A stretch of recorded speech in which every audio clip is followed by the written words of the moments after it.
Harry Potter and the Unexpected Friend. By Cascade Fan 5. Chapter 1. The Beginning. The language of friendship is not words but meanings. Henry David Thoreau. It had all become too much for Harry, the staring, the whispers, the pointing fingers. It was difficult enough dealing with how it affected him, but it was even harder watching how it impacted his friends. Ron had nearly gotten into a fight, and even Hermione had shown an unexpected flare of temper over the rumors circulating about them. When it began to bother her, Harry knew he had to take action. So, he donned his invisibility cloak and spent most of his time hidden away. Still, he couldn't escape his homework. This led him to the library, where he found a quiet corner to work on an essay. When he needed to retrieve a book, he put on his cloak once more and made his way through the aisles. Just as he thought he was close to finding the last book he needed, he stopped in dismay. The aisle wasn't empty as he had hoped. A girl in Slytherin robes was browsing the tomes at the other end. He moved as quietly as possible, scanning the shelves for his book. Finally, he spotted it. Unfortunately, it was positioned quite high, and the girl was still there. He stifled a huff of irritation as he watched her finger through the titles before moving on to another. Couldn't she just find her book and leave? As he glared at her, he suddenly realized how pretty she was. She had long blonde hair, high cheekbones, and a creamy complexion. She seemed familiar, her name just out of reach in his memory. Then it clicked: Greengrass. She was Daphne Greengrass. He realized he knew very little about her, other than the fact that she was a pureblood. Unlike Malfoy and his cronies, she had never provoked him. Still, she showed no sign of finishing her search anytime soon. Looking back at the book, he decided to take a chance, believing she was too absorbed in her own quest to notice him. Unfortunately, the book was positioned so high that when he reached for it, his grip wasn't secure enough, and it slipped in his hand. Harry quickly moved his other hand to regain control of the book and bring it under the cloak with him. Unfortunately, he wasn't as silent as he intended, and the cloak slipped momentarily. He was startled by a low voice challenging, "Who's there?" Turning to look at Daphne, he saw her glaring at him with her wand raised. Great, just what he needed, another blonde Slytherin potentially ready to hex him. Not in a mood for a straightforward answer, he whispered back, "The heir of Slytherin." He was so used to her stoic, aristocratic demeanor that her brief smirk and incredulous response caught him off guard. "Potter." He hesitated too long to respond, and she began to frown again, raising her wand once more after having briefly lowered it. "Yes, it's me," he finally said. Daphne relaxed a bit and whispered, "Invisibility cloak." His initial, unseen nod embarrassed him, so he whispered, "Yes." Daphne put away her wand and took a few steps closer, as if still searching for a book. "So, you don't really like attention like Professor Snape says?" He barely suppressed a scoff but responded quietly, "Snape doesn't know me and never bothered to try. He hated my dad, so he hates me. My dad even saved his life, and for some reason, that made him angrier." Daphne flicked a surprised glance his way before replying softly, "They were rivals and really hated each other. Professor Snape didn't want to owe anything to an enemy." Harry was taken aback. "How do you know that?" "My mother told me." "She was friends with your mother." Harry was left speechless. Before he could think of a response, she glanced around and whispered, "Good luck with your homework," then wandered back to her spot, continuing her search for a book. "Thanks," he muttered. After a pause, he decided to return to his work, though his thoughts kept drifting back to the surprisingly friendly interaction. Daphne Greengrass had just wrapped up her potions essay and was pondering one of the intriguing topics that had come up in her reference books. Given that potions was integral to her family's livelihood, she was determined to excel. She decided to spend the rest of her afternoon searching for a good book on the various ways to classify ingredients. It was a subject she had only a vague understanding of, seeming more academic than practical, but she felt it was time to dive deeper. Without more knowledge, she wasn't sure if there were any practical applications. Leaving her spot next to a still busy Tracy Davis, she wandered a few rows over, hoping to find the type of book she wanted. As she browsed, An odd sensation crept over her, like she wasn't alone. She glanced down the aisle but saw nothing. Returning to her search, she eventually came across a book that seemed promising, but it just didn't feel right. Suddenly, she heard a soft sound and noticed a book disappearing at the end of the aisle. Having learned to be cautious even before arriving at Hogwarts, she gripped her wand tightly and glared in the direction of the unseen intruder before issuing a stern challenge. To her surprise, the response was quick and delightfully snarky. Was it really Potter? A brief pause made her wary again, but she eventually lowered her wand when he confirmed his identity. Her father had always emphasized the importance of having connections, and curiosity got the better of her, so she decided to engage the Gryffindor in conversation.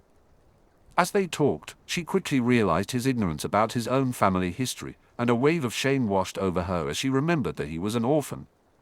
She had heard he had been forced to live with Muggles, which explained his lack of knowledge about the wizarding world.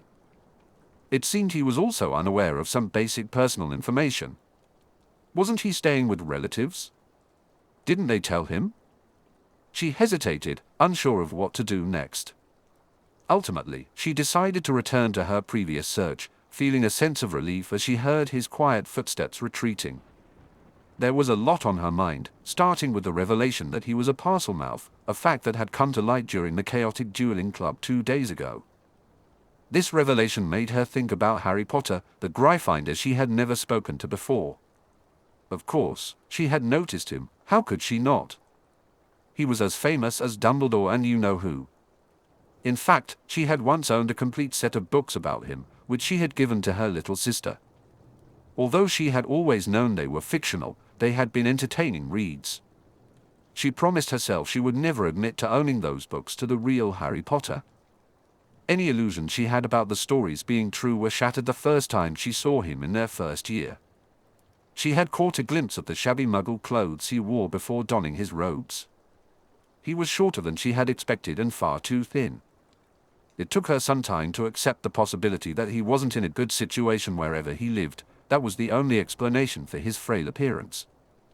Now, after having some personal interaction with him, the situation seemed even more intriguing. He was completely clueless about their culture yet shared the same pure-blood background as she did. At times, he wore what could only be described as old rags, yet his family's wealth likely exceeded hers. And now she knew he possessed what was undoubtedly a very expensive and rare magical artifact, an invisibility cloak. He was a mystery wrapped in an enigma, and Daphne relished solving mysteries. She hadn't paid much attention to what her mother had said about the Potters, as she didn't know them personally. But now, fueled by her curiosity, she thought perhaps she could share some of that information with Harry. He was famous and, although reclusive, he seemed like a nice enough boy, definitely not one to seek confrontation like some members of her own house.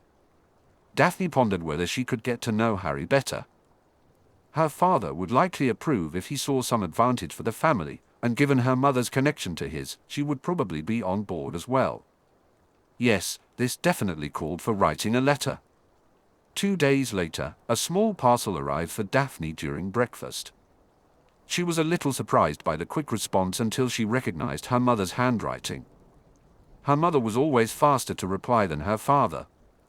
Tracy, curious but not intrusive, watched as Daphne opened the package. Inside were a few photographs, a letter from her mother, and an unusually thick note from her father. This was intriguing. Hearing from her father so quickly might indicate something important. However, as always, her father's letter was sealed with family magic, and she wasn't about to break that seal with witnesses around. She set it aside for later and turned her attention to the photos. Most of them featured her mother with various girls from Hogwarts, but one photo stood out. It showed her mother with a large group at a wedding. Daphne's heart skipped a beat when she realized it was the wedding of Harry's parents, especially when she saw how much Harry resembled his father. The beautiful woman beside him must be Lily, his mother. Among the men near his father, one was unmistakably a Black, most likely the traitor, Sirius Black. Another man, rather rotund and unpleasant-looking, caught her attention, and she briefly wondered who he was. "Who are they?" Tracy's quiet question startled Daphne. She glanced around carefully before responding. When she turned back, she saw an inquisitive eyebrow raised by her friend. "I think it's the wedding of Harry Potter's parents." Tracy's lips quirked into a smirk. "Harry? Did you two talk more than you told me about?" Daphne frowned slightly, looking around again before answering. "No, it's just his name." "Why are you making a big deal out of this?" With a knowing smile, Tracy replied, "Why are you holding a photo of someone else's parents?" Daphne frowned even more at Tracy's teasing. Tracy pointed at Daphne's mother, who was standing near the bride. Clearly unsatisfied with that answer, Tracy continued to press for more. Daphne let out a quiet huff and carefully returned everything to the envelope, needing some time to think in private. Later, she said firmly. She loved her best friend, but Tracy had this annoying habit of bringing up topics Daphne preferred to avoid. After all, she wasn't even 13 yet. Why was her friend teasing her about boys? Meanwhile, Harry was clenching his teeth after yet another frustrating potions class. All he wanted was to get to the common room and push everything out of his mind. Honestly, he'd rather lose at chess to Ron again than dwell on his problems for even another moment. As he walked, he was distracted by someone slipping a note into his bag, accompanied by the lingering scent of flowers. The blonde hair gave away the identity of his mysterious contact, and once again, he found himself pondering the enigma that was Daphne Greengrass. "Harry, are you all right?"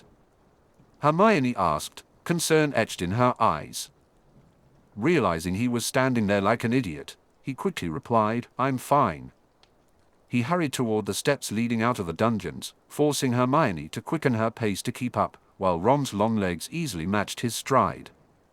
Once they reached the common room, Hermione's curious gaze prompted Harry to seek a secluded corner to satisfy both their curiosities. He motioned for them to wait, then sat down and rummaged through his bag for the note. Ron hesitated for a moment before joining them. As Harry pulled out the note, Hermione asked, "Someone passed you a note?" "Yeah." It was Daphne Greengrass. "She dropped it in my bag as she walked by." He began to open the note just as he noticed Ron suddenly tense. "A Slytherin?" Ron exclaimed, his suspicion evident. Harry decided to read the note before responding. It wasn't very long. "If you're interested in some information, come to the unused room." Harry found a note tucked neatly in his pocket. It read, "Meet me across from the Charms classroom at 8 p.m. tonight." At the bottom, it was signed simply with the initials DG. He glanced up at Hermione, who was watching him with curiosity. "She invited me to a meeting tonight," he said. "Are you going?" Hermione asked, her question nearly overlapping with Ron's alarmed exclamation, "It's a trap." Harry shot Ron a glare for his volume. Ron looked clueless, so Harry raised a finger to his lips, a gesture that made Ron blush faintly as he glanced around for eavesdroppers. But Ron wasn't finished yet. In a quieter tone, he added, "Why would a Slytherin give you a note like that?" Harry had chosen not to think too much about his interactions with Daphne before, and now he regretted not mentioning it to his friends. "We talked a few days ago in the library. Her mother and mine were friends," he explained. "So she's going to share information about your family?" Hermione responded eagerly. "I guess so," Harry shrugged. Ron fell silent, and when Harry looked at him, he seemed to be tasting something unpleasant. "Your mum was friends with a Slytherin?" Ron asked, confusion etched on his face. "Just because Daphne is a Slytherin doesn't mean her mother was. Besides, I reckon once you graduate, your house doesn't matter anymore." Ron shrugged uncertainly, clearly not convinced by Harry's logic. Turning to Hermione, Harry noticed she was regarding him with a small smile. "You should go," she said. Harry smiled and nodded in agreement, while Ron appeared disgruntled but chose to remain silent. Meanwhile, Tracy followed behind her friend Daphne, watching her enter an unused room, one of many scattered throughout the vast castle. She peered around, then hurried to a new vantage point to wait for Harry Potter to appear. She checked for her wand but left it where it was. Although slightly concerned for her friend's safety, her curiosity about why Daphne wanted to meet the mysterious Gryffindor was far stronger. Tracy had never shown much interest in any boy, so her friend's liaison with one had her curiosity fully piqued. It didn't help that Daphne was being frustratingly vague about her plans. Tracy really liked her best friend, but this evasion of the most interesting subjects was getting on her nerves. Honestly, if you can't share your secrets with your best friend, who can you tell? She perked up when the door opened again. Was Daphne coming back out? But the door shut again without anyone visible. Tracy felt like slapping her own forehead, she was so dense. Daphne had mentioned Harry's invisibility cloak, but she hadn't expected him to use it. It looked like she wouldn't see anything tonight. Determined, she crept over and pressed her ear to the door. She heard absolutely nothing. One of them must have used a privacy charm, and given how secretive Daphne was being, it was probably her. With a sigh of frustration, she slowly made her way back to the dungeons. It seemed her curiosity wouldn't be satisfied tonight. Meanwhile, Harry was caught in a mix of emotions. He felt the tension between Hermione's eagerness to learn more and Ron's certainty that this was a bad idea. So, he left early for the meeting, cloaked in invisibility. Arriving at the designated spot, he found a place to wait. He spotted Daphne arriving alone, which relieved him until he noticed the girl trailing behind her. He was pretty sure her name was Davis, and it looked like Daphne was unaware that she was being followed. This observation reassured Harry about Daphne, but raised questions about Davis. He watched her for a moment, noticing she seemed to be waiting rather than plotting something. Maybe she was just nosy, or perhaps she was worried about her friend. Either way, she appeared harmless, especially now that he knew they had company. Not wanting to keep Daphne waiting, Harry decided to enter the room. When he stepped inside, he wasn't surprised to hear her say, "Hello, Potter," once the door closed behind him. The sound of the door opening had been a pretty obvious clue to his presence. But then he noticed her wand was already in her hand as he removed the cloak, Harry almost reached for his own before realizing that Daphne was casting spells toward the door. Curiosity piqued, he watched her as she finished and put away her wand. "What were those spells?" he asked. "A simple locking charm and a privacy charm." "I don't think either of us wants this conversation overheard," she replied. Harry glanced at the desk nearby, noticing pieces of parchment and what looked like wizarding photographs. He understood the need for security, he had come in advance for a reason. However, he was uncertain about the privacy charm. Maybe this wasn't going to be about his family after all. Sighing to himself, he realized there was only one way to find out. "What information did you have for me?" he inquired. "Much more than we can cover this evening, actually. First, we need to come to an agreement." He tried to suppress his frown. Agreement about what? Mainly about confidentiality, but also about what each of us can gain from this affiliation. Now he was really puzzled. Affiliation? I mean our association with each other. I'm not offering a familial alliance, I can't do that. This was getting more confusing for Harry. What is a familial alliance? Daphne looked puzzled for a moment, then her expression shifted to one of realization, accompanied by a slight blush. "Sorry. I keep forgetting you were raised by muggles." She paused, seemingly deep in thought. "This is going to involve more than I thought. For now, let's just talk about us and what we can do for each other. If we agree, we can discuss other things as well." With a sigh, Daphne gestured to a nearby desk and took a seat. Harry grabbed another desk and turned it toward her before settling down himself. He looked at her expectantly, but he had to fight another frown when he noticed her staring at him seriously. The hint of pity in her gaze annoyed him. Her expression cleared as she began to speak again. "I am the heiress of the most ancient and noble house of green grass. That may not mean much to you now, but in the magical world, it carries certain expectations and obligations," Daphne continued. "Although we follow the old ways, we are not blood bigots." She paused, waiting for his response, and Harry decided to clarify her point. "So you mean you don't hate Muggleborns?" She shook her head emphatically. "No, we don't. We don't hate Muggles either. However, Muggleborns often don't understand or appreciate the old ways, and we get that.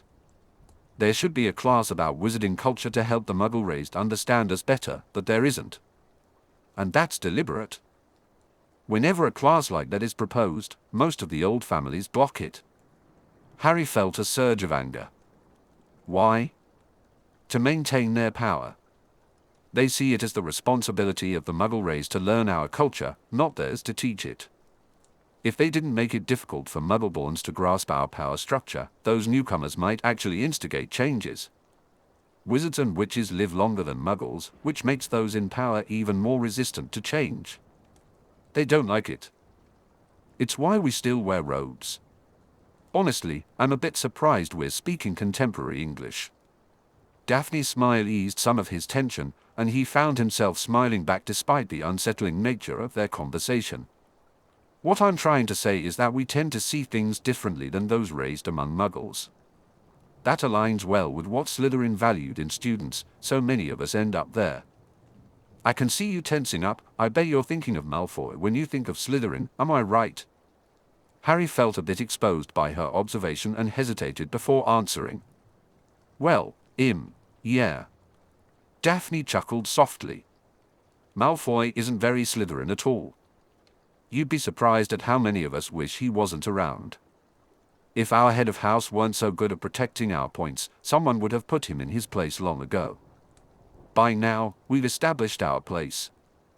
Privately, of course, we don't share our internal conflicts with outsiders. Harry found that hard to believe, and it must have shown on his face. I'm serious. Malfoy may be the loudest among us, and that's part of what makes him a poor Slytherin. We're meant to be cunning and ambitious, not attract negative attention that interferes with our plans. You also notice that Malfoy's circle is quite small. Crabbe and Goyle stick around because of family obligations, and Pansy fawns over him because her family is struggling financially. They're hoping to secure some Malfoy gold through marriage. So far, Lord Malfoy has resisted a contract with her family. He's probably waiting for a better match. Contract? Do you mean a marriage contract? Some families have moved away from using them, but they're still common among the oldest families. Harry was taken aback. There was so much he didn't know that he couldn't even formulate the right questions. That's just a glimpse of the information I can provide. I also have some details about your family. She paused to gesture at the papers and photos on her desk. In exchange, I want information from you. Harry glanced longingly at the items on her desk before forcing himself to consider what she wanted from him. What could he possibly have that she needed? Information about what? About you. Me? Why? She sighed and regarded him seriously as she thought it over. My father is Lord Greengrass. As my father, he looks out for me, but as Lord Greengrass, he has to consider the entire Greengrass extended family. I owe him obedience and respect, and as the head of our house, I owe him even more. If he wrote a contract for me, I would be duty-bound to follow it, regardless of my personal feelings. He has to ensure the long-term viability of our family, not just my well-being. Things haven't been as quiet as most people believe since you somehow defeated the Dark Lord. My father wants to be prepared for whatever is coming, and like it or not, you seem to be one of the key players. I will pass on what you tell me to him, so he can make an informed decision for the family. She paused, considering the implications. If they wanted to know everything about him, that could include the Dursleys. As much as he wanted to learn more about his family, he hesitated to discuss his life outside of Hogwarts. What if there's something I don't want to talk about? He asked, noticing her tense up and a flash of concern in her eyes. Any question I ask you, you can ask me, and I will answer truthfully. The earnestness in her expression convinced him she meant it.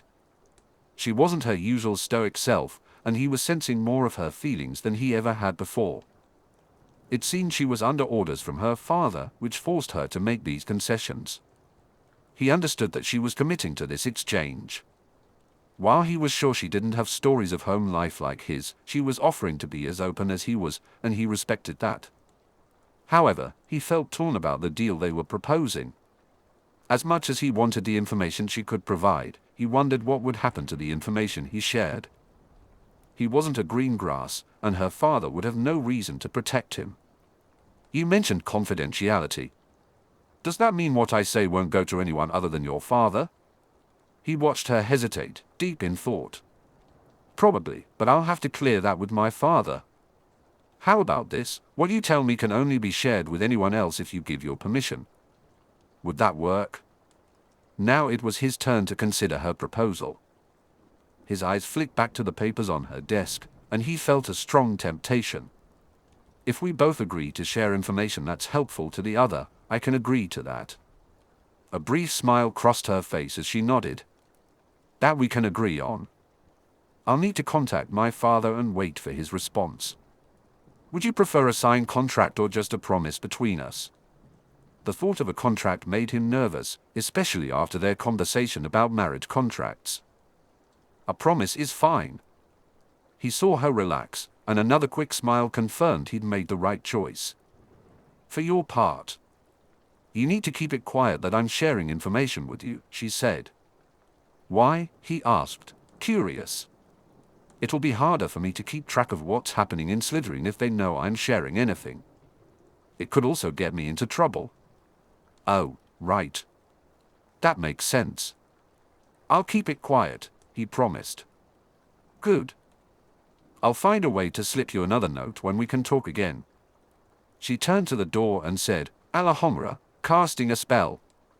He heard a click, signaling he could leave. He felt a twinge of regret about leaving the family information for later but understood that, apparently, Slytherins didn't give anything away for free. It made sense, yet it dulled his enthusiasm for this endeavor. On the other hand, he had just learned more about wizard society than he had during his entire time at Hogwarts. He was going to get something valuable in return, so he figured it was all fair in the end. Just as he was about to open the door, he remembered something. By the way, Davis followed you here, he mentioned. Her surprised look reassured him. Tracy. Then a frown formed on her face. That's interesting. She smiled, though it wasn't a particularly happy smile. I'll take care of that. Since you shared that information with me, I can share something now. She walked over to the desk, selected a photo, and returned to him. Harry glanced at the wizarding photo of 4 girls in Hogwarts robes. He recognized one of them immediately.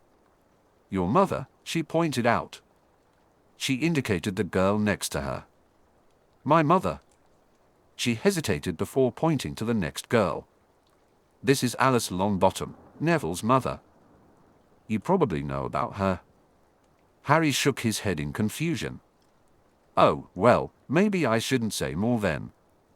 This last girl is Marlene Kinnan, but she died just a few months before your parents. He could easily see her unease and appreciated her concern. Here. You can keep this one. Harry beamed at her, nodding. Thanks. He peered closely at the photo, wanting to take in more details about Daphne's mother since it had been taken. From a distance, the details were a bit hard to make out. She was a Slytherin. What? He looked at her and saw her ice queener expression. Had he said something wrong? My mother was in Slytherin. Oh, that wasn't what I was expecting. Her mask slipped, revealing a hint of surprise. What were you expecting? Harry felt his face heat up. I was just checking the resemblance. You look like your mum. A small smile flickered across her face, prompting him to return his gaze to the photo. Your mum is pretty. His cheeks burned again, and this time, it was even worse. Why had he said that? Do you think I'm pretty? He could hear the teasing lilt in her voice, and he avoided looking at her, already feeling embarrassed. He cleared his throat and replied, Of course. He heard her chuckle, which only made his face feel hotter. It was time to cut his losses. I'll wait to hear from you then. Bye, Potter. Bye, Greengrass. After the door shut, she took a deep breath and wandered back to her desk, practically collapsing onto it. Aside from the final exams last year, That conversation might have been the most stressful moment for her at Hogwarts. She knew her father wanted everything to work in their family's favor, but she felt uncomfortable about taking advantage of Harry's naivete. He might be a bit clueless, but he wasn't stuck up or as closed-minded as people often assumed. She felt especially guilty for assuming he had been checking her mother's house. He hadn't reacted badly to her, so she shouldn't have jumped to conclusions about him. She reasoned that if she worded her response to her father carefully, he'd think Harry was aware of their ways and wouldn't be an easy target. She would obey her father, of course, but she intended to phrase things in a way that would minimize the chances of receiving orders she didn't want to follow. She felt confident that she could convince him to agree to their terms. Her mother would support her in this, she was sure of that. She had expressed concern about what Daphne had heard about the Potter heir. In fact, she realized she could ensure everything went smoothly with a quick letter to her mother, so she decided to get started on that right away. Tomorrow, she would use the enchanted parchment to contact her father. She wanted to emphasize the reciprocal nature of their pending agreement. When he mentioned Tracy, she quickly countered by sharing a photo. It gave her a little thrill, but she tried to ignore that feeling. Her father would see it as a sign of weakness, though her mother would probably approve. Now, she needed to handle Tracy. A smile crept onto her face as she planned what to say to her nosy friend, and she found herself genuinely looking forward to it. Teasing Potter had also been fun. Overall, Daphne felt the meeting had gone quite well. Meanwhile, a bemused Harry made his way back to Gryffindor Tower. He had learned a lot during the encounter and sensed an opportunity to learn even more. This could prove very valuable. However, he struggled with the idea of trusting someone he had just met, especially since she was a Slytherin. Then he remembered that his mother had a Slytherin friend. She clearly hadn't shunned them, so maybe he shouldn't either. He had seen enough signs of honesty in Daphne to feel cautiously optimistic, but he knew he needed to talk to his friends about it. As he entered the common room, he spotted Ron just as Ron noticed him. Hermione looked up from her book a moment later, and Harry headed over to them. They were seated in a somewhat isolated corner, making it a good time for a private conversation. Ron spoke first, relief evident in his tone. "Good to see you, mate." Harry barely managed to suppress an eye roll. Ron always seemed incapable of giving anyone the benefit of the doubt. "She didn't try to ambush me, Ron." It looked like Ron wanted to retort but held back. Hermione, on the other hand, was eager to know more. "So, what did you two talk about?" "Mostly pureblood customs. She wants us to come to an agreement and exchange information." "She didn't have you sign anything, did she?" "No, Ron. We're not going to write a contract, we're just going on promises." "Are those promises enforced by anything?" "Not that I know of. Besides, she has to talk to her father first anyway." "Her father? Why?" "He's her head of house, Lord Greengrass." Ron looked astonished. "Are you talking about a familial alliance?" "No, this is only about exchanging information." That alliance thing again intrigued Ron, but he already seemed riled up, so Harry decided to hold off on that question. His response seemed to satisfy Ron for now, and Hermione stepped in. "What sort of information?" "She's going to teach me about pureblood customs and share information that might help me, like what's going on in Slytherin. Also, stuff about my family, of course." Ron was surprised again. "That could be dead useful." "Exactly what I was thinking." Hermione still looked concerned. "What does she want in return?" Harry felt a little sheepish. "Information about me and what's been happening." Hermione considered that for a moment, scrunching her nose slightly before asking, "And how do you feel about that?" "Not great, but it might be worth it." "She's contacting her father about confidentiality." "I don't want anything going beyond Daphne and her father." "That's a good idea. But why do they want information about you?" Harry glanced around and lowered his voice, forcing them all to lean in. "Her father suspects that Voldemort isn't gone for good. He wants to know what I know about what's going on so he can prepare their family for what might affect them." Ron jumped in again. But Harry, are you sure her father's not a Death Eater? He was about to deny that when he realized they had never specifically covered it. I don't think so. I guess I'll have to bring that up when she hears back from her father. But she's in Slytherin. Can you trust what she says? She said she'd tell the truth. If there's no enforcement on that, I won't know for sure, Harry sighed. Ron was starting to get a bit irritating, but it also seemed like he needed another long talk with Daphne Greengrass. By the way, nobody else can know about me getting information from Greengrass. It could get her in trouble. Ron frowned, but after a moment, he nodded in acknowledgement. Harry turned to Hermione, who promptly replied, "Of course, Harry."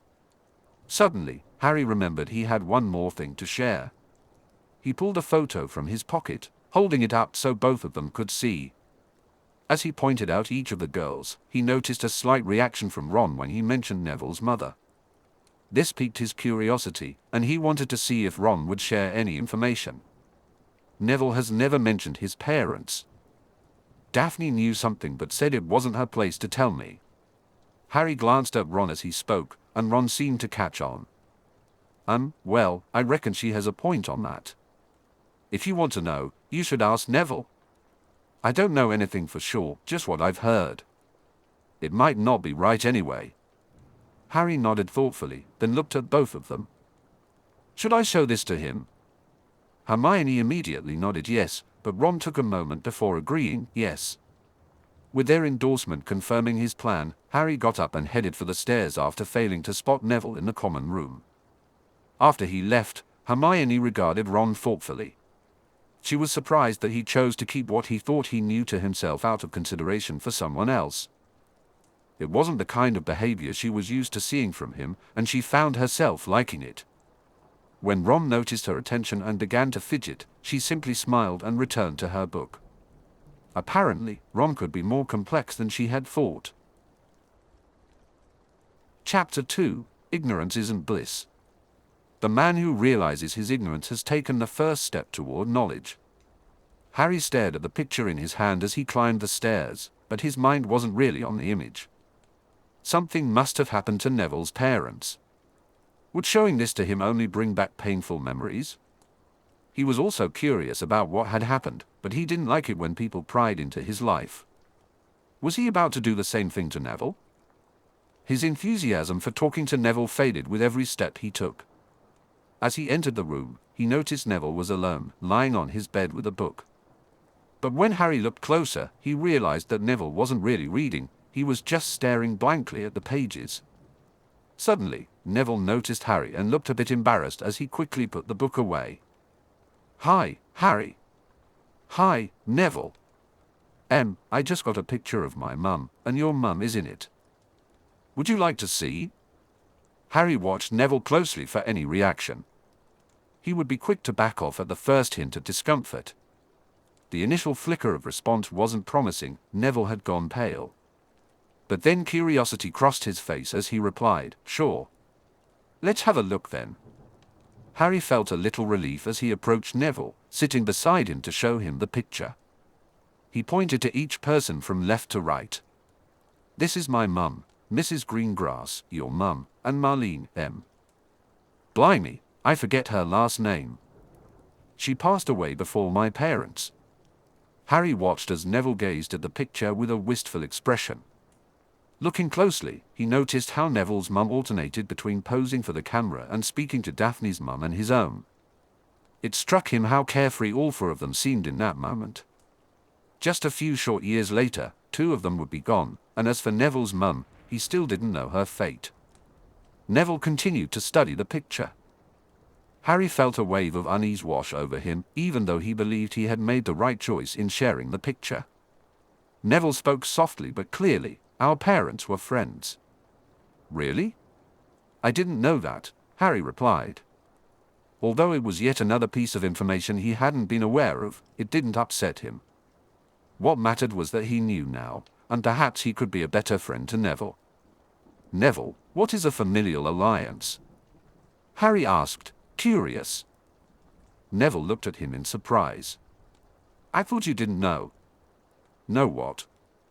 About our familial alliance. Harry's surprise was evident. We have one. Neville turned a bit shy. I thought that's why you brought it up.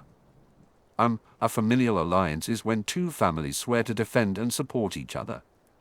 They're made or dissolved between the heads of houses.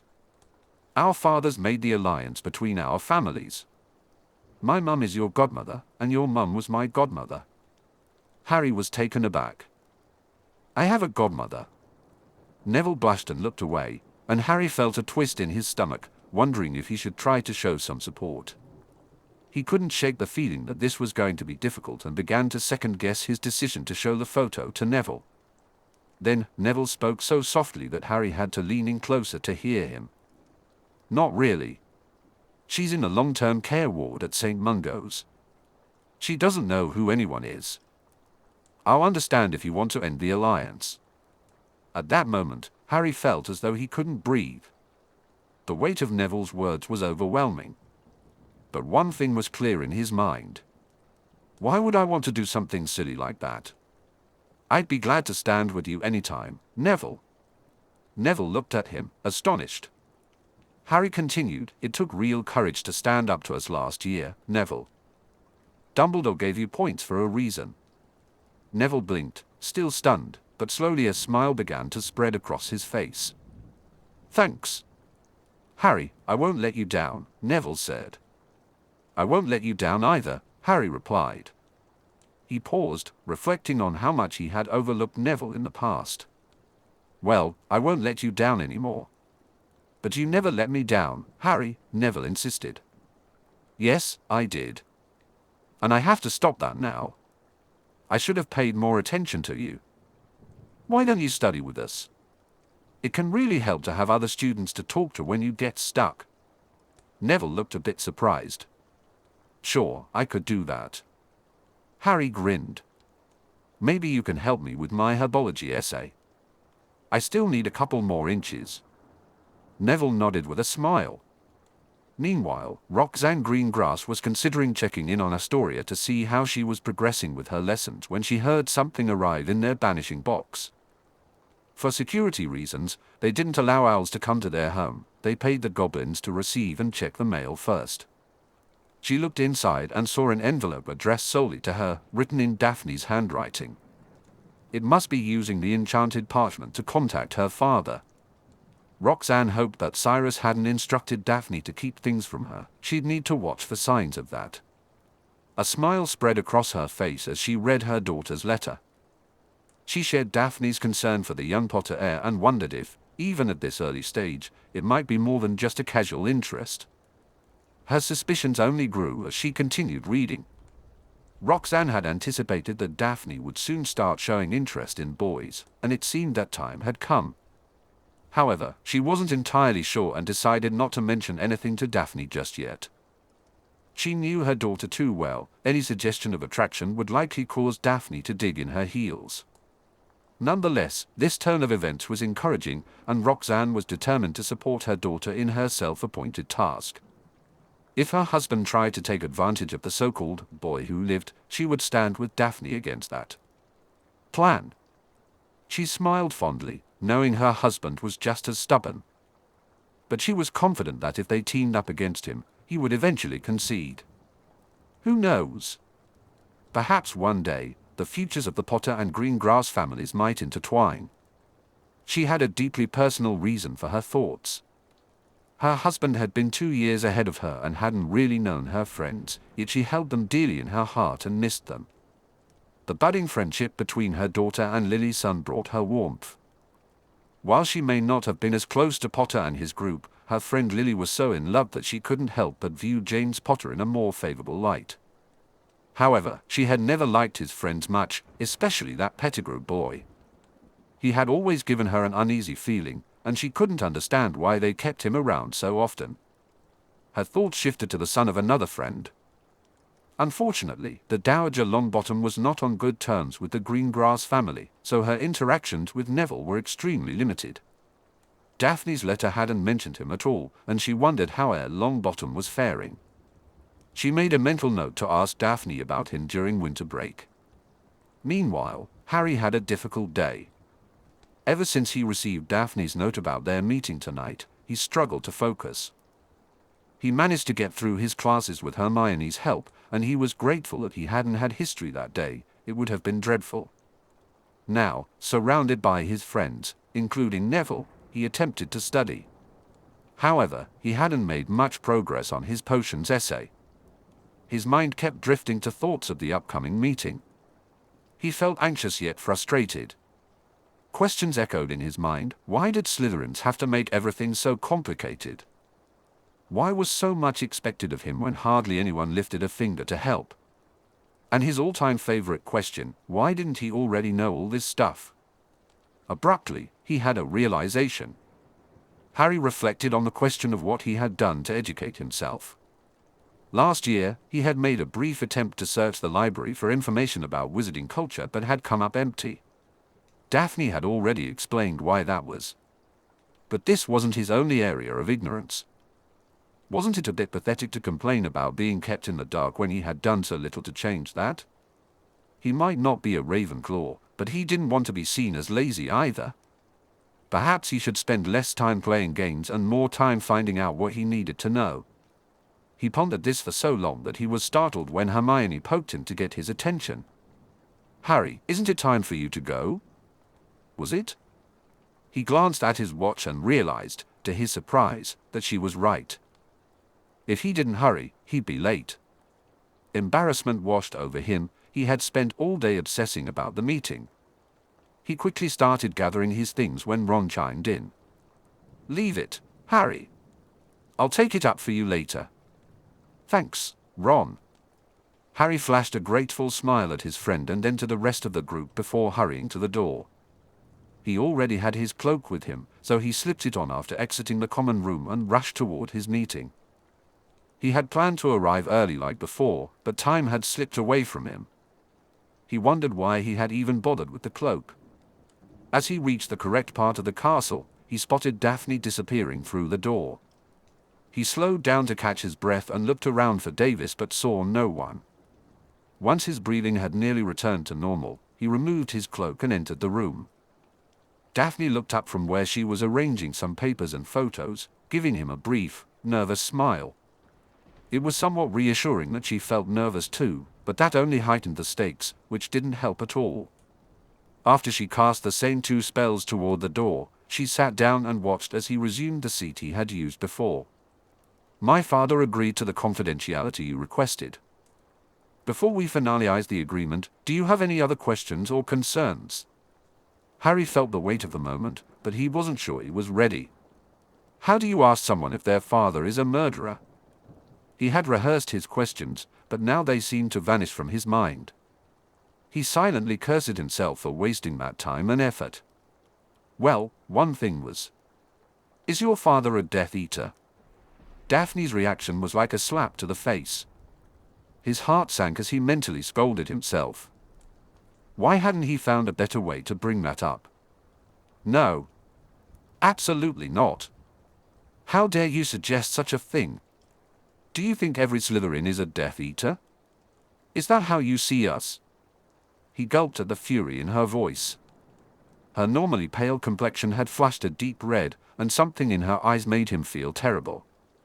"I'm sorry, I just wanted to be sure." Her eyes hardened into a glare, but at least her posture began to relax. Harry watched as she visibly collected herself, taking a deep breath before asking a much calmer question. "Why did you ask that?" Harry fought to suppress another gulp. He knew he was still in trouble. "I just wanted to be sure. I didn't want to help someone who would assist Voldemort in coming back." Daphne's expression shifted dramatically. She looked pale and shaken. Her voice dropped to almost a whisper. "So he really isn't dead, then?" Harry wasn't sure if she expected an answer, but he shook his head, indicating no. She cleared her throat and spoke in a more steady tone. "What made you think my father was one of them?" "Well, someone brought up the possibility, and I wasn't sure." He felt his cheeks warming and had to force himself to maintain eye contact. "Weasley, no doubt," she said, narrowing her eyes slightly. She sighed before continuing. My father might support the old ways, but he doesn't support the Dark Lord. He targets. Purebloods are just as much a target as anyone else. Everyone would suffer if the Dark Lord took over. Officially, the Green Grass family is neutral, but privately, we hoped he was dead and gone. Apparently, that isn't true. She looked away, as if lost in thought, but eventually turned back to Harry. She seemed calm again when she asked, "Was there anything else?" "Yes. I was wondering about the promises we're going to make. Is there any enforcement?" Her expression brightened, and she almost smiled. "Now that's a very good question, and I've worked on that. I found a way to enforce a promise through pain. If either of us breaks the promise, we'll feel pain. The intensity will depend on how badly we broke it. Plus, the pain will gradually increase if we don't correct our breach of promise. It's a way to ensure we keep our word with minimal risk but still have a real compulsion to honor the promise." At first, Harry didn't like the sound of that, but he had to admit it made sense. He certainly didn't intend to break the promise, but he knew something he didn't want to discuss would inevitably come up sooner or later. He glanced again at the papers and photos, and his reluctance began to waver. "And we both make the same promise?" "Exactly. Here, I wrote it down. You can take a look." Harry was immediately impressed. First of all, her penmanship made him feel inadequate. Sometimes he struggled to read his own writing. Her handwriting was extremely neat, while his was initially dark and then faded until he had to dip his quill again. As if that weren't enough, her promise was clear and covered everything they had discussed. He doubted he could have done such a good job himself. There was, however, one part of her promise he needed to change. "Since I don't have a father, can I substitute my friends?" She looked wary again. "Weasley and Granger, nobody else?" Harry realized that the recent addition of Neville to his circle of friends probably wasn't widely known. On the other hand, should he include Neville? He wasn't sure. "Sure. I'm friends with Neville Longbottom too." She relaxed her posture once more. "Longbottom? I've met him a few times. He would understand agreements like this. I'd trust him more than Weasley. Granger seems okay." There was a hint of doubt in her voice regarding Hermione, but Harry nodded in agreement. She continued, "If they keep this to themselves and don't disclose the source, it will fit the promise. Just remember, if they break the agreement, as soon as you become aware of it, you will feel pain." Harry couldn't suppress a nervous swallow. But what would end it? Disclosing it to the other party, in this case, me. Remember our lessons about how magic is based on intent. I don't intend for you to suffer needlessly, nor myself, of course. In that case, it wouldn't be your fault. We both need to focus on our intent. He recalled that lesson from first year, probably from McGonagall. He wasn't worried about Hermione. She was always composed, even during a rant. Neville, too, was definitely quiet. But Ron, he had some concerns there. Still, he was confident he could impress upon Ron just how crucial this was, what was at stake. He looked up and saw Daphne had returned to her stoic expression, watching him intently. "Agreed." Daphne relaxed a bit and nodded, then extended her hand. Harry hesitated for a moment, unsure of what to do until she glanced at her parchment. Quickly, he handed it back to her, trying unsuccessfully to suppress a blush. He was pretty sure he caught a hint of a smirk, which didn't help his composure at all. "I swear, under penalty of pain, that I will be truthful in what I say. I will answer your questions, I will try to include everything that is helpful, and I will share what I learn only with my father. It will go no further without the other party's consent. So mote it be." Her wand flashed with light, and she looked expectantly at him as she slid the paper over to him. The fact that she had gone first impressed him, and his heart raced. Reluctance melted away. "I swear, under penalty of pain, that I will be truthful in what I say. I will answer your questions, try to include everything that is helpful, and I will share what I learn only with my friends. It will go no further without the other party's consent. So mote it be." He felt something shift within him, which he assumed was his magic, and then his wand flashed just as Daphne's had. "We have an agreement then. Did you have any questions?" He glanced at the parchment again and decided to ask only about the ink. "How do you get your ink to be so even when you write?" Daphne looked surprised by his question. "I just use a self-inking quill." "Don't you use one?" His blank look answered her question. She rummaged through her bag and pulled out a quill. "Here, I have spares. You can have this one. Just dip it in your ink once, and it will use it until it's gone. It's guaranteed to give you a consistent line until you run out of ink. Then, just dip it in the next bottle. You can get them from Scriven Shafts. You can mail them for an order form." "Thanks." She was definitely smirking now. "That was easy. Now it's my turn. What happened to Quirrell in first year?" Harry sighed. He knew this was going to take a while. She asked a few clarifying questions during his story but mainly remained silent and solemn, especially when she learned about what was sticking out of the back of the professor's head. When he finished, she seemed to be deep in thought and then looked at him with concern. "Did you ever suspect that Dumbledore might have been testing you?" Harry was taken aback. What was she talking about? Testing me? How? To see what you would do. I mean, think about it. He's called away under false pretenses. He takes a broom of all things to London, and it takes him so long to figure it out that he's gone long enough for everyone to find out, for both of you to get all the way inside and fight for your friends to make it back out, and he comes almost too late? That doesn't make sense. Dumbledore shouldn't be so easy to fool. He could have apparated in an instant. Also consider the design of the challenges to enter. They aren't meant to prevent entry, only to delay it. Dumbledore may have been hoping to trap him, but again, he'd have to come back in time to spring the trap, yet he almost doesn't. Based on what he said, the Dark Lord didn't flee until Dumbledore pulled Quirrell off you.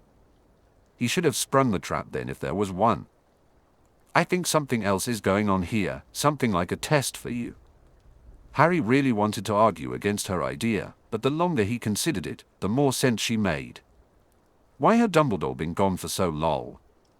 Why had he and his friends been left to their own devices for so much time? Still, the thought that it might have been a test for him made him feel uneasy. He had made excuses for Dumbledore when they discussed it with friends last year, but was the whole situation just a dangerous, premeditated test?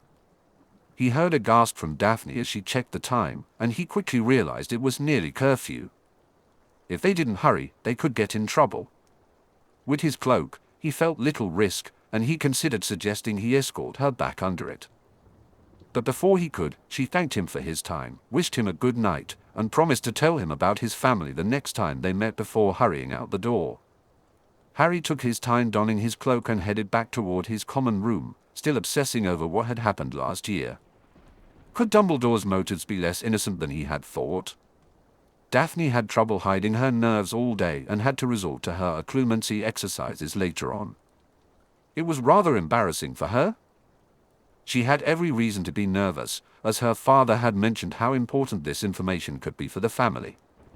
However, knowing it was Harry she was to meet made it even worse. She didn't want to examine that thought too closely. It was a different kind of awkwardness altogether. She was still setting up when Harry entered, and she had to fight a blush. As she glanced at him, she noticed he seemed slightly out of breath. Had he lost track of time? She tried to calm herself as she took him in, noticing signs of nervousness in him as well. Good. At least she wasn't the only one feeling this way. Just when she thought she had managed to settle down and start things off well, he accused her father of being a Death Eater. How dare he? As her anger flared, she began to cool down and realized he hadn't actually accused her father, he had only asked. It was probably the Weasley GIT who had brought it up in the first place. But as she finally calmed down completely, a disquieting thought crept in. Did she really know for certain that her father hadn't been a Death Eater? He certainly didn't speak of them as if he were one, but how had he formed that opinion? Her relationship with her father was different from the one she shared with her mother. He was more detached, usually interacting with her only when necessary, typically regarding her role as heir. She didn't know nearly as much about his past as she did about her mother's. Such thoughts fled her mind as she listened to Harry's story. By the end, she found herself genuinely impressed with him.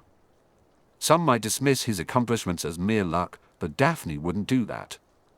Harry Potter was brave, determined, and clearly had real magical power. He was also impulsive, introverted, and probably a little lazy. That Weasley GIT was certainly lazy. When Harry finished his story, Daphne realized she had some serious questions about Dumbledore's actions. She knew her father didn't fully trust Dumbledore, so she approached the subject with caution. However, Harry's tale led her to consider possibilities that felt much more serious and threatening than vague suspicions. He might look like the eccentric grandfather type, but could he truly be that cold and manipulative? An unwelcome realization invaded her thoughts. Harry really could have died in that fiasco. It was deeply troubling, and Daphne felt compelled to share her thoughts, which caused Harry visible anguish as he absorbed what she was telling him. Casting a quick spell while he pondered, she suddenly realized the time and knew she had to hurry off. Guilt washed over her for not addressing what Harry really wanted to discuss, so she decided that next time, his family information would take priority. However, her father had made it clear that their connection to Harry needed to remain confidential for now. She was not to draw any attention whatsoever. She couldn't risk being caught out after curfew. The consequences would be more than just detention. Her father would be very displeased. Harry barely made it into the common room before curfew. He had been thinking too hard to hurry. As he entered, he spotted 3 very concerned faces and headed over to them immediately. There were some first years a bit closer than he would have liked, but they were engrossed in a noisy gobstones game and seemed to ignore everyone else. Although all 3 of his friends looked anxious to see him, Neville appeared the most ill at ease, so Harry greeted him first. "Hey, Neville. Are you okay?" "Yeah, sure, Harry. I'll just leave so the rest of you can talk." Harry wondered what had prompted that response but noticed the glare Hermione directed at Ron, followed by his sheepish look. Turning back to Neville, he reassured him, "You are welcome to join the conversation, Neville. It's okay for all 3 of you to know what's going on." As they settled in again, Harry checked on the rowdy first years. They were still oblivious to his group. "First, we all have to be careful about what I hear from Daphne. This absolutely cannot go beyond us, or I will suffer the consequences." Ron frowned. "What consequences?" "Pain. The promise we made is enforced by pain. If any of you reveal this, I feel pain." "Blimey, Harry. Why did you agree to that?" "Because she made the exact same promise. You wanted the promise enforced, and it is." The 2 boys looked grim, while Hermione wore a worried expression. Harry asked, "How much pain?" "It depends on the infraction. If we all stick to confidentiality, I'll be fine." "Of course, Harry," Neville replied first, while Ron muttered, "I'll keep my mouth shut." "You can count on me," Hermione added. Harry felt reassured by how seriously Ron was taking it, so he proceeded to summarize their conversation, ending with her interpretation of last year's events. Neville looked gobsmacked, Ron appeared annoyed, but Hermione's reaction intrigued Harry the most. She looked as if she had just failed a test. Harry turned to Hermione and asked, "What are you thinking?" Hermione glanced at Ron, who still looked irritated, then back at Harry. She did make some good points. That was too much for Ron. "I can't believe this. She's a Slytherin who's trying to make trouble." Hermione narrowed her eyes at Ron before continuing, "Remember, Ron? When we met Dumbledore in the front hall, he already knew that Harry had gone for the stone." "Well, that doesn't mean—" Ron's protest faltered as he noticed Hermione's worried expression. "You really think it could be true?" "I don't know, and that's what's bothering me." As Ron absorbed her words, he began to look worried too. Harry turned to Neville, who seemed deep in thought. "What do you think, Neville?" Neville looked uncomfortable being put on the spot, but he finally spoke up. "Gran says that Dumbledore probably has more secrets than anyone else." Still, I'd hate to think he'd put students in danger like that. Harry, having had more time to think about it, made one of his points. Neville, he put us in danger the moment he brought the stone into Hogwarts. Now Neville looked appalled, and they all waited as the first years finally finished their game and noisily made their way to their dorm rooms. Silence fell over the group as they contemplated what they had just heard. Ron snapped out of it first. So, what did she have to say about the heir of Slytherin? Harry groaned, feeling the urge to bang his head against the table. He had completely forgotten. They were brewing Polyjuice potion, but he could have gotten faster information if he'd just remembered to ask. Running his hands through his already messy hair, he sighed. Sorry, Ron. I completely forgot. Ron looked disgruntled but didn't say anything. Hermione jumped in with, "You'll get to that next time."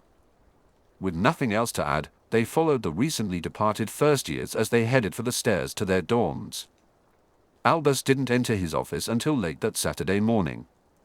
Sometimes he felt his age, and this morning was one of those times. He was surprised to see that the enchanted book he used to track certain activities in the library was glowing quite brightly. The more entries waiting for his attention, the brighter it shone, which meant there was a lot for him to catch up on. He opened the book expecting to find some upper-year activity in the restricted section, but the last entry was a curious selection made by Hermione Granger.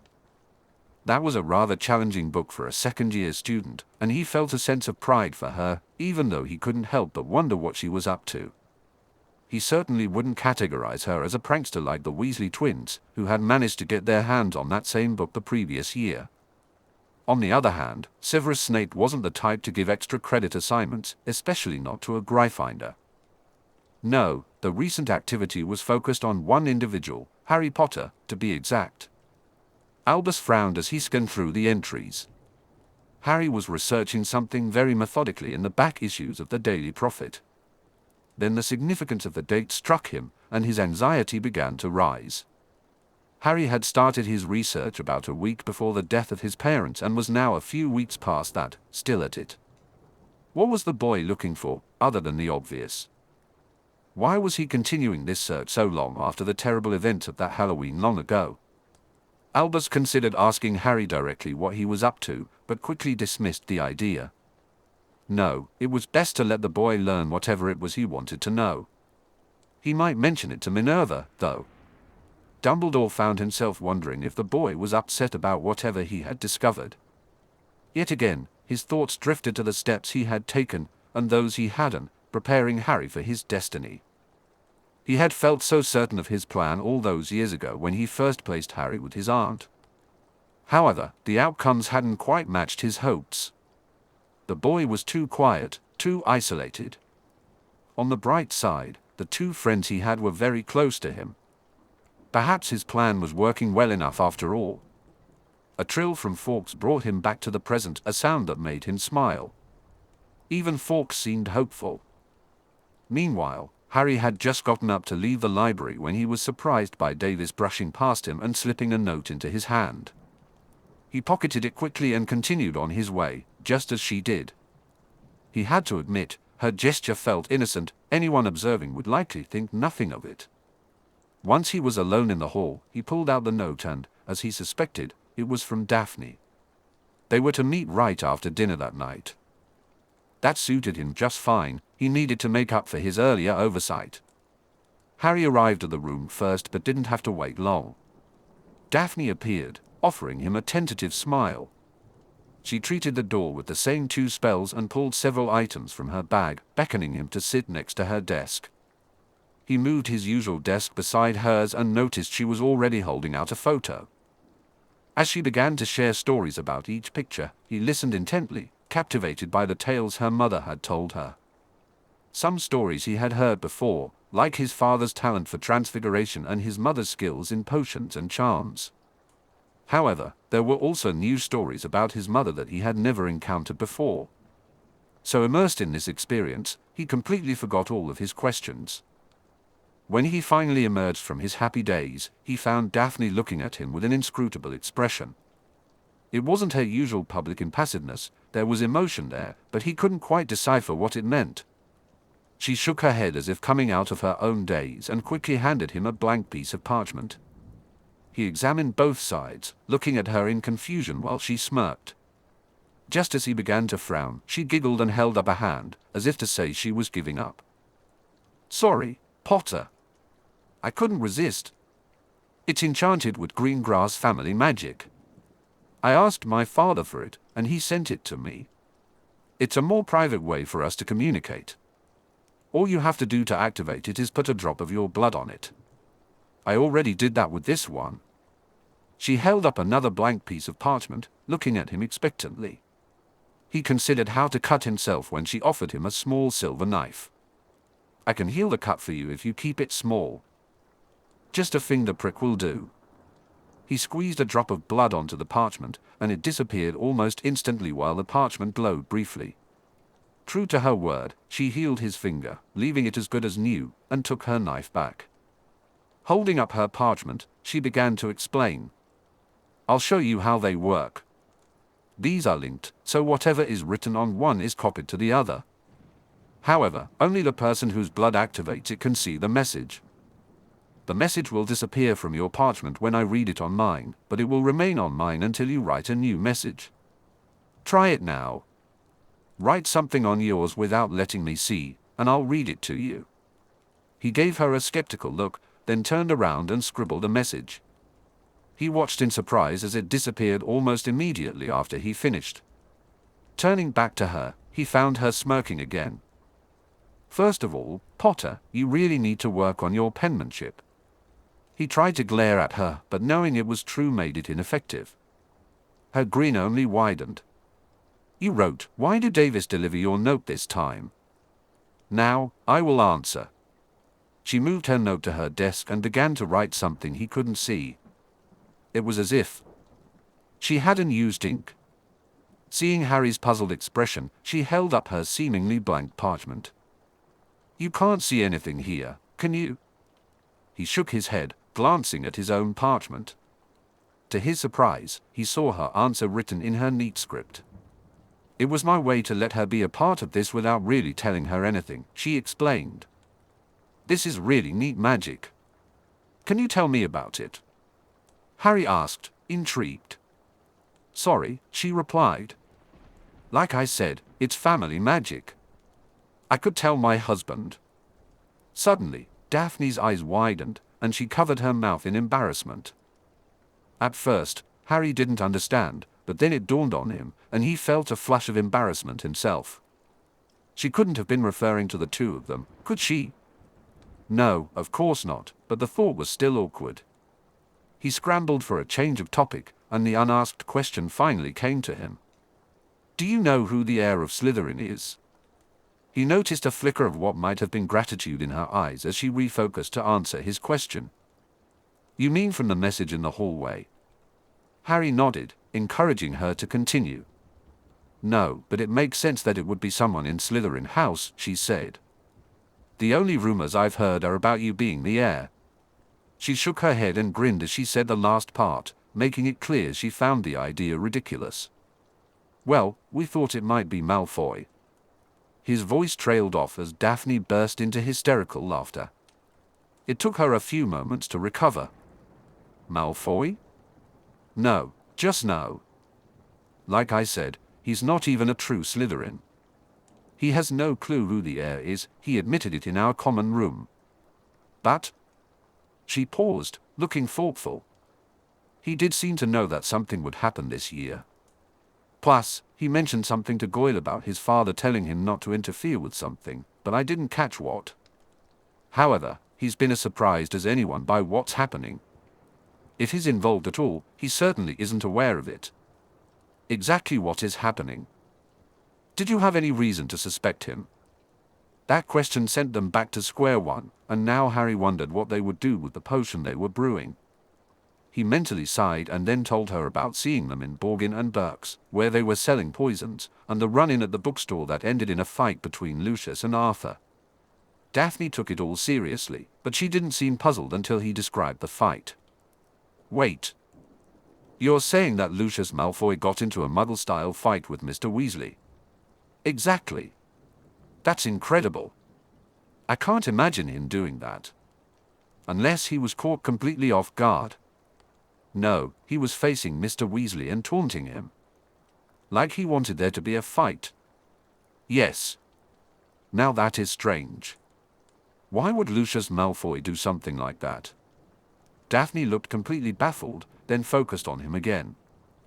Is there anything else that points to the Malfoys? Only how happy Malfoy is about this whole air thing.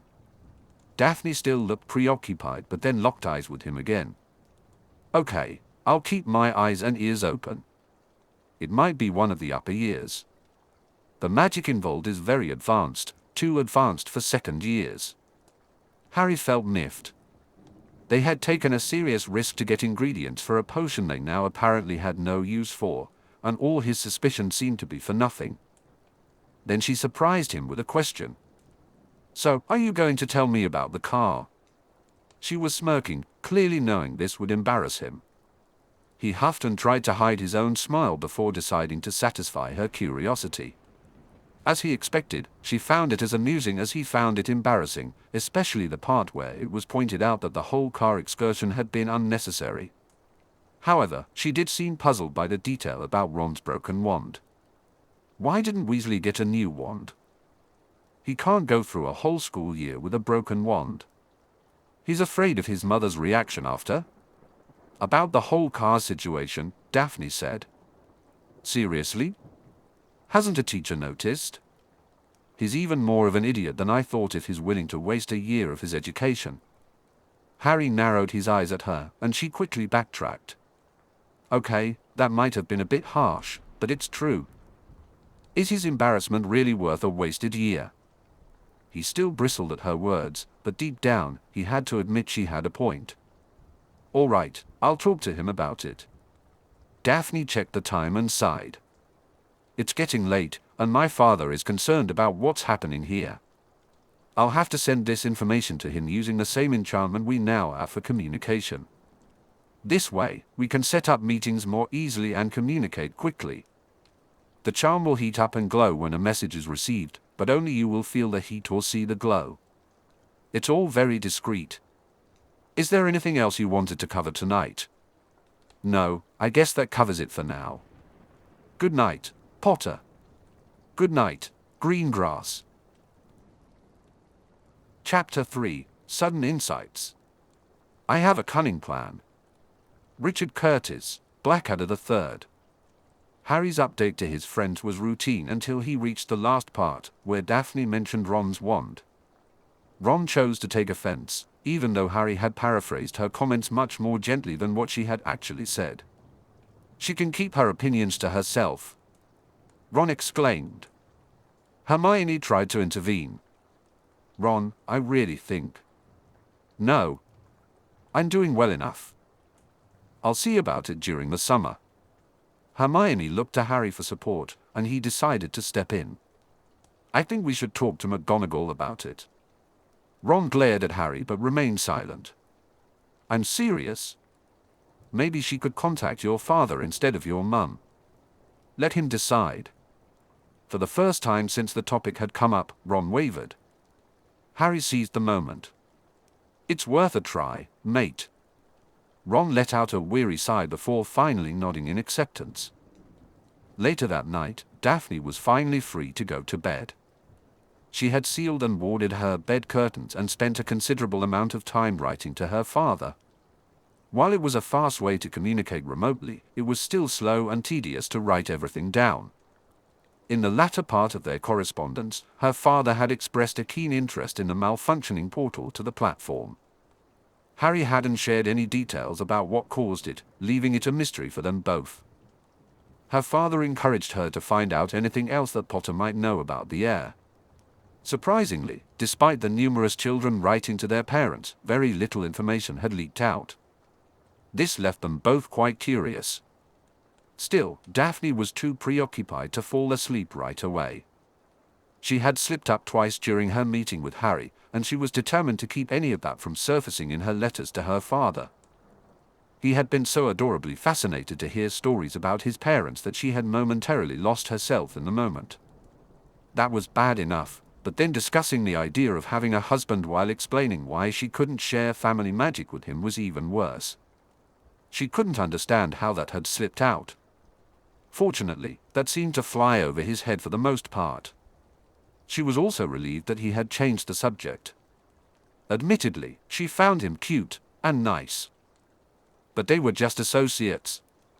Tracy decided she needed to keep all those romantic thoughts to herself so they wouldn't linger in her mind. Her and Harry Potter? Ridiculous. On Monday, Harry and Ron headed to McGonagall's office during a free period, hoping she wasn't busy with another class. Luckily, she was available. She greeted them warmly, but her suspicious look at Harry made him nervous. "Are you two in trouble again?" Harry exchanged an embarrassed glance with Ron, who looked like he wanted to disappear. No. This is really about what happened with the card tree incident. Ron's wand broke, and we were hoping to get it replaced." McGonagall turned to Ron as she replied, "That is something your parents will need to arrange." Seeing Ron look down in shame, Harry spoke up. He's afraid of his mother's reaction. "We were hoping we could contact his father and sort something out." She fixed Harry with a hard look that nearly made him swallow nervously, but then she nodded. "Very well, let's see if we can reach Mr. Weasley." She approached her flue, tossed in some powder, and said, "Department of Misuse of Muggle Artifacts, Ministry of Magic." Then she put her head into the flames, and the boys could only hear her side of the conversation. "Hello, Arthur. Your children are fine, but I have a request on behalf of your youngest son. It seems his wand is broken, and he was hoping to arrange to get a new one." "Certainly." She backed out of the fire, and Mr. Weasley's head appeared in the flames instead. He looked around and spotted the boys. "Hello, Harry, Ron." "Ron, how did you break your wand?" "Well, it happened when the car hit the tree, or when the tree hit us back, somewhere in there." "Well, this is coming up now because—" Ron hesitated, glancing at Harry before continuing. "I've been trying to manage with my broken wand, but it's not really working out. My friends think I shouldn't wait to get a new one." Harry nodded. "I agree, but the timing is pretty bad. The inquiry is over, but money is a bit tight right now. I'd have to talk to your mother about it." As Mr. Weasley shot Ron a regretful look, Harry felt his heart sink. Ron looked down in shame, and Harry knew he had to do something. "It'll be an early Christmas present from me, then. I can cover it, and if we could include a little Christmas shopping with it, I'd really appreciate it. I haven't had a chance to do that here. It would be a favor to me, too." He hoped the last part would make it sound less like charity. To him, it wasn't charity, but he understood it wouldn't be easy to convince them of that. Out of the corner of his eye, he saw Ron giving him a confused look while Mr. Weasley appeared surprised. "Are you certain, Harry?" Mr. Weasley asked. "Absolutely, Mr. Weasley. I'd also appreciate the chance to get some gifts as well." Harry couldn't believe his luck, it was actually working. "In that case, all right, I will flew Molly to let her know I have to work late tonight. If you can flew here, I'll take you both to Diagon Alley myself. Will that work, Professor McGonagall?" "Yes, of course, Arthur. Remember, you aren't a student anymore. You can call me Minerva." "Right, Minerva. So, they can use your flu right after dinner." "Of course. I'll arrange everything on this end." "Great, thanks. I'll see the two of you this evening. Until then." Harry felt elated until Professor McGonagall asked for a moment of his time while Ron waited in the hall. He turned back to her, feeling a bit apprehensive. 5 points to Gryffindor for being a good friend. "Well done, Mr. Potter." He was gobsmacked once again. "Thank you, Professor." As Harry and Ron stepped into Ollivander's to find the right one for Ron, Harry couldn't shake the feeling of being a fraud. He had received points for something that was more Daphne's idea than his own. Determined to show his appreciation, he resolved to get her a nice Christmas gift. Finally, he was in a position to buy gifts for all his friends. While browsing, he spotted a beautiful bracelet in a store window and decided to go in for it, even though it was a bit pricier than he had anticipated. He caught a suspicious glance from Ron but was relieved when his friend kept silent. Things went more smoothly when they split up at the sweet shop. Harry was certain everyone would want candy from Ron, but he stocked up too, including some chocolate frogs for Ron to enjoy on Christmas Day. He also grabbed a large bar of Honeyduke's finest, though he wasn't quite sure who it was for at that moment. Of course, Ron insisted on visiting the Quidditch supply store, his father watching with an indulgent smile. It turned out to be a good decision, as they ended up agreeing to go in together on a book about the Holyhead Harpies for his sister. Harry couldn't believe his luck. All he had to do was find Finch Fletchley, but that left him late for Transfiguration. The only consolation was that Professor McGonagall already knew why he was tardy and simply motioned for him to take his seat. Concentrating was a challenge, but fortunately, the professor pretended not to notice. Later, as he walked toward the Great Hall for dinner, he felt a warmth radiating from his pocket. Curious, he realized it was the parchment from Daphne. Sure enough, there was a message instructing him to meet right after dinner. Although he had mentioned the parchment to his friends, they eyed it curiously but thankfully remained silent. He quickly scrawled a response and tried not to look for her as he entered the hall, determined not to give anything away with his distraction. Harry was almost finished with his meal when Hermione pointed out that Daphne had already left. He hurried to finish and made his way out himself. When he entered their usual meeting room, he was surprised to see her bent over so that he couldn't see her face. When she looked up and sent the spells again, he saw that her eyes were red and she looked very upset. He became nervous as he wondered if he was somehow in trouble. She mostly pulled her stoic mask back in place as she stated, "I heard about Finch Fletchley." "What happened?" He muttered defensively, "I found him, that's all. I had nothing to do with it." Her eyes became a little harder. "I never said you did. Tell me what happened." Harry swallowed nervously and then did just that. She seemed calmer when she responded. "So a window was broken? Did you see anything unusual around?" A joke about a petrified boy and ghost came to his mind, but she was still too serious and he didn't take the risk. No, Peeves was the only other one around. Were they facing the same way? Harry had to picture it in his mind again, but then he realized that they must have been. Yes. Justin was behind Sir Nicholas. They were both facing the same way. So he would have seen whatever it was through the ghost. I guess so. Is that important? I don't know, but I'm trying to get all of the facts. We'd best figure this out quickly or they might close the school. My father will not be happy about this. Harry gulped, but had never occurred to him. She had a point, they had lost 2 students already and whatever could petrify a ghost was scarily powerful. Are you taking any precautions at all? The ferocity of her question and the glare she was giving him would have made him step back if he wasn't sitting. As it was, he leaned away from her. What do you mean? That could have been you. He blinked in confusion. He had rarely encountered concern for his well-being, that being limited to Hermione and Mrs. Weasley. It appeared that there was now a third person who would do that, but neither of the other 2 had ever been so fierce about it. He was at a complete loss at what to say. Daphne snapped, "There's a difference between bravery and recklessness." Harry felt a wave of embarrassment wash over him. He knew he had to defend himself. I wasn't reckless, I was just in the wrong place at the wrong time. Do you honestly think there's no threat to you in this? I'm not a Muggleborn. Daphne interrupted him vehemently, Harry James Potter. Harry recoiled, startled. The way she used his full name sent a shiver down his spine. I'm sorry. Daphne closed her eyes and took several deep breaths. That eased Harry's concern a little, but he was still on edge. This conversation was spiraling out of control. Her breathing remained erratic. This is very likely connected to the Dark Lord, the same Dark Lord who wants you dead. Did you ever think about that? Harry felt his face flush, and he decided not to argue anymore. I'll be careful from now on. Her glare finally softened. See that you do." Though she seemed calmer now, Harry didn't want to provoke her again, so he remained still. She looked at him again, and her eyes appeared to soften even more.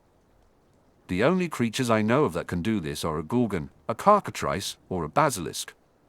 Gorgons are supposed to be extinct, cockatrices are hard to breed and have been banned for hundreds of years, and a basilisk, well, I don't even want to think about that. I don't know of a spell for this, but if there is one, the Dark Lord would know it. Maybe it's just advanced transfiguration, I don't know, and neither does my father. Whatever this is, it's serious. We all need to be careful, but especially you, Harry." He noticed a flicker of something in her eyes at the end, but he couldn't quite place it. He was just relieved that the shouting and scowling had come to an end. He'd rather face Snape than an angry Daphne. "There's something odd about the choice of victims here, Potter. Both of them annoyed you before they got petrified. Either someone is trying to frame you or they're trying to protect you in some strange way. Either way, you can't assume you aren't personally involved. Got it?" "I get it, I do." "Good. So, have you posed for any more pictures with Lockhart?" She was teasing him. Harry felt a surge of relief and decided to play along. "Ooh, as if I'd want to." Daphne paused, not quite sure what to say next. Curious, Harry decided to ask her a question that had been on his mind. "When is your birthday? Planning on buying me a gift, Potter?" "It's January 9th. I expect something nice." She put on a posh voice and lifted her nose in the air, completing the act. They both laughed. But then he noticed a mischievous glint in her eyes and held his breath. "So, tell me about that bludger that liked you so much." She was doing it to him again. There was something about embarrassing stories that fascinated her. As he recounted the ordeal, including the healing courtesy of Lockhart, she was a mix of excitement and concern. Her expression turned serious when he described his meeting with Dobby and his earlier encounter at his aunt and uncle's house. She listened intently, her brow furrowing as he spoke. When he mentioned that Dobby had arranged the block on the portal at the train station, her relief was palpable. "That really helps. First, you should see about having that infraction stricken.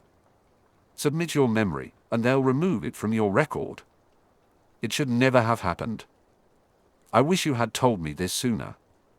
If this has happened before, my father should be able to find out about it. Also, I remember hearing about Dobby, his Lucius Malfoy's personal elf. This clinches it, the Malfoys are up to something. Whatever is going on here, they are deeply involved.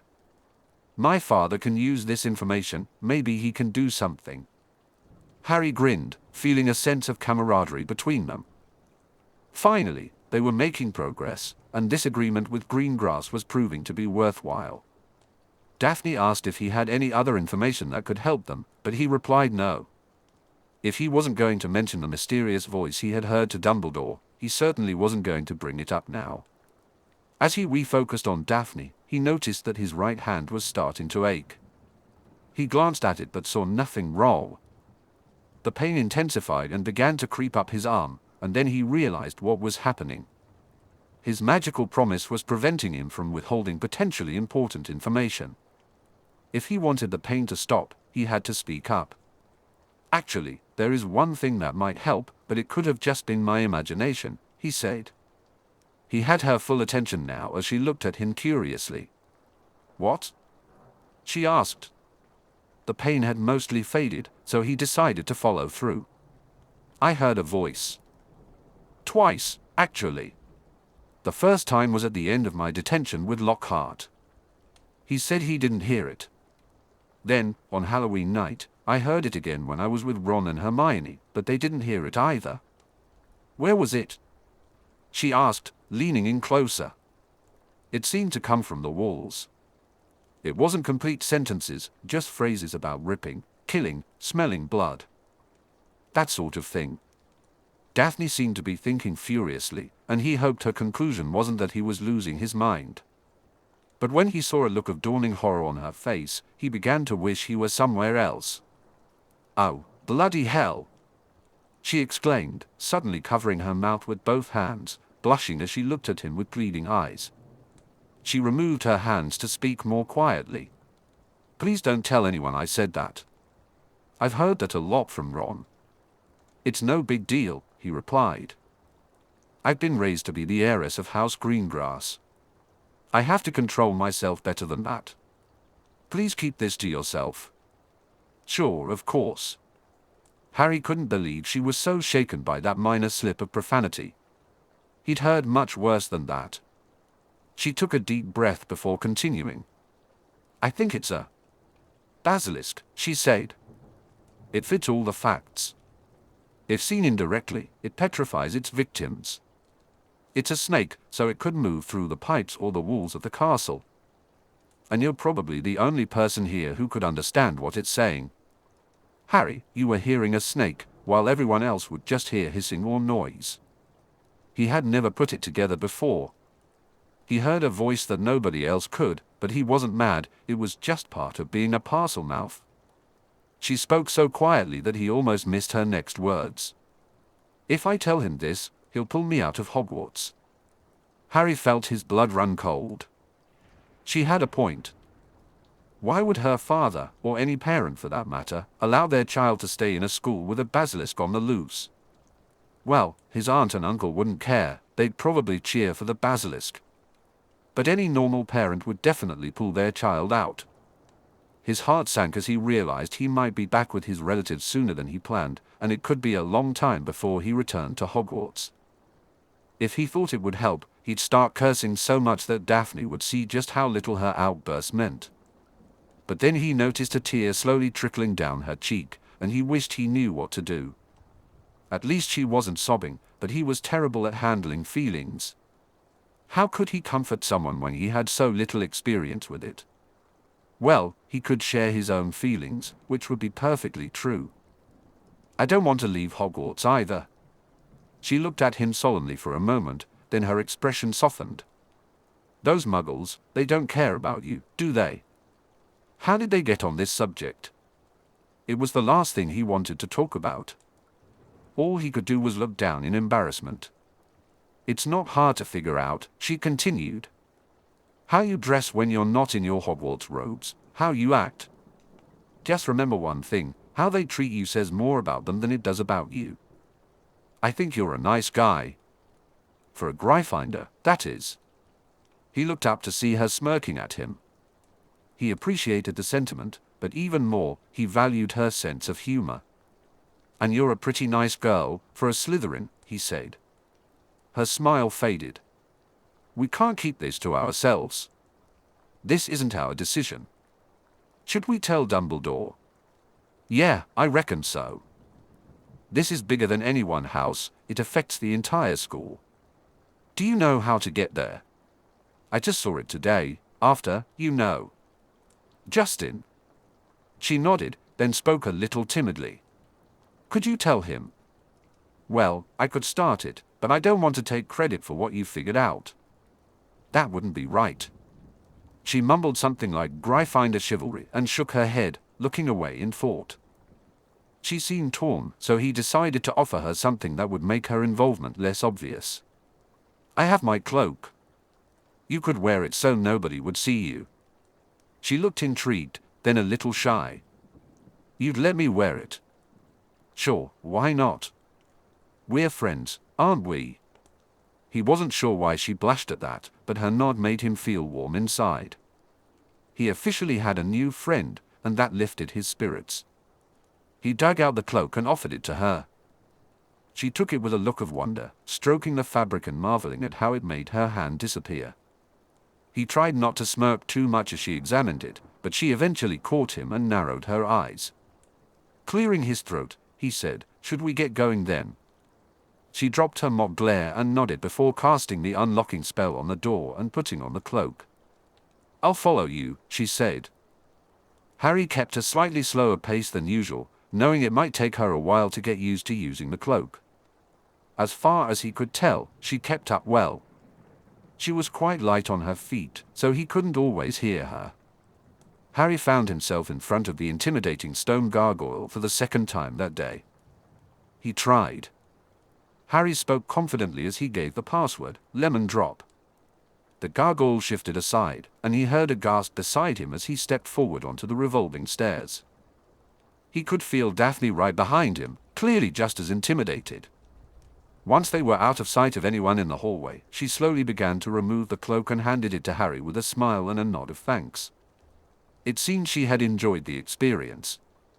Before he felt completely ready, they stood before the heavy oak door. Just as he raised his hand to knock, they heard an invitation from inside. "Come in." They exchanged a glance before Harry opened the door and stepped inside, leading the way. He moved toward the headmaster's desk, while Daphne lingered behind, nervously taking in the circular room. Harry noticed Dumbledore glance back at him, curiosity evident in his expression. "Harry, Miss Greengrass, welcome. To what do I owe the pleasure of this visit?" Determined to tackle the hardest part first, Harry took a breath. "Well, Daphne figured out what's been petrifying people, and one of the clues is something I should have told you earlier." He swallowed hard, watching Dumbledore's expression carefully, relieved to see only curiosity, which gave him the confidence to continue. "I heard a voice, twice. The first time was at the end of my detention with Professor Lockhart, and the second time was just before the message appeared in the hall. It was talking about ripping, killing, and smelling blood. I was afraid others would think I was going balmy since nobody else heard it, so I kept it to myself. But Daphne thinks it was me hearing a snake talking, and that nobody else would understand that. Also, the voice was coming from a wall both times, and she believes it was in a pipe or some space within the walls. Anyway, she thinks the thing attacking students is a basilisk." Harry glanced back at Daphne, noticing she still stood far from the desk, looking very apprehensive. "Indeed? I am very impressive, Miss Greengrass." 10 points for Slytherin, Dumbledore said. Harry noticed Daphne brighten at the praise. "That was one of my suspicions as well, and it's supported by the recent attacks on Hagrid's roosters. Do you know why that supports your theory?" Daphne nodded before responding, "The crow of a rooster is fatal to a basilisk." "Very good again, Miss Greengrass. This leads us to the fact that someone here is helping the basilisk since the attacks on the roosters don't seem to be the work of a snake. It would be more prudent for a basilisk to avoid all contact with a rooster in the first place. You don't happen to have a theory on who that might be, do you?" Daphne looked crestfallen and shook her head. When Dumbledore turned his gaze to Harry, he mirrored her response. "It seems that figuring that out will fall to the faculty, then," Dumbledore said, his grin so infectious that Harry nearly laughed. He then pointed to a stone on the corner of his desk. "I prepared a defense in case we were facing a basilisk. Mr. Potter, if you would, place that stone on the floor and tap it with your wand. Consider this a test of what I have in mind." Harry followed the instructions and was taken by surprise when a crowing rooster appeared in place of the stone. He lost his balance and fell onto his backside, startling the rooster into running away from him. From Daphne's direction, he heard what suspiciously sounded like a stifled laugh. He turned to look at her, and when he saw her perfectly stoic expression, he shot her a mock glare. She simply raised an eyebrow as if to ask, "What?" Turning back, Harry watched as Dumbledore transformed the rooster back into a stone. "I suppose that is somewhat startling to the user. I plan to give one of those to every person who will lead a group of children. Everyone will be restricted to their common rooms unless they are going to class or the library. They will move in groups. Nobody will be allowed to be alone." "Harry, can you guess why I added that restriction?" Harry asked, unsure. He stood up, needing a moment to think. Before the silence stretched on too long, he ventured a guess. Whoever is helping or directing the basilisk is probably working alone. If nobody is allowed out by themselves, they won't be able to coordinate any new attacks. Besides, groups are riskier targets. Every victim has been alone. "Very good, Harry. 10 points to Gryffindor. Do either of you have anything else to suggest?" Harry thought it was a solid plan and glanced at Daphne, who seemed a bit uncomfortable under the scrutiny. She spoke up, "I have a question." "Which is?" Dumbledore prompted. Why haven't the petrified students been revived yet? We're waiting for Professor Sprout's mandrakes to mature. But they're still young. My father's business deals with potion supplies. He could provide either mature mandrakes or the potion itself. There's no reason to wait. Dumbledore considered her carefully for a moment.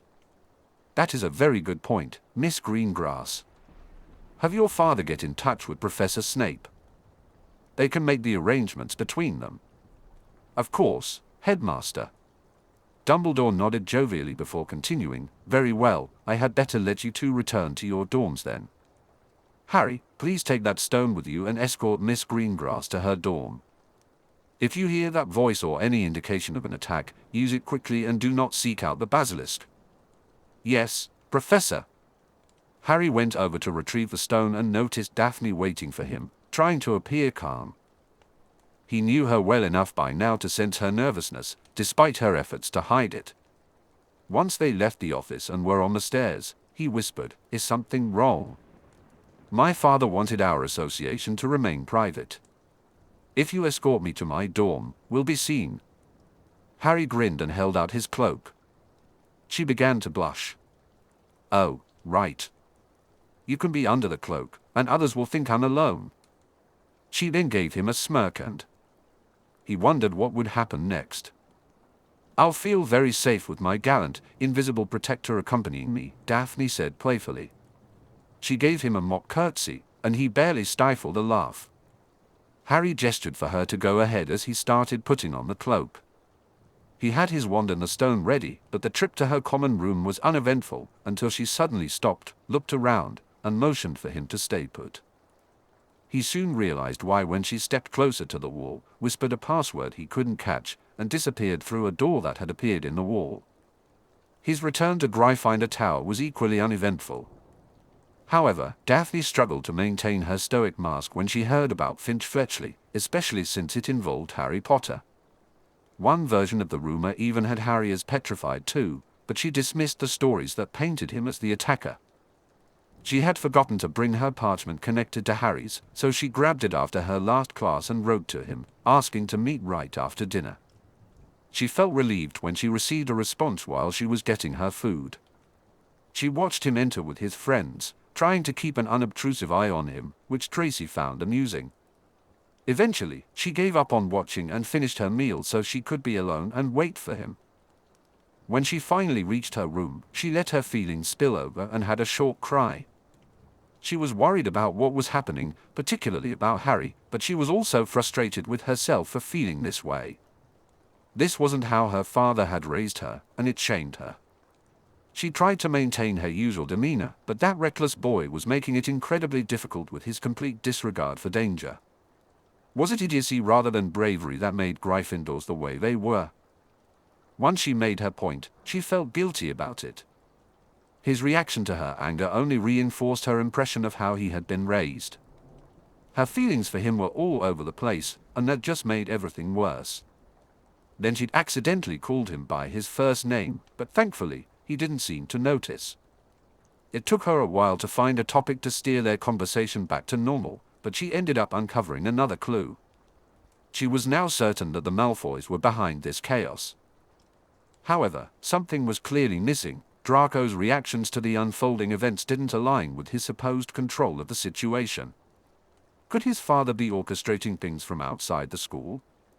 If that were the case, why wouldn't he keep his son in the loop? On the other hand, given Draco's knack for drawing attention, it might actually be wise for his father to keep him uninformed. As she puzzled over this mystery, Harry surprised her once more. Mysterious voices only he could hear would usually signal trouble, but in her opinion, Harry wasn't mad. He was special in a way that made her wonder if these facts could be linked. When she connected this to what she knew about creatures that could petrify people, a chilling answer surfaced in her mind: basilisk. Now, she was not only worried about Harry but also about her own future.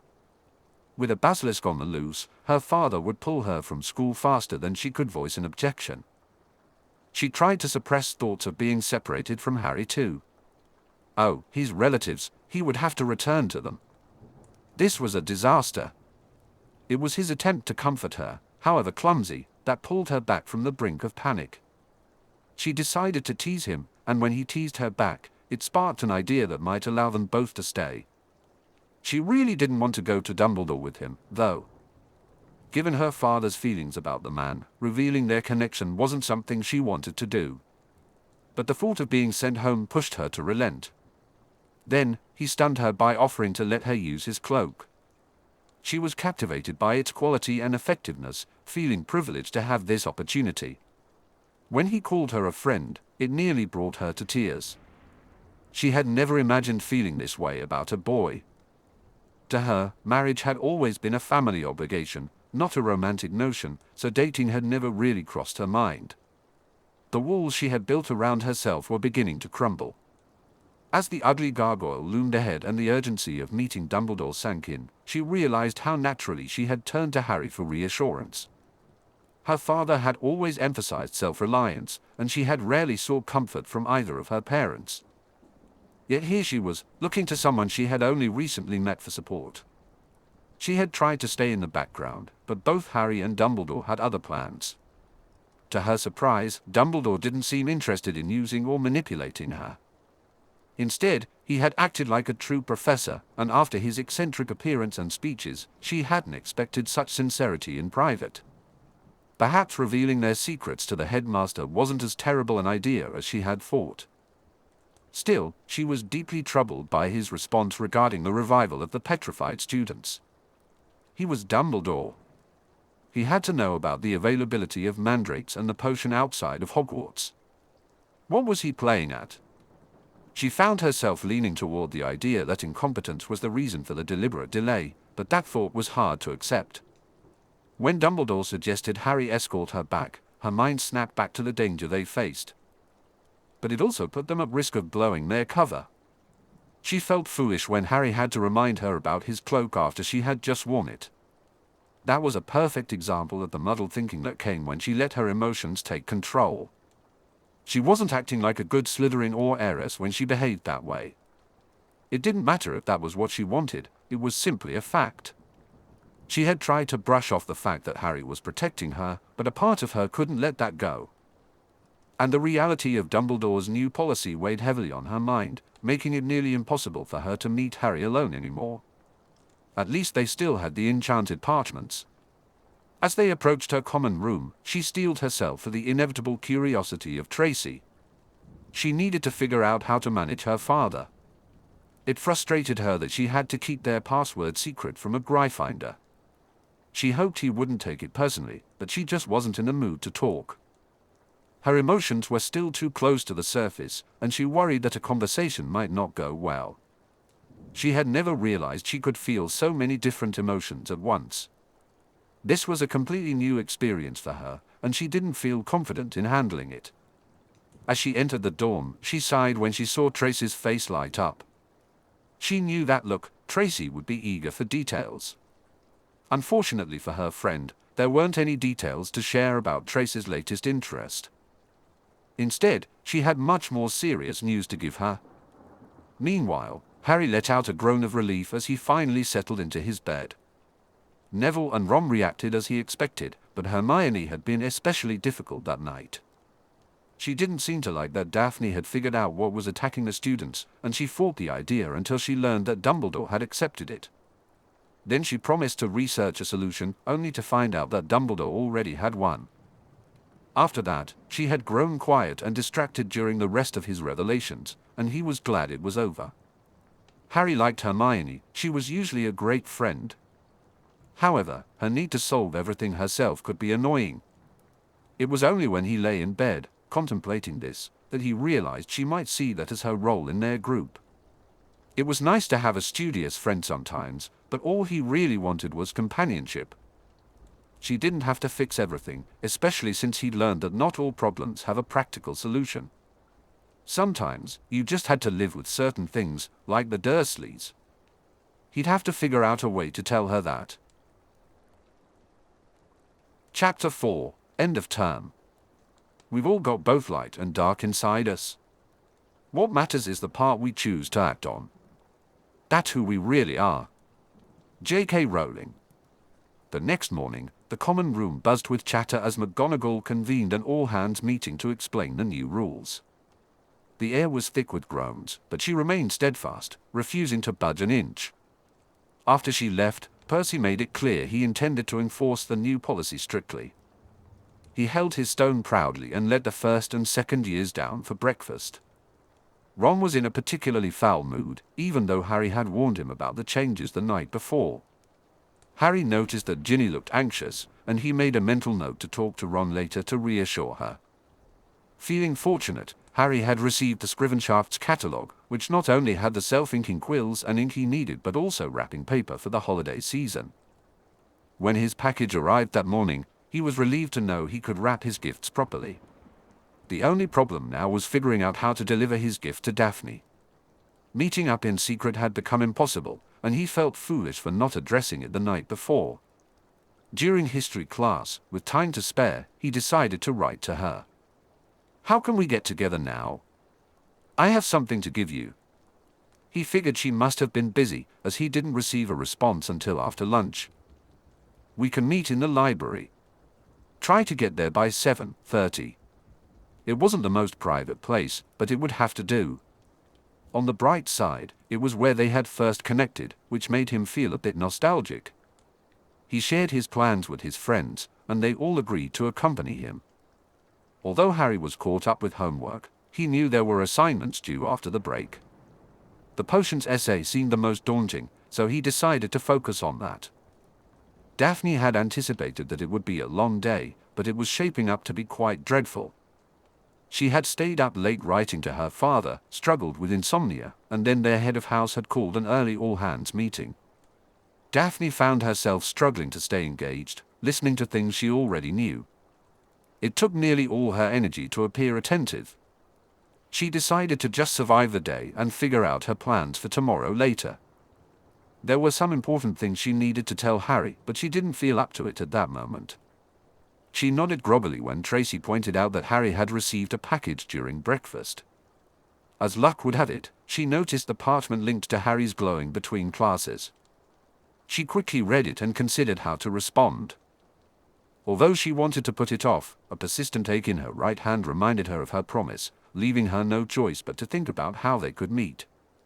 The library seemed to be their only option. Then she remembered something her mother had said, maybe the library would be a better location than she had initially thought. She decided to write back to Harry, planning to sort out the details later. She arrived at the library after 7 p.m., but as far as she could see, she was there before Harry. Tracy followed her as she approached Madame Pince at her desk. Daphne could tell the librarian was aware of her approach but deliberately made her wait while pretending to read an old parchment. Daphne's patience was wearing thin, but she knew being surly wouldn't help, so she waited. Finally, Madame Pince looked up with an indifferent gaze and asked, "Yes?" Daphne suppressed her annoyance and gave her best Ice Queen look in return. "Is the Slytherin study room available?" This time, she managed to elicit a reaction from the librarian. Pince's eyebrows shot up in surprise. After a moment of annoyance, she sighed and replied, "Yes." "Do you want it for the night?" "Yes, please." As Pince filled out a form, she suddenly asked, "Name?" "Daphne Greengrass." Daphne noticed a flicker of recognition in the librarian's eyes, but her attitude didn't improve. Later, Pince inquired, "How many tokens will you need?" Daphne was at a loss for how to respond. Daphne hesitated, unsure of what to say. It seemed to have something to do with entering the room, so she replied, "2." The librarian slid 2 metal discs toward her and then proceeded to ignore her completely. Curiously, Daphne picked up the coins and noticed the Slytherin snake symbol embossed on each one. She led Tracy back toward the wall, where a door suddenly appeared, one she had never noticed before. The presence of the tokens must have made it visible. A satisfied smile crossed her face as she realized that she and Harry would finally have their privacy. Daphne guided Tracy to a pair of empty tables and had her sit at one, much to her friend's annoyance. Pulling out her linked parchment, she quickly sent a message to Harry, "I'll be sitting at a table a few rows into the library. When you arrive, stay back. I'll leave a token for you that will let you into the room. Follow me after a minute." Eventually, she received a reply, scrawled simply with an OK. She sighed. She really needed to help him with his penmanship. To pass the time, she decided to read ahead in her chance textbook. It was a little after 7:30 when Harry finally came into view. Originally, she planned to leave the second token and slip away without even glancing at him, but that plan changed when she noticed his 3 friends trailing behind him. Oh no, he couldn't possibly mean to include them, could he? She glanced at him, then tried to shoot a meaningful look at his friends, hoping to convey her concern. But Harry just kept smiling, although his expression began to falter with uncertainty. He didn't seem to understand her silent question, yet it was clear he wanted a group meeting. Suppressing a sigh, she glanced at Tracy, who looked a bit forlorn as she returned her gaze. This day had already become a disaster, might as well complete the task and include everyone. She stood up and signaled for Tracy to follow her. She didn't look back at the Gryffindors, although Tracy did. As they approached the door that had just appeared, as Daphne entered the room, she was relieved to find nobody nearby, which was a good start. Tracy followed closely behind her, unable to contain her excitement. This is going to be great. We can all get to know each other, Tracy exclaimed. Daphne fought the urge to glare at her friend. Though she was starting to feel a headache coming on, she decided it was worth it to stay civil for as long as possible. To her surprise, the room was larger than she expected, with a table that could seat 10 people, maybe even more if they were friendly. She chose a chair, and Tracy settled in beside her. It seemed Tracy sensed Daphne's mood, as she waited quietly, mirroring her friend's silence. About a minute later, the Gryffindors began to arrive. Initially, they all gravitated to the far side of the table, but then Harry unexpectedly walked around and sat next to Daphne. She managed to keep her composure despite the poke to her side from an amused Tracy. If Tracy kept this up, they would definitely need to have a serious conversation soon. With no one speaking yet, Daphne knew she had to take charge of the introductions. Standing up, she began, "Welcome to the Slytherin study room. Heirs Longbottom and Potter, Miss Granger, and Mr. Weasley, this is my friend Tracy Davis." The others exchanged greetings, and Daphne dutifully shook hands with the Gryffindors, just as Tracy did. However, her greeting with Neville was quite different, drawing surprised looks from Weasley and an astonished one from Harry. "It is good to see you again, Heir Longbottom," she said warmly. "It is good to see you too, Heiress Greengrass," he replied, bowing over her hand as if to kiss it instead of shaking it. She smiled before asking, "How is your grandmother?" "She is well, and your parents?" "Both well, thank you." She finished with a shy nod to Harry, who mirrored her gesture. Harry reached around her to shake hands with a delighted Tracy as Daphne took her seat once more.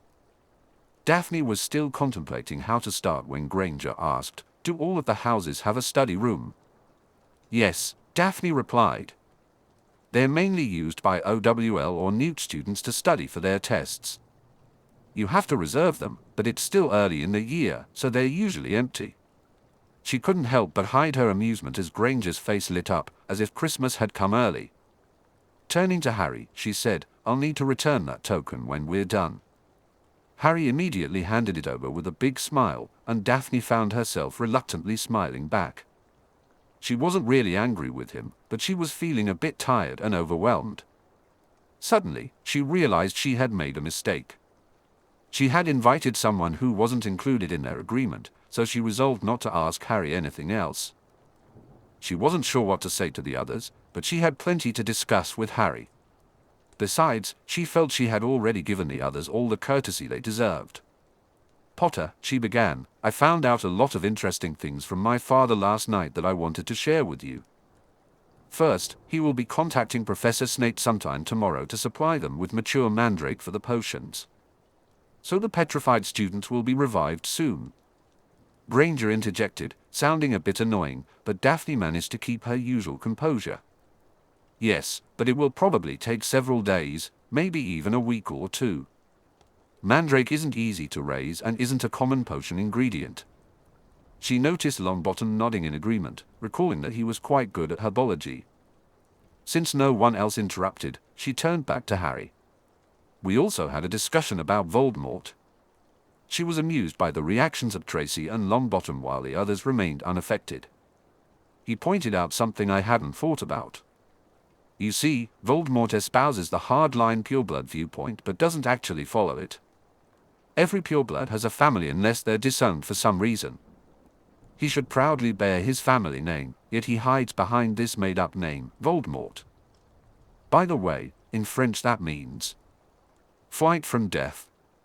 My father finds it curious that Voldemort refers to his followers as Death Eaters. It's as if he expects them to confront death on his behalf or protect him from it, something like that. And how does your father know this? Weasley asked, his tone accusatory. Daphne struggled to keep her anger in check. She was determined to show Harry that she could handle his friends. He has many business and political contacts. Although he prefers to steer clear of them, some are former Death Eaters. Like Malfoy, for example. You can't be involved in politics without dealing with Malfoy. He may have lost his seat in the Wizengamot, but he can still buy a lot of support. This revelation drew reactions from everyone except Longbottom and Tracy, and Daphne couldn't quite understand why. Harry was quick to clarify. Malfoy lost his seat? I didn't know that. He managed to avoid Azkaban by claiming he was under the Imperious curse, but it cost him his seat. All the Death Eaters lost theirs, Lestrange, Travers, Avery. However, that doesn't mean there aren't still supporters of his agenda. Some just weren't marked as Death Eaters. Harry leaned in with another question. Your father is in politics. Daphne felt a swell of pride. Yes. He's the leader of the syncretic faction of the Wizengamot. She noticed confused expressions on all the Gryffindors, except for Longbottom, so she continued. Some people call them the Greys. Recognition flickered in Weasley's eyes, though he still looked a bit irritated. Basically, the party supports the old ways but is open to change and integrating Muggleborns. The conservative faction is the one you need to watch out for. Anyway, she continued, the interesting thing is that Voldemort is hiding his identity despite the customs he claims to uphold. My father has tried to identify those cast out from their houses, but there are few, and none of them could be him. This suggests that the most likely answer is that Voldemort isn't a pureblood at all. And that supports his treatment of them. Harry looked confused. What do you mean? He kills purebloods just as easily as he does those who aren't. He tortures his own followers when they disappoint him. Essentially, he's a psychopath who only cares about himself. He's a danger to everyone. The faces around the table grew solemn. Here's another key point, he has claimed to his followers that he is the heir of Slytherin. Harry's eyes widened. He's back again. I wonder who is possessing this time. Daphne couldn't help but smile at the thought. If it's Lockhart, he's doing a good job of playing the Ponce. A few chuckles and smiles broke through the solemn atmosphere, but it quickly returned. Daphne noticed Hermione's chuckle was forced, and she was blushing. Did she still fancy that Burke? Hermione seemed to regain her composure and spoke up again. It could be a student. Daphne couldn't deny the logic behind that, so she nodded in agreement. Harry then asked, is there anyone suspicious in Slytherin? No, but I wouldn't expect there to be, Daphne replied. That earned a frown from Ron, but she pressed on. A true Slytherin would be careful enough not to raise suspicion. I've been watching the upper years since they are the most likely candidates, and they all seem normal. I have no suspects. Hermione interjected again. Why only the upper years? Lower years like us have limited magical cores. We don't yet have enough power for many spells, even though some of us know them. Hermione looked startled. You know upper year spells? Of course. I'd been studying magic since I was 7. There was a strong emphasis on the execution of spells, so I'm still learning the theory alongside everyone else. I know a lot of spells, even if I can't properly power some of them. Hermione looked as if someone had stolen her most precious possession, while Ron appeared mutinous. Harry spoke next. So that's how you knew the locking and privacy spells? Yes. I know some. Even better spells for that, but I can't power them yet. I use what I can for now, Hermione lamented. I'm so far behind. Daphne felt conflicted. She considered Hermione a know-it-all, though she had seemed to calm down a bit since last year. Still, she had a point, the two girls were not on equal footing in their education. Harry asked, "Can you teach me some of those spells?" That question pulled a genuine smile from Daphne. "Sure, I can do that." She ignored a subtle nudge from Tracy. "Did he tell you anything else?" Harry inquired. "No, that covers it. He's going to keep looking for information, especially anything related to the Malfoys."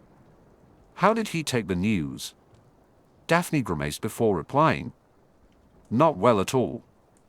I was so afraid he was going to pull me out of school. I had to emphasize the precautions and reassure him that I'd be careful. The only reason I think I managed to convince him is that there are no Muggle-born Slytherins. He knows we shouldn't be targets."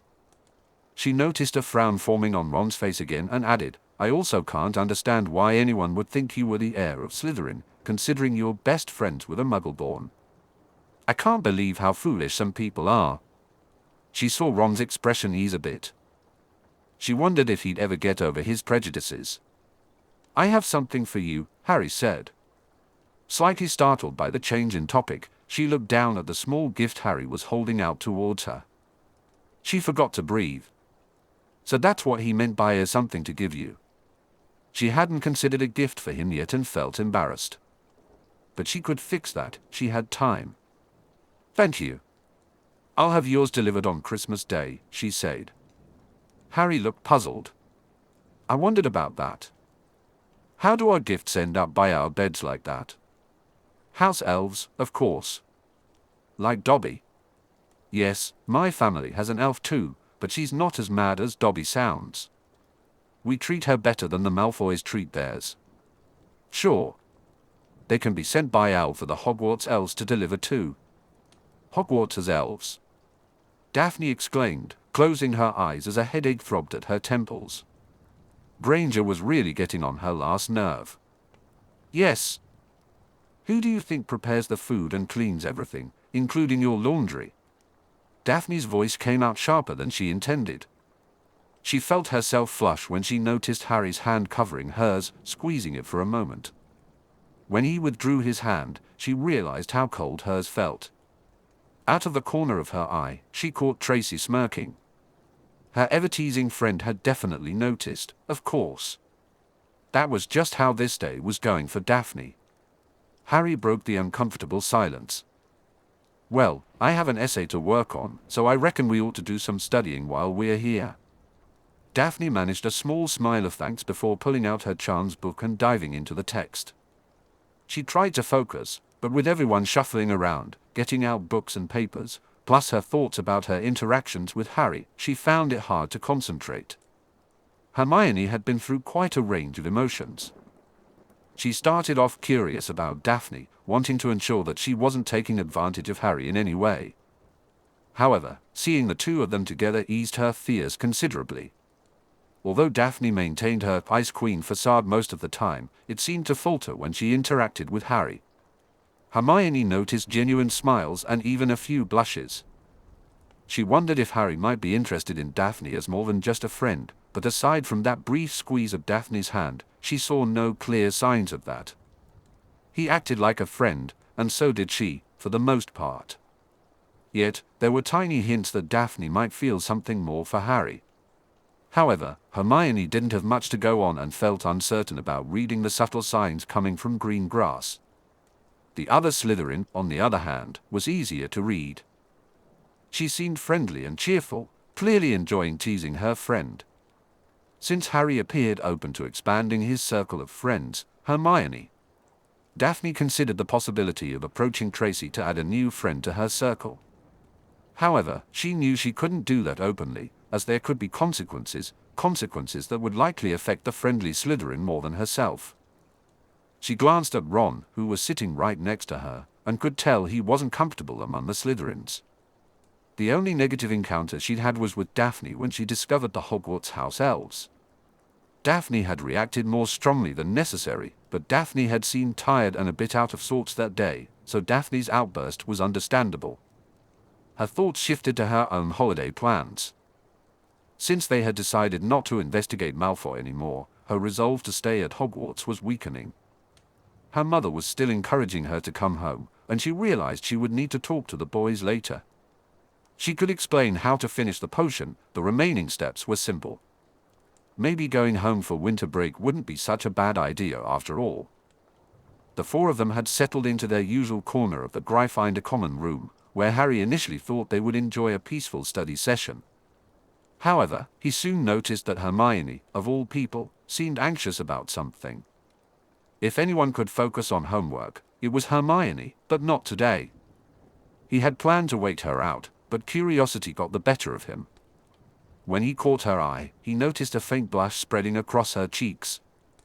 She set her book down and cleared her throat, drawing the attention of Ron and the other boys in their group. "I was thinking," she began, glancing cautiously around the group, especially at Ron. Since we're not going to investigate Malfoy anymore, maybe I should go home for winter break instead. My mother really wants me to come, and since we're not, you know." Harry was surprised at her hesitance. It seemed so unlike her. But he would never forgive himself for interrupting her thought process. Accidentally depriving someone of time with their loved ones. No one understood how precious that was more than Harry. He wanted to reassure her before anyone could say something that might complicate things. "That's fine, Hermione. You should spend as much time with your family as you can. We understand, don't we, Ron?" Ron gave Harry a startled look but eventually nodded. "Sure, he's right. I'm glad you understand. If we were going to try something, I'd definitely stay. It's just—" "We get it, Hermione," Harry interjected. He was pleased to see Neville nodding enthusiastically as well. Hermione blushed a deep shade but looked both grateful and happy. Ron's enthusiasm was limited, but he seemed careful not to spoil the moment. In fact, he quickly dived back into his homework, which encouraged the rest of them to do the same. They spent a relatively quiet 2 hours, and Harry managed to accomplish a lot. There were a few brief conversations about a particular essay or some questions, but mostly, it was a comfortable silence among the group. Eventually, Ron finished his work and grew restless. "Fancy a chess game, Harry?" Harry didn't really want to play. He was hoping for a chance to talk to Hermione privately. When he saw Neville packing up as well, an idea struck him. "I'm not done yet, Ron. Maybe Neville will take you on." He looked hopefully at Neville, who seemed a bit startled. Harry turned back to Ron just in time to catch a hint of a frown on his face. But Ron's expression quickly brightened as he turned to Neville. "Fancy a game, Neville?" Sure. I have my chess set up in the dorm. We can play up there, okay?" "Sure." Neville grabbed his study materials and headed toward the stairs, with Ron right behind him. This couldn't have gone better if he'd planned the whole thing. He turned to Hermione, only to find a suspicious look on her face. "You wanted to talk to me privately, Harry?" Oh no. That was one of the pitfalls of having such a smart friend. She could sense what he was up to. Harry decided it didn't matter, they could still have their conversation. "Yeah, I was thinking about that talk we had when I told you about Daphne figuring out the basilisk," he began. He noticed her face flash slightly, and she started to look uneasy, so he decided to get to the point before her worries grew. "You're a great friend to me, Hermione." He saw her brighten at his words, and he felt relieved to know he was approaching this the right way. "I just don't want you to think I'm only friends with you for your help. You can be my friend without checking my essays, and you certainly don't have to have all the answers. Nobody can do that." Even Dumbledore wasn't sure what was happening. He noticed her unease returning, but her mood seemed to lift toward the end of his statement. Her voice was soft when she asked, "So you don't want my help?" "Blimey, no. I didn't mean that at all. What I'm trying to say is that isn't why we're friends. You don't have to help me, but it's nice when you do. Well, maybe not all the time. He grinned at her, hoping to soften any sting his words might have caused. It seemed to work, as she sat up a bit straighter, looking at him with a hint of admiration. You're a good friend to me too, Harry. I understand your point now, and I appreciate you telling me. I had trouble making friends in school before Hogwarts. Friends are precious to me, and well, I may have tried to ensure you'd stay friends by doing everything I could to help. Maybe too much sometimes. She blushed slightly as she admitted this but continued, I admit I was a little worried about you spending time with Daphne, and I might have been afraid of losing you as a friend. Maybe I overreacted. She paused, her cheeks warming. Okay, I definitely overreacted. I won't do that again. Harry grinned at her again. Nobody's perfect, and I know that definitely includes me. I'm trying not to be such a moody git anymore. Harry noticed Hermione preparing to object and quickly raised his hand to stop her. My point is that a mistake doesn't ruin everything. We're all just human. We say we're sorry, and then it's all good again. She looked at him curiously, and Harry felt a flutter of nerves. What was she thinking? I think Daphne has been good for you, Harry. You're becoming more serious about things and taking the time to think things through. I'm glad you're doing this information exchange. You've got a new friend. Harry couldn't help but blush at her words, but he replied with enthusiasm, You're right, I do. I still have great friends in you, Ron, and even Neville now too. This has been a good month for me. Ron stared at the board in front of him, trying to step outside his comfort zone. He often approached challenges by relating them to one of his favorite activities, chess. He decided to start with the easiest of the three, focusing on his current opponent. Neville hadn't even been on his radar until recently.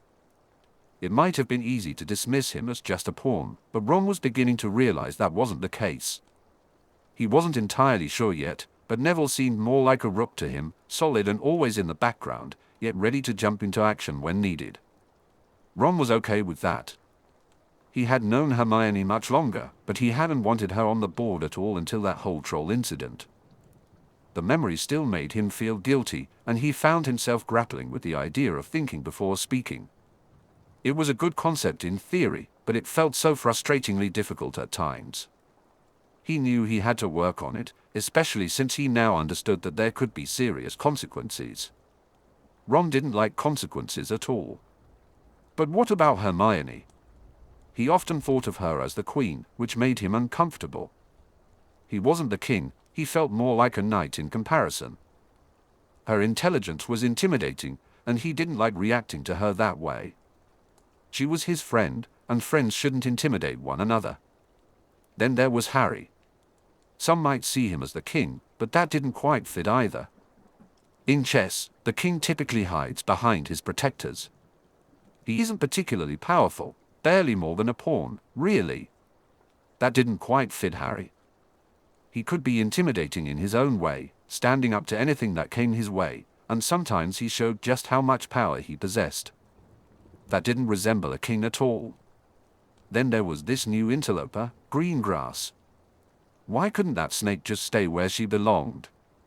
Why did she have to take his friend? That thought jolted him.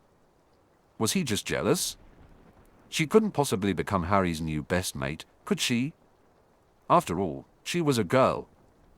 He had been pretty sure of her until he saw her for himself. There had been no spells, no potions, just conversation. And she had provided some pretty good information, too. He had watched her for any signs of treachery but hadn't found anything. What was he supposed to do? Bloody hell. His chess metaphors were failing him. How was he going to figure this out? He might have gotten Hermione alone to ask her some questions, but now she was about to leave. He would have the whole winter break with no way to resolve this. His attention returned to the game with Neville when Neville made his move. His pawn was in danger, but he had already considered that threat. In fact, Neville had just created an opening for him. He scanned the board to ensure he wasn't missing anything before making his move. It was late, and Roxanne really ought to be getting ready for bed, but too many doubts swirled in her mind to even think about sleeping. She had tried to find out where Harry had disappeared to after the death of her good friend Lily. Not only did nobody know, but most didn't even like being asked the question. At that time, she had no reason to suspect Dumbledore's involvement, as he wasn't close to the Potters. He merely led the group they were involved with, which Lily had been reluctant to discuss. Even now, her suspicion about Dumbledore was vague, and she had no proof whatsoever. Her inquiries about the will. Only the fact that it was sealed, but no one knew who had done it. Later, when her husband took his father's seat in the Wizengamot, she had persuaded him to pursue more official channels. Unfortunately, he faced nothing but hostility for raising such questions. Then, during Daphne's first year, she was pleased to hear that Harry had indeed come to attend Hogwarts. However, she kept her observations about the boy to herself.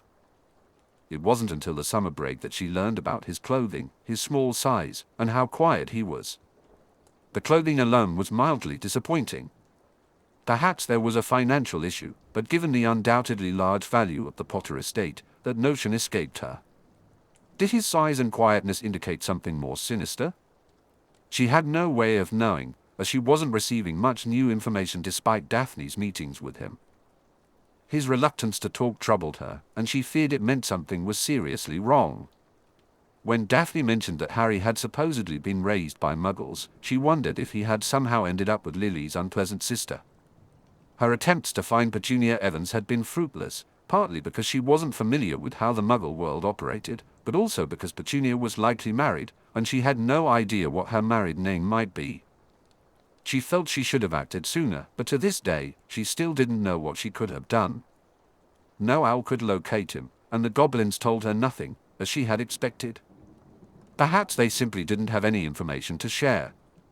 Wherever Harry had disappeared to, it was well protected, which was reassuring, yet also very vexing to her. Her conversation with Daphne that summer may have finally prompted her to approach the boy. She wasn't entirely sure. "Are you coming to bed?" She did her best to suppress her startled reaction, but he caught it as he muttered, "Sorry." She continued to gaze out the window into the night. "It's okay. I was just deep in thought." Her husband came up beside her and placed his hand on her shoulder. A hand rested gently on her shoulder. "What's bothering you?" he asked. "I'm just wondering what I could have done earlier to learn more about Harry," she replied. She heard him sigh before he answered, "Don't drive yourself mad by second-guessing. Everything we tried was a dead end. We should concentrate on the present." She turned to him and said, "You're right." Then she wrapped her arms around him in a hug, deciding it was definitely time for bed. The next day had been long, and Harry hadn't exchanged a single word with Daphne. He missed her, but they had only known each other for a little over a month. It boggled his mind how quickly he had grown accustomed to her presence. On the other hand, he had something he wanted to ask her.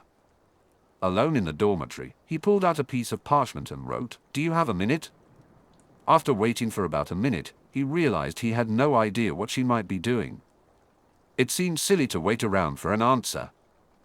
Just as he began to wonder about going back down to the common room to see if anything had changed, he caught a glow from the corner of his eye. She had answered. "Did you want to talk about something?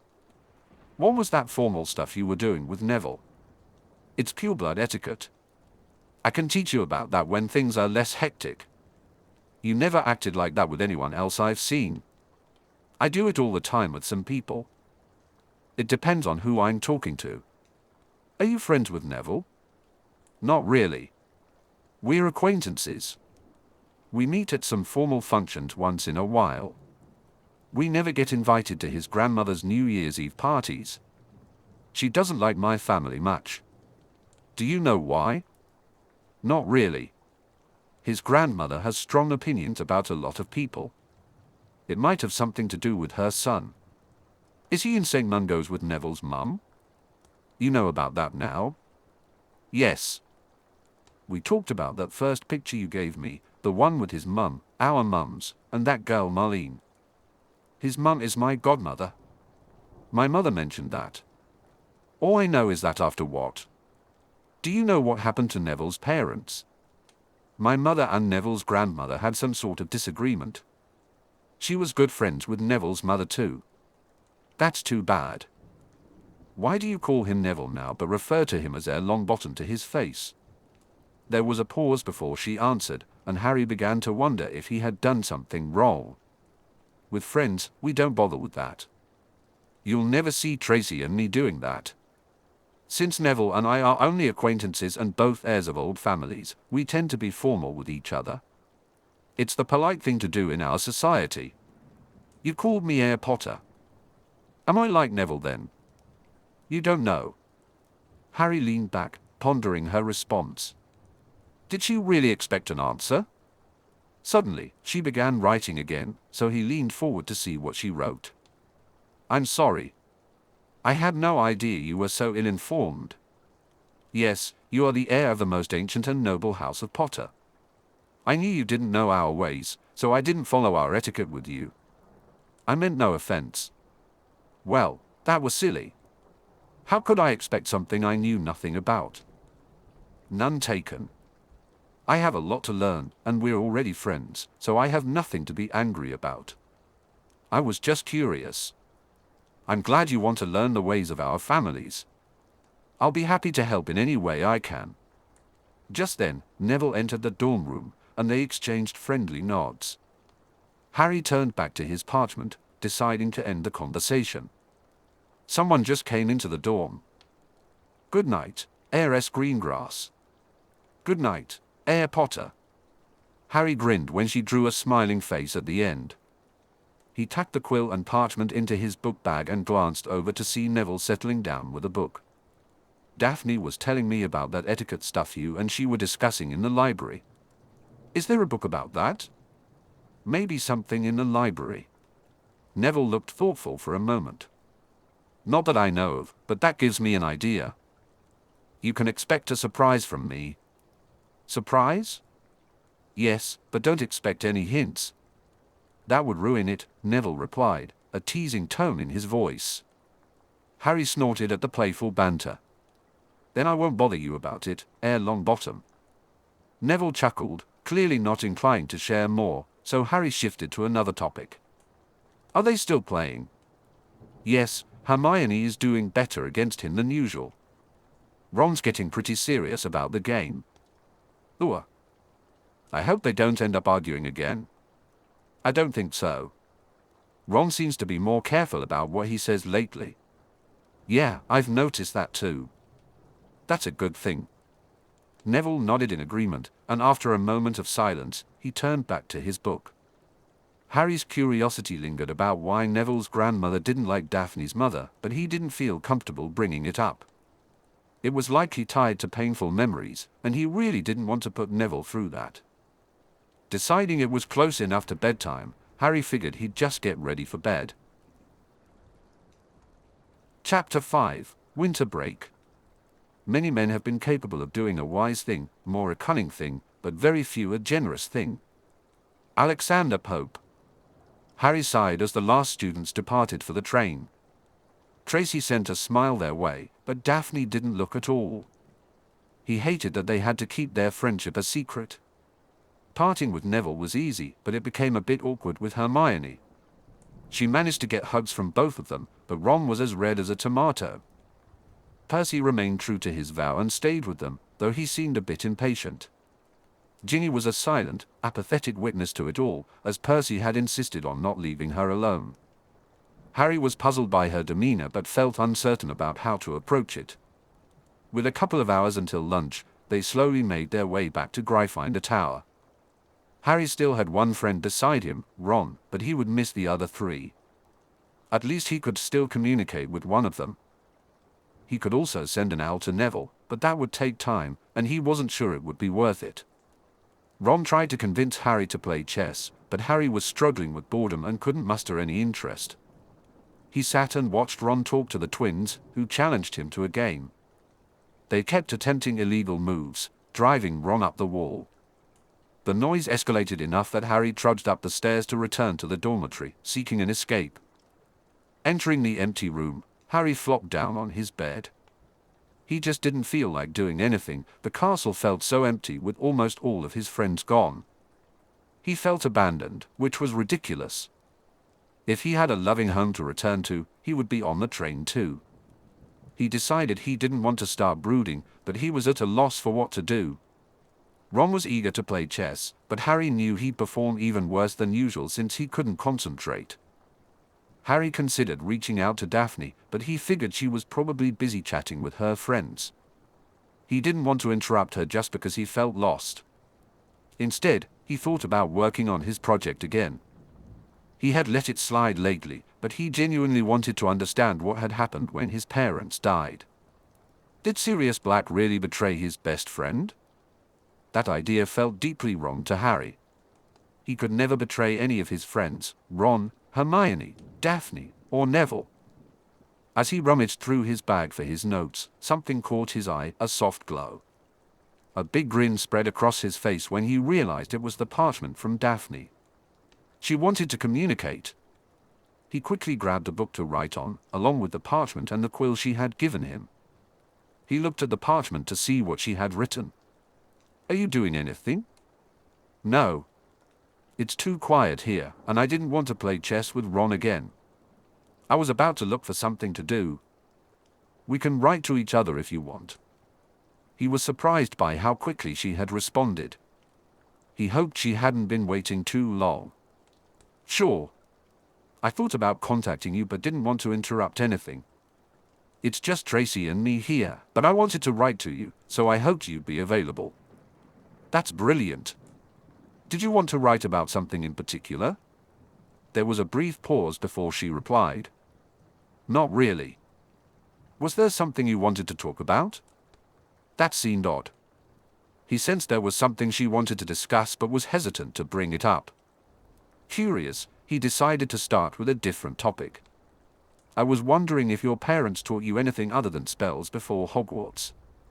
I learned a lot about potions and potion ingredients from both my parents, but especially my father. As you may recall, that's his business, and someday I'll probably take over the family business. There's something else I learned, but I'm saving that as a surprise for later." What was it with his friends and surprises? First Neville, now Daphne. He could be patient, well, he could if he had something to occupy his mind. "How far ahead are you on spells?" she asked. "I know all the spells you learned before Owls," he replied.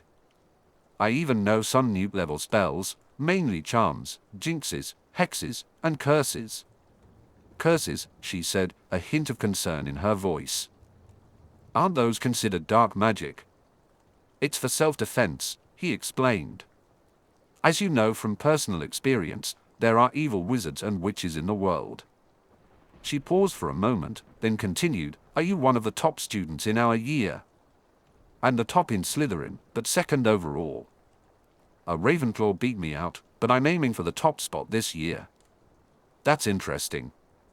Do you know where Hermione ranks?" "I think she's around 9th or 10th. I don't remember for sure." "I thought she'd be higher," she said, and there was another pause. He wasn't worried, though. The delay could be due to many things. "Some of us have an advantage over her with what we learned beforehand. I'm sure if she keeps up her hard work, she'll improve each year until she's one of the top students." "You're third in Gryffindor for your year," she added. "Really? I guess that's not bad," he replied, though the long pause that followed began to concern him. "You could do better," she said thoughtfully. He considered her words. She was right. He had decided to be more proactive in figuring out his life. Taking his studies more seriously wasn't a bad idea. "Are you still there?" he asked, feeling a bit embarrassed for leaving her hanging. "Yes, sorry. I was thinking," she said. "You're right, I probably should try harder." "Are you afraid of losing Hermione as a friend if you do better than her?" she asked suddenly. "What? Where did that come from?" He thought about it but didn't see it as an issue. "No.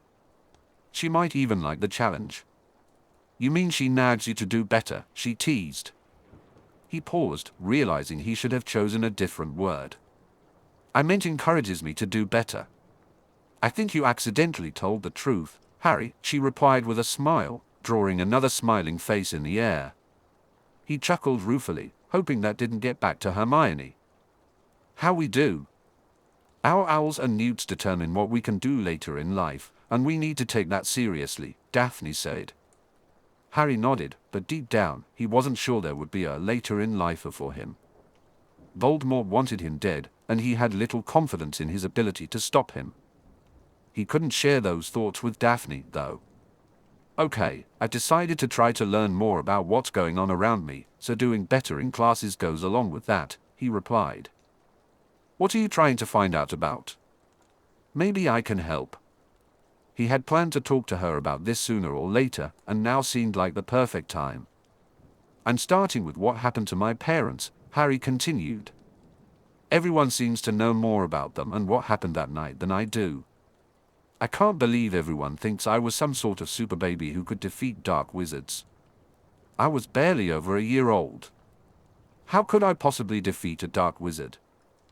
I haven't found much about what really happened that night. Nobody seems to know. However, I did do a lot of research in the back issues of the Daily Prophet. He felt better for venting a little, but then grew concerned when Daphne fell silent for a moment. What did you find? She finally asked. Not as much as I hoped. Some of the things they published, I'm not sure I should believe. But there's one big mystery to me, it's about Sirius Black. Do you know who he is? Yes, I know who he is, Daphne replied. Harry felt a twinge of frustration. She probably knew he was the one who betrayed his parents and had never told him. Then he considered how difficult it would be to tell someone that about their own parents.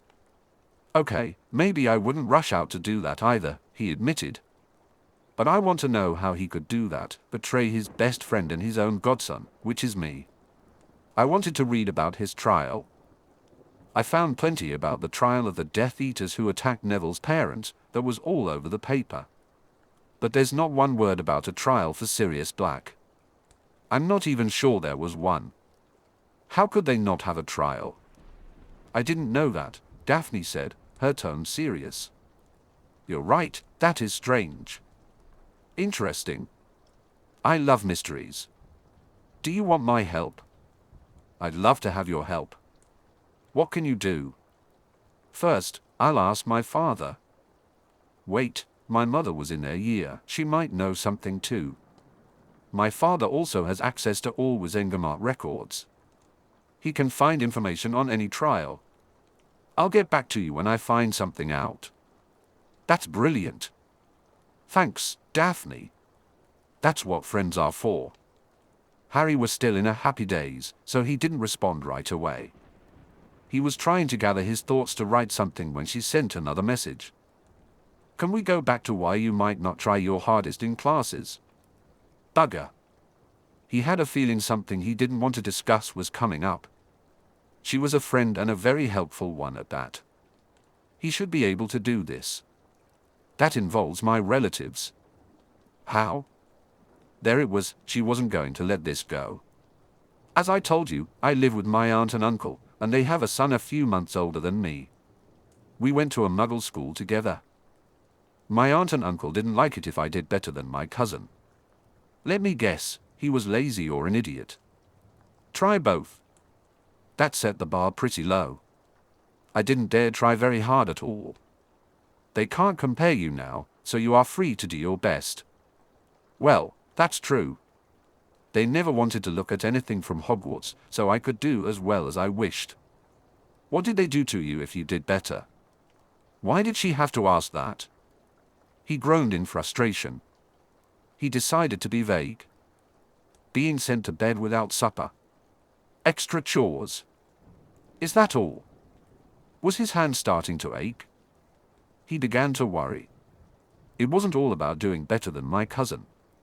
They'd get mad about other stuff. Like what? No. She was supposed to drop this. He had to write something, though. Accidental magic. There was a long pause, but this time it was a relief. Maybe they could move on to a new topic. Did they ever hit you?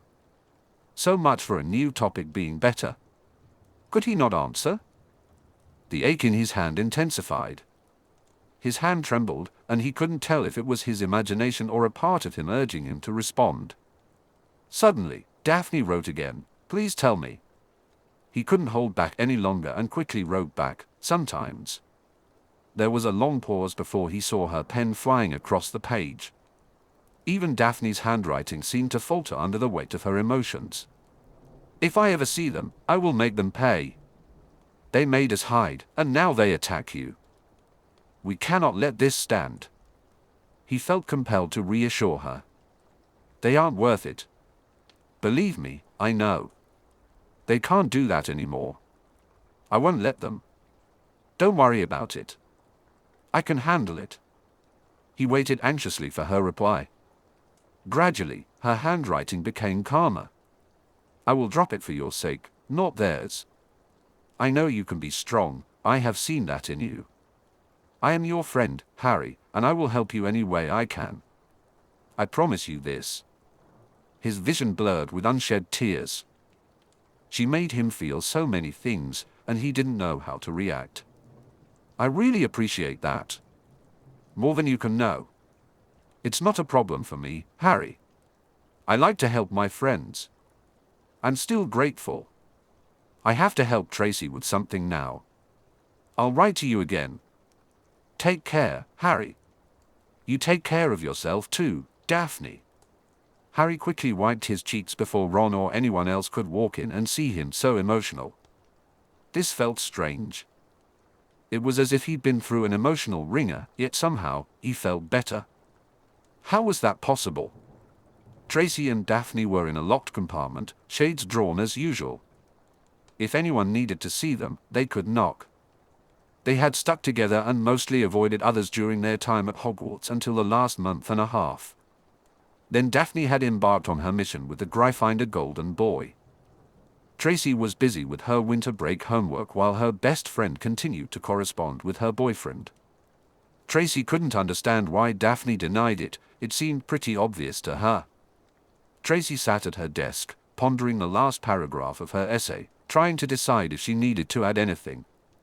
That's when she heard a sniff from her friend. Absent-mindedly, she glanced over to check on Daphne and was startled to see her in tears. Daphne never cried, it was a point of pride for her. But right now, she was like a faucet left running. Had that Potter boy dumped her? Tracy didn't care what Daphne said, if he had hurt her friend, she would make him pay. For a moment, she wasted time looking at the blank parchment on Daphne's lap. Of course, it was empty, and that was a pointless effort. Unsure if a hug was the right move, Tracy decided to see if her friend was ready to talk. "Daphne? What happened?" Daphne simply shook her head, tears continuing to flow. Tracy couldn't just sit by and do nothing. "Did he hurt you?" That got her attention. Daphne's head snapped up, her expression entirely different from her usual stoic self. Her eyes and nose were red, tears streaking down her cheeks, but her look was more surprised than sad. "What made you think that?" she asked. "Well..." Tracy hesitated, unsure how to explain. She gestured toward the blank parchment. Daphne huffed before responding. "He didn't hurt me. I can't tell you." "Oh.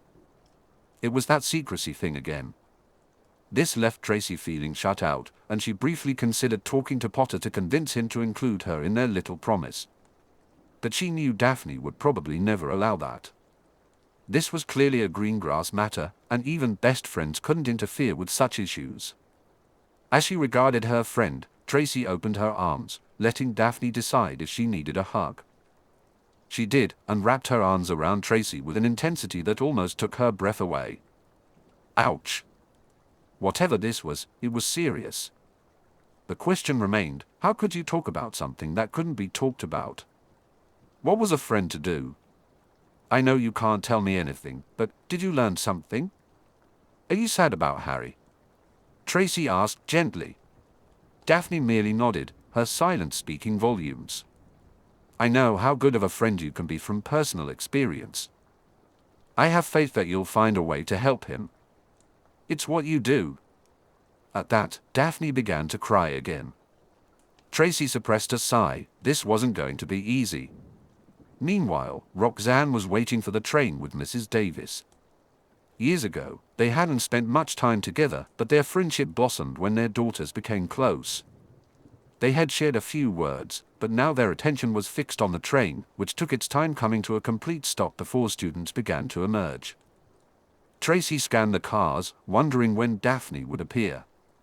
She finally spotted her and was about to wave, but her hand froze midair. Something was wrong. Daphne looked unusually solemn, and when they met, she wrapped her arms around Tracy. This was unlike any homecoming from Hogwarts Daphne had ever had. Tracy's gaze drifted to Mrs. Davis, who was watching them with a curious expression.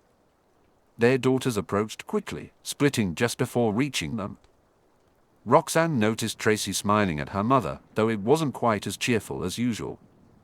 Daphne's face was completely stoic as she stopped in front of Mrs. Davis and simply said, "Mother." Her husband had mentioned some vague concerns about what was happening at Hogwarts and that he was looking into it, but this made it clear that something serious was going on. Aside from her worries about Harry Potter, her daughter's letters had seemed normal. Had she missed signs that Daphne was being forced to keep secrets? Could this somehow involve Harry? Feeling alarmed, she realized she wouldn't learn anything in a public place. They usually apparat to ensure their flue was secure from prying eyes. Without a second thought, she decided to apparate immediately, skipping their usual routine of finding a private corner first. She held out her arm, and Daphne took it with a firm grip. They vanished with a crack. Roxanne's unease deepened as Daphne kept a tight grip on her arm while they walked toward the gates and entered the grounds around their home. She couldn't wait any longer. "What's wrong?" Roxanne asked. I can't tell you." That was it. She wasn't going to tolerate this any longer. Roxanne was determined to have a word with her husband. He should have known better than to keep her in the dark about something concerning their own daughter. There would be consequences.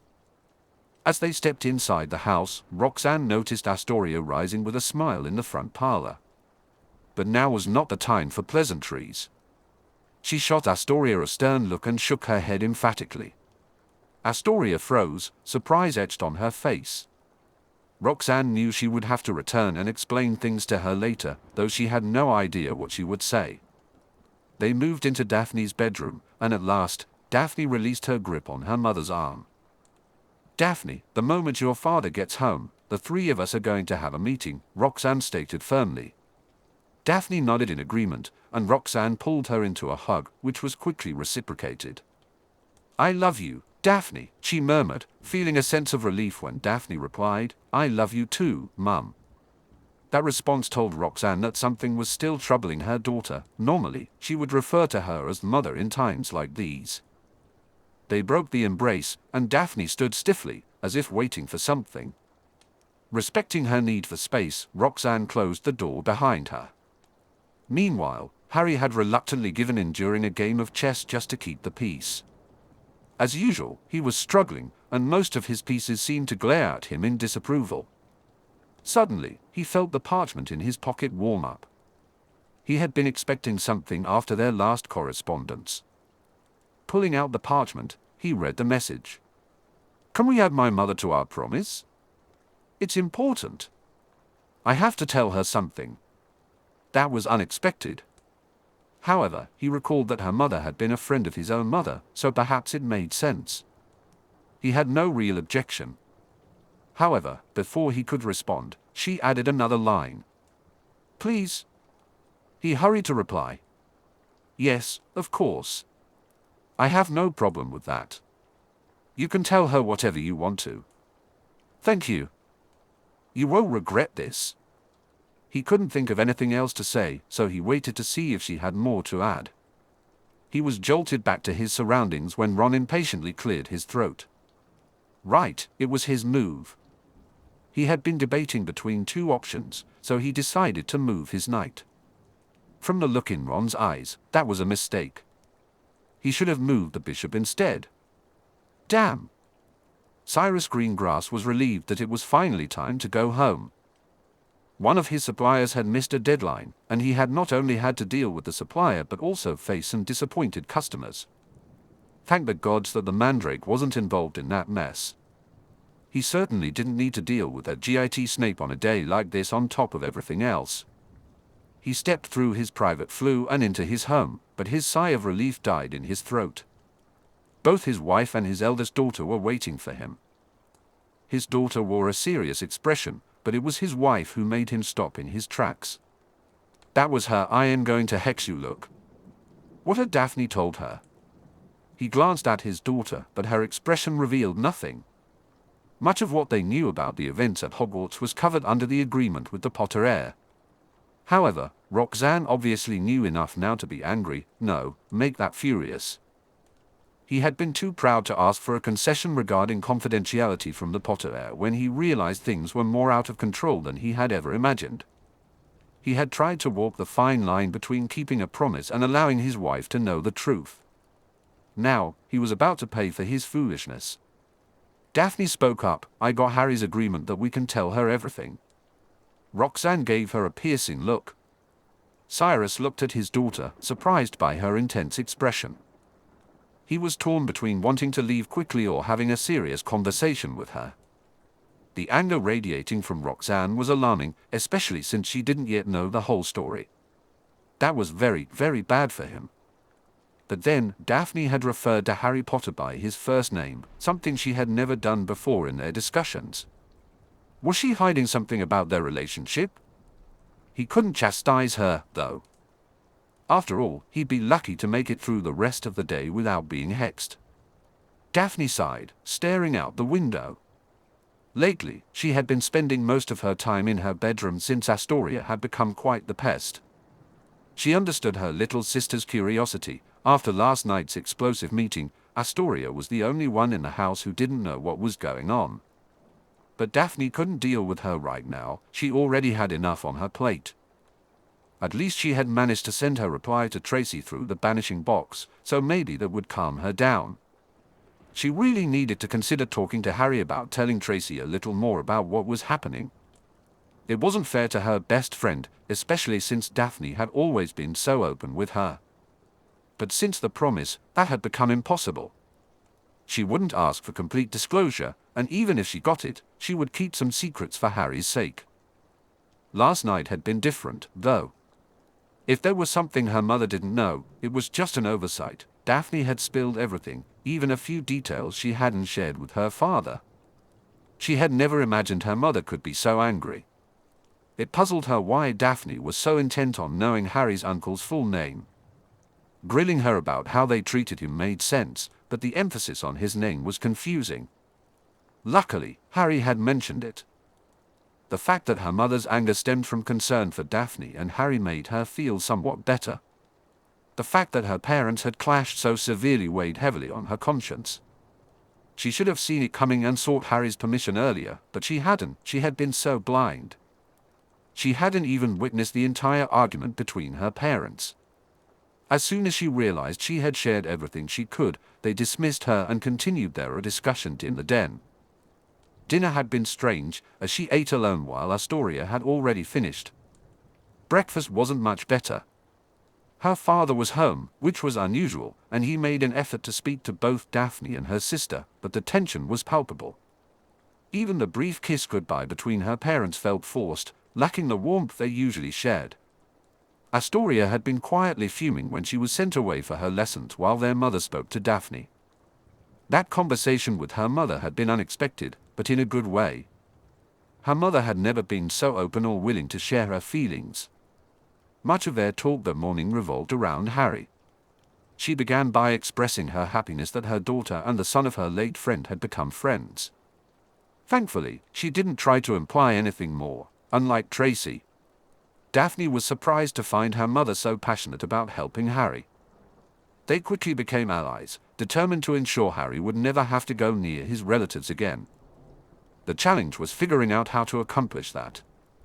Her mother assured her that her father would cooperate, although Daphne suspected there was an underlying threat involved.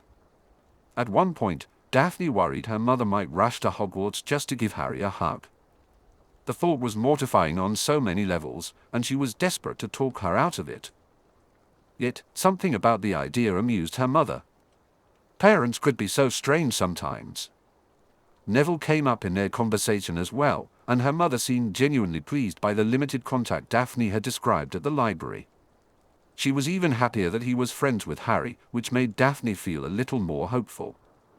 Daphne began to wonder if she had underestimated how close her mother had been to their families. She vaguely remembered a visit to the Longbottoms at Street Mungo's, but it hadn't gone well in her eyes. They were strangers to her, and their behavior had felt so odd, especially when they weren't staring blankly. The whole experience had been rather depressing, and they weren't even family to her. She couldn't imagine how Neville must feel visiting them. With a sigh, she thought about reaching out to Harry again but decided to wait until tonight. She had no idea what he might be doing, and perhaps she would learn something from her father when he returned. He was now aware of their curiosity about the trial for Sirius Black and might have some information to share. If he did, she would be eager to pass it on to Harry. Astoria was biding her time, knowing her mother wouldn't let her skip lessons. However, she hadn't expected her mother to stonewall her about what was happening. She didn't even consider going to her father. If her mother wouldn't talk, there seemed little point in asking him. But her sister couldn't hide forever. When their mother had arrived, concerned and faced with a stony Daphne, she'd feared something terrible had happened. She had already been warned about what some older boys like to do to younger girls, especially in Slytherin. But she'd quickly dismissed those worries. Though Daphne was serious, she wasn't hurt. Besides, their father would have been furious if something had truly gone wrong. Instead, he seemed to be trying to placate their mother. Astoria hadn't gleaned much from what little she had overheard. Her mother was angry about not being informed about something, and somehow, Harry Potter was involved.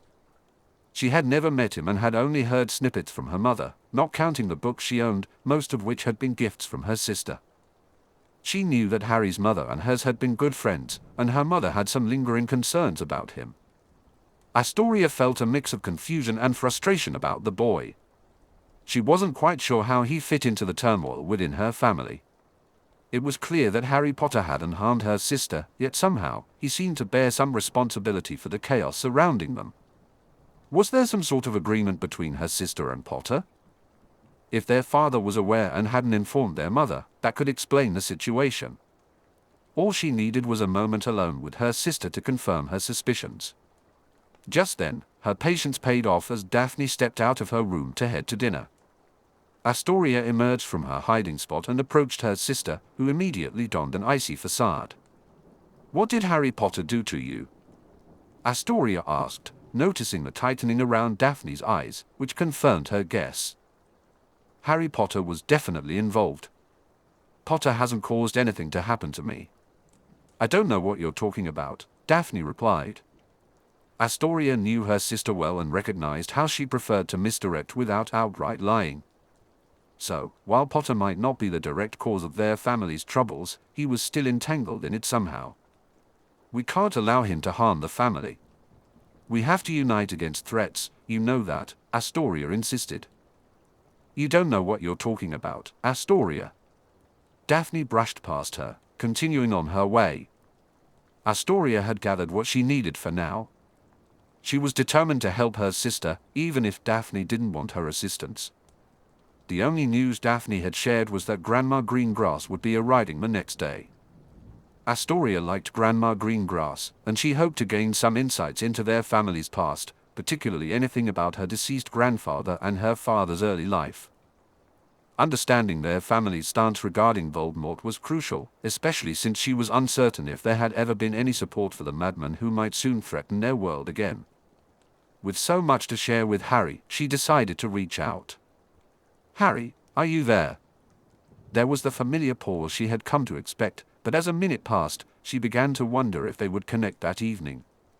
She let out a sigh of frustration.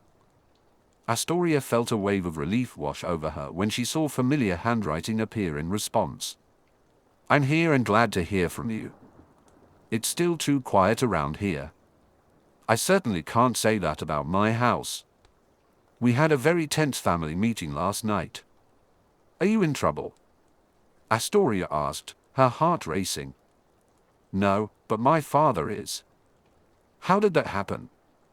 It's a long story. Are you ready? Yes, tell me everything you can. First, I have to give you some background. The only thing that's been in the news is that a Muggleborn had a magical accident and is being treated. That's it. There's been nothing about a basilisk or the second Muggleborn or the message in the hallway. Nothing. Father couldn't tell Mother much about what was going on because of our promise. I was able to share everything after you gave me permission, and I have never seen my mother so angry. Father actually looked afraid of her, and I have never seen him afraid. We have no idea why the news hasn't gotten out. Think of all the students writing to their parents or even talking to them in the past day. This should be all over the place, but it isn't. Father suspects Dumbledore is somehow preventing it. Wow. I wondered why parents hadn't been more concerned. I think something will happen now. What is your father going to do? Nothing yet, he's investigating. By the way, he's looking for records on Sirius Black's trial. He doesn't have any news on that yet. That's okay. I appreciate the fact that someone is trying. We'll find something for you, Harry. It just might take a while. By the way, do you want to hear about a trick I played on my father? Sure. I always knew you were sneaky. The word is cunning, Potter. Not sneaky. Oh. Excuse me, Heiress Greengrass, oh cunning one. I think I liked you better when you were shy. Ha ha. Just tell me the story. Fine. In all my correspondence with Father, I never let on that we became friends. I did the big reveal just after I got permission from you and right in front of Mother. I could tell that Father realized I'd kept something from him. Daphne felt a surge of frustration.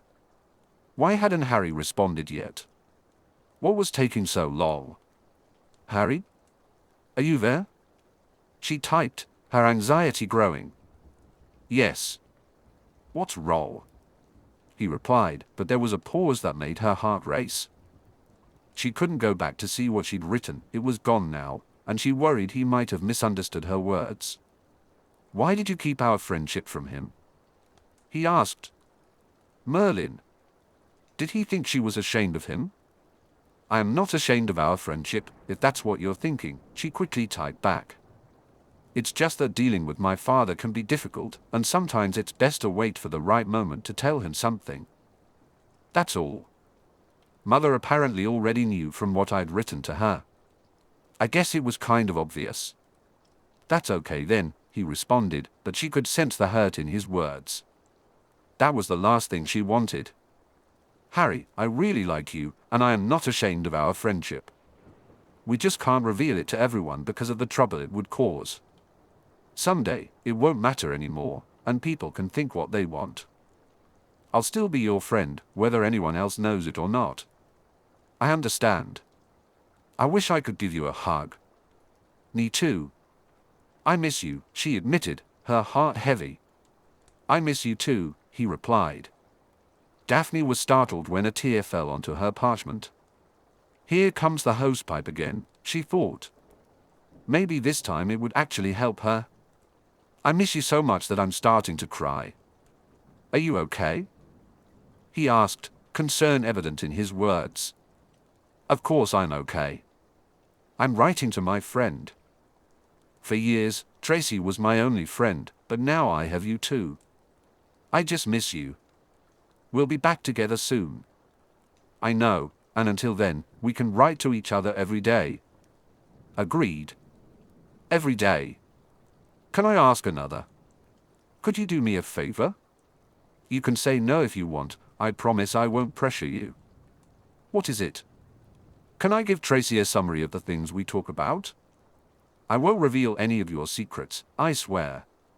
She's been my only friend, and we were very open with each other. Now, I feel bad about keeping things from her and... I'm sorry. I'm just rambling. I understand. I can tell my friends whatever I want to share, but you can't, and that doesn't seem fair to my friend. Yes. Go ahead and tell her whatever you feel you have to. Just not everything. You won't regret this, Harry. I promise I will keep your secrets. You're a really good friend. I think you're a pretty good friend too. She wished Harry could see her smile. It was so big that her face was starting to hurt. Chapter 6, Winter Break Part 2. The first step toward success is taken when you refuse to be a captive of the environment in which you first find yourself. Harry decided that preparing for bed early was a good way to be ready for when Daphne contacted him. He pulled the curtains and reflected on his day. He had chosen to redo his potions essay, realizing that he had only done the bare minimum due to his professor's reputation. However, after Daphne pointed out the importance of trying harder, along with her own dedication to potions, he felt motivated to go beyond the basics. The challenge was that improving his essay required books beyond his standard textbooks. Convincing Percy to take him to the library was the easy part. He was more than willing to help. The tricky part was Ron insisting on joining them, even though he had initially hesitated. Ron ended up being a distraction with his fidgeting and his constant search for something to read. Harry didn't glare at him as his brother had, but it wasn't easy to resist joining in on Ron's antics. He figured Ron was trying to be a good friend, but the execution left much to be desired. Harry's mood brightened when the parchment glowed and Daphne's writing began to appear. He had a book laid out beneath it and a quill ready, eager to respond quickly that evening. "Are you there?" she wrote. "Yes. Ready and waiting. Do you have news?" "A little anxious, are we?" "Do you have news?" She added a little smiley face next, making Harry snicker. "Not much. I decided to redo my potions essay and spend some time in the library. I think I did a much better job this time." "That's great, Harry. What did you do differently?" "I did the minimum required last time because, you know, Snape." "I know. He's not fair to you or any Gryffindor, for that matter. He's not great for us either." "Really?" "He's your head of house, he's supposed to help you. He's also supposed to teach potions. All he does for us is maintain a library of reference books on potions. He hates answering questions. This year, one of the first years got homesick, and he didn't care. We had to take care of him ourselves. He's such a git. I don't know how he keeps his job. Rumor has it he has embarrassing photos of Dumbledore." "Seriously?" "No, just kidding." "What did you add to your essay?" "I added more references and put it in the context of potion making in general. It might have been done sooner if Ron hadn't come along." "What did he do?" "Nothing on purpose. He was just restless and didn't know what to do." "Why did he come then?" "To be with me, I guess. I wished he hadn't bothered." "Is he holding you back from doing better?" That question gave Harry pause. He wanted to say no, but Ron usually resisted doing more work, so in a way, he did. "Maybe. Then he isn't a good friend. Don't let him stop you." "He doesn't seem to stop Granger." "Huh? She wouldn't let him." "Then be like her." "A bossy swat?" "What? I thought you liked her?" Harry struggled to stifle his laughter. "I do. I was kidding too." "Got you. Prat. Git. I better get to my news before this goes downhill too far. Did you have anything else before I start?" "No, it's your turn." "Good. Grandmother Greengrass came today, but I haven't had much time to talk to her. She was busy with my mother, and then Astoria latched onto her. I'll make sure I get a chance to talk to her tomorrow. I hope to learn more about my grandfather and some Greengrass history." "Who is Astoria?" "I didn't tell you that I have a little sister?" "No, you didn't." "Sorry. I have a little sister. She's 2 years younger than me. She'll join us at Hogwarts next fall." "Do you have any other brothers or sisters?" "No, just the one." Since we're both girls, that makes things awkward for House Greengrass. How so? A woman is treated as a temporary lord. I'd be expected to pass the Greengrass name on to a son, who would then become Lord Greengrass when he reached adulthood. That is one of the things that would have to be in my marriage contract. It would be even worse if I married an heir. Your family still uses contracts? Harry asked, intrigued. We have to. There's a lot of family business involved, especially for me as the heiress. Harry felt a mix of confusion and curiosity. How is it more complicated if you marry an heir? An heir wants to pass on his name and title. I would have to arrange for the second son to become a Greengrass. So, a contract specifies the number of children. No, we can't do that. It only includes provisions about a second son, or a first one, if there is one. Why is an heiress only a temporary lord? Because our customs are sexist, she replied, her tone serious. I wondered if you approved of that. I'll take that as a no. Brilliant deduction, Harry, she said with a hint of sarcasm. I was going to do a Lockhart impression, but I don't want to make myself feel ill right before bedtime. That is wise, Harry agreed, trying to keep the mood light. She drew a smiley face, which made Harry suppress a laugh. What if you don't have a son? He asked. Then it would fall to Astoria. If that failed too, we have a cousin who'd be next in line. I really don't want that to happen, as he's a stupid git and would ruin the family. Father has made sure we know our responsibilities to the family, she added, her expression thoughtful. Harry wasn't sure what to say. These were all issues he had never considered. I have some other news, but neither father nor I know what to make of it. What is it? Harry prompted. Sirius Black never had a trial. I suspected that. How is it possible? His imprisonment was an executive order by Minister of Magic Bagnold. She had emergency powers during the First War.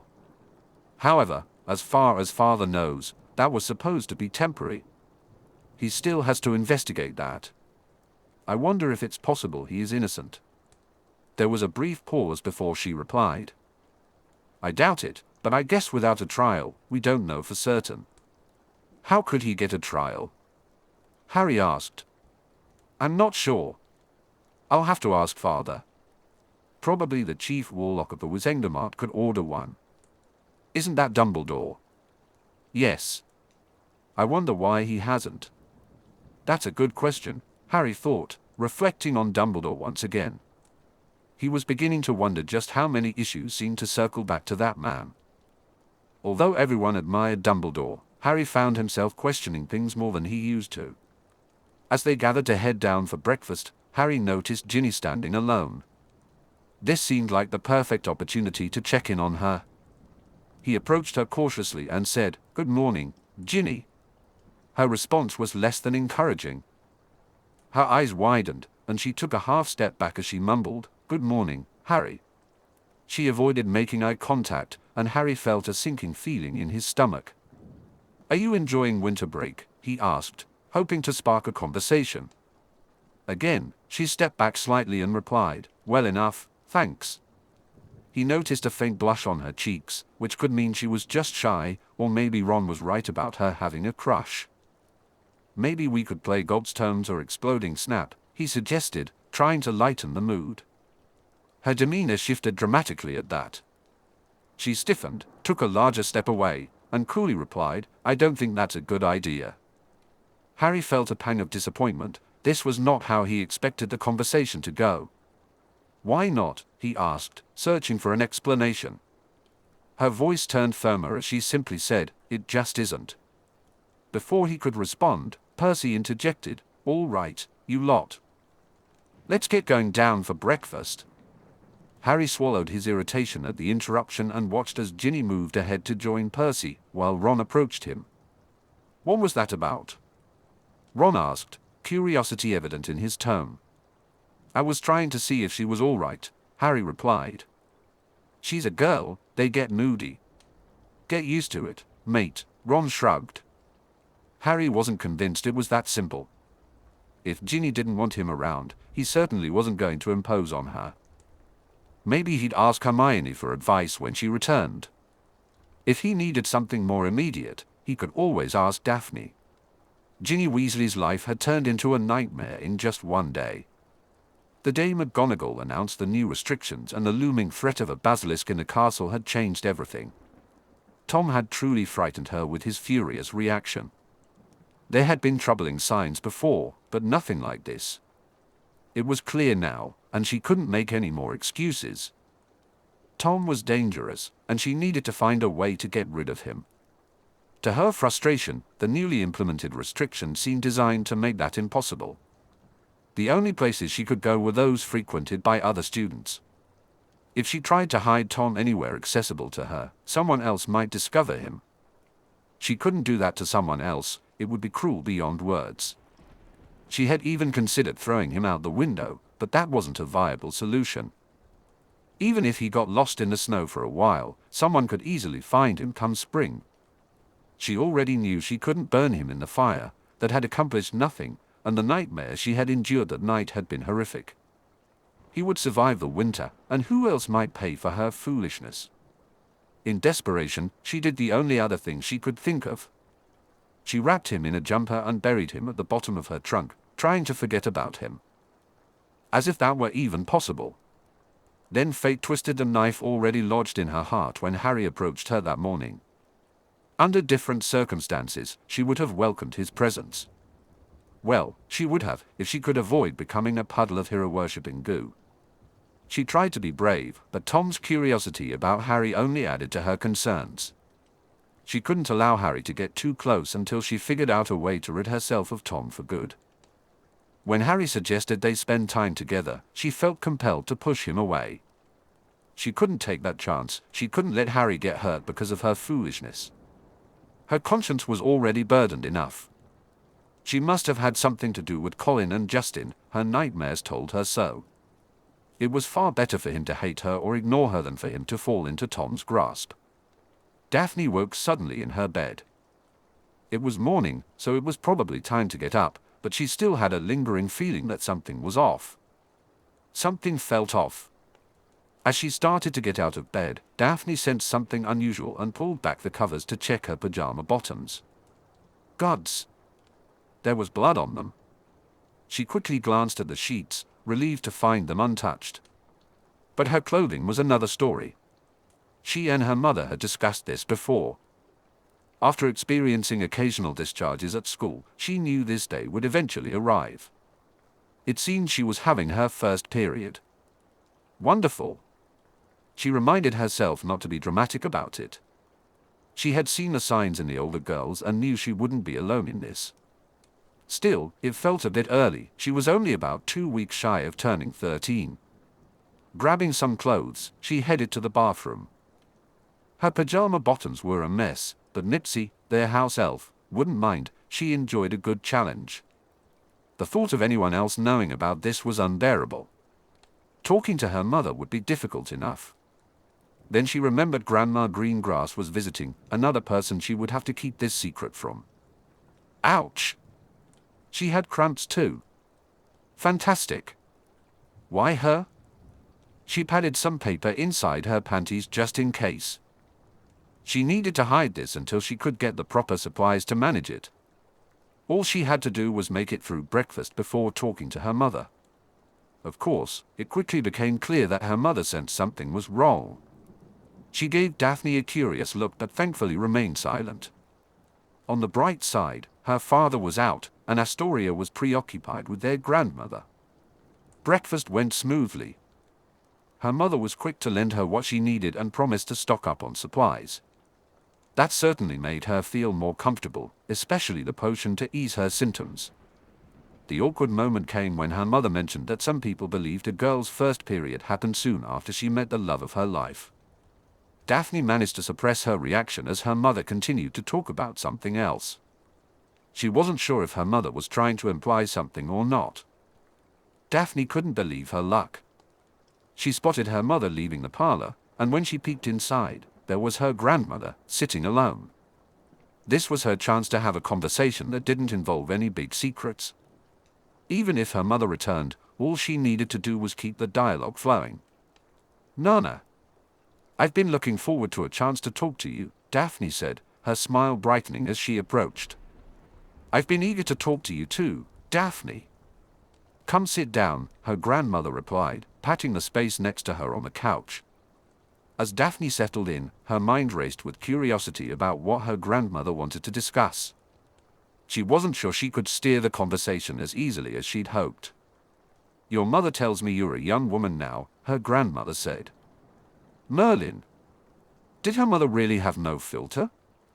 This was mortifying. Yes, I guess." Daphne stammered. "It's a milestone in every woman's life. The monthlies may not be pleasant, but they mark you as a woman," her grandmother continued, as if the only purpose of a woman was to bear children. Daphne fought to keep her irritation from showing. "I suppose. I was really anxious to talk about family history," she said, trying to redirect the conversation. "Oh? I'm pleased you're interested. I'd love to discuss that with you. But first, let's talk about your young man," her grandmother said, raising an eyebrow. Gods, no. What had her mother told her grandmother? "I'm afraid I don't know what you're talking about," Daphne replied, feigning innocence. "I'm talking about your new friend, Harry Potter," her grandmother clarified. Daphne felt a flush creep up her cheeks, and from the amused glint in her grandmother's eyes, she knew she had been caught. Panic surged for a moment, but then she remembered that her mother couldn't have revealed too much, thanks to the promise she'd made during their family meeting. For now, she could work with friend, as it was, after all, the simple truth. "Yes, it has been a surprising experience. He doesn't know much about his heritage, and I've been helping him with that," she explained. "Your mother was quite pleased that you're friends with the son of one of her friends. She's very proud of you, you know. I'm proud of you as well. He's from a powerful family, and that affiliation won't hurt in the future, will it?" Daphne felt a twinge of uncertainty. The way her grandmother phrased it could be interpreted in two very different ways. "I suppose there might be an advantage to his family," she replied cautiously, "but that's only part of it. We have a real friendship. Of course, a real friendship is important in itself, just as other relationships are." In that moment, Daphne realized she was about to endure a very uncomfortable conversation before she could steer the discussion toward her true interests. Sometimes, being part of a Slytherin family wasn't as easy as she would have liked. As she gathered her thoughts, preparing to write to Harry, she made a mental note to avoid mentioning the highly embarrassing conversation her grandmother had initiated. She understood her grandmother's interest in her life, but the whole exchange had turned awkward quickly. It was nice that her grandmother approved of their friendship, but she could have done without the probing questions about something more. Sure, the relationships between her grandparents and parents had begun with friendships, but that didn't mean her first male friend had to become something more, did it? The odd conversation with her father hadn't helped either. After speaking with her grandmother, he had called her to his study later. It started with news of 2 new investigations he was embarking on, but quickly shifted into an awkward territory that reminded her of her earlier talk with her grandmother. He spoke in generalities, yet Daphne couldn't shake the feeling that he was contemplating some sort of familial alliance with the Potters. Could he be suggesting a marriage?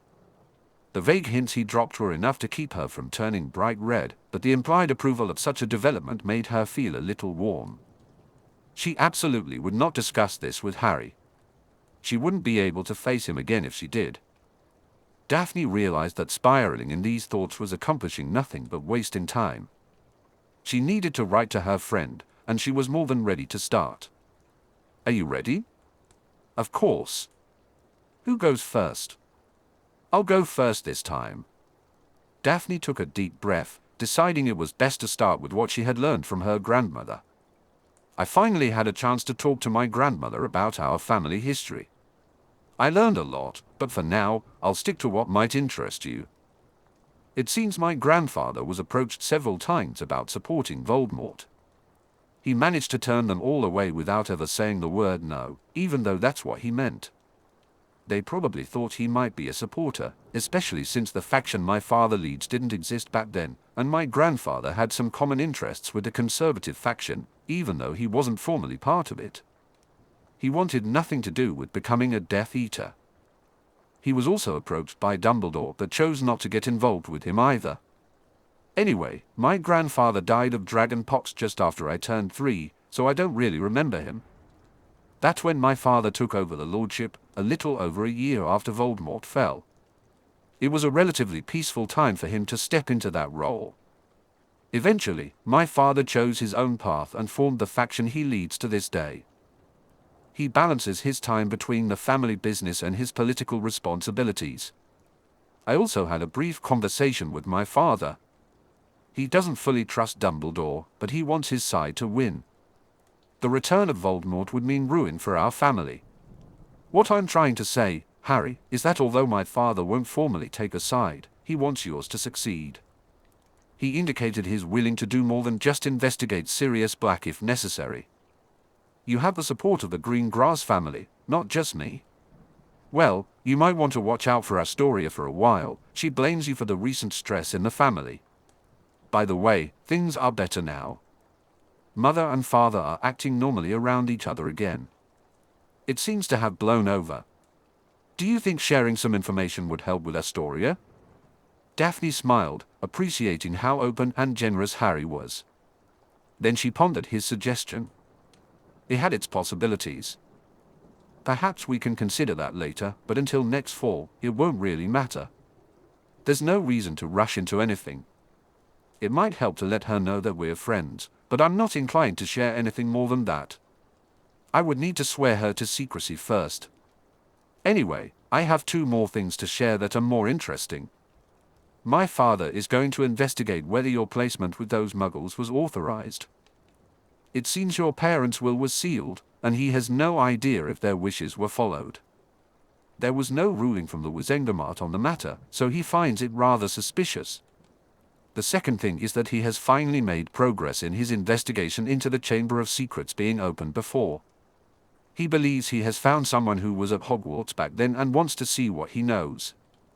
However, he hasn't had a chance to arrange a meeting with that man yet. She paused for a moment, but no response from Harry appeared. Concerned, she decided to prompt him. That's all I had. Do you have any news? Now she felt a bit worried. Harry wasn't responding. Harry? Yes, sorry, I was thinking again. She stifled a giggle but then sobered as she realized that was a good thing. He was considering things more, and that put a different sort of smile on her face. You're right, those are both interesting subjects. Does he know who sealed the will? Not yet. I'll give you news when I find out. There was another pause before he began again. It was a very quiet day on my end. I do have one funny story, though. The twins did their rare of Slytherin hacked again, and it had Ron and me laughing. They had to stop, though, because Ginny got really upset about it. That gave Daphne an uneasy feeling she wasn't comfortable with. Does she have a crush on you? I'm not sure. This summer, she acted like it, but since we've gotten to Hogwarts, I'm not so certain anymore. When did you see her this summer? After Ron and the twins rescued me from the Dursleys. She narrowed her eyes at the parchment. If he thought that she would settle for that little bit of information, he was mistaken. Information? He had another thing coming. Why did you have to be rescued? There was a long pause, and Daphne's scowl deepened. They blamed me for what happened at their big business dinner. Don't beat around the bush, Potter. What did they do to you?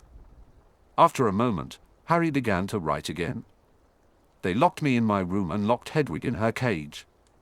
I barely got anything to eat for days. Daphne felt her anger rise.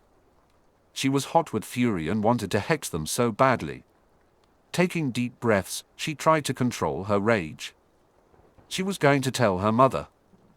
Those awful muggles would never see Harry again, much less touch a single hair on his head. Could we talk about some spells you could teach me? She asked, realizing that dragging this out wouldn't help at all. She genuinely wanted to help him with spells too. Do you know about Expelliarmus? If Harry hadn't been worried about drawing Ron's attention, he would have pounded his head against the bedpost. What an idiot he was. He was the one who had brought up the Dursleys in the first place. Yet, his feelings of stupidity were overshadowed by the rest of their conversation. He had a whole family supporting him now, and Daphne had given him some solid tips on spells to practice. He sighed as he put away his things. Despite the awkward moments, he was truly grateful for meeting Daphne. Who would have thought a Slytherin could have such a positive impact on his life? He would never have dreamed of it. Suddenly, Harry was jolted from his thoughts by one of the loudest sounds he had ever heard. His awakening was so abrupt that he blinked in confusion, trying to figure out where he was and what was happening. The sight of Ron exclaiming and tumbling out of bed solidified his understanding of his surroundings. He opened the door to the hallway, squinting at the brighter light. He heard multiple stomping sounds. Footsteps echoed from above, and with the awful noise coming from below, Harry hurried into the hall, sprinting away from whoever was behind him. The sound grew louder, prompting him to cover his ears. He burst into the common room just as the twins and Ron arrived behind him, with Percy trailing a moment later. Harry glanced toward the stairs leading to the girls' dorms but saw no one. The ruckus was emanating from the doorway, yet there was no visible source for it. Everyone was shielding their ears, while the twins shouted cheerfully to each other, their words lost in the chaos. Determined to help, Harry thought to cast a finite spell to save whatever hearing they had left, only to realize he had forgotten his wand in his rush to figure out what was happening. He relaxed where he spotted Percy with his wand, but was disappointed when Percy's attempts to silence the noise failed, forcing him to return to covering his ears. Just then, a disheveled Ginny emerged from her side and joined them in the common room. Suddenly, the sound stopped. As Harry slowly lowered his hands from his ears, the silence was so profound he wondered if he had gone deaf. In the next moment, a furious McGonagall stormed into the room, glaring at the Gryffindors. Harry felt a wave of intimidation wash over him, and he instinctively took a step back, even though he was already at the far end of the common room from his irate head of house. Her voice cracked through the silence. Who tried to leave the tower? For a moment, Harry could only gawk at her before turning to his housemates. Ron looked completely baffled, Percy appeared annoyed, while the twins wore their best innocent expressions. Ginny was as pale as a ghost. Just as Harry turned back, he caught McGonagall's glare directed at the twins. Fred and George Weasley, you are in serious trouble. The twins launched into a flurry of incredulous denials, their voices overlapping and creating a rather incoherent mess. Their usual synchronized banter seemed to falter under the weight of their current distress. Under her intense glare, Harry hesitantly spoke up. Professor, he came out behind us on the stairway. They were in their dorm just like us. McGonagall's gaze shifted to Harry, and if Ron hadn't been right behind him, he would have taken a step back. He really didn't like being on the receiving end of one of her glares. Gradually, her expression softened, and she asked, "Nobody was in the common room when you arrived?" Harry shook his head. "No, Professor." She cast a suspicious look at the twins, who immediately raised their hands and shook their heads vigorously. McGonagall huffed and turned to examine the doorway. She cast a couple of spells, but none seemed to yield any useful results. Turning back to them, she looked puzzled. "I had been sealing the door at curfew and unlocking it just before breakfast in the Great Hall. What you heard was a caterwauling charm that goes off if the door is disturbed. If none of you tried to open it, then something else must have caused the disturbance." After a moment's contemplation, she added, "Perhaps it was Peeves." Regaining some of her earlier sternness, she focused on the twins. "Let this be a warning to you. Do not attempt to leave this tower during the night. It will not end well for you. Understood?" Harry nodded, hearing the others agree as well. He definitely didn't want to go through anything like that again, once was more than enough. It took him a while to fall back asleep, so he ended up sleeping in a bit, noticing that Ron had done the same. They got ready for the day and found Percy waiting for them in the common room. The twins arrived next, and just before anyone could grow restless, Ginny walked in. To Harry, she seemed slightly more composed than the night before, but he still sensed some lingering distress. Given the alarming events of last night, he figured that was perfectly normal. As Percy began to lead them out, Harry wondered what might have happened if Harry realized that the basilisk had been the one trying to break in.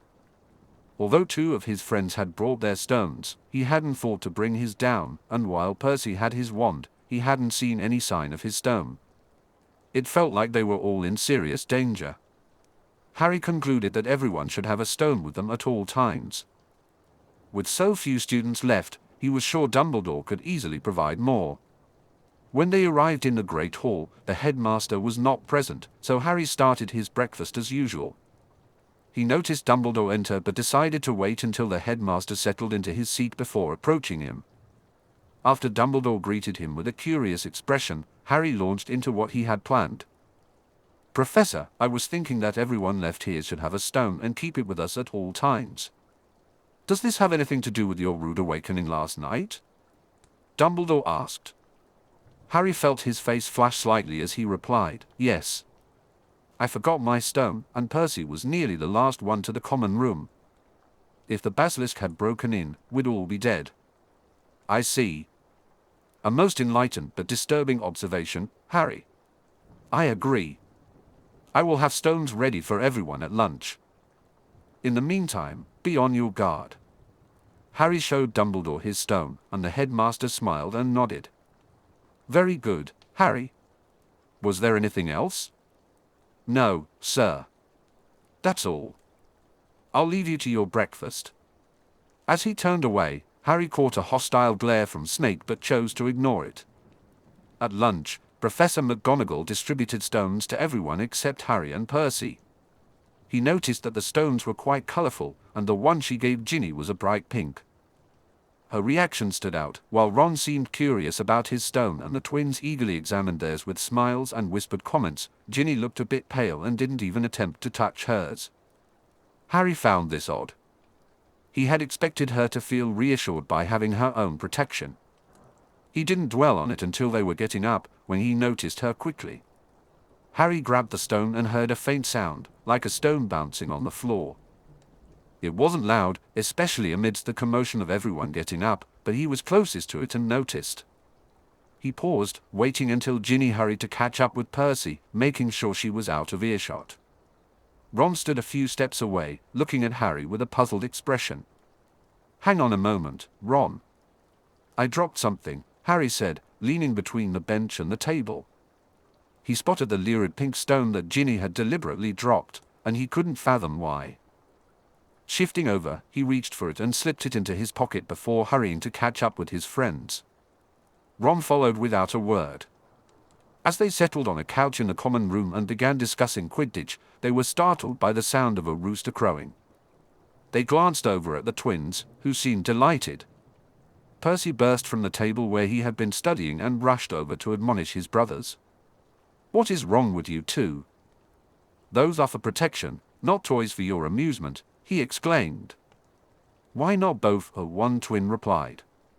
"One for amusement," the other chimed in. "And one for protection," the first one added, gesturing toward the rooster, which was now curiously looking around, while the other held up his stone. Percy groaned and shook his head in mock despair. "You two get to clean up after him," he said. The twins exchanged glances, their curiosity piqued. "Do conjured animals do that?" one asked. "One way to find out," the other replied. "What can we feed him, though?" "We'll find something." "A sickle says they do," one twin declared. "You're on," the other responded. Harry glanced at Ron, who mirrored his astonished expression. Suddenly, Ron burst out laughing, gasping, "Only the twins," as he tried to recover. Harry was ready when the parchment glowed. "Are you ready to start, Harry?" "Yes." "Who goes first?" "You." "Okay, we had a weird experience last night. Something set off a caterwauling charm on the door to our tower, and McGonagall couldn't figure out what it was. I sealed our door and put the charm on it to alert us if anyone tried to leave. I figured we could have all been in serious trouble if it had been the basilisk breaking in. Dumbledore agreed, and now we all have stones. Well, except for the twins, they decided they only needed one between them. Let me guess, you raced down the stairs without your stone to see what was going on. Busted. I swear I won't do that again. Harry, you have to start thinking ahead a little more. Control your reactions and emotions, and focus on the essentials. Don't get distracted by irrelevant things, and absolutely don't focus on what your enemies want you to think about. I'll try. Let me give you an example. My favorite definition of cunning is the art of concealing our own defects and discovering other people's weaknesses. Everybody has weaknesses, even Voldemort. All you can do is make your weaknesses stronger or less obvious. Learn about your enemies, know them better than your friends if you can. Wow. That's a lot to take in. It's important, though.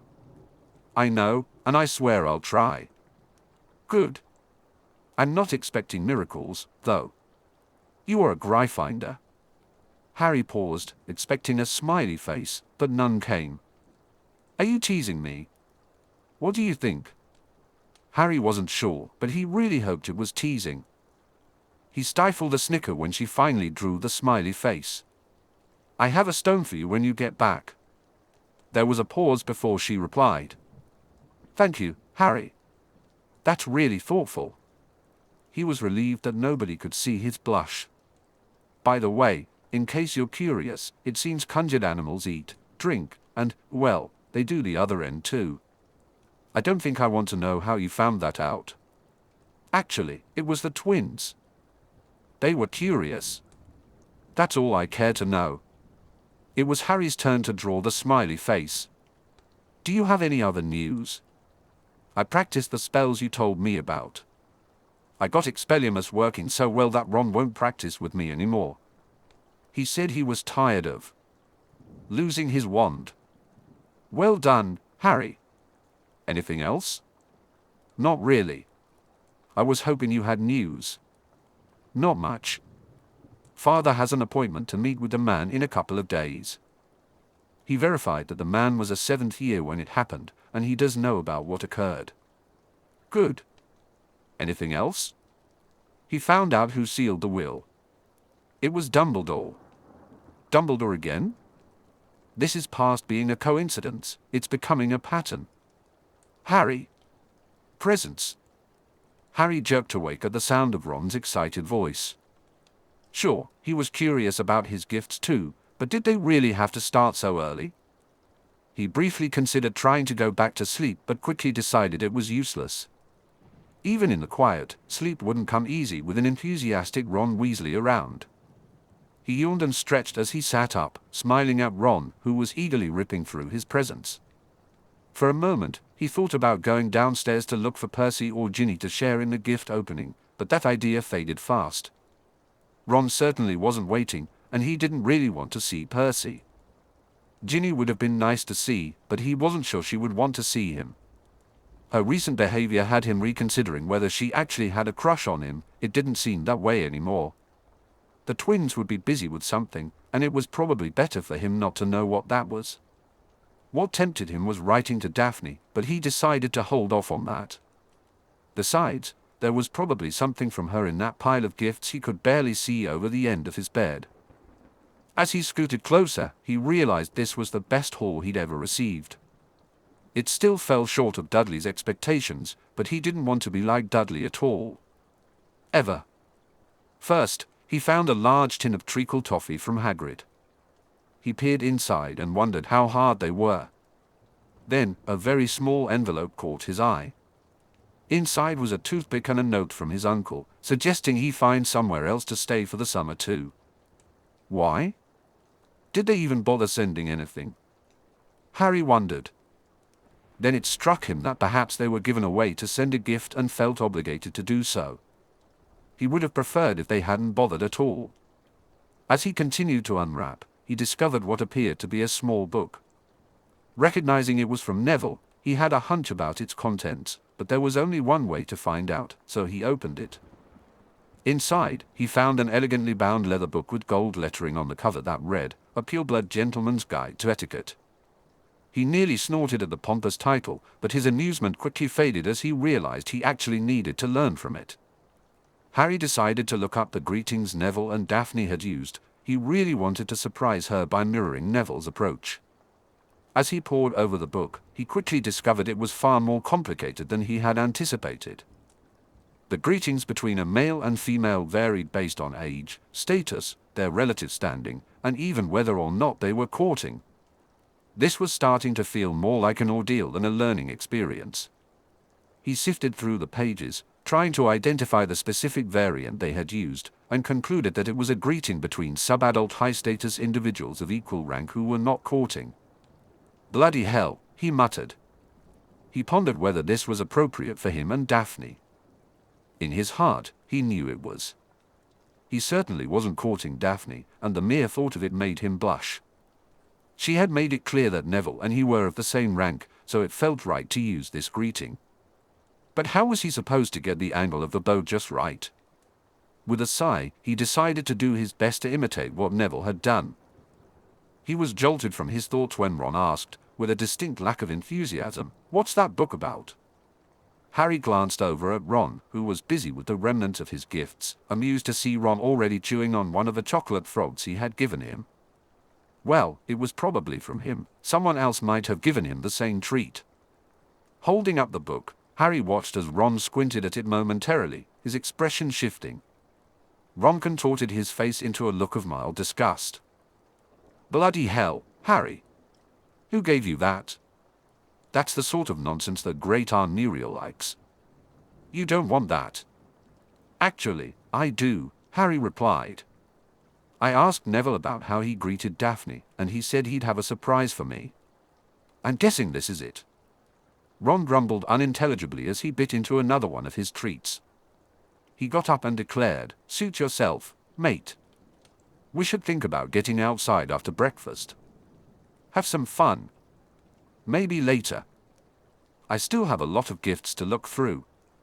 Ron paused on his way to the loo, glancing incredulously at Harry's unopened pile of presents. He gave Harry a baffled look, shook his head silently, and continued on his way. As Harry looked down for the next gift, he noticed a note he had missed in the wrappings of Neville's gift. He quickly retrieved it and couldn't help but grin as he read, "Hello Harry, or should I say Air Potter, ha ha. Don't worry too much about all the details in the book. Just remember the general forms and try to be nice to everyone, and you'll be fine. Well, you don't have to be nice to Malfoy, ha ha. Gran has been going on about her New Year's party, but I'm not looking forward to it. Have some fun with Ron for me, a mate. I'll be stuck with a lot of kids I barely know and usually don't even like. I wish I could have stayed with you and Ron. See you soon." His smile faded as he began to wonder if Neville's home life resembled his own more than he had thought. He knew firsthand that relatives don't always want to like you, and his grandmother had looked rather formidable wearing that ghastly vulture hat. He suppressed a shudder just at the memory. He'd have to be extra nice to Neville when he got back. But he wouldn't show any hint of pity. He felt that Neville wouldn't appreciate it any more than he did. Harry really wanted something to lift his spirits next and spotted a bulging gift that must be from Mrs. Weasley. Harry ripped open the wrapping, and sure enough, he discovered a new jumper inside. As he set it aside, he noticed a medium-sized package that turned out to be a plum cake. His mouth watered at the thought, but he forced himself to put it away. He wanted something to look forward to. Next, he sifted through a series of smaller gifts filled with candy, including one from Ginny. However, when he opened a package from the twins, he blanched and set it aside in a separate pile. He wasn't sure he wanted to touch those any more than necessary. Then he came across a gift from Hermione, which turned out to be a calligraphy set. Apparently, she shared Daphne's concern about his penmanship. His excitement surged when he spotted two gifts bound together with a brilliant ribbon. It was a sparkly green that reminded him of Slytherin colors, and sure enough, they were from Daphne. He eagerly tore open the smaller gift on top and found two more books. One was thin but larger in height and width. He felt a blush creeping up as he realized it was a workbook for improving his penmanship. He glared at it for a moment, but then decided that even if it was meant as a joke, he should give it a try. He was still embarrassed about how his writing compared to hers. The other book was thicker but smaller, and it had a strange title, The Mind Arts Book 1, A Clumancy. What in the world was a clumancy? As he flipped through the pages, he noticed a note sticking out from the top of the book. Pulling it out, he felt his cheeks heat up as he read the greeting in Daphne's elegant script. Dear Harry, I bet you are wondering what a clumancy is. My parents taught me and also gave me a copy of this book. You will find it useful for 3 reasons. First, it can help you control your emotions. It might even make you less impulsive. Just kidding, ha ha. Second, it can protect your mind from those who know another of the mind arts, legilimency. Be warned that both Dumbledore and Snape are very accomplished in that art and can read your thoughts and memories if you don't protect them. If you value your privacy as much as I think you do, you should learn a clumancy as quickly as possible. I can help you if you need it. It can also help you organize your mind and memories. My father claims it can give you total recall of everything if you practice it correctly. I haven't reached that point yet, but I'm trying. Again, I encourage you to become the man I believe you can be. Don't let anyone discourage you from doing your best. Your enemies will exploit any weaknesses you neglect. Don't make it easy for Voldemort to win. Your friend, Daphne. Harry felt as if he had been stunned. He didn't even notice Ron getting dressed and leaving the dorm. It wasn't just the revelations about legilimency that troubled him, though they certainly did, it was the depth of feeling behind her note. She truly cared, and it felt like an entirely new world had opened up for him. He believed every word of her last paragraph. He couldn't sit idly by waiting for Voldemort to act, he needed to prepare himself. He had to become the man Daphne believed he could be. Carefully, he refolded the note and retrieved his photo album from his trunk, tucking it behind one of the photos. It had become one of his most treasured possessions. When he returned to his bed, he realized he hadn't even opened the larger gift from Daphne and wondered what else she had in store for him. He opened it slowly, wanting to savor this moment he now felt so grateful for. To his surprise, he found a beautiful green cloth that seemed to sparkle faintly in the light. He gently extracted it and discovered it was an exceptionally high-quality shirt that felt unbelievably soft in his hands. Looking deeper into the package, he noticed something completely black. As he pulled out a pair of impossibly smooth and soft pants, he realized that together, these would not only be the finest clothes he had ever worn, but also the finest he had ever seen in his life. Was this how she? He couldn't help but wonder, could he really pull off this outfit? A man who could wear such clothing without coming across as a pretender? The thought sparked a sudden urgency in him, and he hurriedly slipped into the shirt and pants. Hesitantly, he approached the mirror, unsure if he would actually look like he belonged in such stylish attire. At first, disappointment washed over him. He still looked like a skinny kid. But as he examined himself more closely, he noticed something surprising. He actually looked good in these clothes. The color of the shirt seemed to enhance the brightness of his eyes. In fact, his eyes and the shirt were almost the exact same shade. How had she managed that? The outfit fit him as if it had been tailored just for him. Was it some sort of resizing charm? How could this be possible? He stared at his reflection, trying to envision himself in the future. Could he really become that strong, that capable? A wave of determination surged through him. Yes. That was the only answer he would accept. The answer had to be yes. Chapter 7, Yule. It matters not what someone is born, but what they grow up to be. J.K. Rowling. Harry barely remembered to finish the potion. He had to sneak out with his cloak and the stone. He wasn't about to be reckless. Daphne would never let him live that down. He added the lace wings, waited until it looked finished, and managed to get 4 vials of potion from that batch. As he was ladling it into the vials, he couldn't help but notice how much it resembled mud. They were supposed to drink this sludge? Gross. It might be worth it if they actually had a plan for using it. At least Moaning Myrtle hadn't been around. That would have made things even more complicated. He spent the rest of the day practicing occlumency and working on his writing. He took only occasional breaks, though he had to stop for meals as well.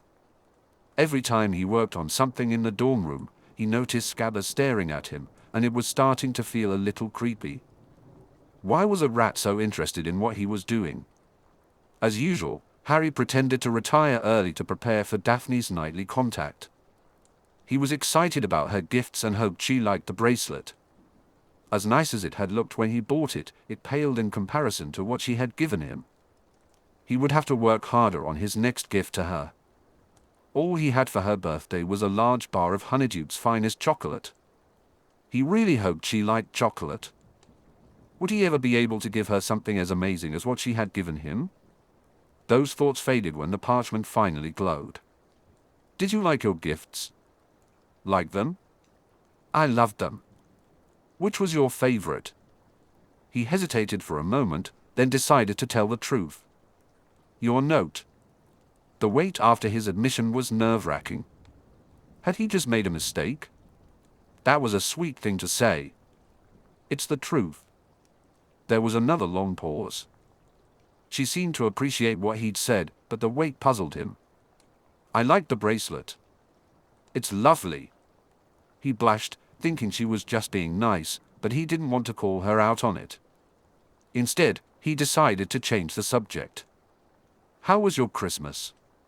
Did you get a lot of gifts? There was another long pause. What was going on? I hope this doesn't offend you or anything, but I think the truth is important between us. Harry's heart sank. Did she hate his gift? Did she not want to be his friend anymore? He feared it would be something awful.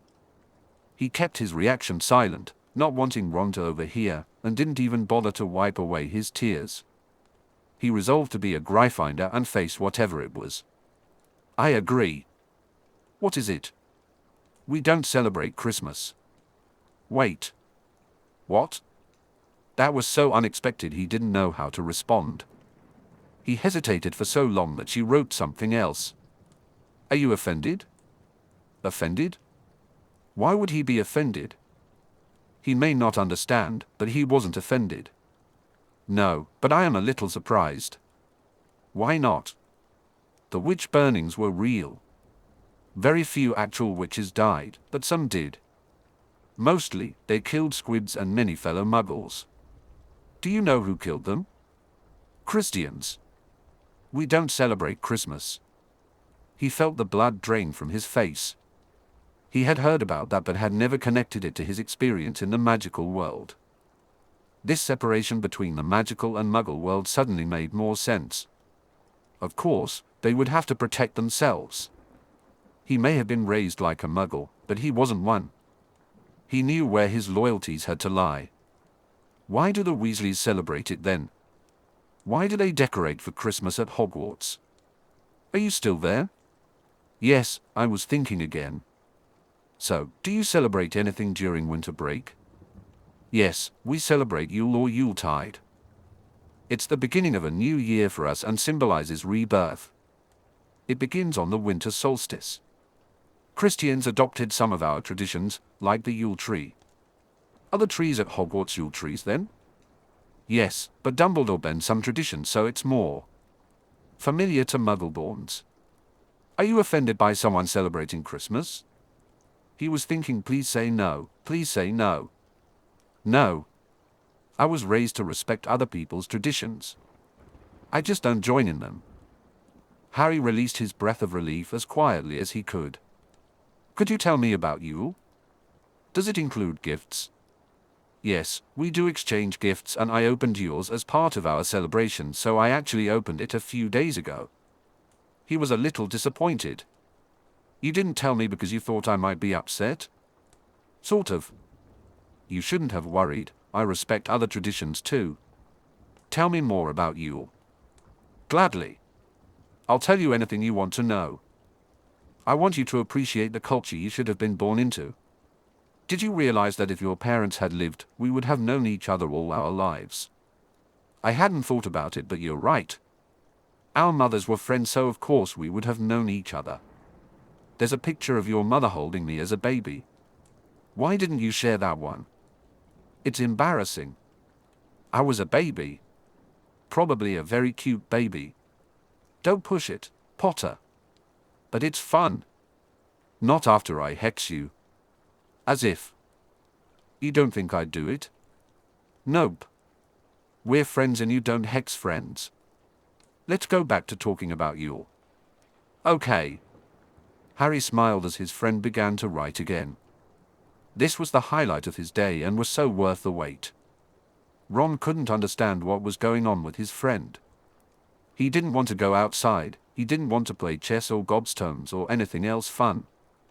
All he did was study that weird mind art stuff, practice magic and practice writing. What the hell kind of break was that? He was working. Ron did understand about the legitimacy thing, he did. The thought of a slimy git-like snake poking around in his mind was nauseating. But you can't work all the time. He had to enjoy himself. He'd had to give up on exhorting his friend into doing something fun. He was just totally wrapped up in being the better. He was being boring, that's what. Who needed another Percy? The problem was that Ginny was still in a bad mood. Whenever he tried to hang out with the twins, they kept trying to convince him to be their test subject for various experiments. It was all completely mental. All of this was that Snake Greengrass's fault. She had given him those books, and he had tried to convince Harry that there were compulsion charms on them, but that just made Harry angry, and he didn't want to get into that again. He also knew he was writing to that snake every night, right this moment, in fact. Harry tried to hide it, but Ron could tell. Apparently, he had been right, she had stolen his best mate. She had done such a good job of it that he hardly recognized Harry anymore. The next morning, Harry noticed that Ron was being distant and not interacting with him as they got ready for the day. Although some of what Ron had said the previous day seemed ridiculous, he wasn't about to throw away their friendship over a bad day. Besides, he had something to talk about. Hey, Ron? Ron looked at him in surprise before responding, yeah? Why does your family celebrate Christmas? Ron frowned for a moment but then responded in a teasing voice, Harry, you know my dad. He's nuts for the Muggle stuff. Harry had to concede that point. I've heard you mention cousins. Do they celebrate Christmas too? No, most of them celebrate Yule. Ron snorted in amusement and added, Great Aunt Muriel wouldn't be caught dead celebrating Christmas. I see. That's interesting. Why? Harry hesitated for a moment before answering. Daphne doesn't celebrate Christmas, and she told me why. Ron frowned again but then shrugged. Dad doesn't talk about that much, other than the story about the witch and the flame-freezing charm. Flame-freezing charm? You've never heard that one? Yeah, there was this witch long ago who thought the flames tickled after using that charm. She let herself get caught lots of times. Harry tried to keep a straight face. Maybe that could be a funny story, but people had. Ron didn't find that funny at all. However, he seemed to be in a more tolerant mood this morning, so Harry decided to let it go. Ron was surprised when Harry spoke to him first thing that day. He had thought he'd lost Harry forever, yet here he was, acting as if everything was perfectly normal. Maybe Ron had overreacted. As he reflected on their friendship, he realized he had been a bit of a git.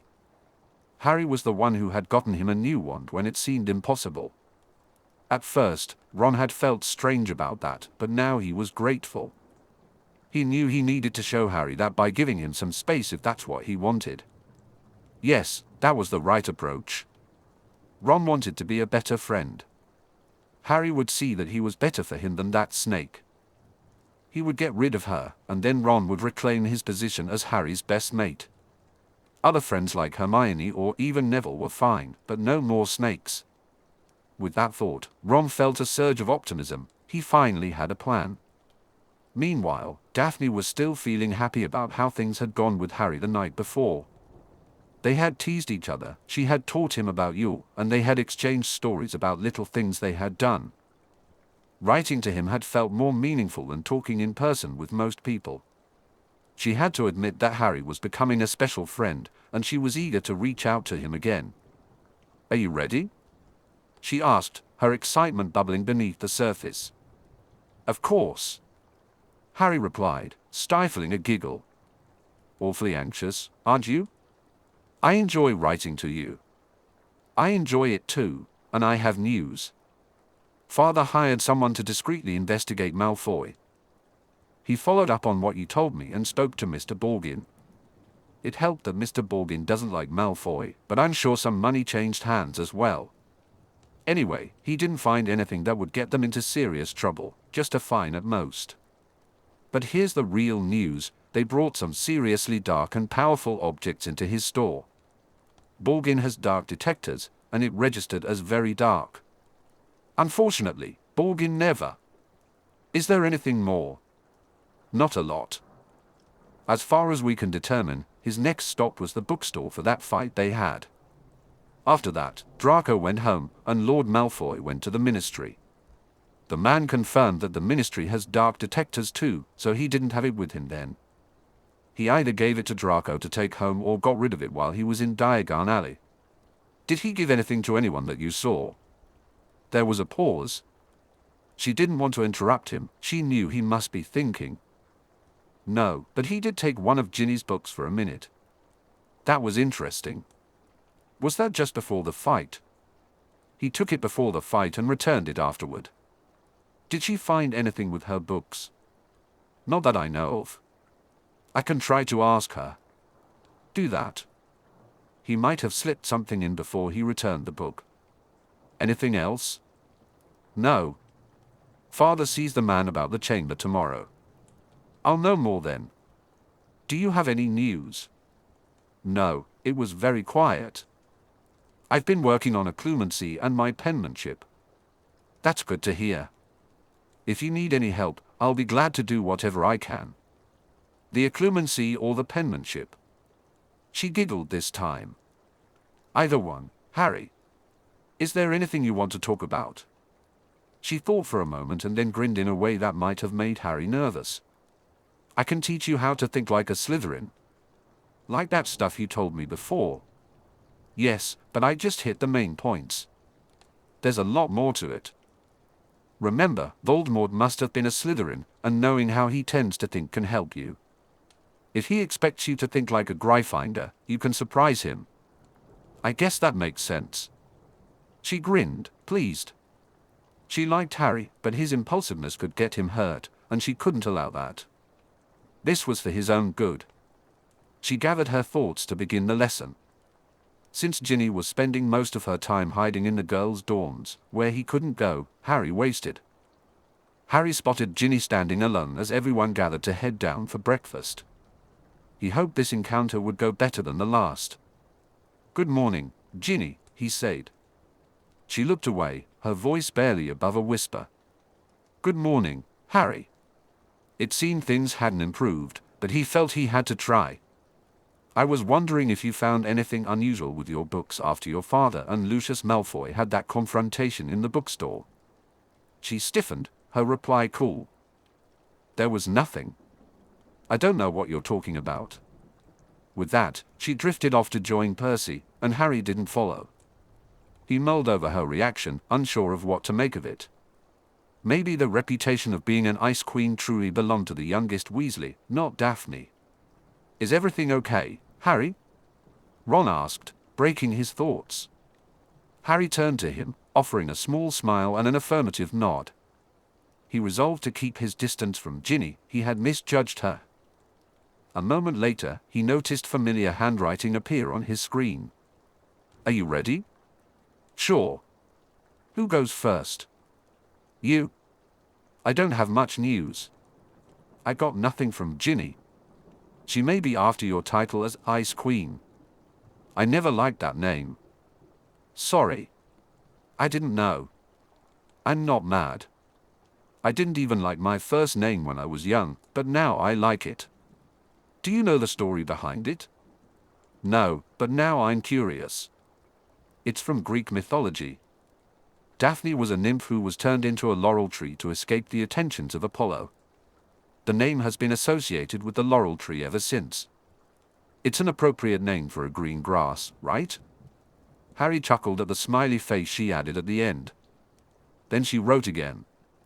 Anything else? No, it's really boring here without you. I have a lot of news, so I think you'll have plenty to think about. My father met the man who was at Hogwarts when the chamber was opened before. There was a lot of interesting information. You're friends with Hagrid, right? Yes, why? He was a student at Hogwarts when that happened. You're kidding. I had no idea. I haven't even gotten to the strangest part. He was blamed for what happened, expelled, and sent to Azkaban. Dumbledore managed to get him released due to lack of evidence when things calmed down. I thought Hagrid might be a squib, but I guess not, otherwise he wouldn't have been a student. That's incredible. It's hard to believe. Hagrid can do some magic. There's something odd about his umbrella. My father's contact never believed it either. He said Hagrid didn't have the sense God gave a goose, but he wasn't dangerous. He thought it was a fifth-year named Tom Riddle, but there was never any proof. My father is trying to find out more about this Tom Riddle. He's never heard of him. Anything else? Yes. He thought whatever happened was on the second floor, but they kept all the students away, so he wasn't sure exactly where. A Muggle-born Ravenclaw died, and her name was Myrtle Warren. Do you mean Moaning Myrtle? Who is that? She's the ghost in the second-floor girls' loo. Merlin. It must be her. That's what I was thinking. Anything else? No, that's everything I found interesting. I have to tell Dumbledore. Don't bother, Harry. He already knows. Harry felt stunned. What? He was the Transfiguration professor at the time. He was there. Harry's anger began to rise. Dumbledore. Again? Then why is he keeping that information to himself? Why aren't they doing something about the loo? Your guess is as good as mine. Also, there's one thing from another source. It seems the news is about to come out, despite whatever Dumbledore is doing. What's the profit? It's going to be big news. Harry's feelings were all over the place. He just hoped that Dumbledore would get some bad press out of this. He really and truly deserved it. Harry? Sorry. Thinking again. I just hope this forces Dumbledore to do something. I'm very disappointed with how he's handling things. So is my father. I'm making sure nobody brings up keeping me home. I won't put up with that. Harry briefly considered that it might be safer for her to stay home, but he decided not to bring it up. It would surely lead to an argument. Instead, he opted to find out if there was anything else to discuss. Is there anything else to talk about? I don't have any more news. Do you have any questions about anything? He asked. You could tell me about your family, she suggested. Sure. There's actually something I should tell you about my parents that I found out from my grandmother. It seems my father was a bit more conservative in his outlook than my mother. She has influenced his opinions since they met. He even employed a squib to work in accounts receivable. A squib? I didn't know the Weasleys had one in their family. I thought even they wouldn't want to talk about it. Isn't it supposed to be a shame for the family? They usually end up in the Muggle world, Harry replied. Exactly, she continued. Grandmother said he would have never employed a squib before he met my mother. He also eased up on Muggle-borns. Harry was taken aback by both revelations. It made sense why Neville had been worried about being mistaken for a squib. Even the Weasleys seemed embarrassed about having one in the family. He felt a little disappointed but then reminded himself that nobody was perfect, right? Then he thought about Daphne. She might have been raised as a blood purist if she had a different mother. It made sense that her mother accepted Muggleborns, considering that one of her friends was a Muggleborn as well. Harry? Oops. She caught him lost in thought again.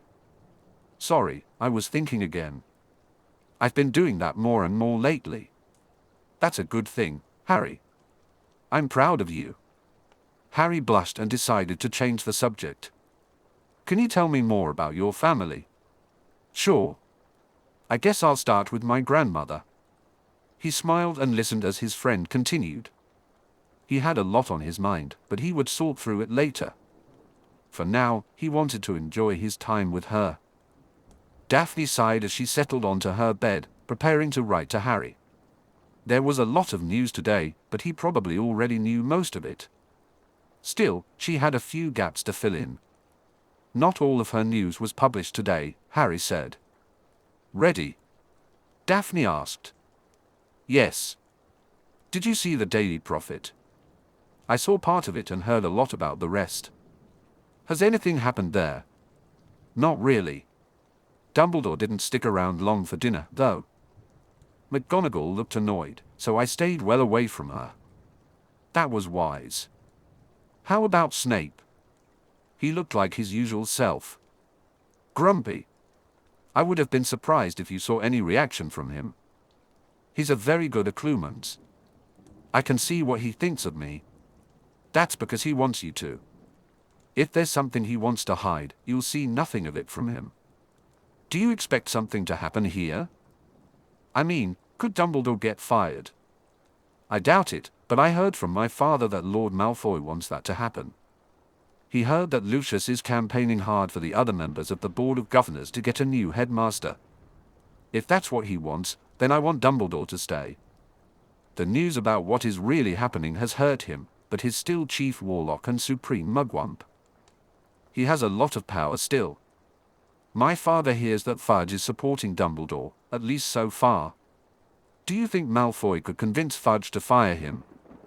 Fudge can't. Only the Board of Governors can do that. Most of them like Dumbledore, and even though Malfoy managed to become chairman, he still only has one vote. I think Dumbledore is safe. Daphne hesitated on what to write next. She wasn't sure how to deliver the news. Do you have any other news? Harry asked. Ready or not, it was time. She sighed and hoped he wouldn't take it badly. My father finished his investigation on the legality of Sirius Black's incarceration. It's a grey area in the law, and it could only be reversed if the case were reopened. He doesn't think he could get the votes to do that. He'd have to have evidence of his innocence, and without that, nobody will want to reopen the case. I'm sorry, Harry said. Daphne worried at the pause, but then he started to write. I understand. I really don't know much, but it's hard to picture someone doing that to someone they were so close to. The prophet described his cousin Bellatrix as completely mad, so maybe he was too. It would have been nice to know for sure. He had taken the news much better than she had feared, but she still felt bad for him. It was a difficult thing to accept. I understand. I do have some good news, though. Father thinks he has found a way for you to read the will, even though it was sealed. It's based on an old law, but you can't do anything until you turn 13, so we have time to figure it out. I appreciate that. Please thank him for me. I will. Did anything exciting happen there? No, it's been very boring here. However, I do have a lot of time to practice occlumency and spells. I think I'm making progress on both. Good. Father has been helping me brush up on legilimency. I'm not very good at it yet, but I will be able to help you test your occlumency shields. I can also give you advice if there's anything you're struggling with. That sounds great. Is there anything you'd like to talk about? Daphne remembered a new story her mother had told her about his parents. At least she had a much more pleasant subject to bring up. She smiled as she began to write. Meanwhile, Tracy was growing impatient as she waited on the platform with her mother. She had insisted on waiting for Daphne, and her mother had indulged her. When Daphne and her mother apparated into their usual corner, Tracy felt a wave of relief wash over her as she saw the smile on Daphne's face when their eyes met. It was reassuring to see, in person, that her friend was back to her normal self. She was also anxious to see Daphne, as her friend had promised to share information that she couldn't send via OWL. Maybe she'd finally get the full story about what happened during the trip to London. As she started toward the train with Daphne, her attention was called back by her amused mother, who reminded her to say goodbye. Tracy blushed as she hurried through her farewell, thankful that her mother had given her the chance to wait. Tracy's mother let her go without any further teasing, but she noticed Daphne getting a little revenge by tutting at her poor manners. Caught red-handed, Tracy could only blush. She practically dragged and amused Daphne with her as they found an empty compartment and sealed it in their usual way. After putting their bags up, Tracy hurried to sit across from her friend and said, "Tell me." Daphne rolled her eyes, but Tracy knew better than to push too hard. That would only make Daphne share the story more slowly. "You were right about why I cried," Daphne said seriously. "It wasn't just something sad about Harry, it was something terrible. He's given me permission to talk to you in generalities, but I will be keeping his secrets just like I keep yours." Tracy tried to mimic Daphne's usual stoic demeanor. This was important, and she wanted to convey that she took it seriously. "What can you tell me?" Daphne's intense gaze felt like it pinned Tracy back to the bench. "This cannot get out to anyone." "Serious indeed," Tracy replied, nodding. "I promise." Harry was placed with some Muggle relatives who are absolutely horrid to him. "My mother and I are working on a way so he never has to go back there. We just don't have all the details settled yet." Tracy felt a mix of dismay and empathy. She didn't need to hear more to know that Harry Potter was in a very bad situation. She wouldn't be this serious for anything less. "Can I help?" A big smile bloomed on Daphne's face, and Tracy relaxed. Her friend was back to her usual self. "Just keep being a friend, Tracy. You helped me just by doing that." Feeling playful, Tracy added, "I could be his friend too. I promise not to steal your boyfriend." That got the scowl she expected from Daphne, but Tracy just grinned back, knowing it was all in good fun. Daphne dropped the scowl and slowly pulled out a piece of parchment, a book, and a quill. Tracy glanced at Daphne's purse and immediately understood what it meant. "Writing to your boyfriend again?" Daphne shot her a scowl, but Tracy just smirked back. Meanwhile, in the first-floor boys' dorm room, Harry was practicing his shield charm. He had chosen this time alone for privacy while he focused on his magical skills.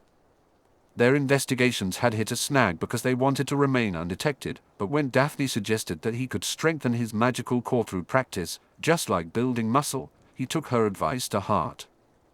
He had also found a new way to make use of his time by having the twins aim stinging hexes at him while he dodged or shielded himself. They had really gotten into it, landing quite a few hits at first, but Harry gradually improved and learned their tricks. His attempts to practice dueling, however, hadn't gone as well. Ron, though he helped out begrudgingly, didn't put in much effort and never really challenged him. The twins had also backed off after a long duel that ended in a draw, claiming they weren't worthy to challenge the heir of Slytherin. Harry sensed that they weren't enjoying it much either, just like Ron. Later that afternoon, all the other students would return, and he couldn't wait to see Daphne. He knew they wouldn't have a chance for a proper greeting, but he looked forward to seeing Hermione and Neville. A thought crossed his mind, what if he could duel with Daphne? But he quickly dismissed it, worried he would embarrass himself. After all, she was the one teaching him spells, and he doubted he would fare well against her. Still, he refused to let that stop him. He understood that improvement came through persistence. He was also eager to show her his progress with acclumency. At least, he hoped she was starting to grasp it, even if it was hard for him to tell for sure. Just then, he felt a warmth in his pocket.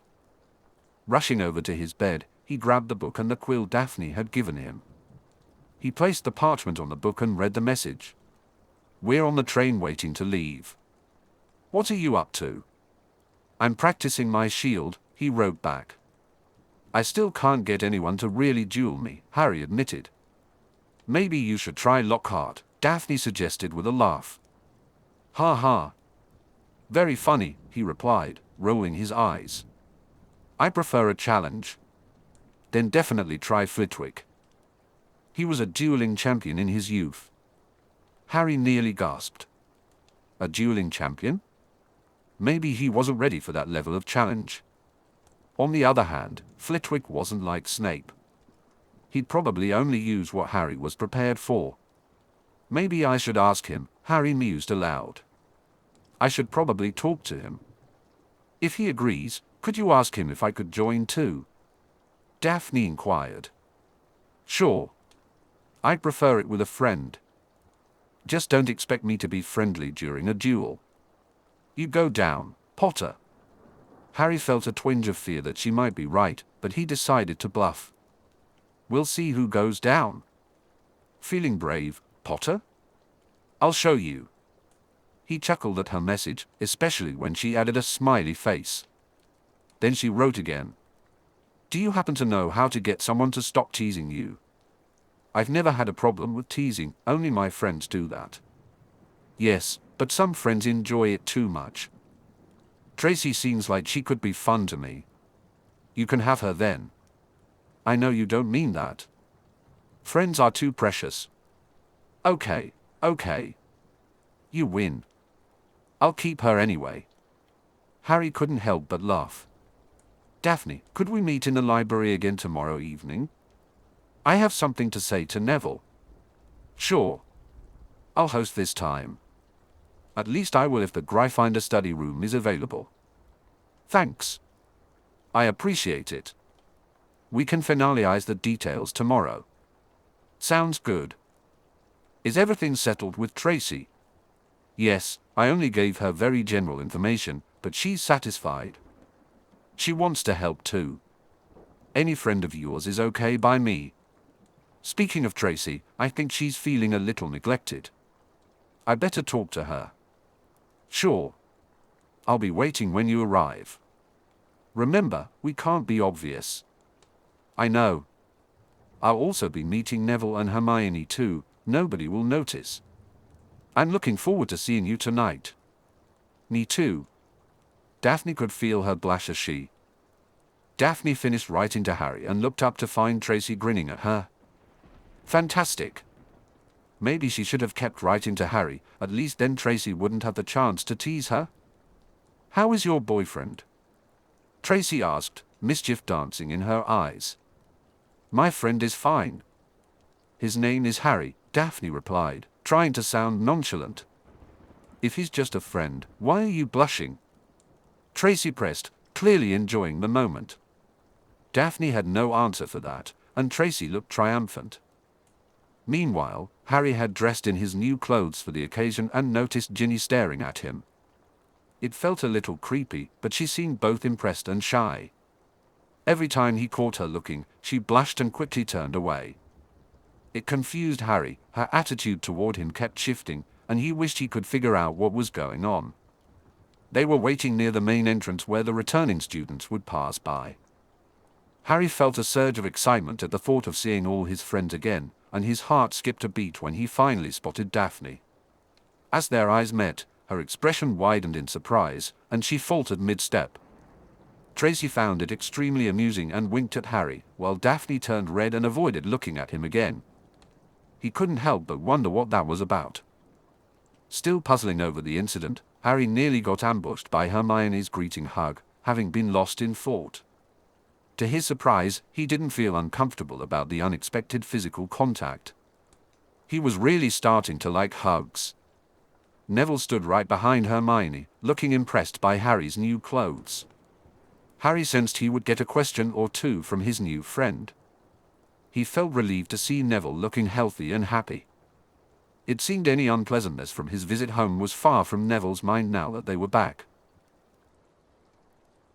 Chapter 8, The Chamber of Secrets. Magic is believing in yourself. If you can do that, you can make anything happen. Johann Wolfgang von Goethe. It turned out to be Hermione who bombarded Harry with questions about his new clothes. Neville Longbottom just enjoyed the spectacle, watching as Harry grew increasingly embarrassed. Surprisingly, it was Neville who identified the fabric as acromantula silk. Harry had no idea what it was, but Ron's reaction made it clear that he was less than thrilled with Harry's choice of attire. Harry glanced over at the Slytherin table a couple of times. Daphne was focused intently on her dinner, while Tracy seemed to be having a good time. He had been so absorbed in the events around him that he hadn't even noticed Dumbledore was absent from the Great Hall. That realization hit him when Dumbledore finally entered, and the resulting murmurs around the room drew Harry's attention. What unsettled him even more was the presence of Lucius Malfoy, who entered alongside Dumbledore but lingered by the doors. The satisfied grin on Malfoy's face sent a chill down Harry's spine. He looked back at the Slytherin table and saw Daphne staring at Lucius, then shifting her gaze to Draco, who was animatedly proclaiming something to his friends. When Harry turned to look at Daphne again, he found her watching him with a serious expression. He just knew this was going to lead to trouble. He turned his attention to the front table where Dumbledore stood in his usual spot, patiently waiting for the hall to quiet down. Eventually, the chatter subsided. "I have 2 announcements," Dumbledore began, pausing as a few whispers broke out, but they quickly faded. "First, our gamekeeper, Rubeus Hagrid, will be unavoidably detained for a little while." A minor stir went through the Slytherin table, and Harry noticed Draco looking particularly smug. "Secondly," Dumbledore continued, "the Board of Governors seems to be displeased with how I have handled this situation and has seen fit to suspend me. Deputy Headmistress McGonagall will be in charge during my absence." That statement elicited a strong reaction from the students.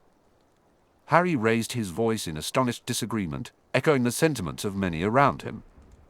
It took a while for the noise to subside, and Dumbledore had to use his wand to create a loud cracking sound to regain everyone's attention. "I will not truly have left this school as long as there are any loyal to me. You will also find that help will always be given at Hogwarts to those who ask for it." Harry could have sworn Dumbledore was looking directly at him when he spoke those last words. A sense of foreboding washed over him. Was this some sort of test for him again? "That is all." Dumbledore then walked out of the Great Hall, with Lucius Malfoy trailing behind him. Harry caught Draco saying something just before a general commotion erupted, making it hard to hear anything further. The adults in Harry's life had often let him down, but he now felt a deep disgust toward whoever was on the Board of Governors. He already knew who the chairman was, and his opinion of that man couldn't sink any lower. Suddenly, he noticed his pocket growing warm. He pulled out the parchment and read the note. "Sorry, I was wrong." Harry sighed. He didn't want her to blame herself. "Not your fault. Nobody could see this coming. We'll talk tomorrow. I should have the room by 7:30. As he processed the message, he saw McGonagall approaching. She announced that she would still be their head of house and that they could come to her as before. When she seemed finished, Harry stepped forward to ask a question. "Professor, what happened to Hagrid?" Her lips thinned, and Harry instantly regretted asking. "They are trying to blame him for this as they did before. He is being confined in Azkaban, but in the low-security area, away from the Dementors. It seems Minister Fudge must be seen doing something, even if it is the wrong thing. Dumbledore will get it settled. He's still the chief warlock." With that, McGonagall left abruptly. Harry turned to his friends, who had followed him and appeared as devastated as he felt. He hoped they could answer one question. "What is a Dementor?" Ron shuddered and said, "You don't want to know, mate. You really don't want to know." The news of Hagrid's arrest was in that morning's Prophet and largely eliminated the glares and whispers about Harry. Lockhart was quick to claim that he'd suspected Hagrid all along, which infuriated Harry and his friends. The other students also had the distraction of Dumbledore's suspension to occupy them, but Harry had a feeling that things would come back to him eventually. They usually did, but he tried not to brood.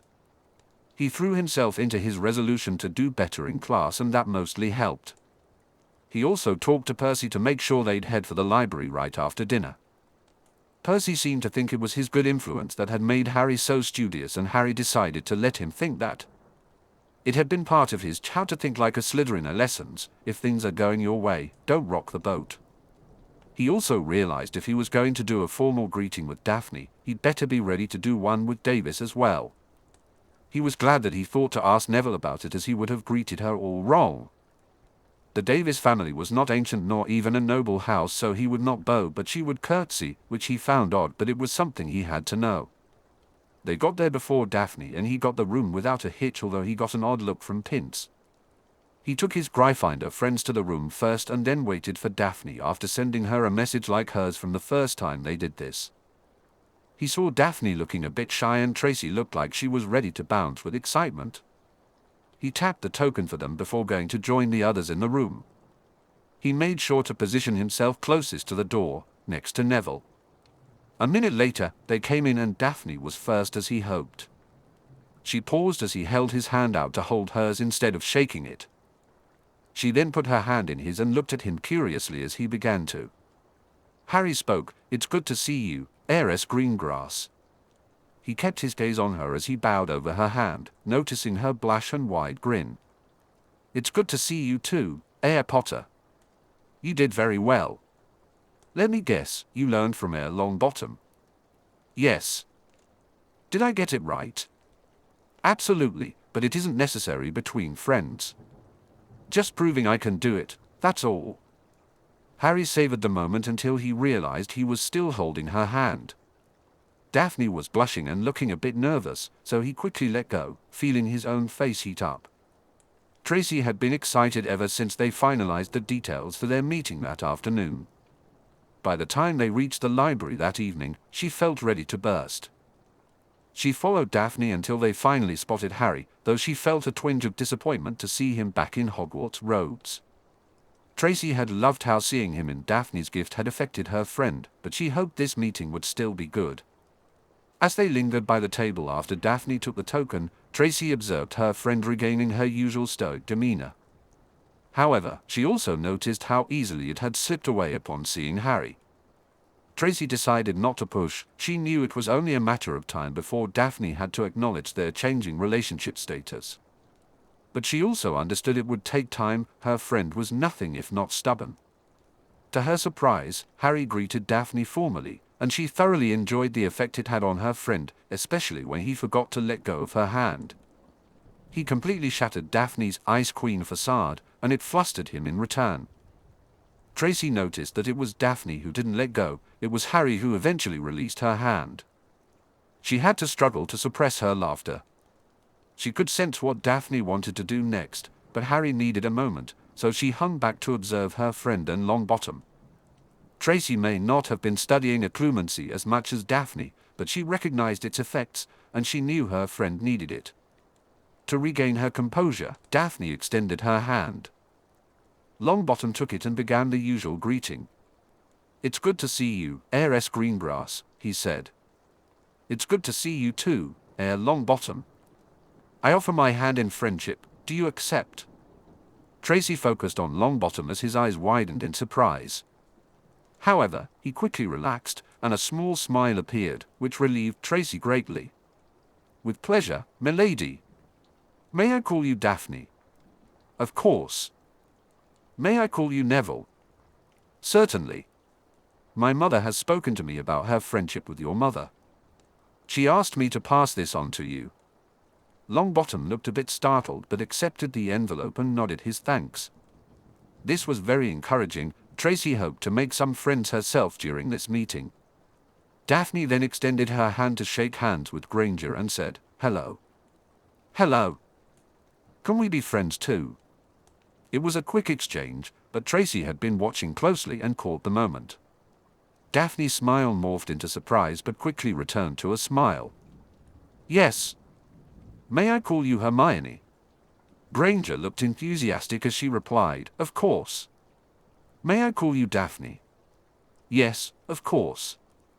Daphne then offered her hand to the last Gryffindor, and the good feelings came to an abrupt halt. Weasley muttered what was probably a hello but didn't even look at Daphne, his disappointment evident. Daphne's stoic mask snapped back into place as she said, "Hello," and dropped his hand as quickly as courtesy allowed. Tracy struggled to contain her anger. She was furious with that git. As she approached Harry, she smiled and offered her hand for a formal greeting. Based on his smile, she felt she had guessed correctly. "It's good to see you, Miss Davis," he said, nodding as she dipped into a curtsy. "It's good to see you, Heir Potter. I offer my hand in friendship. Do you accept?" She had planned a less formal offer but decided to follow through with her original intention. Daphne approached Harry, and his immediate, warm smile made her feel at ease. "I accept with pleasure. May I call you Tracy?" As if she would refuse. "Of course, may I call you Harry?" "Certainly, Tracy." "Thank you, Harry." She repeated the same process with Neville and gained her second new friend of the day. Hermione was equally welcoming, bringing her count to 3 for 3. The only exception was Ron, who seemed more resigned than disappointed. Not that she particularly wanted him as a friend anyway. Tracy was pleased to see Hermione giving Ron a reproachful glare. As they chatted about their respective winter breaks, Tracy couldn't help but reflect on her situation. Her closed-off friend had already found a catch in her boyfriend, while she, the more open one, had yet to find her first boyfriend. How had that happened? She glanced at Neville speculatively. He might be quiet and a bit chubby, but she saw potential in him. Within their society, he could actually be quite a catch. However, she didn't have Daphne's status, and there was no chance she could openly associate with a Gryffindor at school without facing consequences. Unfortunately, her prospects within her own house were bleak. The boys there ignored her due to her lack of social standing, but she was more than happy to ignore those ignorant bigots in return. The only decent boy in her year was Blaise, and he showed no interest in girls. She even wondered if he might be interested in boys instead. She snapped out of her reverie when Harry asked how her break had been. Quickly, she gave a positive report. The tension that had existed was Daphne's business, not hers, so she offered no hint of it. Overall, she had a very nice Yule, and her response was the truth. Daphne was grateful for the relatively peaceful interlude after their greetings. She had experienced 2 surprises, and Harry's presence had completely shattered her focus and reserve. She hadn't been sure how to react to Hermione's offer, but she immediately. Daphne realized that declining would jeopardize her friendship with Harry, so she set aside her reservations and agreed. Ironically, Ron Snub had given her the opportunity to regroup. She was surprised Tracy hadn't teased her. Perhaps she was busy making friends of her own. Tracy seemed genuinely happy for all 3 of them, and Daphne felt pleased for her longtime friend. She had news to share, not just from the previous night, but also from an unprecedented midday communication with her father. Waiting for her chance to speak after Hermione finished chatting about her winter break, she said, "Harry, I have some news. The mature mandrake was delivered today. The potion doesn't take long to brew, it should be ready tonight or early tomorrow. My father also had some interesting news about that Tom Riddle fellow mentioned by his contact. He portrayed himself as a half-blood through his mother, which means his father was either a Muggle or Muggle-born." Ron's sudden exclamation shocked Daphne. "Tom Riddle? I polished an award for him multiple times." Harry looked at him curiously. "Multiple times?" Ron appeared quite embarrassed. "I kept belching slugs on it." Harry pressed on. "What did it say?" "Just special services to the school from 1943. It didn't say why, which is good, or it would have been bigger." Daphne continued, "That was when the Chamber of Secrets was opened. He probably got the award for framing Hagrid." She ignored Ron's muttered comments and pressed on. "My father then asked his agent to recontact Mr. Borgin, as Riddle was reputed to have worked for them right after Hogwarts. That part is true. However, he didn't stay long. He abruptly quit in 1946 and hadn't graduated from Hogwarts until 1945. My father and I have wondered if he might be the one who became Voldemort. But that leaves the period between 1946 and 1970, when Voldemort first appeared, unaccounted for. There's no indication of what he might have done during those years, if it really was him." Hermione then spoke up. "He probably would have been learning dark magic. He wouldn't be ready to become a Dark Lord just from his Hogwarts education." Daphne nodded in agreement, recognizing the logic in Hermione's reasoning. Hermione was exceptionally clever and would have made a fine Slytherin if it weren't for her Muggle heritage. "There's more," Hermione continued. "Riddle left right after an important client of his died mysteriously. Also, 2 valuable artifacts belonging to the Hogwarts founders vanished during that incident. One was a locket said to have belonged to Slytherin, and the other was a cup that allegedly belonged to Helga Hufflepuff. He could just be a thief who never resurfaced. But if he became Voldemort, then we have to ask, why did he want relics of the founders? The others exchanged puzzled glances, so she pressed on. It's also strange that he worked for Borgin and Burke's after excelling in school. He tied records for both Owls and Newts and was head boy. Then he ends up working in a shop? That's odd, too. Daphne glanced at Harry, who had been silent since his questioning of Ron. Her heart sank when she noticed his pale complexion and troubled expression. "What's wrong?" she asked. He met her gaze with a serious look and shrugged. If he thought she would accept such a vague response, he was mistaken. It wasn't until she felt him squeeze her hand that she realized she had reached across the table, clasping his hand without even thinking about it. Pushing aside her sudden embarrassment, she pressed for answers. "Harry, tell me.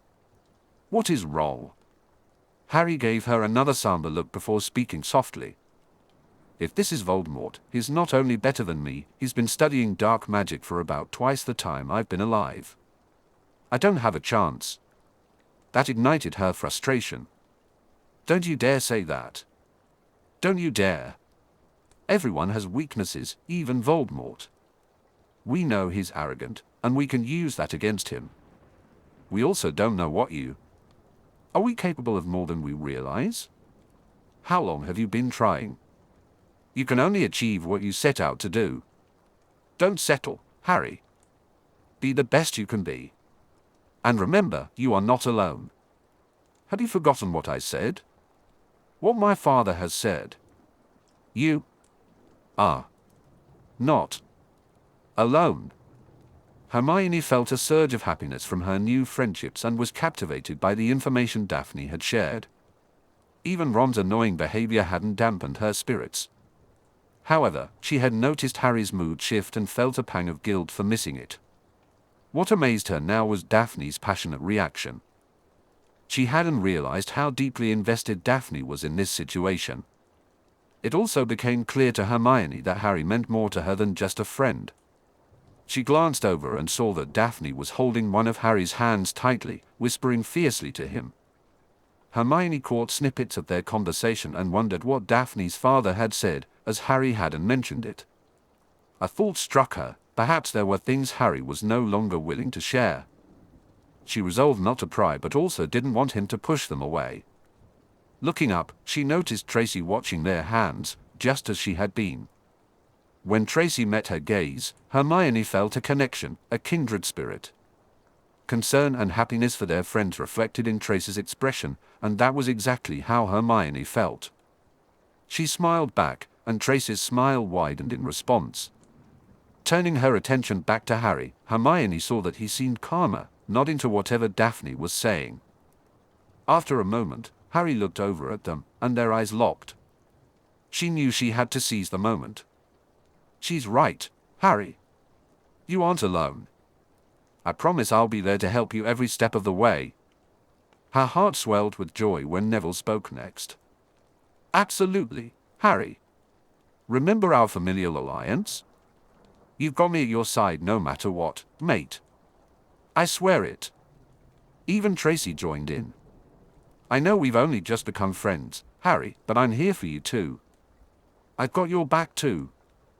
That wasn't just an idle offer of friendship, I meant it." "If I can help, I will," Ron said, feeling gutted. Everything he had tried to do felt wasted. The snake still had her hooks in his best mate, and it seemed there was nothing he could do about it. Even worse, it looked like they might be more than just friends. It seemed he would have to share Harry again or risk losing him altogether. He had nothing that truly belonged to him. Nothing. Then another thought struck him. There was one thing that was his and his alone, his wand, and he was forgetting who made that possible. He glanced at Harry and then heard the others pledging their support. He had missed some of what they'd said while wallowing in self-pity. A flash of shame washed over him as he realized he was being a git again. If he was Harry's best mate, it was time to stand up and prove it. They're right, Harry. You'll never be alone. I don't care who that wanker is, if he messes with my friend, I'll mess with him. You know how my parents feel about you, Harry. You'll have all of the Weasleys in your corner if you need us. Harry looked a little teary-eyed, and Ron would usually feel weird about it, but not this time. This was not only about Harry, it was also about the kind of world they wanted to live in. No dark wanker could threaten them. If his friend was going to be in the middle of it, then Ron would be right there with him. He got up and approached Harry, who slowly rose to face him. Ron decided to go for it and pulled him into a hug. He was pretty sure everyone joined in, and he even heard the Slytherins coming around the table. There might have been a Slytherin touching him, but he didn't care. He could put up with anything if it helped his friend. Daphne was still holding the stone Harry had given her, struggling to keep her face free of emotion. She was stunned by how easily Harry could shatter her carefully crafted mask of indifference. He gave her a stone, and just like that, she felt choked up. Of course, it wasn't just about the stone. Merely a stone, symbolizing protection, yet the hold it had on her emotions was both troubling and wonderful. She was surprised to find Snape in the common room. It was unusual for him to be there. Tracy walked past her towards their dorm, leaving her with a smile. Snape appeared to be wrapping up a discussion with some new-level students and was getting ready to leave.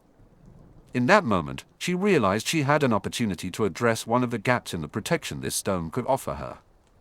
The basilisk had help, and her stone could be summoned. She knew the spell to prevent summoning, but lacked the magical power to cast it. However, her head of house could perform the spell. As the meeting between Snape and the students began to break up, she stepped closer to him and asked, "Professor, could I trouble you for a quick favor?" He gave her a mild glare, which she met with an impassive expression. She noticed the moment he decided to relent. "And just what would that be, Miss Greengrass?" he asked. "Could you put an anti-summoning charm on this for me?" She held out the lurid pink stone, and she could see that he recognized it for what it was. His wand was in his hand so quickly that she had to suppress a flinch. "Very well." With a quick and silent flick of his wand, he performed the charm on her stone, then left. She gained a newfound appreciation for the power her head of house possessed. He was incredibly fast with a wand, while she had been struggling with silent casting. She had a long way to go to become the witch she aspired to be. Meanwhile, Neville sat on his bed with the curtains drawn, contemplating the letter he had just read. This woman, whom he barely knew, had written him a letter unlike any he had ever received. She shared things about his mother that he had never known, as his Gran preferred to talk about his father. She also expressed her concern for him and hoped that her daughter and he could become friends. This was just. In just a few short months, Neville's life had transformed in ways he never imagined. He had acquaintances, guys he could chat with occasionally or rely on to fill in during a game. He was used to spending a lot of time alone and had been content with that. But everything had changed, and he could pinpoint the exact moment it all got better. Harry Potter had come to him, sharing a photo that featured both of their mothers.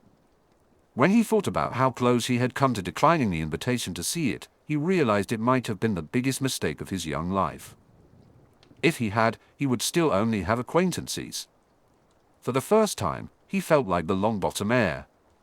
He had solidified a familial bond with a fellow student who was quickly becoming a good friend. Harry had not only shared his friends with Neville, but now, even two Slytherins wanted to be his friends. He had always been cautious around Slytherins, especially after how Malfoy and his cronies, as well as their head of house, had treated him. Yet, he discovered that the so-called Ice Queen of Slytherin was actually compassionate and friendly. As if that weren't enough, a girl he had never really noticed before also wanted to be his friend. It was all beyond his wildest expectations for the year and utterly mind-boggling. That group hug they shared was a life-changing moment for him. But it wasn't all sunshine and rainbows. He had come to realize that there were dangers lurking around him, deadly threats that had taken his parents from him were still out there, and the potential for more harm was terrifying. Yet, he refused to let that deter him. Now, he had friends. He not only had people he could rely on, but he also had more to fight for than ever before. Friendships were important to him, despite being new to the experience. His gran often spoke of how great her son had been, but he had never felt that he could follow in his father's footsteps until now, with the support of his friends. Neville felt a surge of determination. He now understood that he could help, that he could fight for what was right. He knew it wouldn't be easy, but he was certain it would be worth it.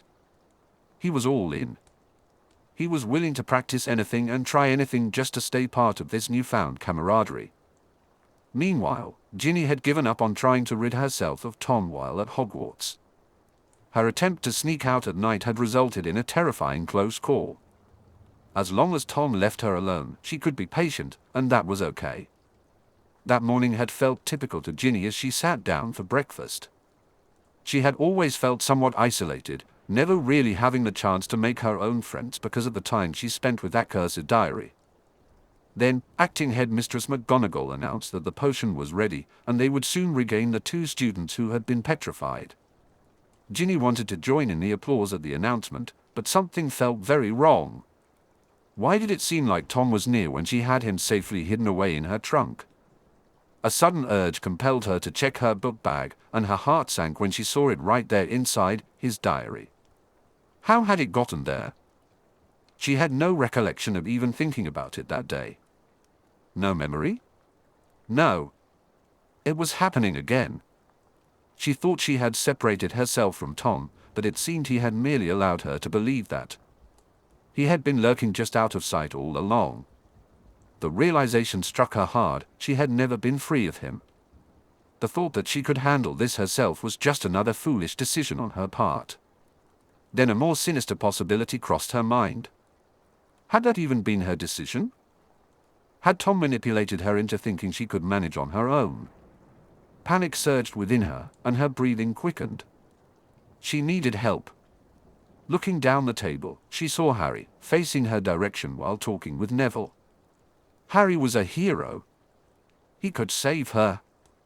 Gathering her courage, she began to walk toward him, but suddenly an unexpected wave of vertigo hit her, and it felt as if something dark was swallowing her whole. Everything went black.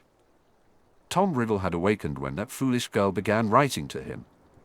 It took him some time to reorient himself, and he was astonished by how much time had passed.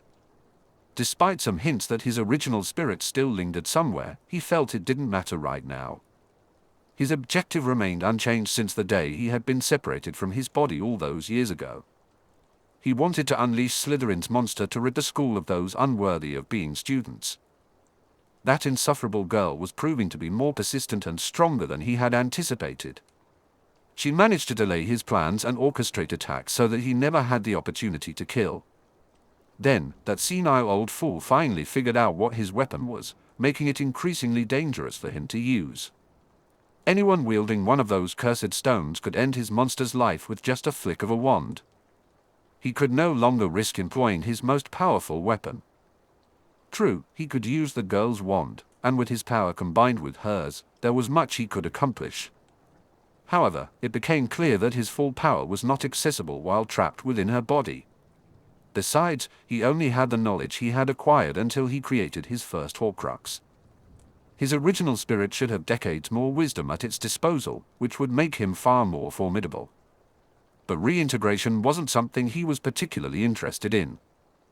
He was the true Voldemort, just as much as that disembodied spirit. And that spirit had been defeated by a child, of all things. That spirit was not worthy of the name Voldemort. Once his objective here was complete, he would travel the world and learn. He would return as someone powerful enough to rule. He didn't care about that small piece of himself wandering around, not unless it became a nuisance. He had been contemplating his next move, and the announcement of the potion being ready made it clear that the time had come. He would absorb her life force, forge a new body, and begin to learn. Yet, he remained curious about the boy who had defeated the part of him that had stayed with the body. If the boy had done it once, perhaps he could do it again. The foolish girl had a crush on the Potter brat, which made it difficult for him to approach him. He decided to leave a new message, knowing that only the boy could enter the chamber since he was the only other Parselmouth around. If he came down to rescue the girl, he would learn how the boy had defeated his other self, and then he would kill him. Actually, he might be able to use him to make himself stronger. Perhaps it would be better to capture him alive. He could decide what to do when the opportunity arose. He had to act quickly. The foolish girl wanted to reveal the truth to the boy, and he couldn't allow that. If they were to meet, it had to be on his terms and only when he was ready. He took control of her and quickly cast a notice-me-not charm on her. As he approached the doors, he hesitated to open one. A professor might notice, especially since all the students had been herded inside and no one was coming or going. He then added a disillusionment charm and waited. Meanwhile, Harry had noticed Ginny looking at him and starting to walk his way, but she got distracted by something Hermione was saying. When he looked back, she was gone. He began searching around but couldn't find her. Eventually, he gave up, unsure if she had truly intended to speak to him. It certainly wasn't her usual habit. Later, during potions class, Harry was chopping ingredients for the next step in his potion when he was startled by Professor McGonagall's voice echoing through Hogwarts. Attention! All classes are suspended. Teachers, report any missing students immediately. No student can go unescorted. Everyone remain where you are for further instructions. You could have heard a pin drop after that announcement.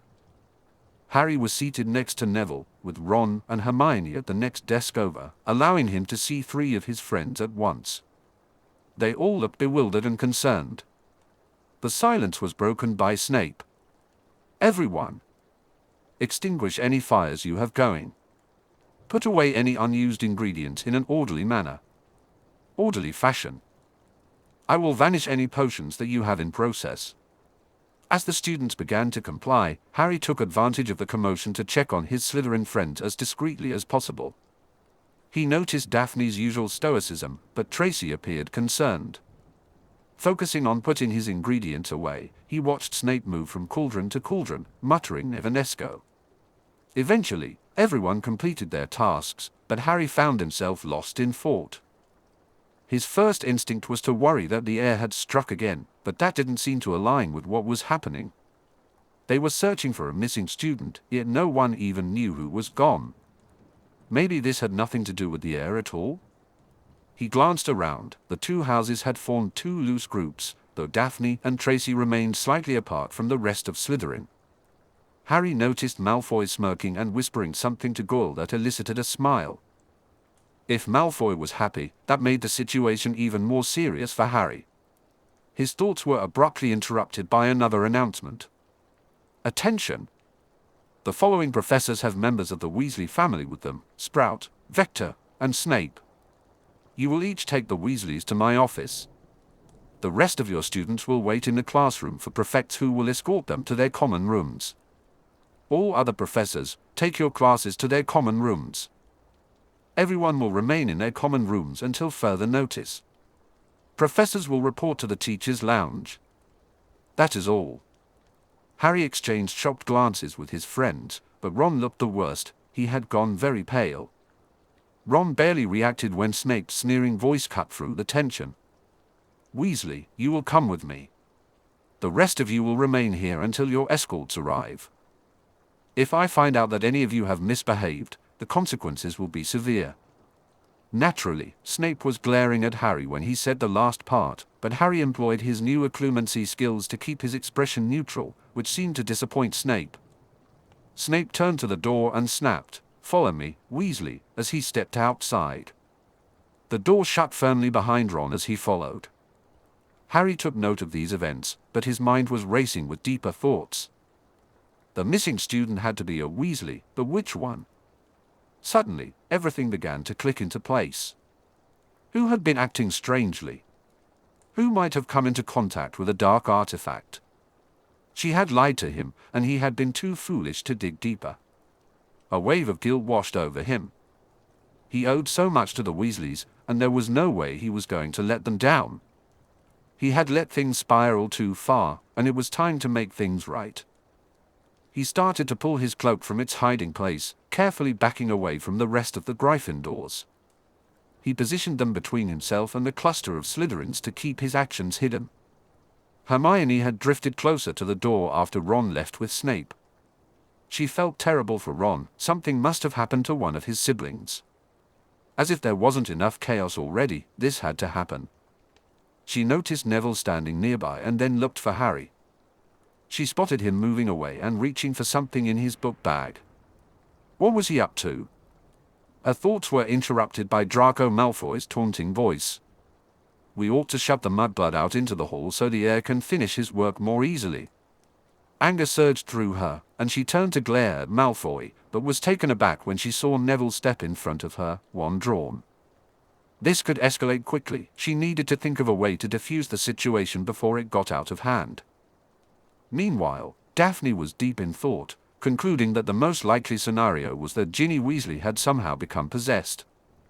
The possibility that she might have been exposed to whatever artifact Lucius Malfoy had been carrying only added to her self-recrimination.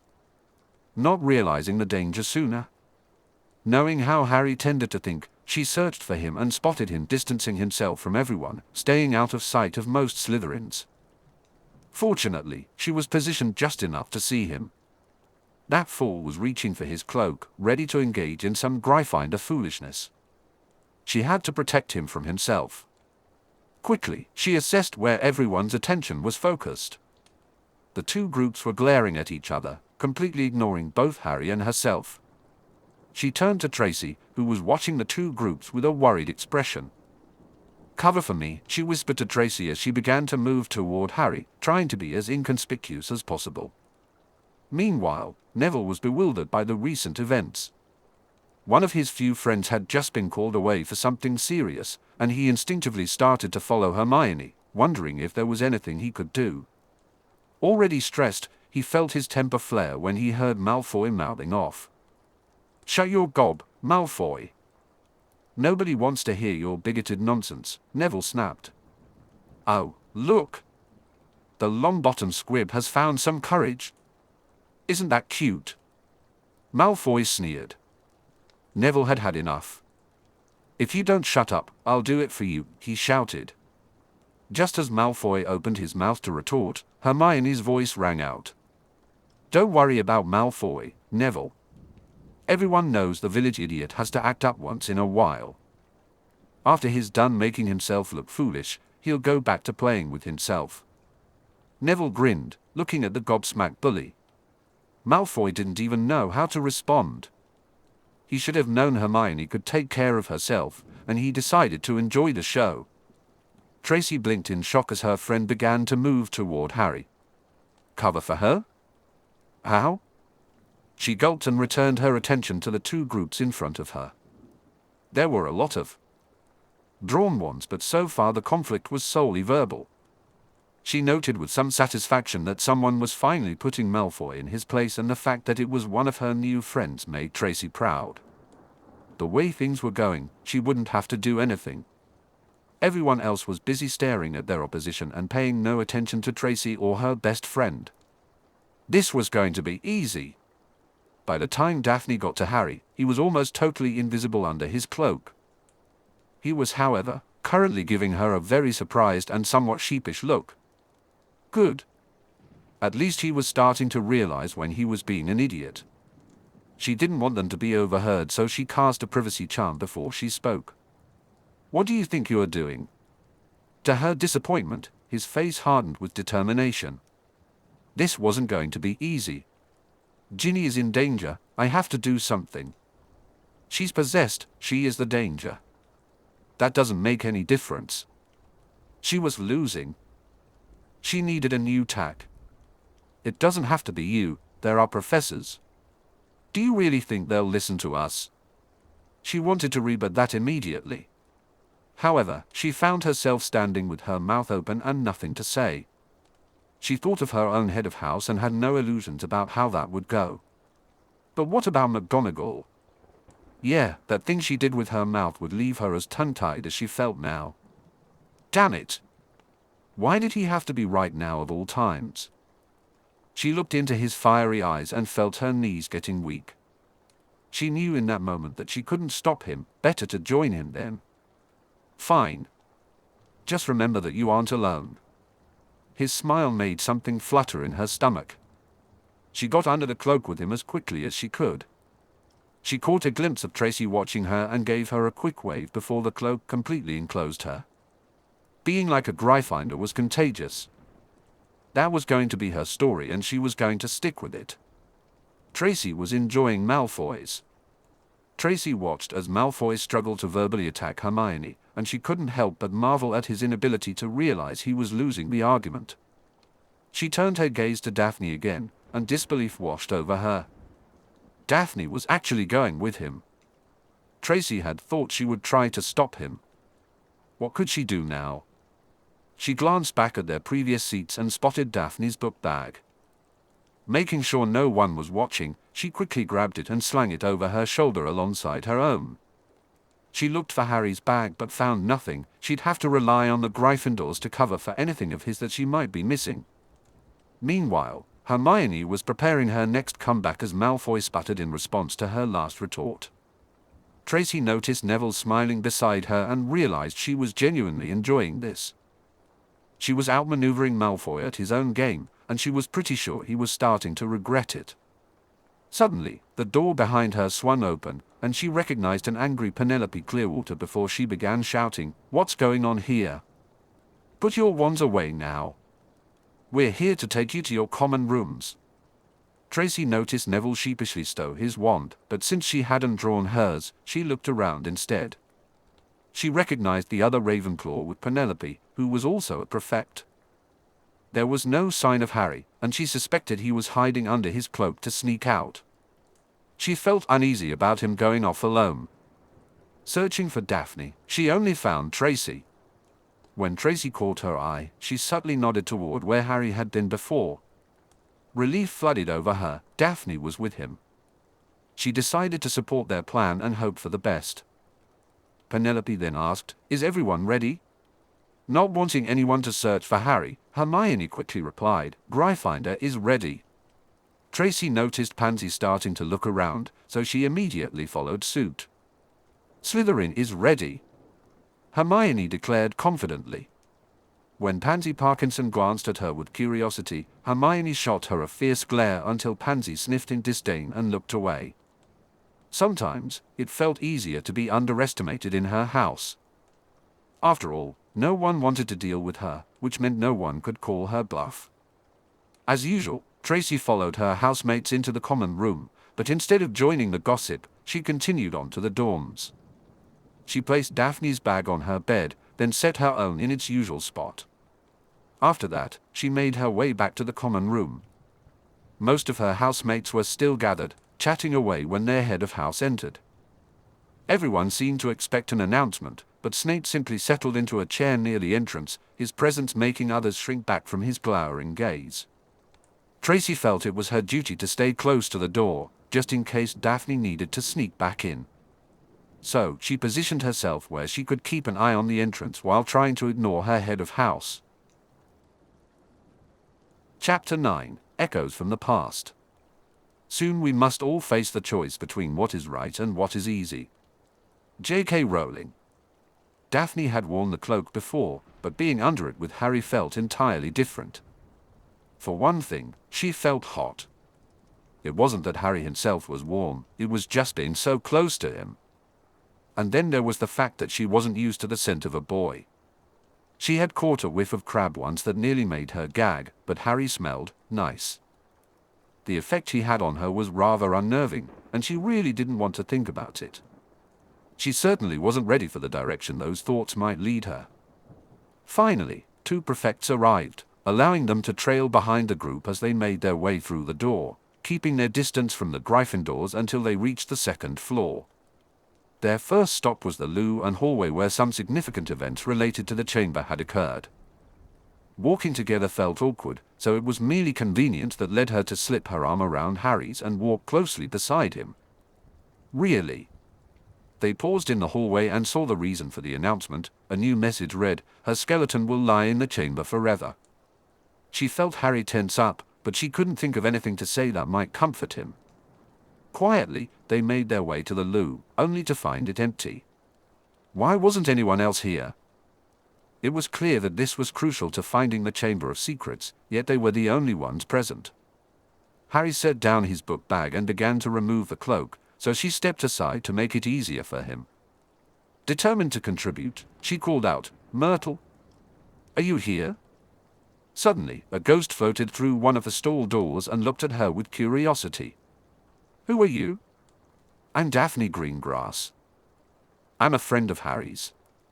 She hoped that associating herself with Harry would earn her more cooperation from the ghost, considering they had already met. Myrtle turned her gaze to Harry. "You again? What do you want this time? Are you doing another potion?" Daphne glanced at Harry, noticing the blush creeping up his cheeks. Harry muttered, "I'll tell you later." He cleared his throat and addressed Myrtle. "Actually, I came to ask you about how you died."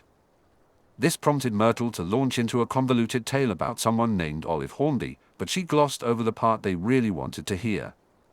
Daphne decided to steer the conversation back to what they needed. "I'm sorry to hear about Olive, but you skipped the interesting part. What exactly happened when you died?" "Oh. Well, I was in there," she said, pointing over her shoulder toward the stall she had just emerged from. "Then I heard a boy making this strange hissing sound. I didn't care what he was doing, he wasn't supposed to be in the girls' loo. So, I came out to tell him to go somewhere else, and then I just died." Daphne pressed on. "Did you see who it was? Did you hear anything else?" "I didn't get a chance to see much of anything. I do remember some big yellow eyes, and then my body seized up, and I started to float away, but then I came back. I wanted to haunt Olive Hornby." "Where were the eyes?" "Over there, by the sinks." She pointed to a sink next to Harry, who moved over to check it out, with Daphne quickly at his side. Harry was the first to notice it. One of the taps had a small snake etched into it. As he tried to turn it, Daphne was surprised to hear Myrtle above them. "That tap has never worked." Looking over at Harry, she murmured, "We know he spoke Parseltongue." Harry nodded, then focused on the tap and said, "Open." At that moment, humor felt far from appropriate, but Daphne couldn't help fighting a smile as she replied, "That was English, Harry." He huffed in frustration, staring even harder at the tap. Suddenly, a creepy hissing escaped his mouth, and she looked at him in fascination. Then she stepped back as the tap began to glow and spin. Before they knew it, the sink sank out of sight, revealing a large pipe. Daphne cast lumos, illuminating the dark space ahead. It appeared to stretch into an endless abyss. In that moment, she had a sinking feeling that Harry was going to jump right into the void, and she desperately wished she could talk him out of it. They exchanged glances, and then Harry declared, "I'll go first." Daphne felt as if she had missed her chance to intervene, and now whatever was about to happen felt inevitable. A wave of unease washed over her. She didn't like the sensation of being out of control. Once Harry slipped out of sight, she sighed and sat down at the edge of the hole, her feet dangling into the darkness. She attempted to take a deep breath and push off, but only managed the deep breath part. The thought of him dying alone because she had been too cowardly to follow him finally spurred her into action. Her heart raced as she fought the urge to scream, resorting to forceful accoutrement to maintain her composure. She regretted not stopping him as she descended further and faster than she had anticipated. Suddenly, the drop leveled off, and she slid to a halt in a tunnel spacious enough for her to stand. Harry was already up, scanning the area with the light from his wand. She wanted to take a moment to recover, but she knew she needed to intervene immediately. Before she had fully risen, she muttered the privacy spell and moved closer to him. "Harry, you have to be more careful. Do you at least have your stone out?" He held it out to her, a hint of a scowl on his face, but she shot him an even more significant glare. "You need to keep your eyes down. Do you know what happens if you look it in the eyes? You'll end up dead, just like Myrtle. Be more careful." She could see her words sinking as he looked somewhat abashed. "I have a mirror," he replied. Daphne paused, taken aback by his unexpected response. "I'm a Slytherin, remember? I know what a direct view of a basilisk would do to me, so I've started carrying a mirror with me. I'll go first and check things out. If I get petrified, you use the stone immediately and then get me out so I can eventually be revived. Promise me." "Yeah, sure. Of course." Daphne knew she could depend on him, but it still wasn't easy to put her fate in anyone else's hands. There was no backing out now, the only direction left was forward. She sighed and gave him a serious look. "Just, please be careful." Honestly, this boy was going to be the death of her. Noticing they were both filthy, she cast Scourgify on them. Then, she removed her small mirror and started to walk forward, pausing in consternation when she heard a crunching sound. What was that? She gulped when she saw the myriad of skeletons littering the entire floor area. It would be hard to sneak up on anything. She cast Silencio towards her feet and then towards Harry's. He gave her a smile that made her feel a little better. She really couldn't believe that she was doing this and resolved to never admit it to anyone. Taking a fortifying breath, she approached the first turn and slowly moved the mirror out to look beyond it. She frowned, forcing her hand to stay still. Then, she channeled more magic into her lumos, illuminating the tunnel before another turn became visible. She gasped slightly when she saw something snake-shaped, but calmed when she realized it was just a shed skin, not a snake. However, the skin was frighteningly large. Just how big was this basilisk, anyway? Looking back at Harry, who seemed worried, she moved closer and whispered near his ear. She was so close that his hair tickled her nose. "There's a snake skin in the next part, but no snake."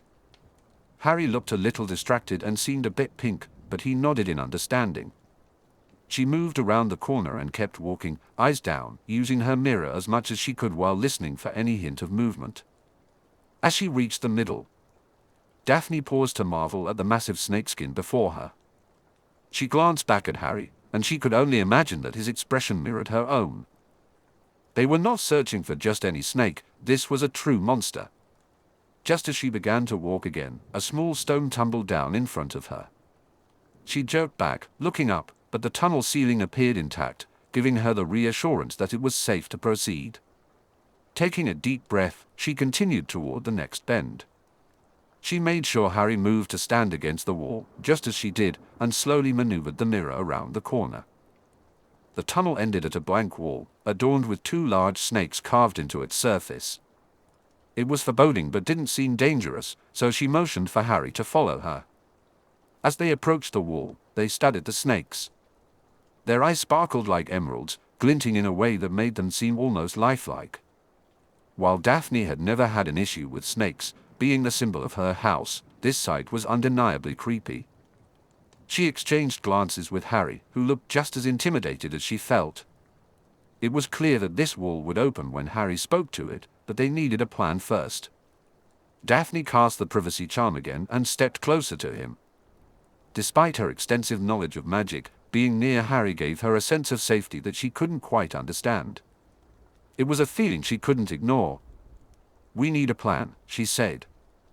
"We can't just open this and stand right in front of it. It could be waiting for us. I think we should get next to the wall again. When you open it, I'll check everything with the mirror." "I've been thinking," Harry replied. "Whoever is waiting probably knows I'm a parcel mouth, so they'll be expecting me but not you. You should wear this." He held out his cloak to her once more, and emotion surged within her, nearly overwhelming her. How was it possible for him to evoke such feelings? She thought she had mastered her emotional control, yet time and again, Harry managed to unravel it. Her felt completely out of control. Yet, she had to admit he made a valid point. Good, he was starting to think like a Slytherin, well, at least sometimes, and that was an improvement. She took his cloak and offered him a grateful smile, surprised when she noticed him blush.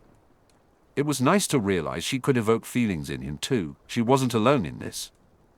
Once she donned the cloak, she quickly recognized that their plan wasn't perfect. She would need to extend her arm to peek around corners, and he would have to keep an eye on her in case she became petrified. Still, being concealed as much as possible felt like a good strategy. Moving closer to the entrance and the nearest wall, she made sure he followed her.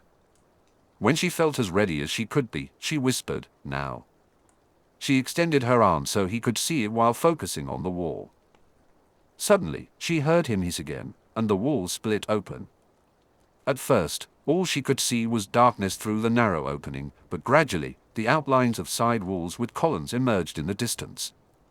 If this was the chamber, it was massive, no, huge.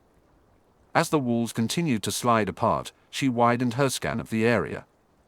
By the time the entrance was fully revealed, she could tell they were at the end of a rectangular room. Quietly, she took a few steps forward, continuing to scan her surroundings. Aside from the garland walls, the only other thing that caught her eye was an unusual statue carved into the far wall. Then, she spotted a small figure on the floor.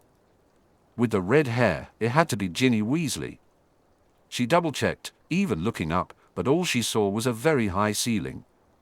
The chamber was enormous, even bigger than the Great Hall. Given the puddles and the sound of dripping water, she wondered if they were beneath the lake.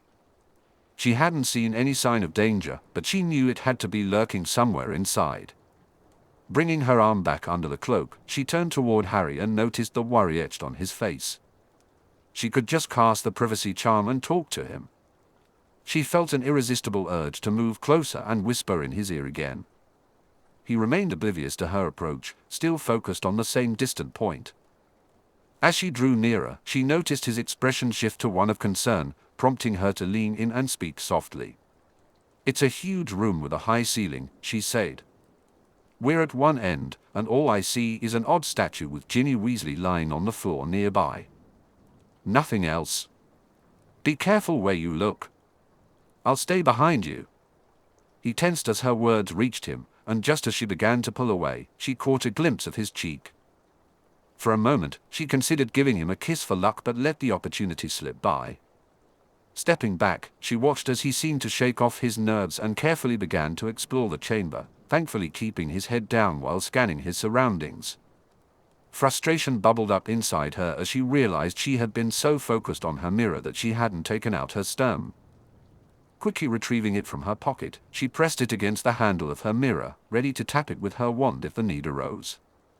Why did she keep whispering in his ear like that? She had been so close that he could feel her breath on his skin, making him even more anxious and flushed. His heart raced, thundering in his chest to the point where it drowned out everything else. He needed to calm down. Despite the tension, he recalled her advice and proceeded cautiously into the chamber. He wished for more light, flinching each time he caught the flicker of torchlight reflected in the puddles as he passed. He hoped Daphne was being careful. Stepping in a puddle could give her position away. Suddenly, he spotted Ginny ahead and couldn't hold back any longer. He dashed toward her.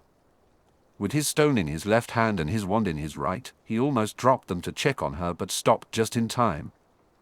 He needed to stay ready. They were his only protection, aside from his hidden ally. Gently, he pressed the back of his right hand against her neck and felt a wave of relief wash over him as he detected a pulse. Harry felt a rapid heartbeat, but there was an unsettling chill in the air. "Ginny?" He gently shook her shoulder, but then he suddenly heard a boy's voice call out, "Accio stones." In an instant, his left hand was empty as the stone flew away from him. He quickly aimed his wand in that direction and spotted a ghostly boy, twirling a wand and smirking at him. Thankfully, he only heard one stone hit the rocky floor, so Daphne was still armed. "Who are you?" Harry demanded. The spectre laughed and shot back, "Who do you think I am?" Harry almost said Voldemort, but since it was a boy, he changed his mind. "Tom Riddle." He suppressed a smile as he noticed the boy's expression shift to one of discomfort. "She never told you about me. How did you know? Did you really think you fooled everyone when you framed Hagrid?" Harry challenged. Riddle's face turned outraged. "Are you telling me that half-breed idiot actually figured it out?" "No, not Hagrid." The boy seemed to regain his composure. "Dumbledore then. I knew I never completely fooled him." Harry considered revealing that a friend had figured it out too, but that could be dangerous. He quickly searched for a new topic. "What have you done to Ginny?" This caught Riddle's attention. "You really care about her?" She seemed so convinced that the rich, famous, heroic Harry Potter would never care for her. Harry bristled at the boy's sarcastic mockery of Ginny but forced himself to stay focused. I care about all of the Weasleys. They've been very friendly to me. Riddle scoffed. How did a baby defeat the greatest wizard who ever lived? Daphne was right, this guy certainly had an inflated ego. Ha! The greatest wizard who ever lived would be Dumbledore or maybe Merlin, but not you of Voldemort. The Spectre didn't like that at all. Harry grinned, feeling a surge of confidence. What could a mere child know of such things? Enough to beat you, Harry replied defiantly. Impossible. You're trying to trick. How was I defeated? Harry wondered aloud, feeling the tension in the air.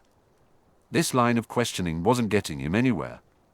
Maybe he could strike a deal with Riddle. The Dark Wizard seemed overconfident enough to reveal too much. Harry needed an advantage. After all, he had no idea how to fight a spirit. I'll answer your question if you answer mine, Harry proposed. Riddle pointed his wand at Harry. You first. Harry braced himself to cast a shield but stood his ground. I don't trust you. You first. Tom scowled, but then his expression softened slightly. Fine. I can afford to be generous. What was your question again? What did you do to Ginny? Ah, that. She trusted too much, gave away too much to a complete stranger. Daphne's lesson on thinking like a Slytherin flashed through Harry's mind. He could see Riddle's tactic, making the subject seem trivial while revealing as little as possible. Harry didn't like it, but he had to inflate Riddle's ego a bit, playing the part of the scared, uninformed boy. You? How could trusting too much do this to her? He asked, feigning ignorance. He felt a surge of relief as Riddle's sly smile returned. It was working. I knew I couldn't continue Salazar Slytherin's noble work while I was here. Dumbledore was watching me too closely, and I didn't want to spend any more time in that filthy Muggle orphanage than necessary. But I didn't want to leave it unfinished, so I put a memory of my 16-year-old self into my diary. Eventually, I would find someone to continue my work, and that's what I set out to do. Riddle's expression shifted, looking distracted and almost regretful. But before Harry could think of how to prompt him again, Riddle's smirk returned. Then poor little ignored Ginevra Weasley started to write in me. Such inane, silly things she wrote too, much of it about you. She has quite the crush on you. Pathetic, really. Tom Riddle gazed at Harry with malice, but Harry was using occlumency to keep himself calm, preventing Riddle from getting the reaction he hoped for. She also poured out her secrets to me. She gave me so much that I was gaining power from her. Eventually, I began to manipulate her, pouring a little of myself into her. I was able to take her over for a time, doing whatever I wished while she slept. She fought me, though. She was stronger than I expected. I wanted those mudbloods dead, not petrified. Riddle fixed Harry with another intense stare before continuing. Your precious greatest wizard, Dumbledore, was driven from this school by a mere memory of my 16-year-old self. Don't try to pretend that he is greater than me. Harry gritted his teeth but refused to rise to the bait. He knew he had to stay calm. It wasn't time to provoke Riddle.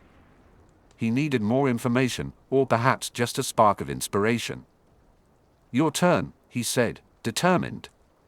The ghostly boy's look told Harry he wouldn't get more until he offered something in return. He hesitated, not wanting to reveal anything, but then he realized he had little to share. Nobody truly knew what had happened that night, least of all Harry himself. He could safely repeat what he had heard without giving Voldemort much at all. Nobody knows exactly what happened that night. My mother gave her life for me. My Muggleborn mother, by the way. Somehow, that made it impossible for you to kill me, and you were defeated by your own spell. Harry watched as Riddle's eyes took on a faraway look, and he began to speak softly, as if contemplating. Yes, old magic, ancient magic, sacrificial magic. My older self was careless. I should have seen that coming. Then, Riddle's gaze refocused on Harry, and his smirk returned. You really aren't that special then. It was your mother and my other self's carelessness. Tom gave him a speculative look that sent shivers down Harry's spine. We're quite alike, you and I. Both half-bloods, both orphans, both Parselmouths, probably the first since Slytherin himself. We even look similar. Perhaps we were meant to join forces. Harry wanted to reject the idea and curse him, but he forced himself to remain calm. He still wasn't sure what to do. He might be able to extract something important from Riddle. Why would I want to do that? Power, Potter. It's all about power. There is no good and evil, only power and those bold enough to seize it, and those too weak to even try. Do you have what it takes to be truly great? After his time with Daphne, Harry had an answer to that question. Yes. I do. Riddle's speculative look returned but slowly faded as he shook his head. It's a pity we'll never find out. It would be fitting for us to duel now, Potter. However, you came sooner than I anticipated, and I'm still too early in the process of absorbing her life force. Expending too much magic would be a setback, and I want to get this done. It's time for you to face the might of Slytherin's monster. We'll see how the famous Harry Potter fares against that. Riddle looked up and, although he was hissing, Harry understood him just fine. Greatest of Hogwarts 4? Apparently, Riddle wasn't the only one with an ego problem. But he had to act fast. Ginny was too close to the base of the statue. If a huge snake came down on her, she could be crushed. He turned his face away from the statue, grabbed her arm with his free hand, and began dragging her away. The sounds above made it clear that the snake was emerging, so he hissed up at it to stay back. That made the shade laugh. He won't listen to you. Only I can command him. Harry was still dragging Ginny away when something heavy hit the floor, causing him to stumble. He let go of her but kept looking away. He had to depend on Daphne now. He had done all he could do. Relief washed over him as he heard a rooster crow and the snake began hissing and thrashing. Harry winced in pain, his attention snapping to Riddle as he shouted in shock, "What? Who else is here?" He heard the snake take its last breath and fall still. Things were finally starting to go their way, but before Harry could react, Tom slashed his wand, sending an arc of red light towards the crow. Harry's heart dropped when a startled rooster appeared out of nowhere, fluttering and squawking as it tumbled to the floor. He caught sight of Daphne's hand emerging from under the cloak, her mirror slipping from her grasp and crashing to the ground. He watched in horror as the mirror shattered, revealing her hand lying motionless, along with part of her leg and foot, still partially covered by the cloak. No. What have I done to her? It felt as if the world around him had come to a halt. Even his heart seemed to stop beating as he stared at her lying there. He was frozen in disbelief, overwhelmed by the looming sense of loss. He wanted to rush to her side, but just then he heard a snarled, "Avada Kedavra." No. He recalled one of Daphne's lessons: a Protego would be useless against that curse. He had to summon or conjure something quickly. Relief washed over him when the spell struck the rooster instead of Daphne, leaving the poor creature lifeless on the ground. Turning to Riddle, he snarled, "It's time to end this. No more talk, I'm going to finish you." But then he noticed something. The spectre appeared weaker, more transparent, and wavering. He had drained himself. A grim smile crept across Harry's face. Expelliarmus. Riddle might be weakened, but he was still quick. He dodged Harry's spell and shot back a snarl of his own. Even weakened, I'm still more than enough for you, Potter. Your friend is down. Where is your precious Dumbledore now? Down, he had said, not dead. That thought brought Harry a sliver of hope, but he was still at a loss. How could he end this? Yet, the mention of Dumbledore sparked a memory of something strange Dumbledore had once said. Could that be the key? Dumbledore is still with us, as long as someone remains loyal to him. Help will be given to those who ask. Harry was asking, very hard but silently, while Tom laughed. They both jumped at the sound of an eerie yet beautiful bird song. Then Harry spotted the source. Forks. The brilliantly plumed bird circled above them once before landing on Harry's shoulder, releasing something into his free hand as Harry reached for it. Just as he began to realize what it was, he heard Riddle scoff. "A bird and a sorting hat? That's your help?" Harry glanced at Riddle, who appeared confident and relaxed. Wait, Riddle seemed content to let time pass. Why? Then it hit him, he was absorbing Ginny's life force. As Riddle grew stronger, she grew weaker. Time was on his side, not Harry's. He still didn't know what to do. Then it occurred to him, the hat could talk to him. Maybe it had an idea. He placed the hat on his head, thinking intently, "I need help to defeat Voldemort," over and over. Unfortunately, all he heard was Tom's laughter, not a single word emerged from the hat. Panic began to set in when something hard and heavy struck him on the head. Damn! That hurt. He saw stars as he struggled to remove the hat. Forks fluttered away, and he felt something long and heavy begin to fall from him as it finally emerged from the hat. Once he recovered a moment later, he saw a large sword with rubies embedded in the hilt, resting inside the basilisk's mouth. Wow! That was close. But the mystery remained, how could a sword help him defeat a spirit? Swords were meant to cut something material, something solid. As he stared at it, he noticed what looked like venom dripping onto the blade. Strangely, instead of pooling, it disappeared. Was the sword somehow absorbing it? What was this thing? Gryffinder's sword. What a marvelous trophy. It's just what I need to continue my legacy. I can become greater than my other self ever dreamed. Harry turned to see Tom gazing longingly at the sword.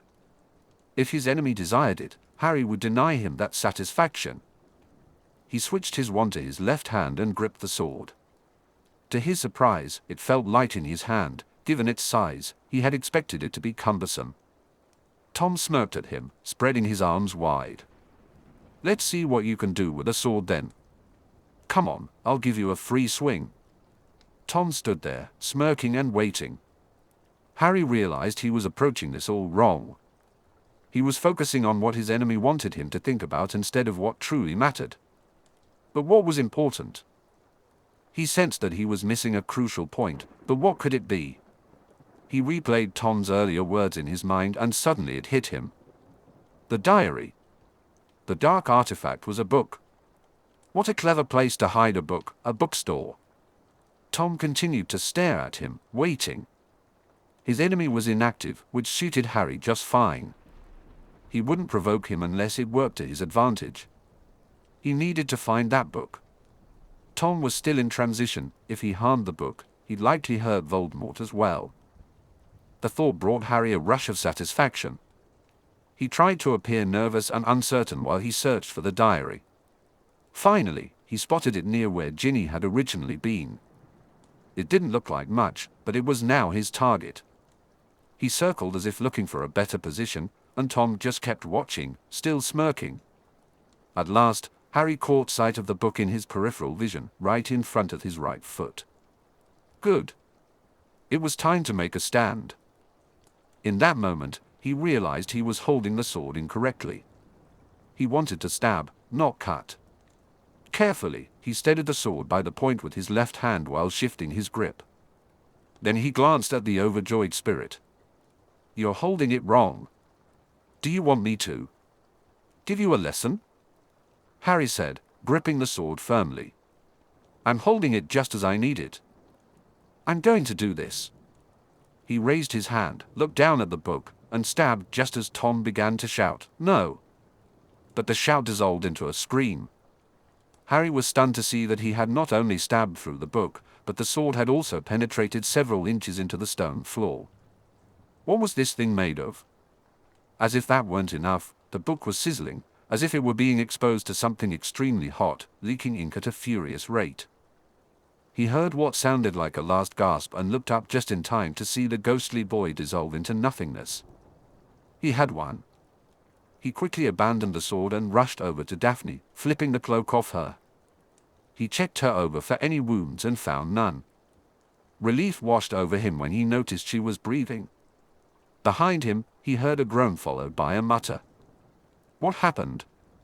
He turned to see Ginny looking pale and disoriented, but she was starting to sit up on her own. Ginny! You're okay. Tom is dead, and so is the basilisk. I have to help Daphne, though. Maybe Daphne was just stunned. What was the counter spell again? He realized he wasn't holding his wand and found it lying neglected beside her. Renovate, she twitched, but that was all. He had to try again. Renovate. Her pretty blue eyes fluttered open, and in that moment, he felt like he had never seen anything more beautiful. Daphne. He pulled her into a hug before she could even utter a sound or move. He felt her arms wrap around him as she muttered, Harry. Yes. It's over. I got him. I'm so proud of you. You realized it was the diary, then? Yeah, it took me a few minutes, though. I still have to work on my Slytherin side. I think you're doing pretty well already. He felt her shaking, and he was pretty sure she was crying. He held her close, unsure of what else to do. Harry heard Ginny stirring, followed by a sharp gasp. She must have seen the basilisk. He had to admit, it was an impressive sight. Eventually, Daphne started to release her grip on him, and he helped her to her feet. She wobbled slightly at first but quickly regained her balance. They both turned to look at Ginny, who was shivering, tears streaming down her face as she stared at Harry. Her gaze made him a bit uneasy, but he pushed the feeling aside and took a couple of steps toward her. Ginny, are you okay? He asked gently. It was me. It was all me. I tried to fight him, I did. I'm so sorry. I didn't want to do it. She broke down in tears, stepping forward to wrap Harry in a tight hug as she sobbed into his shoulder. While comforting Daphne had felt good, this made Harry feel a bit uncomfortable. He glanced at Daphne, who initially wore a dark expression as she looked at Ginny. Just as he began to wonder about her feelings, she gave him a tentative smile. He relaxed and tried to shrug at her with a smile of his own. Suddenly, he noticed the glint of amusement in her eyes, and she too relaxed, stepping over to join them. It's all right, Weasley, she said. He's fooled a lot of people in his long life. I don't think they'll give an 11-year-old trouble for falling for his lies. Ginny managed to pull back and look at Daphne. Who? Tom? Yes. Tom Riddle, later known as Lord Voldemort. Ginny gasped and recoiled as if she had been slapped. You know who? That was you know who. Harry stepped in to reassure her. Yes. It was Voldemort. He was a student here who graduated in 1945. He left the diary to reopen the Chamber of Secrets and kill all the Muggleborns at Hogwarts. Her eyes widened in shock. Somebody died? No. That was what he intended, but it's not what he accomplished. He said you were strong and that you stopped him from killing, Daphne said. Ginny shivered, hugging herself as she looked down in shame. I don't feel strong, she admitted. You should. He said you were strong. I'm impressed, Harry replied, trying to lift her spirits. He felt Daphne take his hand, and when he looked at her, he saw her searching his face for something. He smiled at her, and she seemed to relax. To his surprise, she leaned into him, resting her head on his shoulder. It made him feel good, yet confused at the same time. He glanced at Ginny just in time to see her look away, blushing, and he sensed a hint of disappointment. He wasn't sure he hadn't gotten a good look at her face. What was going on with these two girls, anyway? As he began to assess everything they needed to bring back with them, he suddenly remembered how they had entered and wondered how on earth they could slide up the pipe.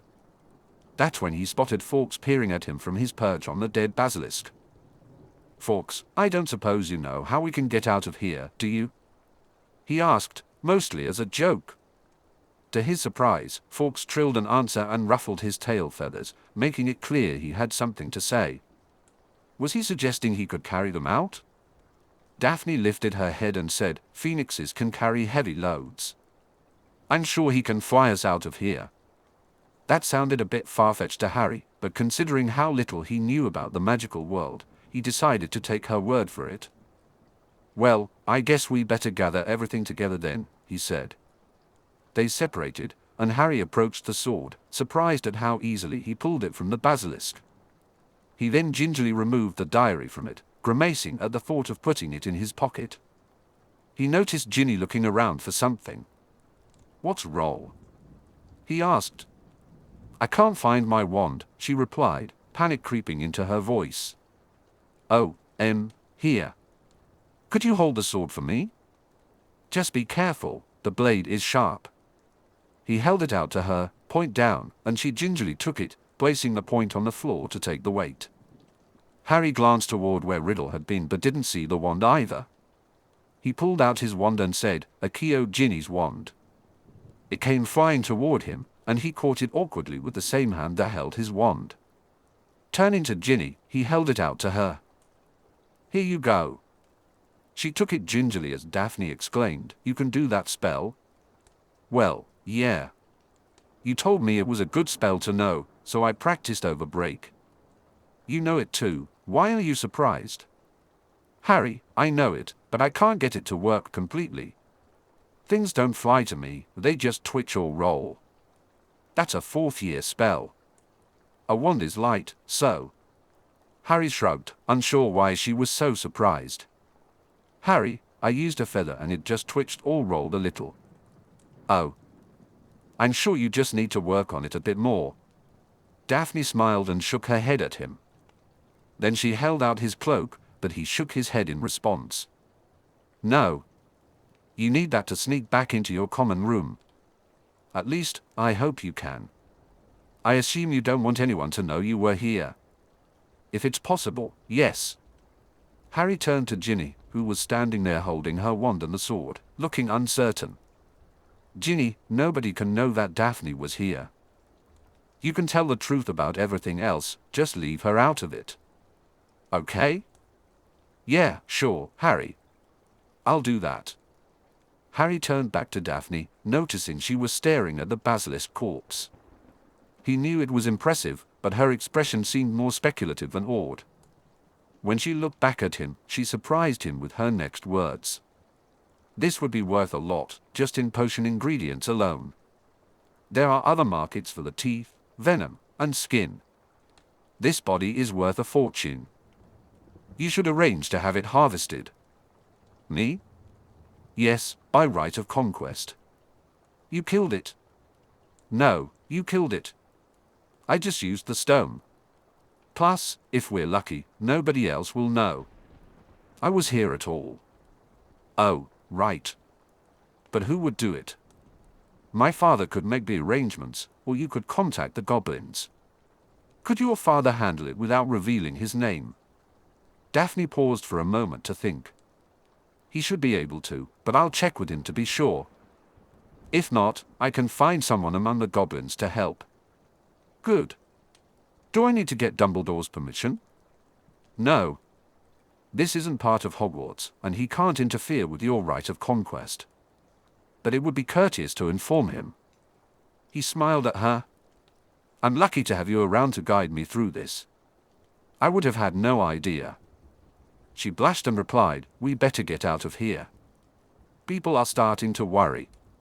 It was Harry's turn to blush. She was absolutely right. He looked over at Ginny and noticed she was uncomfortable holding the sword, so he took it back and held it along with the book, freeing up one of his hands. Fawkes must have understood them, as he was already hovering nearby, offering his tail feathers. He asked Ginny to pick up the sorting hat and take it with her. The journey felt a bit surreal as they trailed behind the phoenix, almost as if they had feather-like charms on them. Perhaps that was the secret, not the bird's strength, but the ability of the phoenix to make them feel weightless. Once they were back in the tunnel, he heard the door shut behind them. When they finally returned to the girls' loo, the sink closed as well. Myrtle's surprise and slight dismay at his survival greeted them like a hero's welcome. Harry shot a glare at Daphne, who could barely contain her laughter at the revelation that Myrtle had hoped to share her toilet with him. He pretended to scowl at her and said, "Don't you have a common room to go to?" Sorry, I don't want to interfere with the adulation of your adoring public." Before he could think of a clever comeback, she disappeared under his cloak. He huffed and then turned to Ginny, who looked lost and forlorn. "They won't expel you for this," he reassured her. His only response was an uncertain nod. Harry shrugged uncertainly as he noticed Fawkes waiting for them. They followed Daphne, who must have opened the door. Fawkes led Harry and Ginny to McGonagall's office, and after giving her door a significant look, he flamed away. As they approached, Harry could hear several voices inside. He exchanged a nervous glance with Ginny, who seemed to be trying to hide behind him. Her attempt to avoid attention was a spectacular failure when they heard Molly Weasley exclaim, "Ginny," and then envelop her in a tight hug. Harry just hoped Ginny would survive that encounter, considering everything she had already been through in the past few months. Harry faced his own uncomfortable moment when he saw the male Weasleys, from Ron to his father, staring at him in open-mouthed shock. He figured the sword and the ruined book were odd items to carry around, but why did they look at him as if he had grown a second head? It was McGonagall's voice that broke the stunned silence among the men in the room. "I wonder why it was reported to me by the prefects that all of my Gryffindors were safe in the common room, yet I find you walking into my office with someone we had feared was dead." Suddenly, the twins and Ron descended on him, pounding him on the back and congratulating him as if he had just caught the snitch to win the Quidditch Cup. Overwhelmed by the warm welcome, he barely registered what Percy or his father might be thinking. A moment later, he found himself being thanked profusely by Mr. Weasley, which was a relief. He felt a bit intimidated by the hug from Mrs. Weasley, but thankfully, he never felt suffocated. Was it a basilisk? Harry was surprised to see Dumbledore in the room, and he now noticed Fawkes perched on the headmaster's shoulder. Yes. The stone worked perfectly, it died before it could hurt anyone. Dumbledore nodded and then Dumbledore said, "Good. I'm also curious about how Miss Weasley came into possession of the Sorting Hat." He looked at Ginny, who was clutching the hat to her chest, glancing around as if she expected an attack. Just as Harry was about to speak up, Ginny managed to whisper, "Harry had it." "Actually, it was Fawkes who brought it to me," Harry replied. "I was even more surprised when I managed to pull this out of the hat." He lifted the sword, and everyone gasped as if they had just noticed it for the first time. He moved closer to Ginny and extended his hand. "I'll return it to you." She handed it over so quickly that it seemed like it was burning her hands. Harry walked over to McGonagall's desk, placing the hat on it before laying the sword on top. Dumbledore leaned in to examine it. "Most curious. I would guess that is Gryffindor's long-lost sword." "That's what Voldemort said," Harry replied. Molly Weasley screamed, and Harry flinched, rebounding off McGonagall's desk. He watched as the Weasley parents gently coaxed the basic story of the last few months from their tearful daughter. When they reached the part about his diary, Harry held it up and declared, "I destroyed it." Mr. Weasley began to ask, how could he have enchanted a diary? But the headmaster quickly interrupted. "I think it's best to get young Miss Weasley to Madame Pomfrey for a checkup. I also suggest some bed rest after her ordeal. She will face no discipline from us regarding what has happened this year." Mrs. Weasley jumped on that idea and quickly ushered their entire brood toward the hospital wing. Eventually, it was just Harry, Dumbledore, and McGonagall remaining in the office. "Minerva," Dumbledore said, "I think it's best if you announce the all-clear to the rest of the school. It would also be a good idea to contact the elves and ask them to prepare a celebration feast for tonight. For now, the students can have lunch in their common rooms. I dare say they would appreciate a good time after everything that has happened in the past few months. It could also serve as a celebration for the return of our 2 petrified students." After casting a questioning glance at the headmaster, she nodded in agreement. "I'll get right on it." With that, she hurried out of the office, leaving Harry alone with Dumbledore. As Harry recalled the enchantment of the diary from Voldemort's shade, he couldn't help but wonder how that was possible. He hoped he would soon find out, but the way Dumbledore had diverted their attention made him suspect it was a secret the headmaster intended to keep. "Come, Harry, let us retire to my office to continue our conversation," Dumbledore said.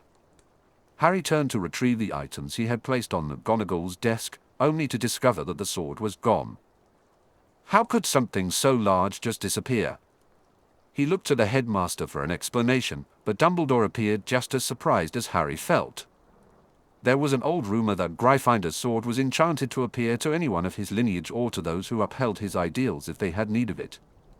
I presume it appeared when you were in desperate need. Yes, Professor. That's exactly what happened, Harry replied. I would guess, then, that now that it is no longer required, it has returned to whatever place it has been waiting all this time. Perhaps it will appear again someday when someone is in great need. Harry had no other explanation for it, so he nodded in agreement. He collected the sorting hat to go along with the diary and followed the headmaster to his office in silence. Dumbledore didn't even need to give a password to the gargoyle, and they proceeded right up into his office. Meanwhile, Daphne paused for a moment to watch Harry and Ginny follow the Phoenix down a hallway. She was on the lookout for any hint of the Weasley girl making a move on Harry, but the redhead seemed to keep to herself, looking both distraught and distracted. Daphne found herself wondering why she was so concerned about what another girl might want with him. Harry shook his head, trying to clear his thoughts, and headed down to the dungeons, careful to keep quiet and avoid being caught off guard by anyone on patrol. When she reached the entrance to the Slytherin common room, she hesitated. She had heard from Harry that McGonagall had sealed the Gryffindor entrance, preventing anyone from entering or leaving. She wondered if Snape might have done the same. However, he didn't seem concerned enough about them to take such action. After giving the password, she positioned herself to see inside as soon as possible. If there were any witnesses, she planned to flee quickly and hope nobody discovered her. The likelihood of being seen seemed low, as the entrance led into a hallway with a bend. Only a small part of the common room had a direct view of the door. Still, she had no idea what she would do if someone were watching. Where else could she go? She suppressed a sigh of relief when she realized the only person who could see the door was Tracy. In that moment, she felt grateful to have a good friend like her. As she entered, Tracy feigned disinterest, but then Daphne heard someone start to move. She quickly moved to the far wall and froze. Just after the door closed, Snape peered around the corner suspiciously. Daphne didn't dare breathe while he was scanning the area and only relaxed when he lost interest and disappeared back around the corner. That had been way too close. She was appalled by Snape's foolish behavior. He would have been in serious trouble if it had been the basilisk. It wasn't very Slytherin of him, despite the unlikelihood of the creature being able to enter through that door. Perhaps Malfoy wasn't the only one who had been missorted. Suddenly, Tracy began to push off the wall and turn toward the dorms. Daphne quickly realized she was clearing the way for her to follow and reach the dorm undetected. She spotted the other two members of her dorm sitting on a sofa. Millie appeared utterly bored as Pansy rambled on about something. They arrived without any trouble, but before Daphne could even remove her cloak completely, she found herself in an unexpected embrace. Sensing her friend's anxiety, she comforted her as Pansy babbled about fears of being left behind and the negative influence of Gryffindors.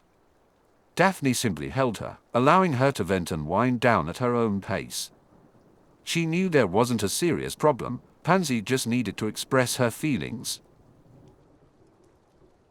Chapter 10 of Freedom and House Elves. Freedom is what you do with what's been done to you.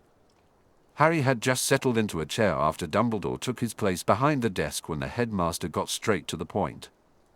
I would very much like to hear the story of today's adventure from your perspective, Harry. Harry knew he had to be careful. He wanted to keep any mention of Daphne out of his account. Yes, sir. It actually all fell into place when they announced that a student was missing and called for all the Weasleys to be brought to Professor McGonagall. Ginny had been acting strangely, and I realized it must be her. I had also wondered if Lord Malfoy's odd behavior in the bookstore was connected, as he held one of her books for over a minute. Anything could have happened in that time. As you know, the girls' loo on the second floor has been a key location both times the chamber has been opened. It only took a little questioning of Myrtle to discover where the basilisk that killed her had entered the loo.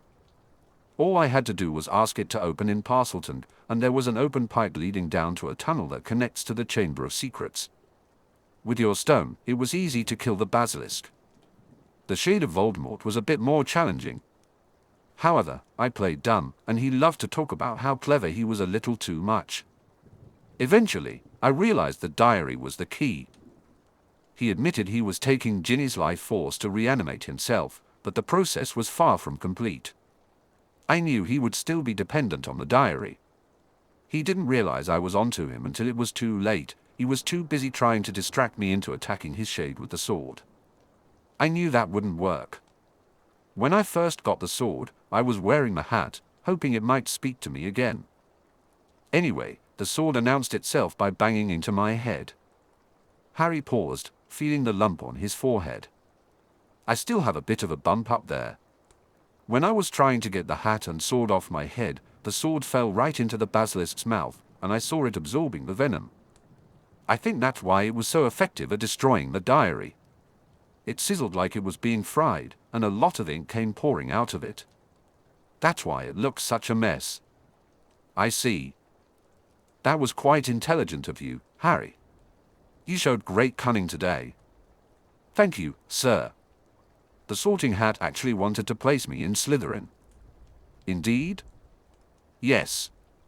Voldemort also remarked on our similarities, both half-bloods, both orphans, the only two Parselmouths since Slytherin himself, and even that we resembled each other. And how did you feel about that? I can't say I like being compared to the wanker who made me an orphan. I'll never act like him. I don't want to rule the world, and I don't enjoy others' pain. I was curious about the Parselmouth part, though. Is it really that rare? Were either of my parents Parselmouths? Very good, Harry. I'm glad you understand that. It is your choices that make you who you are. It's hard to imagine you making the same choices he did. As for Parselmouths, it is indeed a very rare talent that tends to run in families. To my knowledge, neither of your parents had the gift. Then how did I get it? I suspect he gave you some of his power that night, not on purpose, of course. Harry nodded, deep in thought. He wasn't sure what to make of that, but he was very curious about the enchantment of the diary. It was time to see if he could get Dumbledore to let anything slip. He said he put a memory of himself in that diary, but it was more than just a memory. It was a piece of himself in there. He spoke as if he could come back to life and continue his plans. Harry noticed Dumbledore peering at him, but he continued to avoid looking him in the eye for too long. He had heard enough about legitimacy from Daphne to know that would be a bad idea.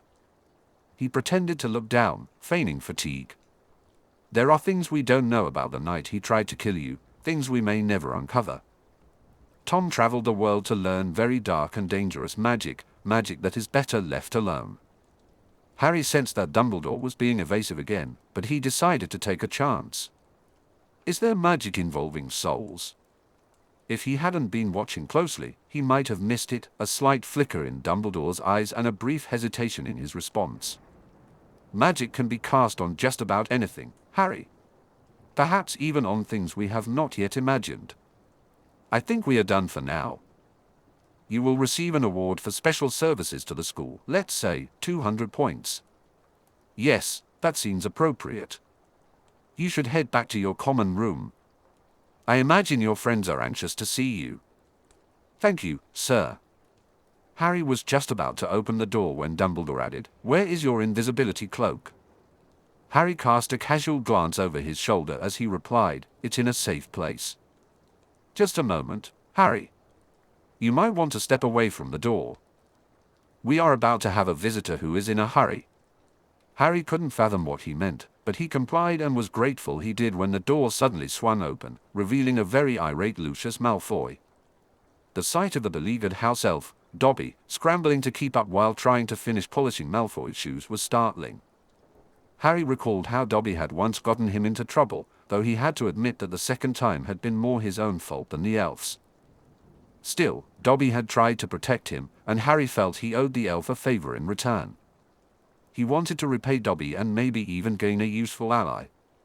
Given how easily Dobby could come and go, he could run all sorts of errands for Harry. The only way to free a house elf was to trick Malfoy into giving him clothes, so Harry decided that a sock would do.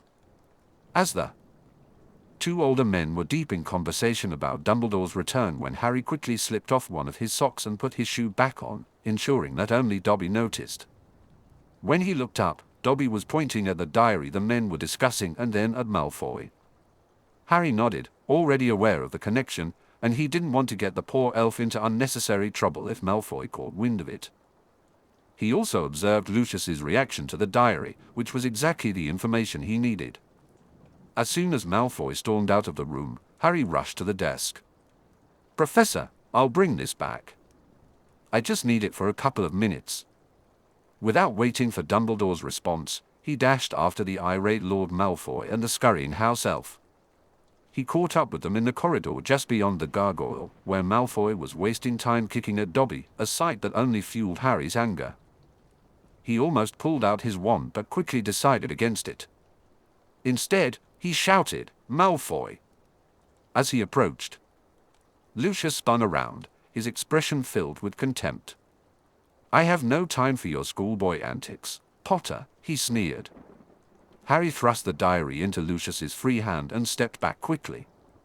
He then discreetly drew his wand, keeping it pressed against his leg to avoid drawing attention.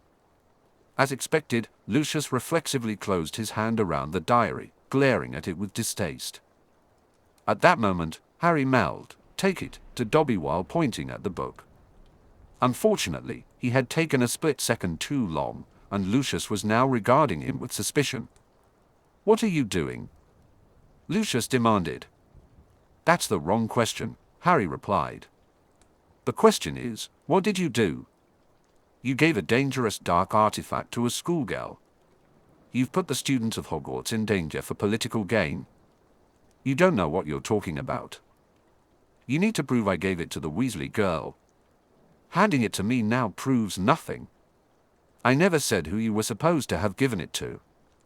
I just said, schoolgirl." In that moment, Lucius's expression betrayed him, revealing his guilt. But then, he quickly regained his composure.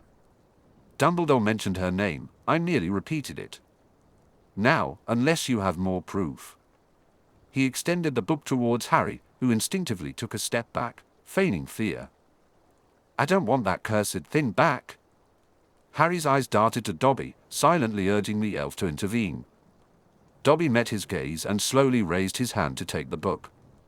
Lucius looked down, shoved the book toward Dobby, and released it. "Dobby can dispose of that trash. It has nothing to do with me." Dobby hesitated, glancing between the book and Harry. He looked surprised when Harry minded opening the book. Dobby complied, and as the book opened, a sock fluttered out. Harry grinned as Dobby stared at it in disbelief. Lucius's gaze fell on Dobby as he lifted the sock in awe. "Master has given Dobby a sock. Dobby is free," he exclaimed, his voice brimming with wonder. Lucius shot a venomous look at Harry, who instinctively brandished his wand, ready to cast a shield charm. Meanwhile, Lucius pulled his wand from the top of his cane, snarling, "You cost me a servant, boy. Now you will pay." Before either could act, a surge of magic propelled Malfoy backward, causing the two pieces of his cane to clatter to the floor as he fell further away. Dobby positioned himself between Harry and Malfoy. "Former master will not harm Harry Potter. Former master must go now." Harry was astonished. He had never imagined the somewhat eccentric creature could display such fury. Apparently, Malfoy hadn't anticipated it either. He looked momentarily cowed as he gathered his cane and began to retreat. But after a few steps, he turned back. "Mark my words, Potter. Someday, you will meet the same sticky end as your parents. I will enjoy that day very much." Threatening a student, Harry shot back, his voice steady despite the tension in the air. "At the school you're on the board of governors for? What would people say if they heard that? It will be my word against yours, fool. Nobody will believe a delusional child like you." With that, Lucius turned on his heel and stalked away. Harry watched him disappear, uncertain if he had enough evidence to charge him with the diary incident. However, the last exchange should be enough to get Lucius booted from the Board of Governors. At least, it would if there was any sanity left in the magical world. Sometimes he had his doubts about that. Harry Potter has freed Dobby. Harry looked down and smiled at the house elf. I would like you to work for me, Dobby. I need help with errands and things. Are you interested? Dobby could be Harry Potter's elf. Dobby would be honored. Dobby's excitement was palpable. How much should I pay you? Dobby looked embarrassed. There is no need for paying. I want my elf to be properly dressed. That pillowcase isn't good enough. I want you to look nice. I can't give you clothes, but you could buy some with the money or maybe get fabric and make your own. Dobby can make clothing. Dobby could make his own. Harry reached into his pocket and found 2 galleons and some change. Here. I hope you can get what you need with this. Also, I'll need a clothing catalog from a store with high-quality goods. Could you do that for me, Dobby? Dobby opened his hand, but when Harry tried to drop the coins, Dobby grasped his hand instead. Dobby wants to serve House Potter. Does Harry Potter accept Dobby? Of course I do. Harry was surprised to feel a pulse of magic from their joined hands. Dobby smiled shyly and finally accepted the coins. Dobby is serving House Potter. Dobby will bring your catalogue, Master. He then popped away before Harry could tell him to stop calling him a master. Harry decided there would be plenty of time for that later. He grinned, feeling a surge of happiness at the unexpected turn of events. Harry felt he had done quite well just now. He hoped Daphne wouldn't find any flaws. He noticed the diary abandoned on the floor, but Dobby had kept his sock. Oh well, he had plenty more. Albus was uncertain about this new version of Harry Potter. He was much more deliberate, observant, and yes, cunning. It seemed he and Miss Greengrass were in more contact than Albus had ever imagined. Albus was also quite sure that Harry would no longer be as forthcoming as before. Harry had been careful about what he revealed and had avoided Albus's gaze, as if he suspected legitimacy. That might have been a coincidence, but Albus doubted it. This new Harry was more mature and self-aware than he had been previously. He no longer worried about his similarities to Voldemort. He understood that those traits didn't matter in the long run. While that was good for Harry, it could complicate what needed to happen in the future. Albus's plans were crumbling before his eyes, designed for a more fragile and dependent version of Harry. It would take drastic action to get his plans back on track, and he was reluctant to do that. The poor boy had already been through enough, and Albus felt a heavy responsibility for what Harry had suffered. The basic willingness to put his life on the line was still there. Harry had just demonstrated that once again. Perhaps he would find his own way to what must be done, which gave Albus another reason to wait and see. He also suspected that Harry wasn't as alone in his adventure as he pretended. He would have needed his invisibility cloak to sneak away, and it seemed clear he no longer had it, though Albus had no way to check magically. He guessed that Miss Greengrass had used it to sneak back to her common room. Albus hoped he hadn't given Harry too much of a hint about what he believed had happened that night. He feared this new Harry might figure it out too soon. The question about magic and souls had been quite deliberate. Albus was sure of that. However, he didn't think Harry had connected the two subjects just yet. Giving him any more clues could be risky. Albus realized that revealing too much too soon could lead to unintended revelations. He needed to keep a closer eye on Harry and Miss Greengrass. Just then, he heard a knock, signaling that Harry was on his way back. He settled back in his chair, trying to appear at ease, even though he felt anything but. As he managed to say enter, a rather pleased-looking Harry Potter stepped inside and walked over to place the diary back on the desk. "Thank you, Professor. That worked out quite well. Oh, by the way, I'm going to have the basilisk harvested for potion ingredients and the like. I just wanted you to know." Albus was taken aback. By the time he gathered his thoughts to ask a question, Harry was already at the door. He decided to hold back. Whatever was going on would eventually reveal itself. He was more curious about what Harry had done with Lord Malfoy than about the basilisk. Albus understood he couldn't interfere with the right of conquest. Harry must have picked that up from the Greengrass heiress as well. He would need to keep a very close watch on them from now on. With a sigh, he pulled out some parchment and a quill. In the meantime, he had a gamekeeper to retrieve from Azkaban. Meanwhile, Harry entered the common room after giving a password, only to find his good mood evaporating. Why was everyone looking at him like hungry dogs eyeing a piece of meat? In that tense moment of silence, he wished Dobby were there to apparate him away from the situation. Then, chaos erupted as everyone bombarded him with questions. Just as he managed to calm them down enough to speak, the room fell silent at the sound of McGonagall's announcement. "The emergency is over, and all restrictions are lifted," she declared. "There will be no more classes today, and a celebration feast will take place this evening." It seemed everyone decided to kick off the celebration right then and there. To Harry's great relief, everyone filtered out except for his friends, Hermione and Neville. They found a corner to sit down and talk. He reassured them that all the Weasleys were fine, although Ginny was quite shaken, and they were probably still in the hospital wing with her. Being cautious about eavesdroppers, he carefully recounted what had happened, determined to keep Daphne's involvement a secret. Luckily, they had saved a couple of sandwiches for him, allowing Harry to share the story while enjoying a slightly late lunch. When Daphne joined them for lunch, nobody seemed surprised to see her, which suggested she was in the clear. She trusted Harry to keep his promise, but she didn't know the youngest Weasley very well. The one in her year didn't inspire much confidence, and she was a little wary of the twins. They enjoyed pranking Slytherins far too much for her liking, and she did her best to avoid their attention. The prefect among them seemed honorable, if a bit too full of himself. As usual, she stuck close to Tracy, but for some reason, Pansy seemed more hostile than usual. Daphne wondered what was bothering her this time. She wanted to reach out to Harry, so she didn't linger in the common room. Instead, she grabbed the rest of her lunch and headed out. After finishing her meal, she took out her parchment. Tracy made a comment that earned her a glare.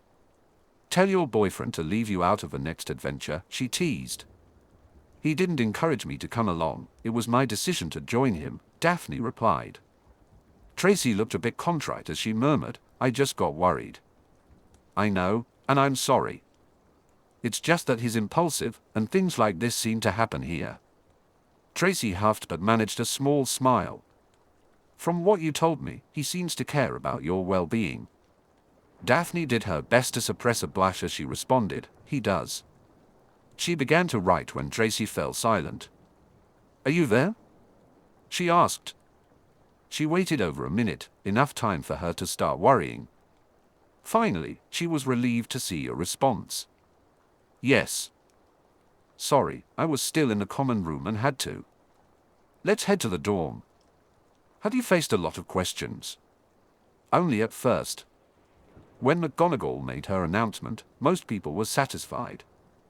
"I've only told Neville and Hermione what happened. Nobody else knows. I left you out of what I told Dumbledore, but I think he knew I didn't have my cloak with me. It's possible he suspects. That can't be helped. I went with you to his office. We can't expect him to forget that. That may have been a mistake. Sorry. I don't blame you, so don't blame yourself. You didn't force me, and I enjoyed using your cloak. I might just keep it." She added a smiley face so he'd know she was joking. But her expression turned serious as she saw what he wrote next. "I ran into Lucius Malfoy after the talk with Dumbledore. I'm not sure I have anything to use against him about the diary. For a second, I thought I'd made a slip. You should have seen the look on his face. Is there a way to share a memory with magic? Yes. My father has a pensieve. They're rare and expensive, but they can store and show memories. Then we might have something for that. However, I'm pretty sure we can get him off the Board of Governors. He threatened me and was a right bastard." In front of Dumbledore. "No, we were alone in the corridor outside his office. By the way, I have a house elf now." "What? How?" "I tricked Malfoy into giving Dobby my sock. I hired him as soon as Dobby was sent on his way." "A house elf made Lucius Malfoy leave?" "He sure did. I have got to see that. It was a sight to see, I'll say that." What do you mean you hired him? Well, I thought he wanted to be free, but maybe he only wanted to get away from the Malfoys. He asked me if I accepted him, and when I said yes, there was this burst of magic from our hands. That's how a house elf binds himself to serve a family. You didn't hire him, you own him now. Don't tell Hermione that. She let out a chuckle. The conversation shifted as Tracy shot an inquisitive glance.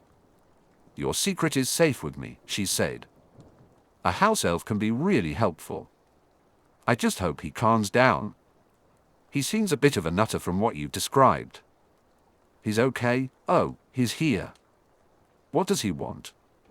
She waited about a minute for an answer, but eventually, he responded. Same old Dobby. I gave him some change to buy some fabric to make himself some clothes. You should see the dirty pillowcase he's been wearing. Anyway, I imagine whatever he makes for himself will be colorful, based on what he showed me. I also got a catalog from Twilfit and Tattings. I need more clothes. That's where I got the shirt and pants for you. They have good clothing. Do you want some help picking things out? Sure. You have good taste. I couldn't believe it when I opened that gift. It's the nicest clothing I've ever seen. You deserve it, Harry. Also, clothes help shape people's opinions of you. How you dress is how you introduce yourself to the world. That's what my father says. I guess he has a point. In addition to the catalogue, I also want to talk about what I learned from Dumbledore and Voldemort. I think there are some things we need to investigate. You're right. I don't know what I missed from Dumbledore, but my father will be very interested in what Voldemort said. Now that we know we have the right man, he can try to learn even more about Tom Riddle. We probably can't meet up today, though. I hope things will be more normal tomorrow, and we can meet at the old spot, just you and me. I'd like that. Daphne couldn't help but smile, a grin that wouldn't fade. From Tracy's snicker, she realized she had been noticed, but at least Tracy wasn't teasing her. Ron, meanwhile, noticed how Hermione positioned herself between him and Harry. He felt sorry about how he had reacted last night, and he was mostly over it. But he wasn't quite sure how to make it up to Harry yet. He didn't think separating them was necessary. Wasn't going to start anything, especially in public. She should give him a little credit. As he added some sausages to his plate, he noticed some lively discussions about points happening around the table. Curiosity piqued, he recalled that Harry had earned 200 points yesterday. They must have a comfortable lead now. They hadn't been that far behind the leading Slytherins the last time he had checked. He also noticed some copies of the Daily Prophet being passed around but had no interest in what they reported. Glancing at the head table, he saw that McGonagall looked as pleased as Snape looked sour. As much as he enjoyed that sight, he felt the need to check on Malfoy's reaction. Sure enough, Malfoy was in quite a state, glaring at nearly everyone around him. Ron caught a look of loathing aimed his way but quickly realized it was probably directed at Hermione, not him. He looked over at her and saw she was engrossed in conversation with Parvati about something. That was good, she didn't need to see what that GIT was up to. It wasn't until later that Hermione pointed out someone was missing, their defense against the dark arts professor. That did seem odd, but he certainly wouldn't miss Lockhart if he was gone. Ron was surprised when Dumbledore rose to make an announcement. If I could have everyone's attention for a moment, he said, pausing for the students to quiet down. The board has reversed my suspension, so I am back. Our defense against the dark arts professor seems to have disappeared. He paused as a mixture of reactions rippled through the crowd. Suddenly, one of the doors flew open, and as Ron gazed in that direction in surprise, a slightly out-of-breath Lockhart walked in, making an announcement as if he were at a gathering in his honor. Never fear. Your defense professor just had to tidy up some things in the chamber after vanquishing the basilisk. I will be available for classes, and if anyone wants a signed photograph, all you need to do is ask. Ron watched him, incredulous. Ron posed with a big smile, still in disbelief. Didn't everyone know that Harry had been the one to take care of the basilisk? What was Lockhart playing at? A mix of groans and sighs rippled through the crowd, and Ron couldn't understand why no one called him out for taking credit for someone else's work. His attention shifted to Hermione, who was muttering under her breath and looked even angrier than she had the night before, and that was saying something, in Ron's opinion. Then he noticed Harry was holding her back from using her wand. He understood why she was upset, but why wasn't she confronting Lockhart? "Hermione!" Ron called out. She abruptly turned her head to glare at him, prompting him to lean back and raise his hands as if to shield himself. She huffed, managing to deliver a somewhat calmer response. "What is it, Ron?" "Doesn't everyone know that Harry did it?" he asked. Her glare intensified, and she glanced around the room. That's when Ron began to realize he must have missed something. "What?" she whispered fiercely. "Nobody knows," she hissed back. Dumbledore kept it quiet. The prophet only reported that the threat was over and the basilisk was dead. There was nothing about who actually did it. Great. Ron figured their next class would involve him acting out how he had slain the basilisk. So Harry didn't tell anyone else? Of course not, she snapped, her anger flaring again. Realizing he had better drop the subject, Ron fell silent. "The slimy Burke will probably write a book about it too," Hermione muttered, and Ron looked at her in shock. Apparently, her crush on Lockhart was over. She seemed like she wanted to kill him. Aside from the feast, Harry hadn't enjoyed much since Ron returned from being with his family. He had complained about missing that adventure and was especially upset that it had been Daphne who had gone instead. Harry regretted telling Ron the story. He had stopped whining when Harry grew tired of it, but Ron could still feel the wounded looks Harry was giving him, and they were driving him crazy. It wasn't his fault that Snape had taken him away. What was going on? What was he supposed to do about it? Hermione realized that Harry needed a break, so she distracted Ron by discussing how far behind he was with his homework, allowing Harry to slip away on his own. He headed to the hospital wing, hoping to catch Ginny alone. He was afraid he had misjudged her and wanted to give her another chance, to help her if he could. The thought of having Voldemort in his head for months sent a shiver down his spine. As he reached the doors, he quietly opened one and peered inside. He spotted Ginny's red hair about halfway down, and it seemed she was alone. However, she might be sleeping, and if that were the case, he'd have to find something else to do. He made his way over, and just as he was about to decide she was resting and that he should leave, she turned to look at him. Her eyes had a haunted look that made Harry's heart drop. This was exactly what he'd feared, and he wasn't sure how to make it better. Hermione always insisted that talking was important, so that was one thing he could try. "Would you mind a visitor?" She stared at him for a moment, and he began to wonder if anything had changed. Then, she gave him a rather unconvincing smile and murmured, "Hi, Harry. How are you?" He moved closer and sat in a chair beside her bed. "Shouldn't I be asking you that?" This earned him a slightly more genuine smile. "I'm okay. You don't have to pretend with me, Ginny. I met Voldemort, even the older version of him, and he was quite a piece of work. Being only 16 wouldn't make it any more pleasant, and I only talked to him for a few minutes." She looked away, and he almost didn't catch what she said next.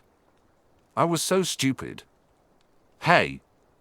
He fooled a lot of people.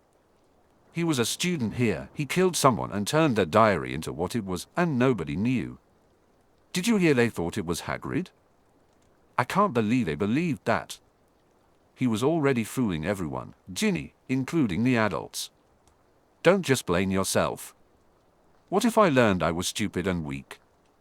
Harry couldn't believe what he was hearing. Why had they left her alone while she was feeling like this? Then I think you are trying to learn the wrong lesson, Ginny. Everyone is afraid of just his name, and they probably never even met him, much less had him in their head. He told me himself that you were strong, Ginny, and that you ruined his plans. That isn't stupid or weak, that is strong and brave. You're in Gryffindor for a reason, Ginny. The Hat must have seen how brave you can be. You even proved it to Voldemort himself. I won't put up with anyone calling you stupid or weak, not even you, Ginny." While he was speaking, Ginny slowly turned her head back to him, staring in surprise. When he finished, she hesitantly responded, "You really believe that?" "I don't just believe it, Ginny. I know it." She looked down at her hands, clasped in front of her. "I still remember things from him. Spells, all the things he told me. I'm afraid that he'll come back. I thought I hid him away and that I was free, but he was still there. I have nightmares." She closed her eyes, and Harry could tell she was fighting tears. Harry was starting to get used to this whole comforting thing, and it seemed like now was an appropriate moment. He reached out and covered her hands with one of his. "You just need time. Don't try to hold it all inside. Talk to people like Madame Pomfrey or even me, if you want. I will listen, and I won't judge you, Ginny." She startled when she felt his hand but kept her eyes on their hands as she replied, "I'm sorry for how I treated you before, Harry. I was trying to protect you. Tom was getting very interested in you, and it scared me. I didn't want you hurt. That tells me a lot about you, Ginny. You care about other people, and that's a good thing. That's something Voldemort would never understand." Ginny started to give him a grateful look. Harry noticed Ginny's eyes widen as she stared behind him, her cheeks flushing. He almost reached for his wand but decided to turn around first, relieved he had. Pulling his wand on his head of house would have landed him in far more trouble than he wanted. Although her expression was neutral, her eyes sparkled with approval. "Sorry to interrupt. I came to speak to Miss Weasley, but I'd like a private word with you first, Mr. Potter," she said. "Certainly, Professor," Harry replied, his mind racing with thoughts about what she might have overheard. He couldn't recall anything that would land him in trouble, and since she didn't seem angry, he tried to relax. She led him away from Ginny, stopping not too far from her. With a quick wave of her wand, she turned to face him, and Harry was impressed. That must have been a silent privacy charm. A small smile graced her lips as she began to speak. "This is the second time I've found you being a good friend, Mr. Potter. You also give excellent advice. Miss Weasley and I will have regular meetings over tea. I intend to take good care of her, and I want to take good care of everyone in my house." At first, Harry felt proud, but uncertainty crept in when she gave him a significant look after her last sentence. "Is something wrong, Professor?"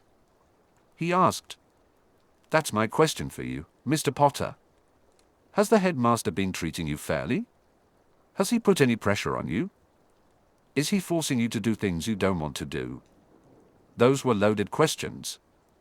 Doubts about the headmaster's motives began to surface, but Harry didn't have anything concrete to complain about. He was glad the question had been raised, but he had no answer for it, not yet, anyway. "I have nothing to complain about right now, Professor. However, if you ever have some time, I'd love to hear stories about my parents." Harry was taken aback when that brought a chuckle from his normally stern head of house. "I can tell you right now that your mother would be very proud of how you treat your friends well," McGonagall continued. "I can tell you a lot about your mother's achievements, and you might want to speak with Professor Flitwick as well. She worked closely with him on her charms mastery.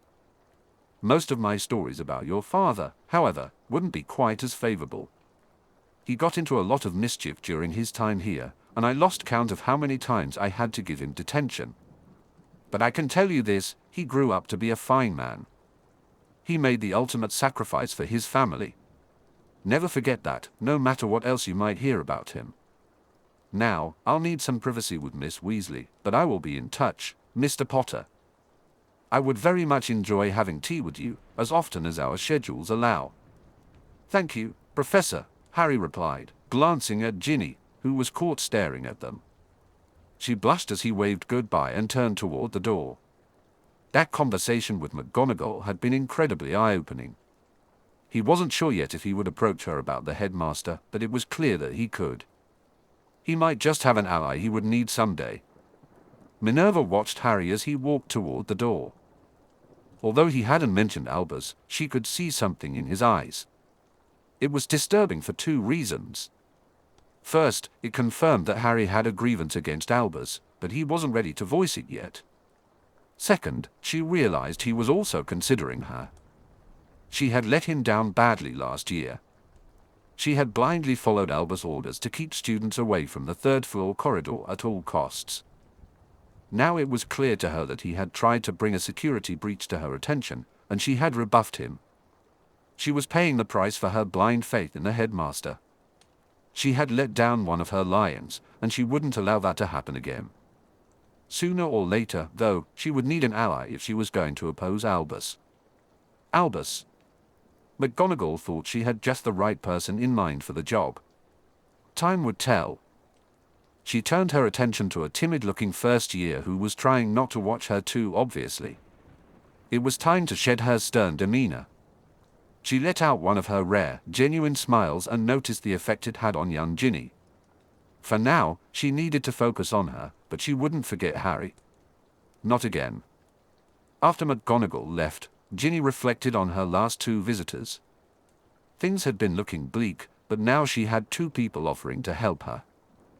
Her father had tried to do the same, but he wasn't here and couldn't be away from his job for too long. Her mother, on the other hand, just wanted to smother her with affection and kept offering to take her home. But if she left, she wasn't sure she'd be able to come back, so that offer went nowhere. She had looked forward to coming to Hogwarts for too long to go back in defeat, not even for this. Ginny thought she had lost her chances with Harry completely. She had seen him tending to that Slytherin, not even glancing her way. His priorities were clear, and she couldn't blame him. Green grass had been helping him, and she was so pretty. Even in her Hogwarts robes, Ginny could see that green grass was starting to blossom, so how could plain, flat, uninteresting Ginny compete? She remembered how Harry had stiffened when she had grabbed onto him and cried in the chamber. But despite that, after she had pushed him away and endangered the whole school, he had come to her and offered to help. In some ways, he was nothing like she had expected, but in the important ways, he was exactly what she had hoped for. He could be a very good friend, and she would do her best to be a good friend back. Who knows? Maybe green grass would tire of him one day. School romances usually didn't last, so perhaps she would have her chance again someday. For now, she would be his friend, and that was a very good thing. As Harry made his way to dinner, he felt a sense of optimism.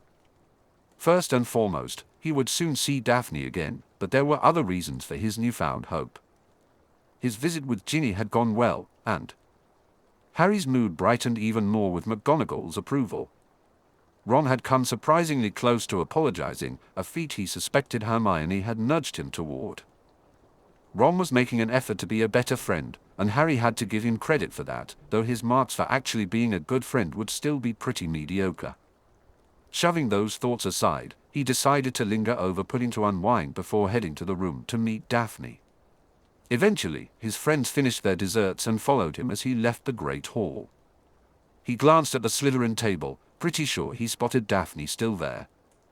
Not wanting to be obvious, he allowed himself only a quick look. With a head start, he took his time making his way to the room. It felt strange not to have his cloak, leaving him a bit more self-conscious and alert.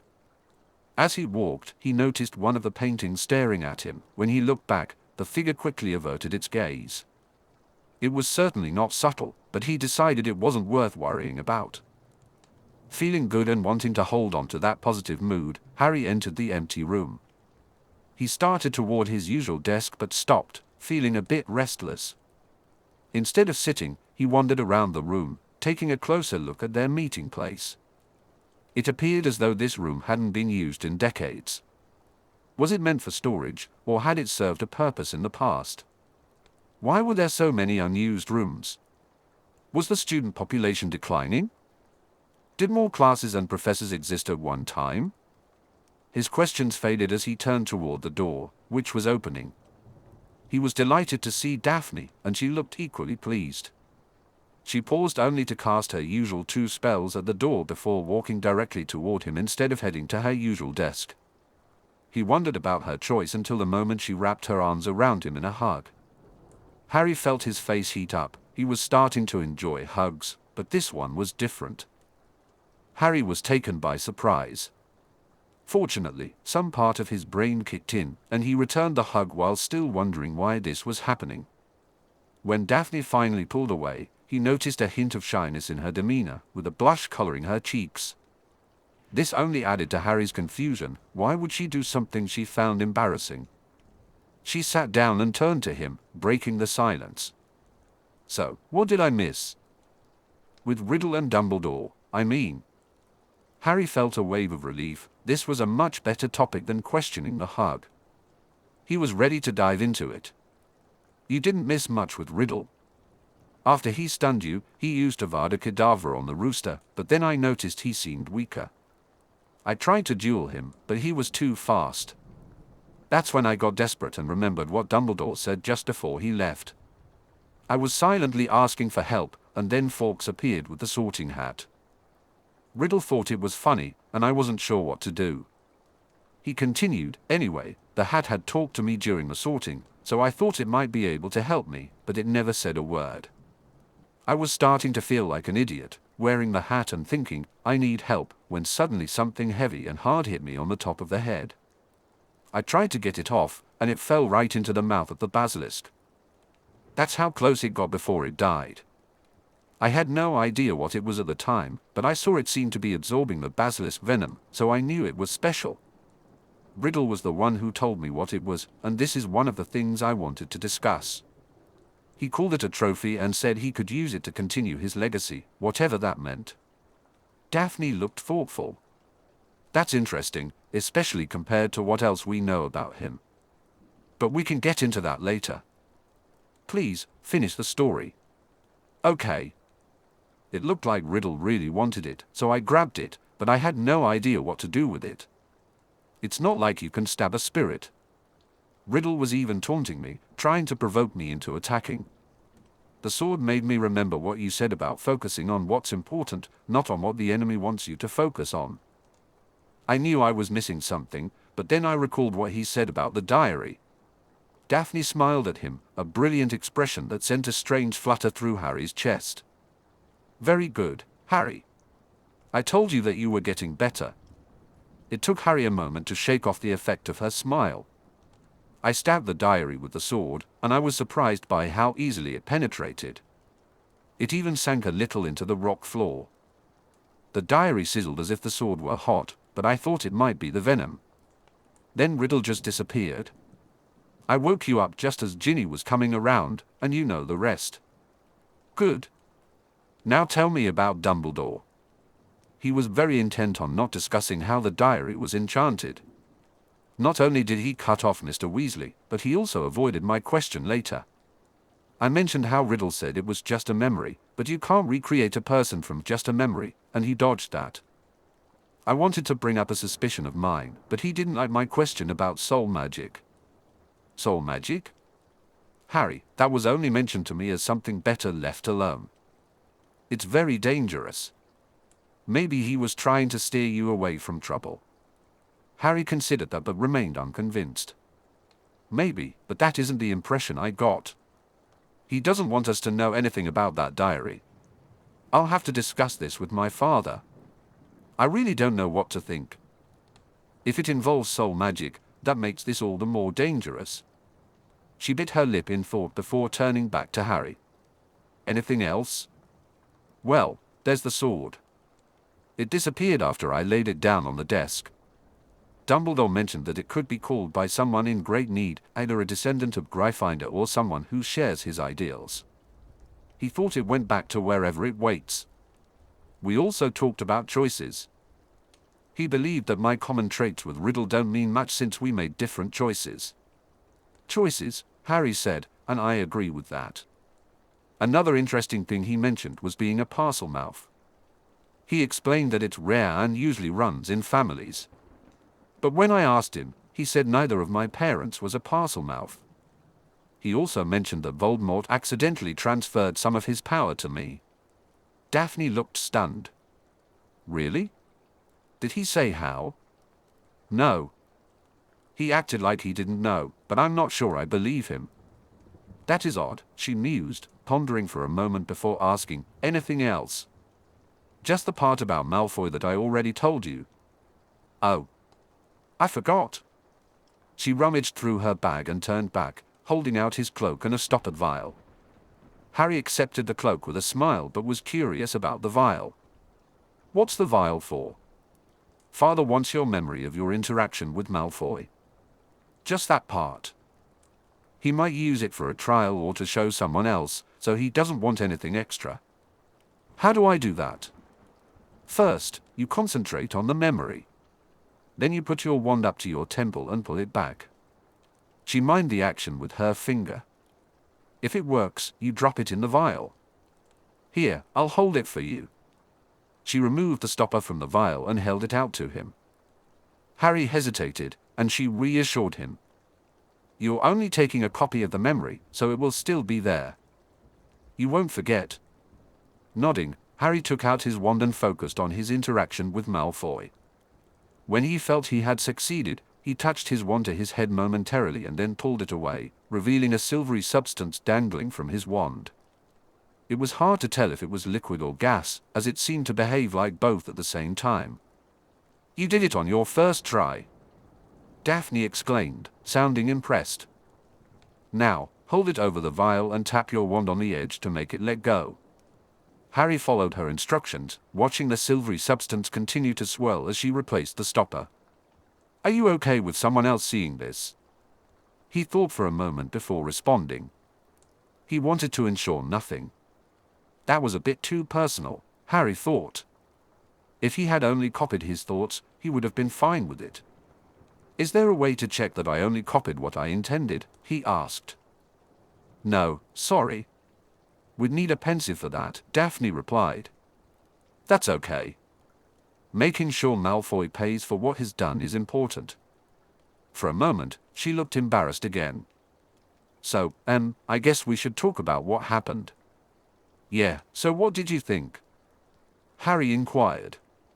She fixed him with a serious gaze. First of all, you are nothing like Riddle. Don't ever think that. I know, he said. I talked to Dumbledore about it. We make different choices, so there are just some unimportant similarities. The difference is that I'm not the one who made him an orphan. Exactly, Daphne continued. I thought the part about what your mother did was very important. I know what he's talking about, and my father agrees. It is very ancient, basic magic. She sacrificed herself for you, and that is incredibly powerful. That's why touching you went so badly for Quirrell. The magic is still there, protecting you to this day. Your mother gave you a very potent gift. It can help you defeat Voldemort. Harry understood everything she was saying, but he still felt the weight of his loss as he stared down at his hands. He almost jumped when her hand covered his. I know it's not a pleasant subject, Harry, but it is important, she said gently. I know, and I agree with you. It is important. Daphne's cheeks flushed slightly as she withdrew her hand and looked away. As for the diary itself, my father and I thought it was layered with compulsions to make her do what Riddle wanted. Destroying the diary also destroyed the compulsions, but now I'm not so sure. I had the same problem with that as I do with Riddle saying it was just a memory, Harry responded. How could he become great again from just a memory or a bunch of compulsions? It seems to me it would take a soul to do that. That's why I asked about soul magic.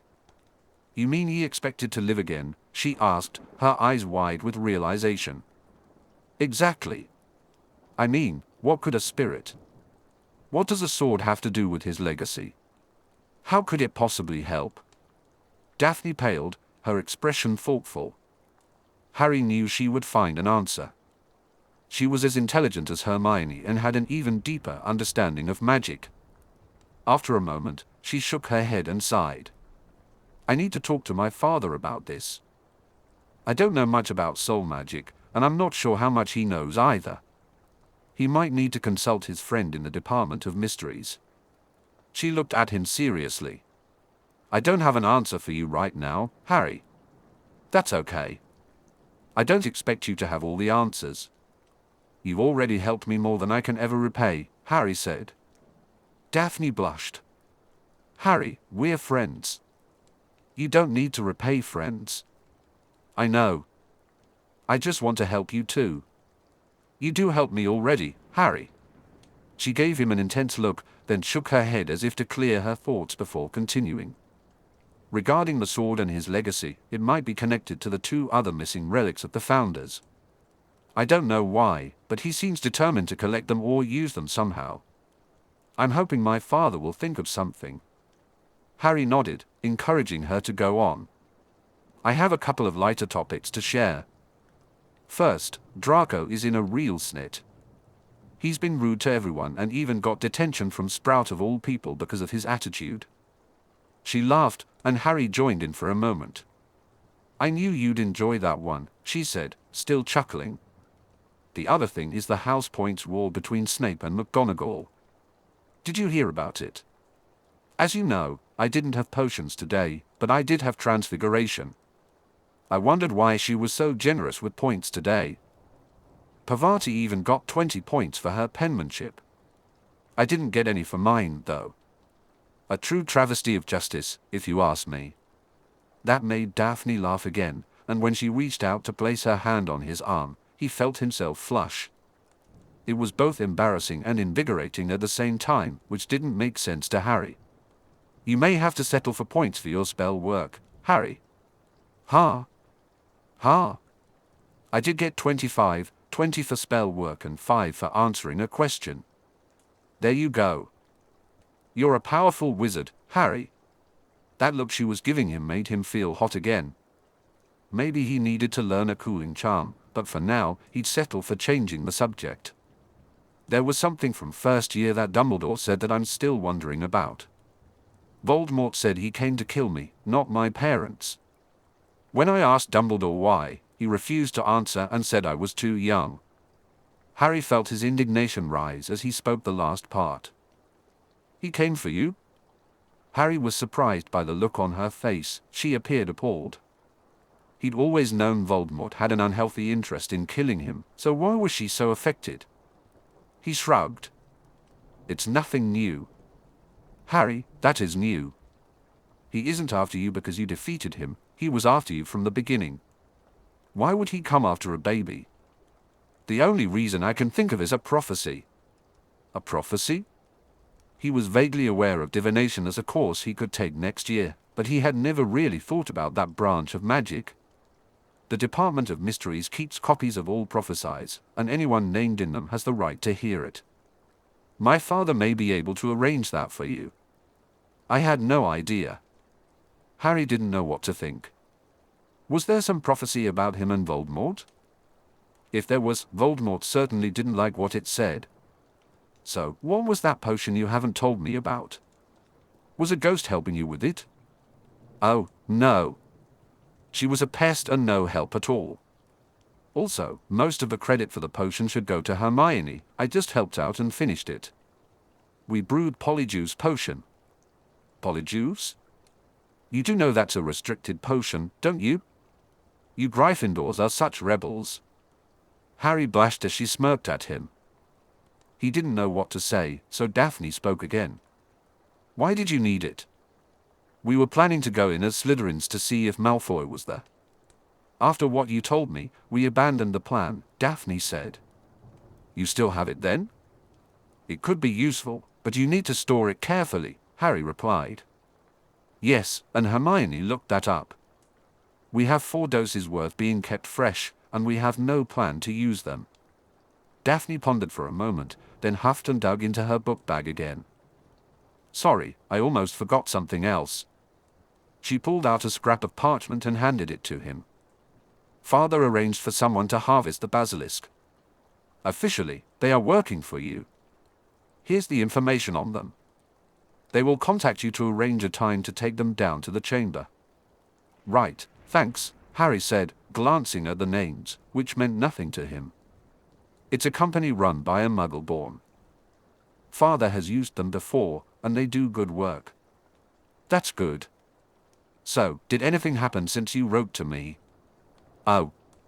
Right. I talked to Ginny and McGonagall. Ginny was a little down, but I think I got through to her. The talk with McGonagall went great, though. She's going to look after Ginny and asked me if Dumbledore is treating me okay. I think she's starting to suspect that he might not have my best interests at heart. We may have an ally, Daphne. That's great, Harry. As your head of house, she could have a lot of influence, but she reports to the headmaster. You need to consider that too. She's pretty strong-willed. She might go against him, but you're right. She isn't the solution, at least not by herself. Daphne seemed a little too stoic, as if she were hiding something. About Ginny, do you think she fancies you now? Harry suppressed a grimace. Why were they on this subject again? I'm not sure. Maybe. What if she does? He felt like he was venturing into uncharted territory. Maybe he should turn this back onto her. I don't know. What do you suggest? Do you think you could fancy her? This was getting worse. I don't think I'm ready. I also am not sure how I feel about. Earlier, she was rude, but she claims she was just trying to protect me from Riddle, which makes sense. Plus, she's my mate's sister, and that could get awkward. Do you think I should do something about it? No. If you're not ready, you don't have to do anything. If she makes things awkward, you can talk to me about it. Okay, I can do that. He felt it was definitely time for a distraction. I have the catalog with me. Want to help me out? She eagerly agreed and brought their desks closer together so they could both look through the catalog. As they discussed various options, he gradually got used to how close she was, making a list of what he thought he should get. Fortunately, she got sidetracked by the women's section of the catalog and found a jumper she liked. He noted that down, too. Chocolates wouldn't be enough for her birthday. However, the distraction of clothing backfired when they stumbled upon robes that he thought were too fancy for his needs.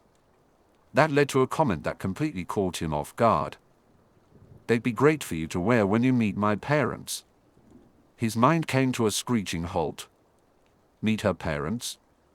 When was he going to meet her parents? Daphne, when would I be meeting your parents? He watched as she turned pale, her eyes widening before she started to blush. When she covered her face with her hands, concern washed over him. Daphne, is something wrong? She groaned but eventually dropped her hands and looked at him sheepishly. This isn't how I wanted to tell you. This summer, we want you to come to Greengrass Manor. You won't have to see those muggles again. Actually, that sounded promising to him. He was still a little stuck on the meet her parents part, though. Not going back to the Dursleys sounds good. But Dumbledore says I have to go back. Dumbledore doesn't get to choose in this case. The headmaster can act as guardian for an orphan while they are at school, but he has no jurisdiction. When you're home, she began. He was never officially appointed your guardian by the ministry. However, my father is worried about what could happen if he tries to become your official guardian. Others could get involved, and Dumbledore still has a lot of power. We won't ask for permission. You'll just come with me. Do they really want me there, though? Harry questioned. Absolutely. My mother is dying to meet you, and my father is very interested in meeting you too. Harry, I want you to be with me this summer. Don't you want to be with me? Of course. It's just that I know what it's like when people don't really want to be there, and your parents shouldn't have to take me in. He tried not to tense up when she took his hand again. Harry, my mother could have been your godmother. She was as close to your mother as Alice Longbottom was. They chose Mrs. Longbottom because of the familial alliance. My parents want you there, and I want you there. Please come. He felt both excited and scared at the same time, but then he realized there was one person she hadn't mentioned. And your sister? She'll love you too. She just didn't understand what was going on with our family. I'll make sure my mother explains everything to her before you ever meet. She'll be fine. Are you saying no? She looked hurt, so he hurried to correct her impression. No. I'm saying yes. I'm a little nervous about meeting your parents, but I'd love to come and stay with you. I don't want to be a bother. Harry, we will show you that not all families are like those muggles you got stuck with. We want you with us." Harry couldn't find the words. He felt his cheeks flush, but he also had what was probably a big, goofy grin. This had to be one of the best moments of his life. Chapter 11: Rules of Attraction. Love isn't a decision. It's a feeling. If we could decide who we loved, it would be much simpler, but much less magical. Trey Parker. Daphne had been aware of the implications of her feelings from the moment she realized Harry was going to the chamber. She just hadn't wanted to acknowledge them. The next time she saw him in their private room, she felt an overwhelming urge to hug him. No other greeting would satisfy her. In that moment, she was forced to confront a truth: Tracy had been right. She fancied Harry Potter. He was Harry Potter, the boy who lived, the Gryffindor Golden Boy, and whatever other titles people chose to give him. But it wasn't the titles or the fame that captivated her. It was the boy who had endured so much and still managed to be a great friend to anyone who offered their friendship. Harry was amazing, and she had known that for a while now. He was also an incredible friend, and she wanted to discover if he could be an amazing boyfriend. But for now, she would have to wait. As anxious as she had been about whether he fancied Weasley, she had to suppress her reaction when he said he wasn't ready. That revelation wasn't shocking. Her mother had told her that at this age, girls tended to mature faster than boys. Still, it was disheartening. She wanted more than friendship with Harry, yet for now, that was all she could have. On the other hand, Harry as a friend was still something wonderful, and she was grateful for that. She had tried to dismiss her feelings as mere hormones, but just hormones would imply she would be mooning over boys in general. That wasn't the case. She still held great disdain for most boys, and the few who weren't insufferable didn't attract her. But one look at Harry Potter, and she turned into a puddle of love-struck goo. She was in deep, and her stubbornness had left her blindsided by this realization. Green Grass, the Ice Queen of Slytherin, found herself wanting, and even needing, a boy. Part of her wanted to shake her head in despair, but most of her was exhilarated. She knew she would have to bide her time, but the boy she liked actually liked her back. He just wasn't quite ready for everything that came with it yet. Daphne had anticipated how he would react to her invitation for the summer. The way his so-called family had treated him made him feel worthless and unwanted. She understood that, but she couldn't help feeling a little insecure when he didn't immediately embrace the chance to stay with them. Still, by the end of their conversation, she could see how happy he was. That smile on his face told her everything. She was sure she would remember that moment for the rest of her life. As she approached the Slytherin quarters, she braced herself to face Tracy. She knew her friend would have several versions of "I told you so" ready, but she could handle it. The memory of Harry's smile was etched in her heart, and nothing could take that away. When she entered the common room, she gave it a cursory glance but saw no sign of Tracy. Without Daphne around, it was unlikely her half-blood friend would brave the unfriendly confines of the common room. Continuing on to their dorm room, she found Tracy peering at an essay with a book open beside her. As Tracy looked up, a friendly smile bloomed on her face, and Daphne couldn't help but return it. With a teasing grin, Tracy asked, "So, how was your time with your boyfriend?" Daphne sighed before replying, "Before he can be my boyfriend, he has to be ready for dating." She noticed Tracy's face fade into disappointment. "He's not." Daphne shook her head somewhat mournfully. "No. You're going to wait for him, right?" "Of course." Tracy's dazzling smile returned. "Way to go, Daph." Daphne wasn't disappointed, but she was surprised. "What?" "No, I told you so." "Nope. Just a hug." Tracy opened her arms wide, and Daphne stepped in for the embrace. Daphne greeted him with a mischievous smile as she opened her arms, and he stepped in for a hug. While Daphne didn't have many friends, she felt incredibly fortunate to have the one she did. Harry struggled to contain his wide grin. In fact, his cheeks were starting to ache. He needed to rein it in, though. If he walked into the common room looking like this, he would attract too much attention. He paused near Gryffindor Tower, focusing on what he would say to his friends. He felt a twinge of concern about both Ron and Hermione, but for different reasons. Delivering his news wouldn't be easy, and that thought dimmed his smile. Determined, he took a deep breath and entered the common room, where his three friends were studying together in their usual corner. As always, no one was close enough to overhear. Hermione was the first to speak when he sat down. "Any news?" "Not really," he replied.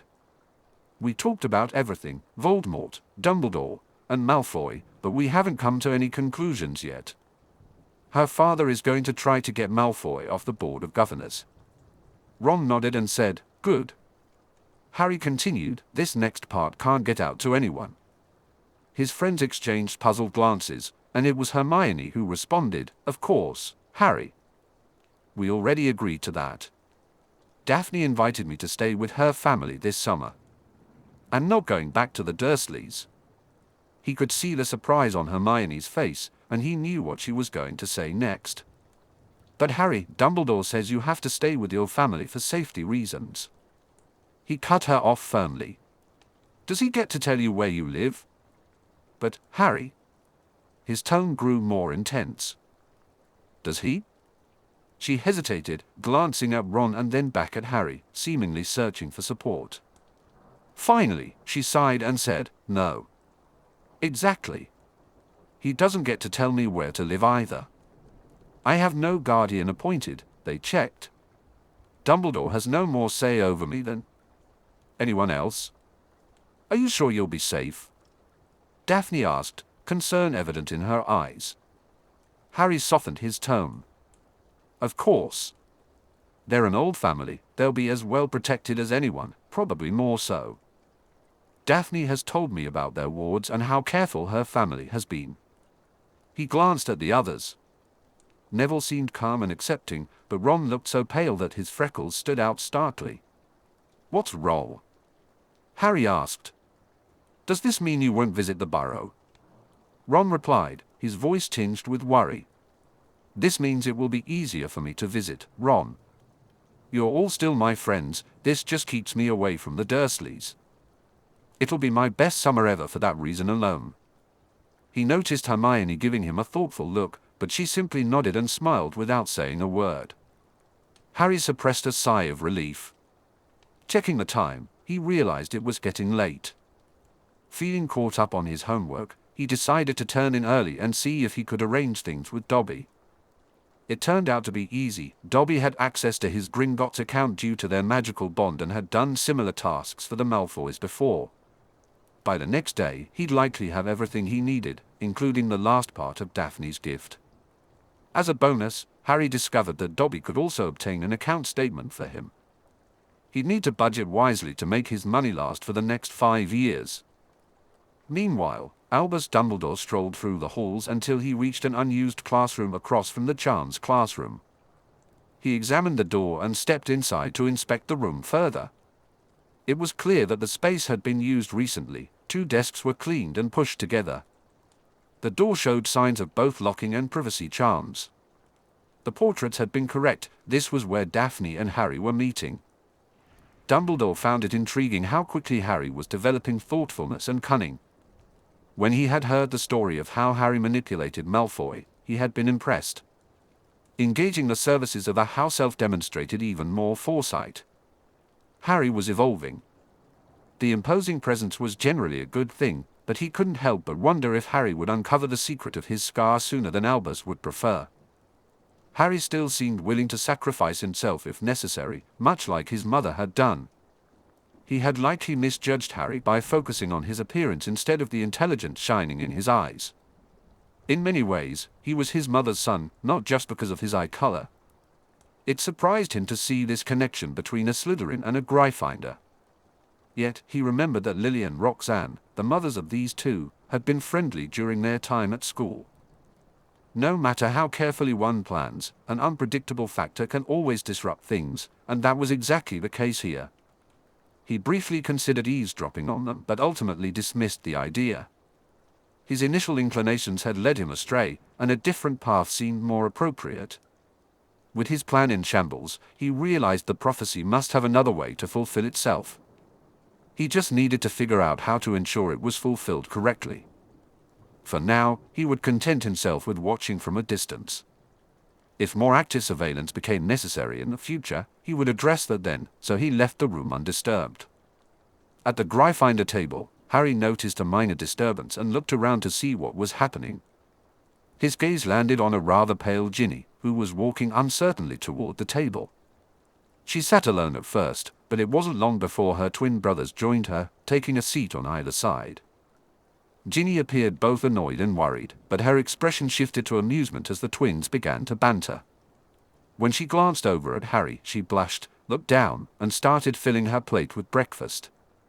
"She's been released," Harry said, looking over at Ron, who seemed to be taking this news too lightly in Harry's opinion. He added, "We'll have to keep an eye on her, make sure she's not alone if she has a nightmare." This caught Hermione's attention. "She has nightmares?" Harry nodded and replied, "I imagine she has plenty of memories that could trigger them." Ron looked a bit queasy, Neville appeared sad, and Hermione was nodding in agreement. Harry glanced between them and suggested, "Maybe we should take turns being on call if she needs company at night." The others nodded in agreement, except for Ron, who looked concerned. When he noticed Harry's gaze, he responded, "Yeah. I guess we should." Just then, Harry's breakfast was interrupted by a strange owl. He took the letter, only to find it was from the company that would be harvesting the basilisk. Since the owl was waiting, he offered it some bacon, but the bird just stared at it, clearly unsure of what to do. Harry said he'd be available next Saturday morning and attached the note to the patiently waiting owl. When he noticed the untouched bacon, he decided to eat it himself. Later that day, they had defense against the dark arts class, and as often happened, Harry was called up to participate in one of Lockhart's antics. This time, he was to play the basilisk that Gilderoy claimed to have recently defeated. Harry was tempted to insult him in Parseltongue, but given his inconsistent ability to actually speak it, he thought better of it. He definitely didn't want another detention for answering the professor's fan mail. He noticed Hermione glaring at Lockhart, and he had to stifle a laugh. If looks could kill, they would need a new defense against the dark arts professor again. Things took an unsettling turn when Lockhart asked Harry to stay behind after class. He shot his friends a worried look as they hesitated to leave, but Lockhart finally had to shoo them away. Harry focused on controlling his emotions through occlumency as he sat at his desk, eyeing the professor warily. Now, Harry. No reason to be suspicious. This is just a little celebrity-to-celebrity talk, Lockhart said with a smirk. Harry suppressed a groan.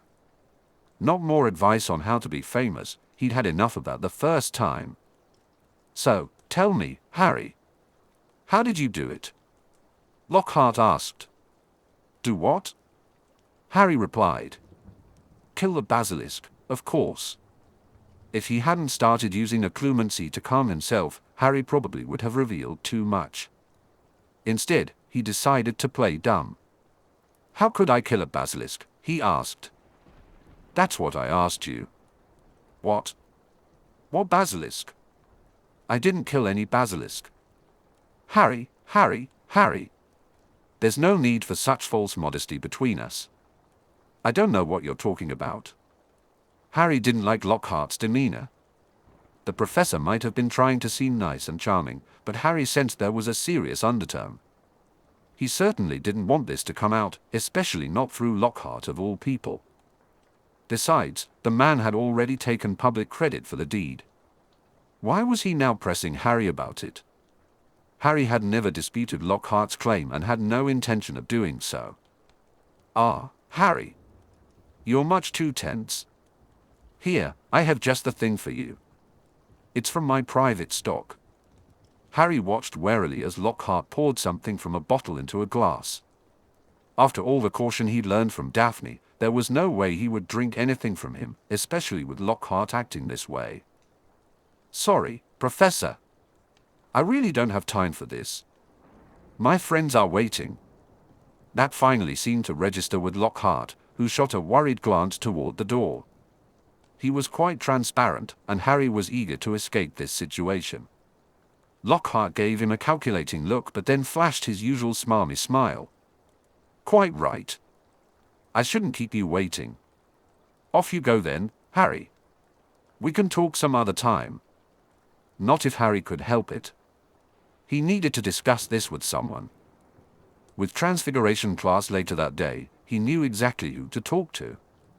Transfiguration gave Harry a reason to be in a good mood again.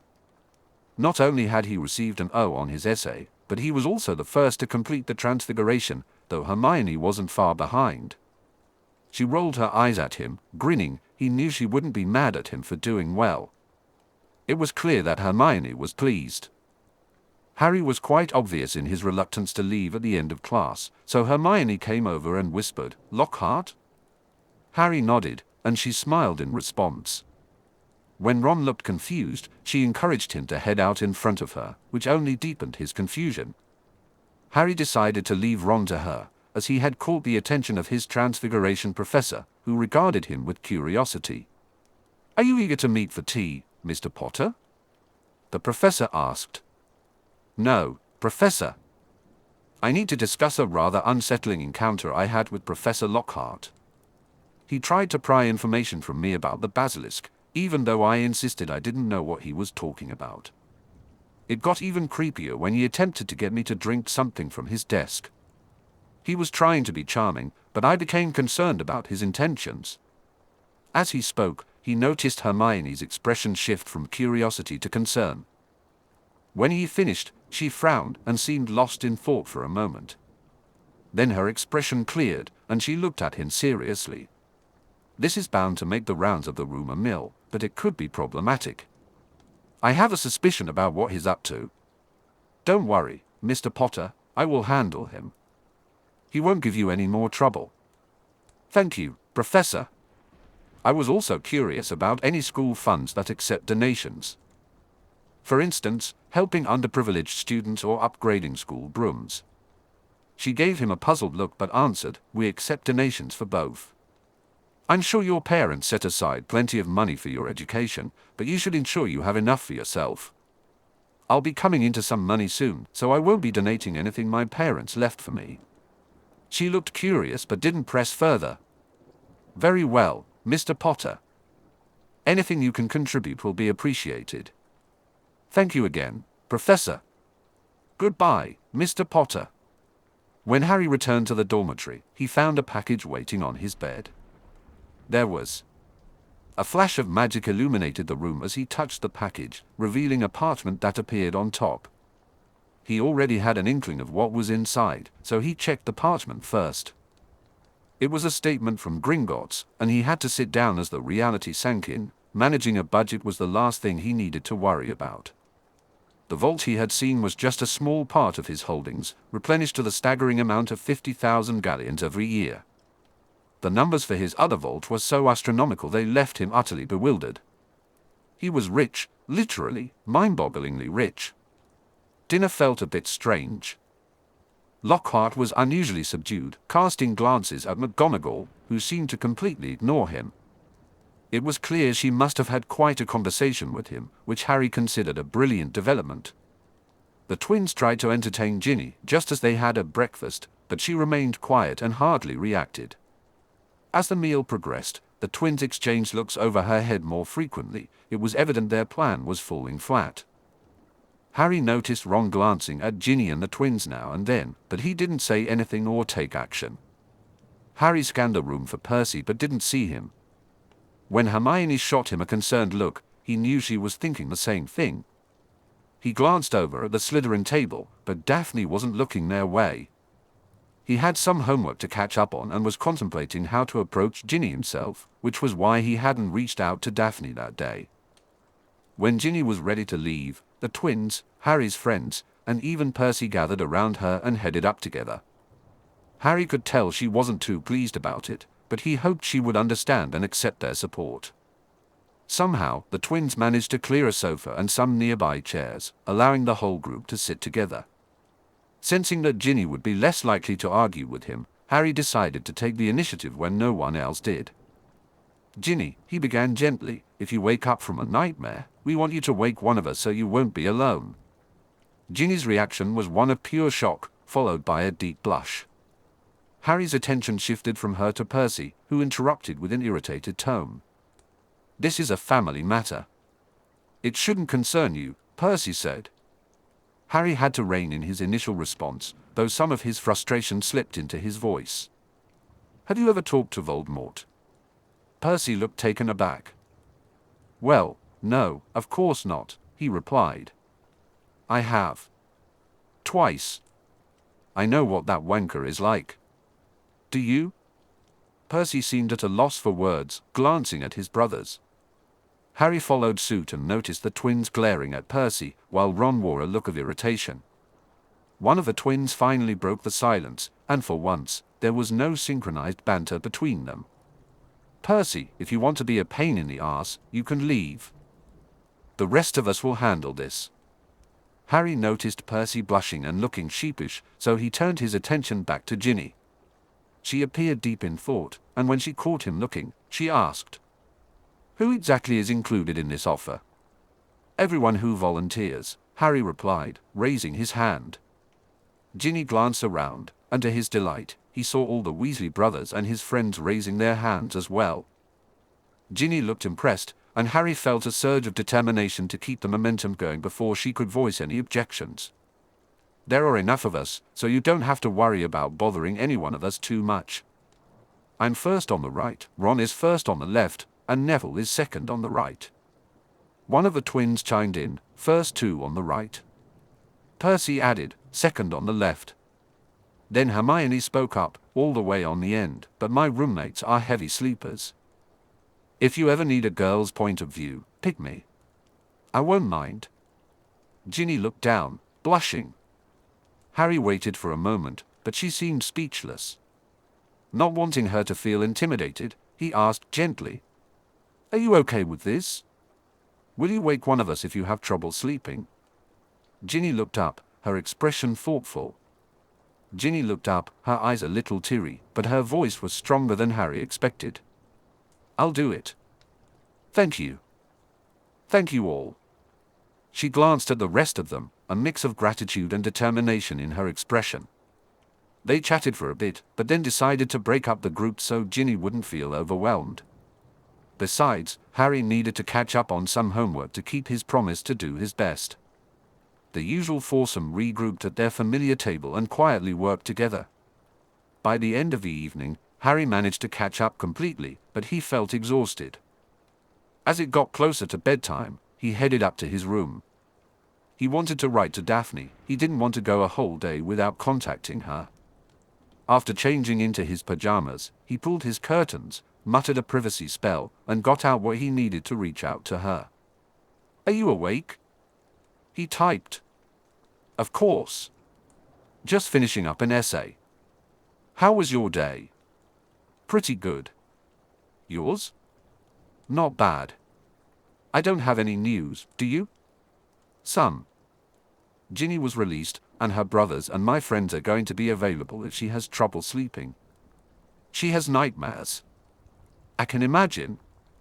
That GIT was bad enough just listening to him, I wouldn't want him in my head. Also, Lockhart got a little creepy with me. He tried to get information about how I killed the basilisk, even though I denied it. He even tried to get me to drink something. I talked to McGonagall about it, and she must have done a good job of warning him off. So that's why he acted weird during dinner. Yes. Hopefully, he'll leave me alone during class. He keeps picking me for his plays. He tried to pick me once. I gave him my best glare, and he chose someone else. Harry snickered, picturing her fierce expression. How Slytherin of you. I was sorted here for a reason, Potter. Do you have plans for your birthday? He asked. Not really. I could arrange a small party if you want. Harry noticed a slight delay before she finally responded. Who would attend? Just our friends. Could we leave Weasley out of it? He kind of excluded. Harry smiled, knowing this was just the beginning of their conversation. Harry was reflecting on how he had behaved. I'll take care of that, he said. In that case, it sounds fantastic. Our usual room? Sure. You can tell Tracy, I'll handle the rest. Sounds good. Thank you. My pleasure. It's getting late, so I'd better say good night. Good night, Harry. Harry started putting things away, and since he had already cast a privacy spell, he called for Dobby. He had things to arrange and no longer had to worry about budgets. This was going to be so much fun. Harry let Professor Flitwick's natural enthusiasm for teaching reassure him about how the professor would respond to his request. By the time class ended and his three friends lingered with him, he felt confident he would get a positive response.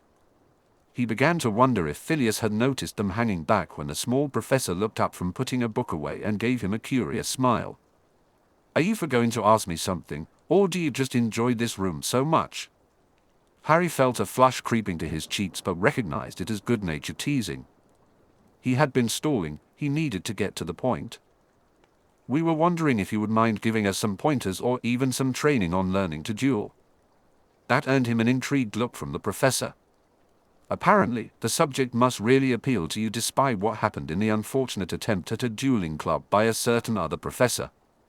Harry felt the heat in his face intensify but was more determined than ever. It's become rather obvious that Voldemort wants me dead. I think some preparation would be wise. The diminutive professor's eyes narrowed before flicking to Harry's companions. First of all, there is a difference between dueling and fighting. There are no rules in fighting. I take it you three want the same preparation. Harry turned toward Hermione when she cleared her throat. We're Harry's friends. Where he goes, we go, especially when it involves Voldemort. When he faces him again, we will be there. Harry saw Neville nodding emphatically beside Hermione, while Ron stood slightly behind, wearing a determined expression. A small smile crossed Professor Flitwick's face as he turned to look at Harry again. You have very loyal friends, Mr. Potter. You need to treasure them. I do, Professor, I really do. If you agree to train us, there are two more who would like to join as well. Really? And why aren't they here now? They're in Slytherin. It would be awkward for them to be seen with Gryffindors openly. A look of astonishment appeared on the professor's face. And who might they be? Daphne Greengrass and Tracy Davis. Obviously, we would need to be discreet about our meetings. I agree. Certain elements within Slytherin would object strongly to such an affiliation. Normally, I would require some show of strong intent before attempting any private instruction, but that isn't an issue in this case. Given everyone's busy schedules, I suggest we start with one meeting a week on the weekend. Do you have a preference? I already have a commitment for this Saturday, but Sunday would work for me. Harry glanced at his friends, and they all nodded in agreement. In that case, we can meet at 1 p.m. on Sunday. There's a large unused classroom one floor up that was once used for this purpose. Hopefully, it can be ready for use with minimal work. Are you familiar with it? Harry thought back to his excursions the previous year and realized he knew which room the professor meant. The one near the moving stairway. That's the one.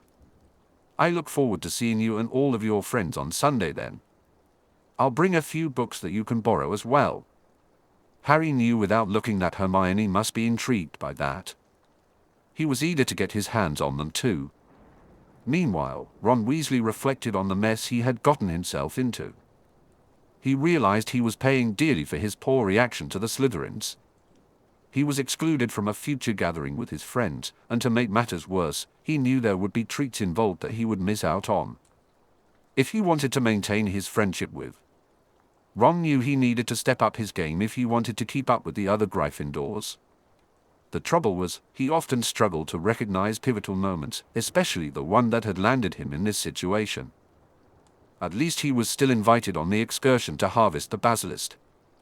As the Gryffindor foursome made their way to the entrance to meet the contractors, Hermione seemed eager to uncover any historical significance, but Ron suspected that Neville's motives were similar to his own, being there for Harry. Of course, they were curious too, obviously. Ron resolved to stick close to Harry as much as possible, determined to prove he was still a loyal friend. When the next important moment arose, he promised himself he would do the right thing and avoid being sulky or irritable. He sensed that Harry might not tolerate much more of that behavior. The feeling of exclusion loomed over him, and his margin for error was razor thin. Meanwhile, Daphne knew her worries about Harry returning to the chamber were a bit silly, but she couldn't help it.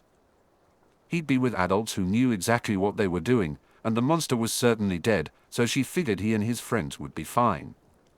Still, if she could be there with him, she'd jump at the chance. This waiting was torture. For once, Tracy was supportive instead of teasing, which helped keep Daphne sane. She barely suppressed a sigh of relief when she noticed Harry was writing to her. Tracy's only response was, "I told you he'd be fine." Without even glancing at Daphne, she focused on her parchment as Harry's message began to form. "We made it back all in one piece." Unfortunately, aside from the basilisk, there wasn't much to find there. We took a while because Dumbledore was doing detection spells all over the place, and we didn't want to miss anything. Daphne frowned. That part was unexpected. Dumbledore had been there? Harry continued, "Yes, he was curious, plus the group doing the harvesting needed help with the portkey. It may have been outside the castle, but it was still within the wards around the school. Never thought of a portkey, but that was a good idea. That place wasn't exactly a great place to work." "So there was nothing else there?" "Not exactly. We eventually found a suite and an office back behind the statue, behind the chamber where the basilisk lived. However, they were long abandoned and there was nothing of interest left there. We did find another way to enter the office though. There's a portal to the hallway near your common room. If you want to see it, I could take you that way." She considered that, but an empty office didn't seem all that enticing. "I think I'll pass." How did the others react? Hermione was pretty excited, but by the end even she was disappointed. It was kind of cool to be in the private chambers of one of the founders, but there was nothing there. I was surprised by Ron. He was quiet and serious. He nearly swore when he saw the basilisk though. Neville was kind of like Hermione, but lost interest quicker. "Oh. I just thought of one more thing. It turned out that there could be stairs up and down the big pipe. We didn't have to slide down after all." "Oh. Now you tell me. You cleaned us up when we got down. It wasn't that bad." "I was teasing, and you're right about the dirt. However, the slide down was a little scary. Sorry, I didn't know about the stairs then." "Don't worry, I'm not angry." How did Dumbledore act? He was excited at first. I think he might have been trying to get me to like him more or something. He did tell us a funny story during a boring part. When he was young, he was so focused on using magical detection spells once that he walked right into a stairway without noticing and fell down a whole flight of steps. He called it a lesson on using your eyes as well as your magic. He was also pretty cautious. He kept conjuring a crowing rooster. I found it a little funny, but Hermione was not amused. No offense to Hermione, but I think she needs a hobby. She gets a little too wound up.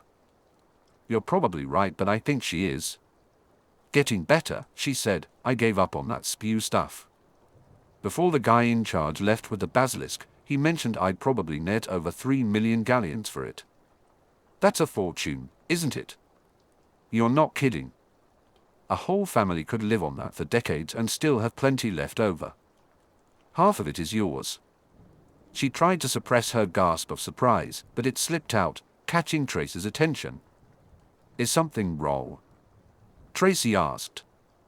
No. I was just surprised. Tracy narrowed her eyes. So he's okay?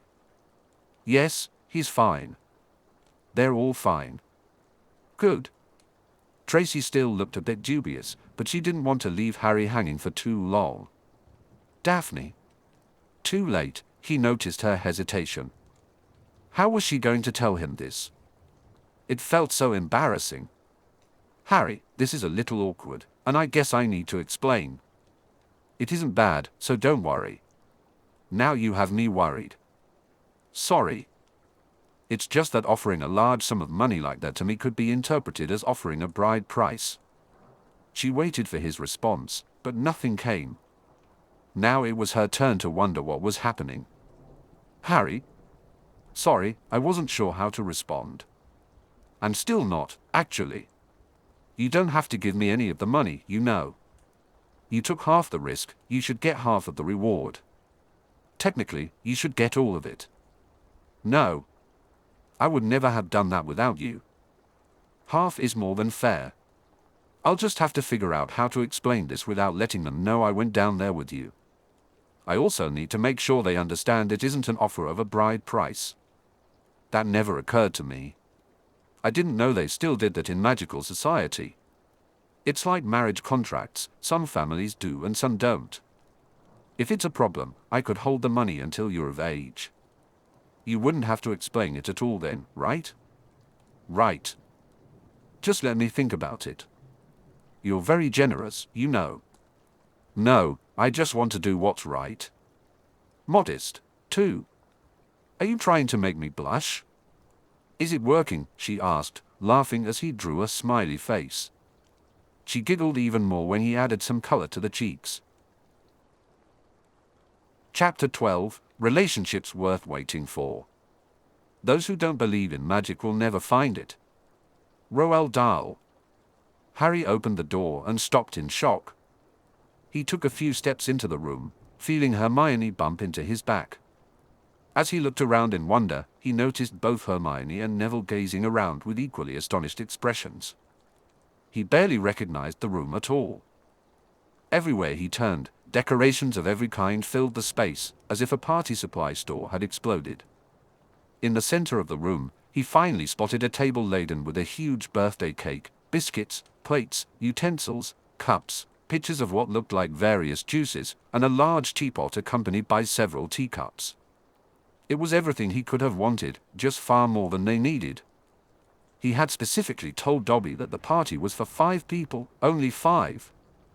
Not dozens. This was all too overwhelming. Hermione was the first to break the silence, though her words weren't particularly profound. Wow. Harry chuckled, and he was pretty sure he heard Neville laughing as well. I told him it was for 5 people. I really did. Suddenly, a forlorn, squeaky voice interrupted him. Harry Potter, sir, doesn't like it? He turned to see a heartbroken-looking house elf. It's not that I don't like it, Dobby. It's just that there's so much more than we need. Dobby can clean up whatever Sir's friends don't need. Dobby will take care of everything. Harry sighed. He supposed Sir was better than the Master. The main thing now was to reassure Dobby. It's fine, Dobby. I'm very pleased. You just might want to get some other elves to help you clean up. I don't want you to be overworked. Dobby used magic, sir. Dobby is not tired. Dobby did all this himself, sir. Dobby can clean it all up too. That's fine then, Dobby. You exceeded my expectations. Dobby beamed at him before responding, just call Dobby if you need something. With that, he promptly disapparated. Harry took a moment to absorb the spectacle around him. Hermione wore a disgruntled expression. I tried to make sure he didn't work too hard, but you heard him, Hermione. It's hard to stop a determined house elf. I guess. Both Harry and Hermione were startled to hear someone behind them. Oh, my. Harry turned to the open doorway and saw Tracy and Daphne peering in, just as they had moments ago. He chuckled and mockingly shouted, "Surprise!" Daphne flashed him a grin. Yes, quite surprising. You've outdone yourself. Dobby did it, not me. He's still excitable, I see. Yep. She playfully rolled her eyes before turning and casting 2 spells at the now-closed door. Harry noticed Tracy holding up a wrapped package with an inquisitive look. He pointed to a table in the back that already held some gifts. She nodded and headed over, while Daphne turned back to see where her friend was going. With a big smile, she said, "Presents." Of course. It wouldn't be a birthday party without gifts, would it? As she approached, she raised her left wrist, and Harry wondered why until he spotted the bracelet he had given her. "You wore it." She playfully rolled her eyes.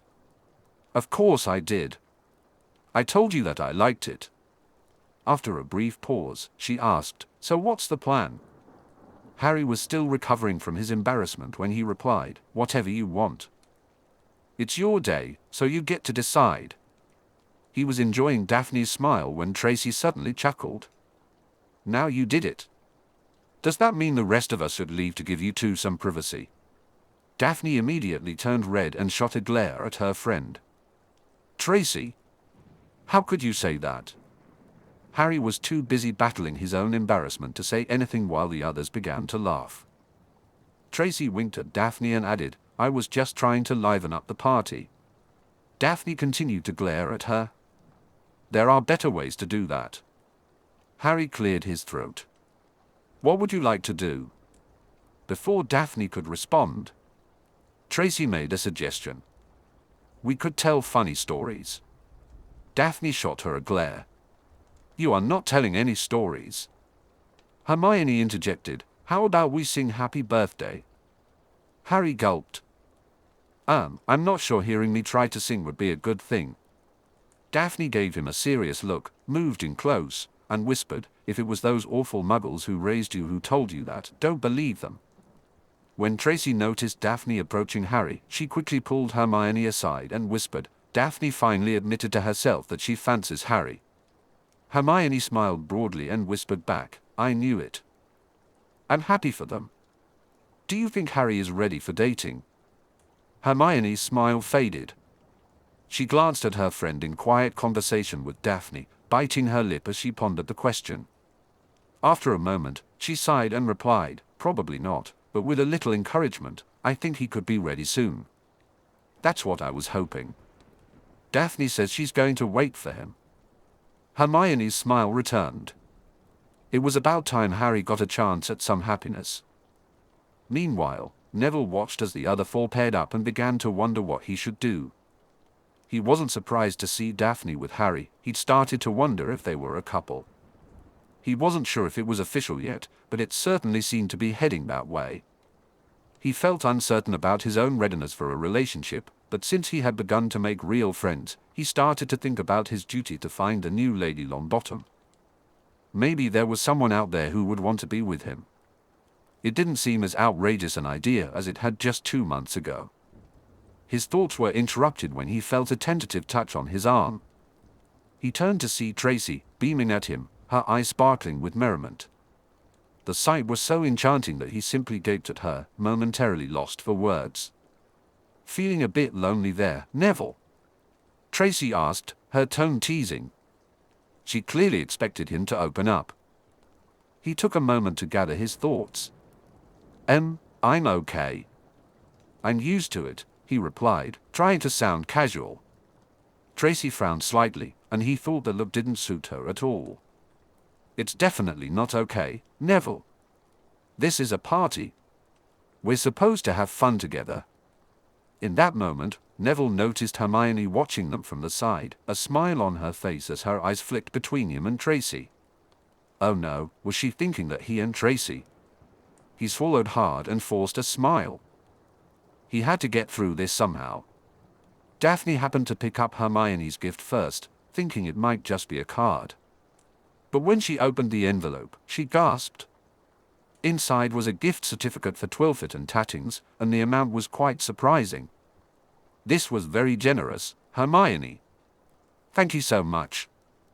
I'll have no trouble finding something to buy with this," she said, genuinely touched. "Harry helped me get it," Hermione replied, a playful glint in her eye. With Hedwig and Dobby around, it seems Harry can get just about anything these days. Daphne turned to see Hermione giving Harry a teasing look, and when she glanced at him, she caught his embarrassed smile. Her own smile grew as she noticed Harry looking pleased.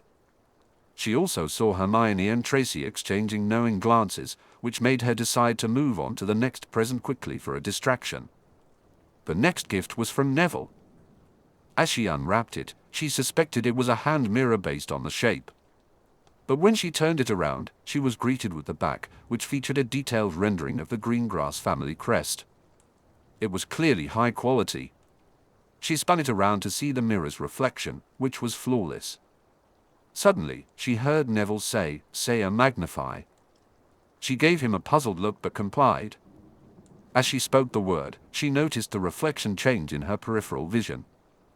When she looked again, she was surprised to see a closer view of herself. Just say a normals to switch it back, Neville said, grinning. To go back to the usual view, she said. She tried it, and just as he promised, it worked perfectly. It was clear that Neville had put a lot of thought and expense into this gift, and she felt a twinge of regret for not reaching out to him sooner, especially after her mother had encouraged her to. There was so much more to Neville than just his expertise in herbology and his shyness. Thank you, Neville. This is really nice. I use it a lot, she said, glancing at a blushing Neville. Out of the corner of her eye, she noticed Tracy giving him a meaningful look. A smile tugged at her lips. Finally, she had something to tease her friend about. She spotted 2 gifts remaining and decided to save Harry's for last. She reached for the one Tracy had been carrying. With an expectant smile, she opened it, only to freeze in shock at the sight. It was frilly, barely opaque, and quite small. It wouldn't cover much at all. She quickly closed the box and shot a glare at her friend. Tracy, you really shouldn't have. Seriously, you shouldn't, she said, trying to infuse her voice with sarcasm. But her friend was unfazed. Aren't you going to show it to everyone? Tracy prodded, her gaze drifting in Harry's direction. No, she replied, finally daring to glance at Harry.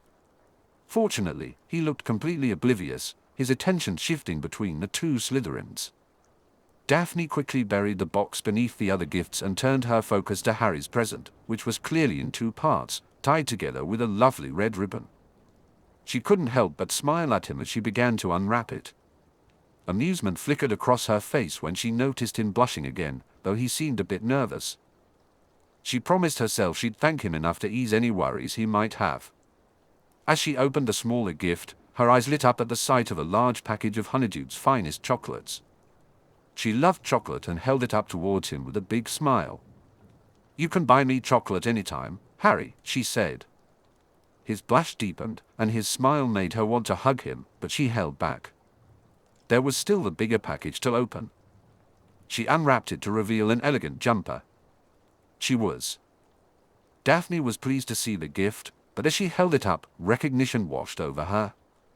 Turning to Harry, she exclaimed, Harry, you caught me looking at this. You're so sneaky. A flash of amusement crossed his face before he replied, I thought the word was supposed to be cunning, not sneaky. Oh, you, she said, intending to playfully swat his arm. But somehow, that playful gesture turned into a hug. Suddenly aware of their audience, she quickly let him go, her cheeks flushing with embarrassment. She dared not glance at Tracy, fully aware of the teasing that awaited her. Daphne realized she needed to stop putting herself in these situations. It was all becoming a bit overwhelming. She'd have to find a better way to manage her feelings, even if it meant waiting a little longer. Meanwhile, Phileas Flitwick strolled toward the room where he would soon hold private instruction for Harry Potter and his friends. None of them were in his house, so he had only considered them as charmed students. However, now that he had accepted the responsibility of teaching them privately, he felt a sense of duty toward them, much like he did for his Ravenclaws. He had thought about Harry Potter before, how could he not? But he had pushed those thoughts aside, doubting that Minerva would appreciate him discussing one of her students with her. Now, he found himself questioning that decision. The boy had appeared malnourished, shy, and emotionally fragile. While coming to a boarding school could lead to such feelings, Phileas sensed there was more to Harry's situation. Harry looked better now, and Phileas was genuinely impressed by his recent progress in class.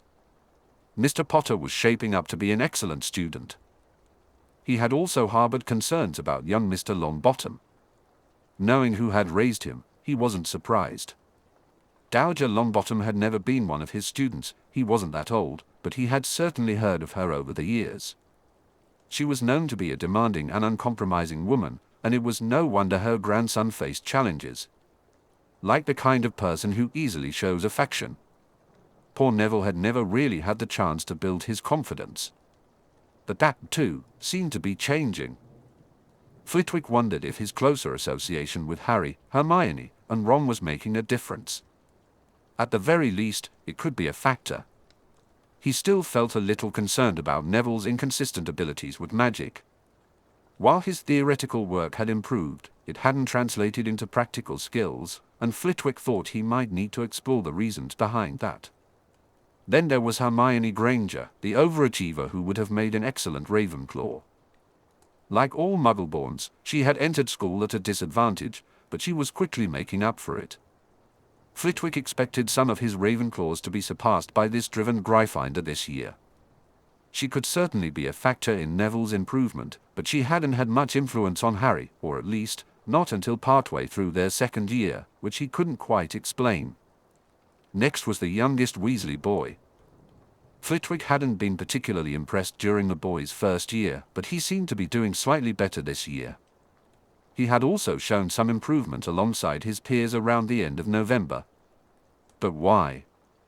Surely, the addition of a boy with little confidence couldn't be the reason. What could it have been? Another wild card in the mix was the arrival of two Slytherins. When had they entered the picture? Miss Davis had never stood out to him. She was a decent student who put in good effort, but magically, she was rather average. Her best friend, however, could be the key.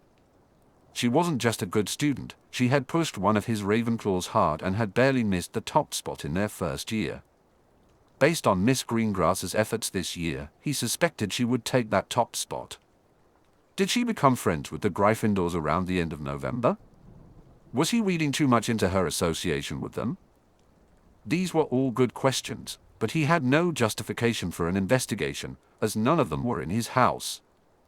Unfortunately, a conversation with the Slytherin head of house would likely not be productive. On the other hand, Flitwick was on good terms with Minerva, so he knew it was important to have a conversation with her. Suddenly, he realized he was standing in the room, not doing anything productive. It was time to focus on making this space safer for dueling. Meanwhile, Harry led his friends into the room Flitwick had mentioned and was impressed by what he saw. The room was tidy, and the professor was busy casting spells on the walls. Turning to the Gryffindors, he said, "I was just freshening up some charms for safety. I should be ready soon, but I see that we're still missing two members of your group." As the professor returned to his work, Harry replied, "They should be here soon, Professor. Daphne is punctual, and we arrived a little early." A couple of minutes later, as Flitwick continued casting spells, the two Slytherins finally arrived. Harry noticed that Daphne was once again wearing her public Ice Queen persona. He didn't think much of it, it might take her a while to let her guard down around the professor. Once Phileas finished, he turned to them. "Everyone is here, and the room is now ready. First, I want to be sure I understand what training the six of you are looking for. Is anyone interested in dueling rather than fighting?" Harry shook his head, and he noticed everyone else did the same. "Very well, then. There is some overlap between the two, of course, and we will focus on those aspects for now. There are three components involved: physical, mental, and magical. You must be physically fit. If you are, you'll have an advantage over many of the wizards and witches you might face. Being fit allows you to be more mobile than your opponent. Instead of relying solely on shields, you can dodge. You can also reposition yourself at better angles or take advantage of any available cover. Since there are some spells that you cannot shield against in fighting, I strongly urge anyone serious about it to start working out regularly. Running is very useful, but incorporating other exercises to build endurance is important too. The second component is mental. You want to be. Unpredictability is key. You want to have a range of useful spells at your disposal. Creativity is just as important.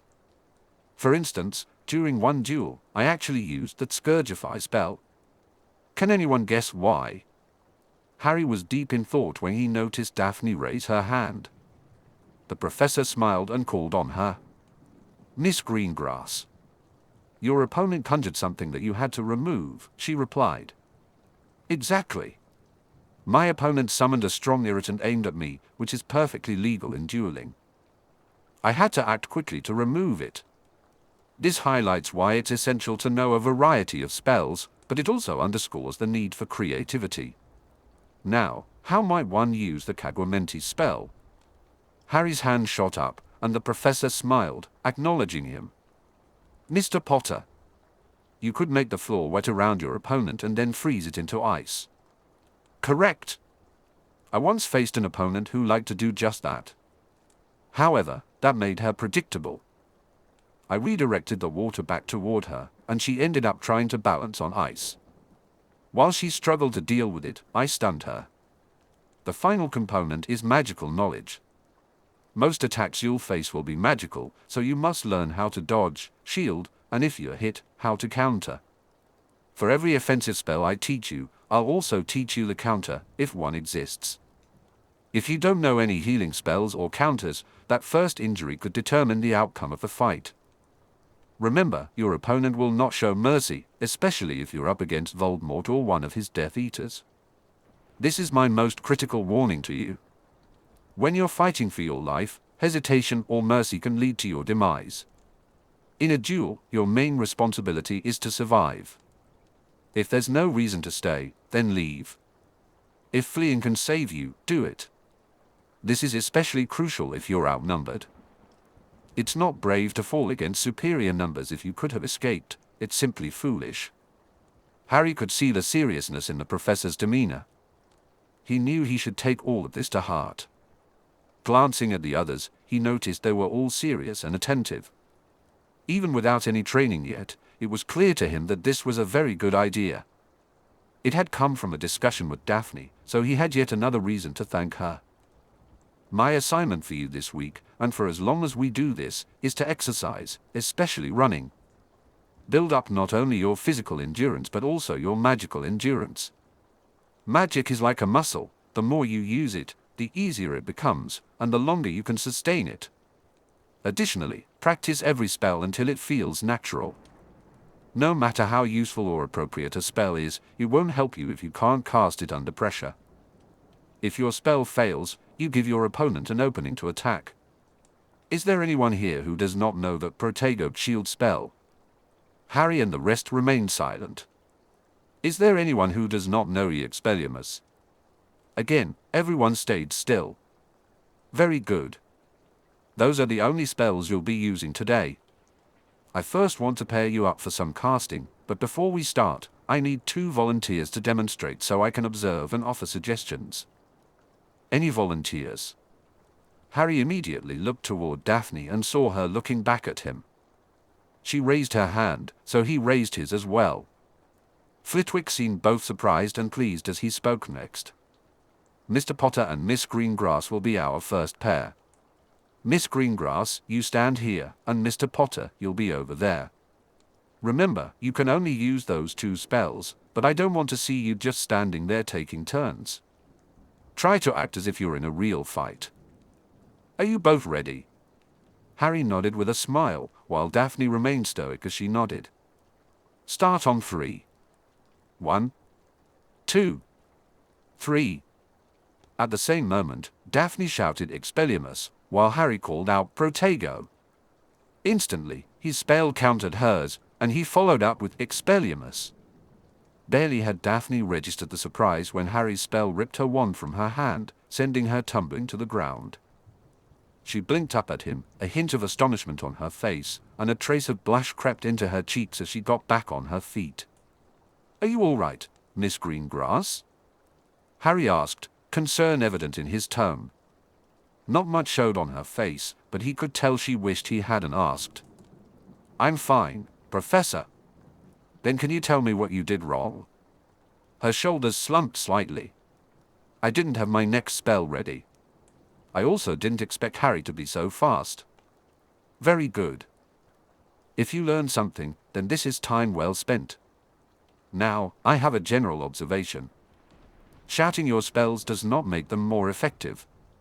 I realize that adrenaline can lead you to act without thinking, but shouting doesn't really help. Focus and intent are what matter, not volume. Once you begin new classes, you'll be encouraged to learn to cast spells silently. Can anyone tell me why? Harry was just raising his hand when the professor pointed behind him and said, "Mr. Weasley. So your opponent doesn't know what you're casting?" "You can catch them by surprise," Ron replied. "Exactly. Since you're all only in your second year, I won't expect you to cast silently just yet. However, I do encourage you to cast as quietly as you can. Now, the rest of you, pair up and assume your positions." Harry reached over to hand Daphne her wand. She took it quickly but didn't meet his gaze. He guessed she might be embarrassed, so he shifted his attention to the others. Tracy had immediately asked Neville to be her opponent, leaving Ron and Hermione looking at each other uncertainly. Harry knew he had to focus on Daphne, as she was a determined opponent. However, she struggled to match the speed he had developed in his casting, so he won most of their encounters. He couldn't help but notice that Ron and Hermione were awkward together, and Flitwick had to encourage them to be more aggressive. Harry felt bad for Neville. It was clear that he was struggling against Tracy, even though she seemed to be trying to give him a chance. When one of their matches ended, Harry noticed that Ron and Hermione had stopped to watch Flitwick, who was speaking with Neville. Flitwick said, "You cannot do your best with a wand that hasn't chosen you. If you're serious about fighting, this one won't do. I'm not suggesting you throw it away, but you need one of your own for school and for combat. This one could get you killed in a fight." Neville sighed heavily. "I understand. I'll talk to Gran about getting a new one." "Very good, Mr. Longbottom," Flitwick replied. "I'm looking forward to seeing improvement in your practical work, especially compared to the progress I've noticed on the theory side." Harry was glad to see Neville brighten at Flitwick's encouragement. Flitwick then noticed that everyone had stopped and checked the time. "All right, everyone. I think that's enough for today. Please take one of the dueling training manuals I have over there. Everything in it about training applies equally to fighting. Just ignore anything it says about dueling rules, as they won't apply. I think this was an excellent start, and I want to hear about your training plans next week at this time. Enjoy the rest of your weekend." They all thanked the professor as he left, and they collected copies of the manuals. After getting his copy, Harry asked, "What did everyone think?" All but two showed enthusiasm, with Hermione being the most excited. On the other hand, Neville seemed distracted, and Daphne hid behind her usual stoic mask. Harry figured Neville was probably trying to think of how to approach his Gran, but he wasn't sure what was going on with Daphne. "Daphne, what did you think?" he asked. She replied in a tone as flat as if she were commenting on the weather. It was educational. Harry couldn't understand it. She sounded as if they had never met, still maintaining her Ice Queen persona. "What's wrong?" he pressed. "There's nothing wrong," she said, her tone unyielding. Harry was taken aback by the bitter tone of Tracy Davis. "Just keep telling yourself that, Ice Queen. Come on, everyone. Maybe Harry can talk some sense into her." Daphne shot Tracy a cold glare, but Tracy met her gaze defiantly before turning away to usher everyone else out. Ron looked hesitant, while Neville appeared completely baffled. After glancing between Harry and Daphne, he saw Hermione encouraging the others to leave. Soon, it was just Harry and Daphne, and he noticed she had turned her back to him. Harry felt lost. She clearly didn't want to talk, and he couldn't shake the feeling that he had done something wrong. He needed to figure out what it was and apologize. "Did I do something wrong?" he asked, but she didn't respond. "Whatever it was, I'm sorry." He heard a sniffle. Was she crying? He took a step closer, but her shoulders tensed, so he stopped. The thought of losing a friend made his stomach twist. When she finally spoke, her voice was so quiet he barely caught it. "You didn't do anything wrong. Then why are you upset? Did Tracy say something?" Daphne shook her head, indicating no, and fell silent again. Harry struggled to find the right words, letting out a sigh. Moments passed, and he felt relieved when she spoke again. Her voice was still soft but slightly more audible. "I never told you why I use the Ice Queen mask." He decided to respond. "No, you didn't. It was taught to me by my father. It's not easy being the heiress of a most ancient and noble house. It's not easy being a girl in Slytherin either. Older boys, opportunistic lords from other houses, there can be a lot of dangers. I'm starting to realize that it can be an addictive way to hide, too. I'd come to see that I'm not handling situations that threaten my position very well." "Hide," she said, her voice trailing off. Harry hesitated, unsure of how to respond. He wanted to help, so he decided to press on. "What is the threat? Can I help?" Suddenly, she burst into laughter, leaving Harry both relieved and confused. What could possibly be funny? As she turned to face him, he noticed tears streaming down her cheeks. He felt a pang of sympathy until he saw the smile on her face. Was this one of those strange moments where girls cried out of happiness? What should he do? "The threat is you, Harry. You're the one who can destroy my mask. I was embarrassed by my behavior at the birthday party. I convinced myself that I needed to put the mask back on and use it as much as possible. I was only making myself miserable. It was a stupid idea." He was the threat? The only way he could think of to protect her from himself was to retreat, but he didn't want to do that. Then it dawned on him, she didn't want to hide anymore. Maybe everything was going to be okay after all. "So you're not angry at me?" he asked. She chuckled, and before he knew it, she was hugging him, burying her face in his shoulder. He wrapped his arms around her, smiling as he inhaled the scent of her hair. Her hugs felt different from any he had experienced before. Mrs. Weasley's hugs were warm but overwhelming, and Hermione's were often quick and more about relieving tension than anything else. But Daphne's hugs were soft and enveloping, as if she wanted to mold herself to him. He really enjoyed her hugs. It had become increasingly difficult for Daphne to maintain her facade. Tracy was growing more frustrated with her and was quickly losing patience. She had also deliberately distanced herself from Harry, ignoring his attempts to reach out and being curt in their brief exchanges. Yet, all the reasons she had wanted to learn how to fight still applied, so she never considered skipping the lessons they had scheduled with Flitwick. It started out well, except for how quickly and thoroughly she lost her very first bout. It stung a little less because it was Harry, and he had to be the most prepared of all of them, but it still dealt a blow to her pride. She worked hard for the rest of their time with Flitwick, trying to redeem herself adequately. Then, Harry started asking questions. Things began to unravel. She felt a surge of frustration and was tempted to hex Tracy when she lashed out at her. As the last of them were leaving, a sudden realization struck her: Tracy fit perfectly into the Slytherin ideals after all. Tracy had stripped away all distractions and excuses, leaving her to face Harry alone. When he started to feel guilty, everything began to unravel. It was difficult for her to recognize what she was doing, not just to herself, but to the boys she cared about. She realized she was being foolish and a terrible friend, so it was time to concede. Hugging him and feeling him hug her back was exactly what she needed. She felt herself relax, and a smile crept onto her face as she sensed him relaxing into her.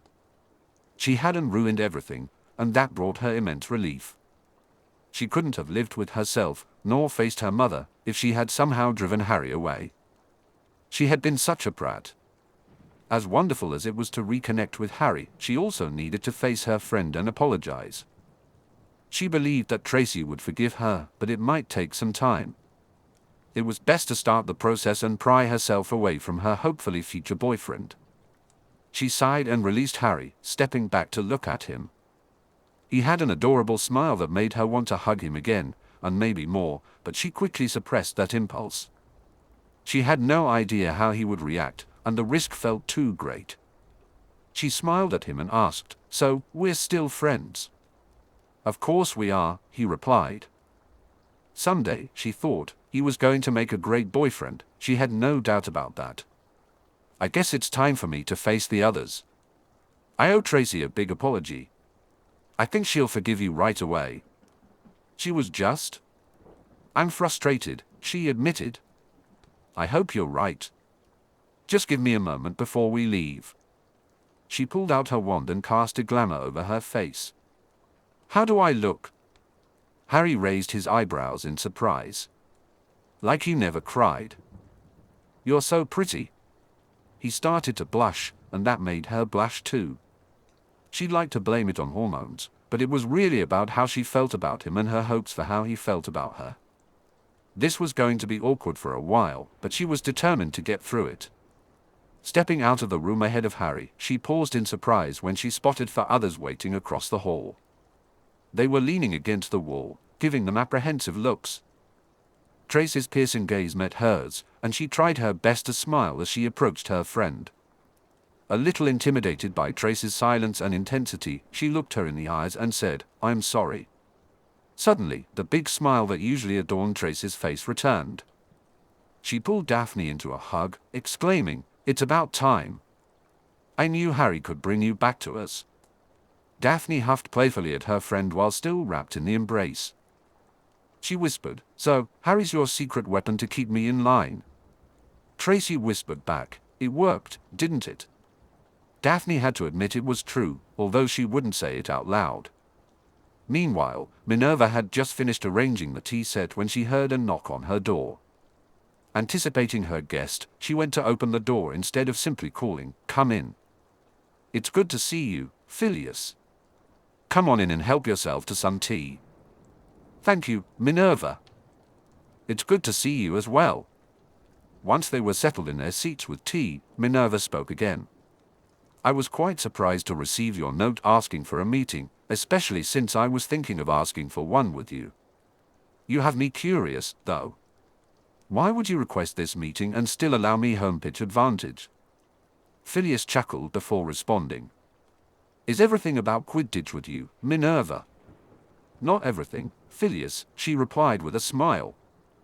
After a moment, Flitwick continued, I wanted to talk to you about 2 of your lions, so I thought it would be appropriate to speak in your office. 2? I would guess Mr. Potter is one of them, but the other one? Oh no. They aren't in trouble again, are they? Potter and Weasley, I mean. No, not trouble. And you are correct about Mr. Potter, the other one is Mr. Longbottom. Ah. You've noticed Mr. Longbottom's greater focus on schoolwork too, then? Indeed I have. However, his practical work hasn't shown improvement. I found out that it's because he's trying to use his father's wand. Not only is it somewhat worn out, but it doesn't suit him at all. I've encouraged him to get a new wand, but he's expecting resistance from his grandmother. I wanted you to be aware of it in case he needs some help. Minerva felt a pang of disappointment. Why hadn't she noticed this issue herself? However, it did raise an interesting possibility. Did Mr. Potter have anything to do with bringing this up? Only indirectly. I discovered the issue while giving them a private lesson on fighting, arranged by Mr. Potter. Otherwise, he had nothing to do with it. Fighting? Why would he? Oh, an encounter with Voldemort in each of his first 2 years would lead someone to seek preparation. She was impressed that a boy of 12 would think that far ahead. Exactly who is included in this private lesson? Harry Potter and his friends, Granger, Weasley, Longbottom, Greengrass, and Davis. Now she was startled and set down her tea, focusing entirely on the conversation. Greengrass? Davis? Are you referring to the Slytherins in 2nd year? Exactly. You didn't know? No. I can understand why they would be discreet with their classmates. I hope he didn't think he had to keep it from me. I doubt that's an issue. He readily identified them. As friends to me, he only asked for some discretion. She lost herself in memory for a moment. Sometimes, he acts so much like his mother. You knew she had friends in Slytherin too, didn't you? Yes. Roxanne Lannister and Severus Snape, although the latter seemed to have a falling out eventually. Indeed. Severus made a grave error that even Lily Evans could not forgive. She and Roxanne remained close, though, and it's interesting that their children are now friends. Do you have any idea if Roxanne had anything to do with them becoming friends? I have no idea, the subject didn't come up. That doesn't really matter. I was merely curious. So, what did you wish to bring up about Mr. Potter? The matter is similar, but in Mr. Potter's case, he not only improved his theoretical work, his practical work borders on extraordinary. In just the first fighting lesson, I was impressed by his casting speed. The boy is a natural and could do well on the dueling circuit. Do you want to encourage him to do that? Perhaps. I would want to sound him out on his interest first, however. His attention now is on defending himself, and that will be my primary concern in his lessons. Also, doesn't he stay with Muggles? It might be difficult for him to participate without some magical assistance. Minerva sighed. He was touching on what she wanted to discuss with him. However, first, she wanted to make sure his concerns were covered. Was there anything else you wanted to bring to my attention? No, we've covered my concerns. What was it that you wanted to discuss with me? Before we talk about my concerns, I want to tell you about a prior interaction I had with Mr. Potter. It involves Mr. Weasley and his broken wand. Ah, yes, he spellotated the pieces together. Phileas rolled his eyes. I'm glad you got that taken care of. Oh, this was becoming a very humbling experience. I wish I could take credit for that, but it was actually Mr. Potter who resolved that issue. She paused as Phileas looked utterly astonished. I had decided to let the youngest Mr. Weasley handle the situation with his parents. I didn't want to create any financial strain by getting involved and making it seem urgent. It never crossed my mind that Mr. Weasley would be too timid to bring it up for fear of his mother's reaction. They were completely unaware. Not only did Mr. Potter address the issue, but when the financial matter arose, he resolved it by offering it as his Christmas gift to Mr. Weasley. I have seldom felt prouder of one of my lions. I even bent the rules a bit to ensure they could get the wand with minimal fuss. I could do no less after the shining example Mr. Potter was setting. I'm impressed as well. He's following in his father's footsteps, but skipping the years of pranking before getting there. Indeed. I'm starting to think of him as the best of both his parents. I try not to have favorites, but Mr. Potter is making that quite challenging. I completely understand, but it's a good problem to have. Minerva chuckled, then her expression turned serious as she knew it was time to address a more pressing topic. I've been meaning to meet with you about a very serious matter. One that may put me at odds with our esteemed headmaster. To be blunt, I might need an ally, and I'm wondering if you would be willing to join me. She noticed all traces of his usual joviality vanish. Is this about Mr. Potter? It is indeed. I've regretfully come to the conclusion that Albus does not have Mr. Potter's best interests at heart. I've allowed my deference to him to hinder my duties as his head of house, and I can no longer let that continue. You have my full attention. I know how long you've been friends with Albus, and for you to oppose him, well, that's quite serious. This all began the day Harry Potter was placed with his relatives. Albus had informed me of where he intended to place him, and given what little I had heard about Lily's sister, and I had some concerns about the placement, she said. I had no idea you were involved in his placement, nor did I know he was placed with Lily's sister, Phileas replied. To my embarrassment, I wasn't really involved. I just became a witness to what happened. I observed the Dursleys for most of that day and was appalled. The husband was arrogant, Petunia was a judgmental gossip, and their child was a horror. He was spoiled and violent. I would be hard-pressed to describe a house less likely to be a good place for another child. I tried to reason with Albus, but to my ongoing shame, I only offered token resistance. She continued, I questioned him over the years, but time and again, he assured me that all was well and that Harry was well cared for. Given that he never talked to them, merely left Harry on their doorstep with a letter and a warming charm to keep him company, I feel like a fool for believing him. She paused and then gave her companion a serious look. Tell me, Phileas, Did you notice Harry when he first arrived at Hogwarts? Flitwick looked uncomfortable but hesitantly offered his opinion. He seemed small for his age, probably a bit too thin. I thought he looked malnourished. I let Albus convince me everything was fine again. When I noticed his aversion to touch, I didn't even bring it up. I knew he wouldn't listen, and I thought he would just convince me it was my imagination. I saw him form 2 close friendships and thought all was well. It was what I wanted to believe. You believe he was abused? Phileas asked. I do. The problem is, he knows that I've let him down. I'm going to meet with him, tell him stories, and ask a few questions. I'm hoping that someday he'll trust me with the truth. I'm sure he's ashamed of any abuse he has suffered. It's typical for a child to think it's their own fault. Her friend looked troubled, so she waited for him to absorb what she had shared. Eventually, he looked up at her and asked, "Do you have more evidence, Minerva?" It's what happened this year that was the last straw for me. However, I want to share more from last year first. Did you know that he tried to warn me about someone going after the stone last year? He had the wrong suspect, but he was absolutely correct. I brushed him off. I did what Albus told me to do and discouraged any student interest in that corridor. I'm sure I lost a lot of his trust that day. She paused and then fixed him with a serious look. Tell me, Phileas, what do you think of the headmaster hiding something valuable in a school full of children?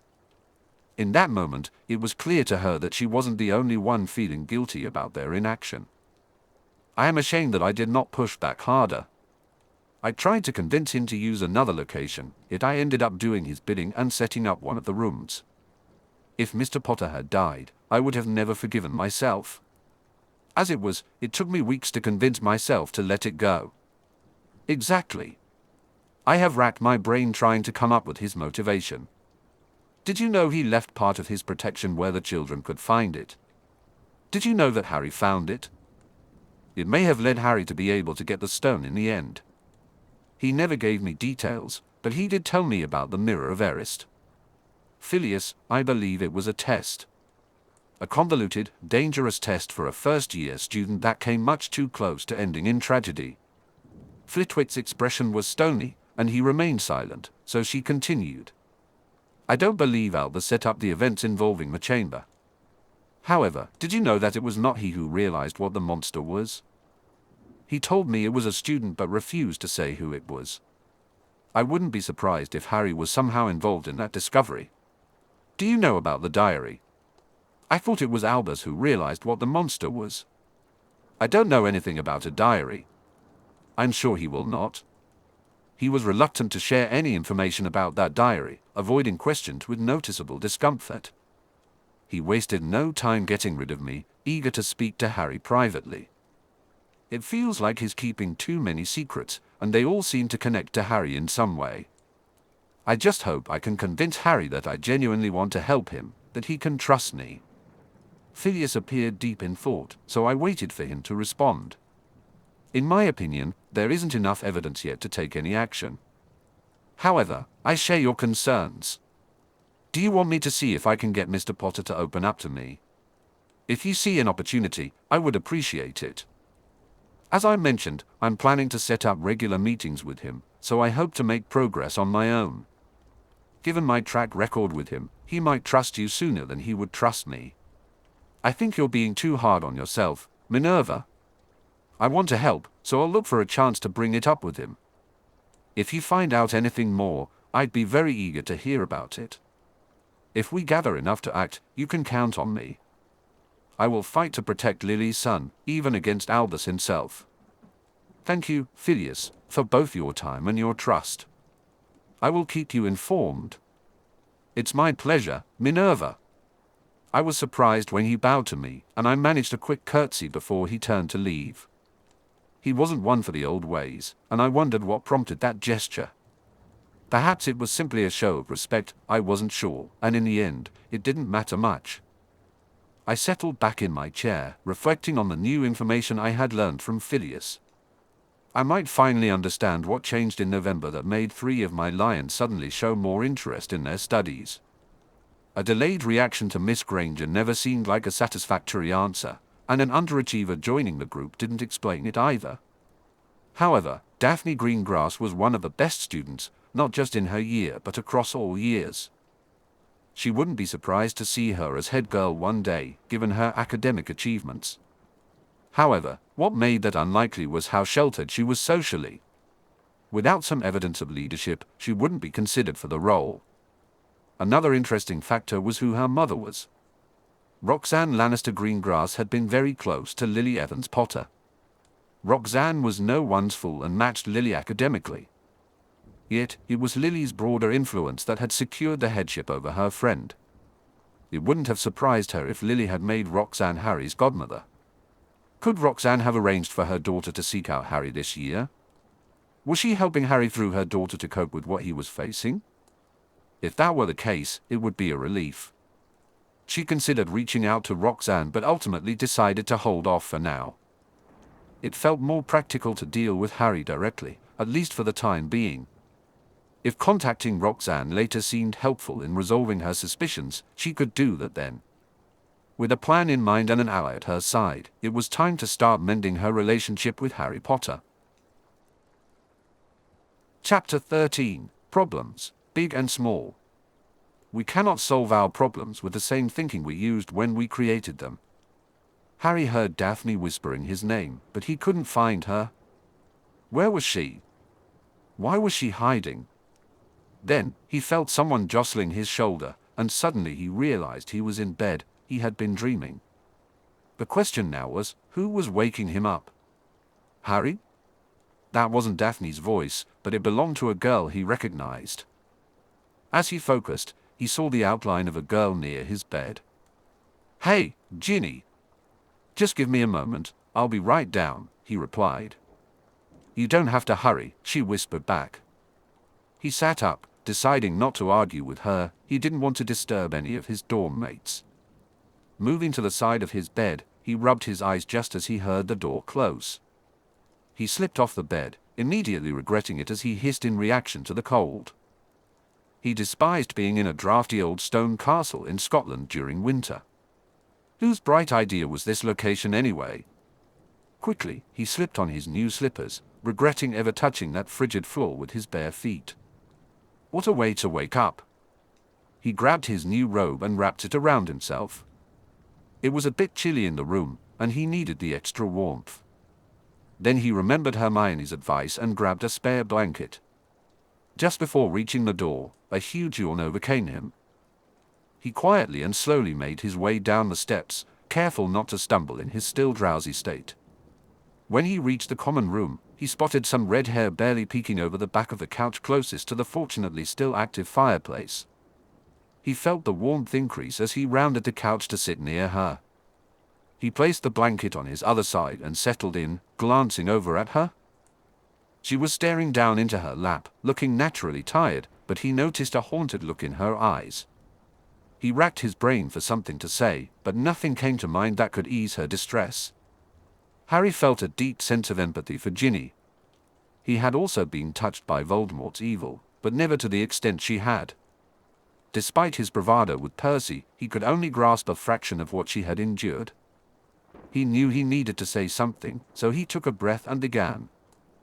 "Voldemort has always put up a front. He's not exactly the social type. You and I might know him better than most, or at least know him as he is now." He noticed Ginny tilt her head slightly, indicating she was listening. That was all the encouragement he needed. "I can't take credit for the first time he was defeated. That was my mum's sacrifice that stopped him. I was only 15 months old, so I can't say for sure, but I believe she did it on purpose. She outsmarted him, even though it cost her life. The second time was last year. I stumbled into it, thinking it was Snape, not Quirrell. In the end, it was just me standing between him and what he wanted. It was luck and my friends that got me that far, but what truly defeated him was determination. I was willing to do anything to keep him from coming back. I fought with everything I had, for myself, for my friends, and for the world we wanted to live in. I guess in that way, I was like my mum, willing to give everything. By now, Ginny was turned more toward him, her full attention focused on his words. In the chamber, I outsmarted him, just like my mum must have.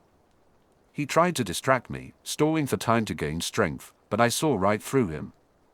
I figured out his weakness and struck before he could react. He was arrogant, thinking I had no chance, but he was wrong. Harry noticed awe beginning to fill her expression, and he realized it was time to shift the focus back to her. You defeated him too, and I can only imagine how many times that happened. Every time he unleashed the basilisk, it was to kill, but you stopped him every single time. He was furious about that. He said you were stronger. Harry had been watching her out of the corner of his eye while facing the fireplace. When he noticed Ginny staring at him, her expression one of disbelief, he turned to meet her gaze directly. You and I know that he is sick, twisted, and frighteningly powerful, he said, but we also understand something even more important.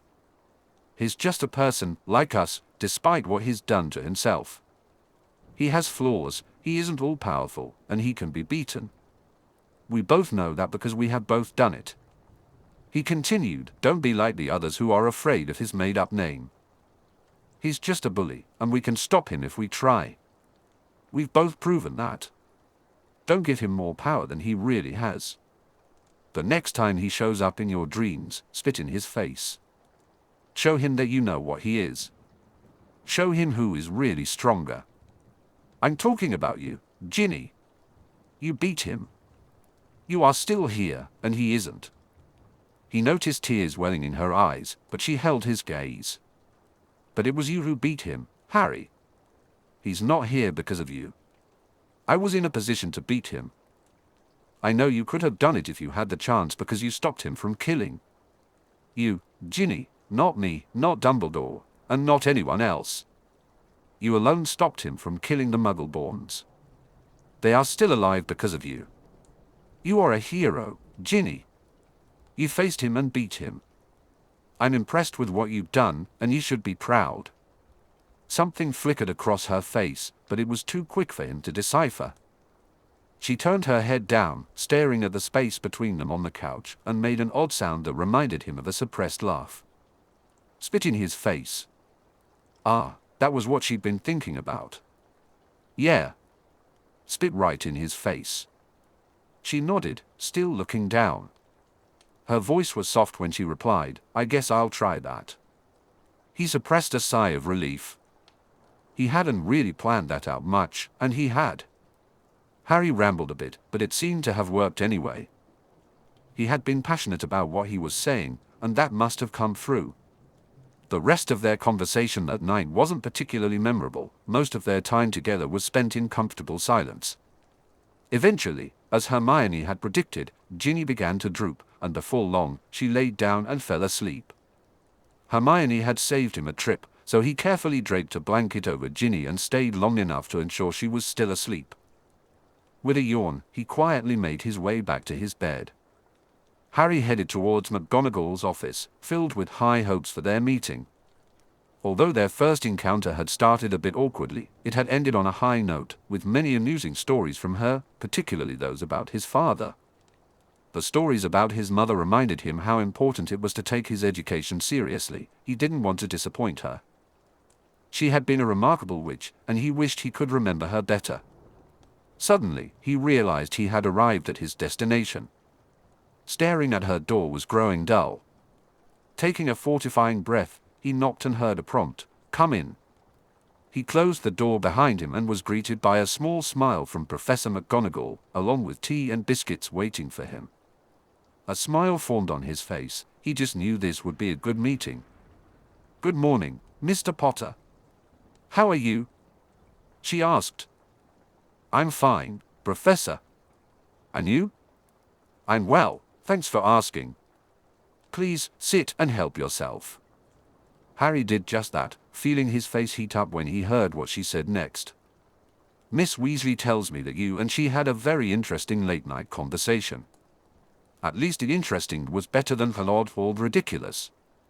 I just wanted to emphasize the positive aspects. I knew she felt ashamed for being naive enough to get involved with the diary in the first place." She needed something positive to hold on to. I know that, Mr. Potter. It was what she needed to hear, and she has been more positive since then. That was a relief. He had been worried she wouldn't approve. That's good to hear. On that general subject, I was wondering about the diary. What do you know about it? It seemed Dumbledore wasn't sharing information with his deputy, which didn't surprise Harry. The fewer people pondering its implications, the better, so he had no reason to hold back. I wish I knew. Voldemort said it was a memory of his 16-year-old self, but he also mentioned rising again by using Ginny's life. A memory couldn't do that. It had to be something else, something more. I asked Dumbledore about soul magic, and he avoided the question. That certainly provoked a reaction. McGonagall looked utterly shocked. Soul magic? Mr. Potter, that is a very dangerous area of magic. So I've heard. But it would explain things better, don't you think? He began to worry about her. She looked very pale. That is true, but very, very worrisome. She muttered, "What has that maniac done?" Harry wasn't sure he was supposed to hear that last part, but he waited patiently for her to react further. Eventually, she continued, "So the headmaster did not share any theories?" He suppressed a scoff. There was no reason to provoke her. "No, he didn't." "I see." She looked deeply disturbed, which made him uneasy as well. She straightened up and met his gaze again. "Are there any other instances of the headmaster keeping things from you or forcing you to do things?" He hesitated, considering what to tell her. In the end, he decided that anything Dumbledore already knew would be harmless to share. "In my first year, Voldemort told me that he was coming for me that night, not my parents. I'm sure he knows why, but he refused to tell me." Now she looked gobsmacked again. "What? I'd always thought he came for you, or why would he come after a child?" Harry asked, his brow furrowing with concern. "I'd like to know that too. Perhaps a prophecy? By the way, which order are you talking about?" He never imagined he would see McGonagall looking chagrined, but there it was. "I'm not aware of any prophecy," she replied. "And the order?" He watched as she gave him a speculative look before letting out a sigh. "I will tell you if you agree to keep this confidential." "What about my friends?" Harry pressed. That made McGonagall sigh again. "It cannot go beyond them. This is a confidential matter. They will keep their mouths shut. I know I can depend on them." Her penetrating gaze baffled him for a moment until he realized he had implied they were already keeping secrets. Oops. But then her expression softened as she began to speak. During the war with Voldemort, the headmaster formed a group to oppose him, operating outside the restrictions and bureaucracy of the ministry. The ministry was desperate enough to look the other way, but technically, it was a vigilante group. Thus, discretion is essential. My parents were members. Harry asked, intrigued. Indeed, they were, and they joined right out of school. However, once your mother became pregnant, she had to take a background role. She wasn't allowed to fight anymore.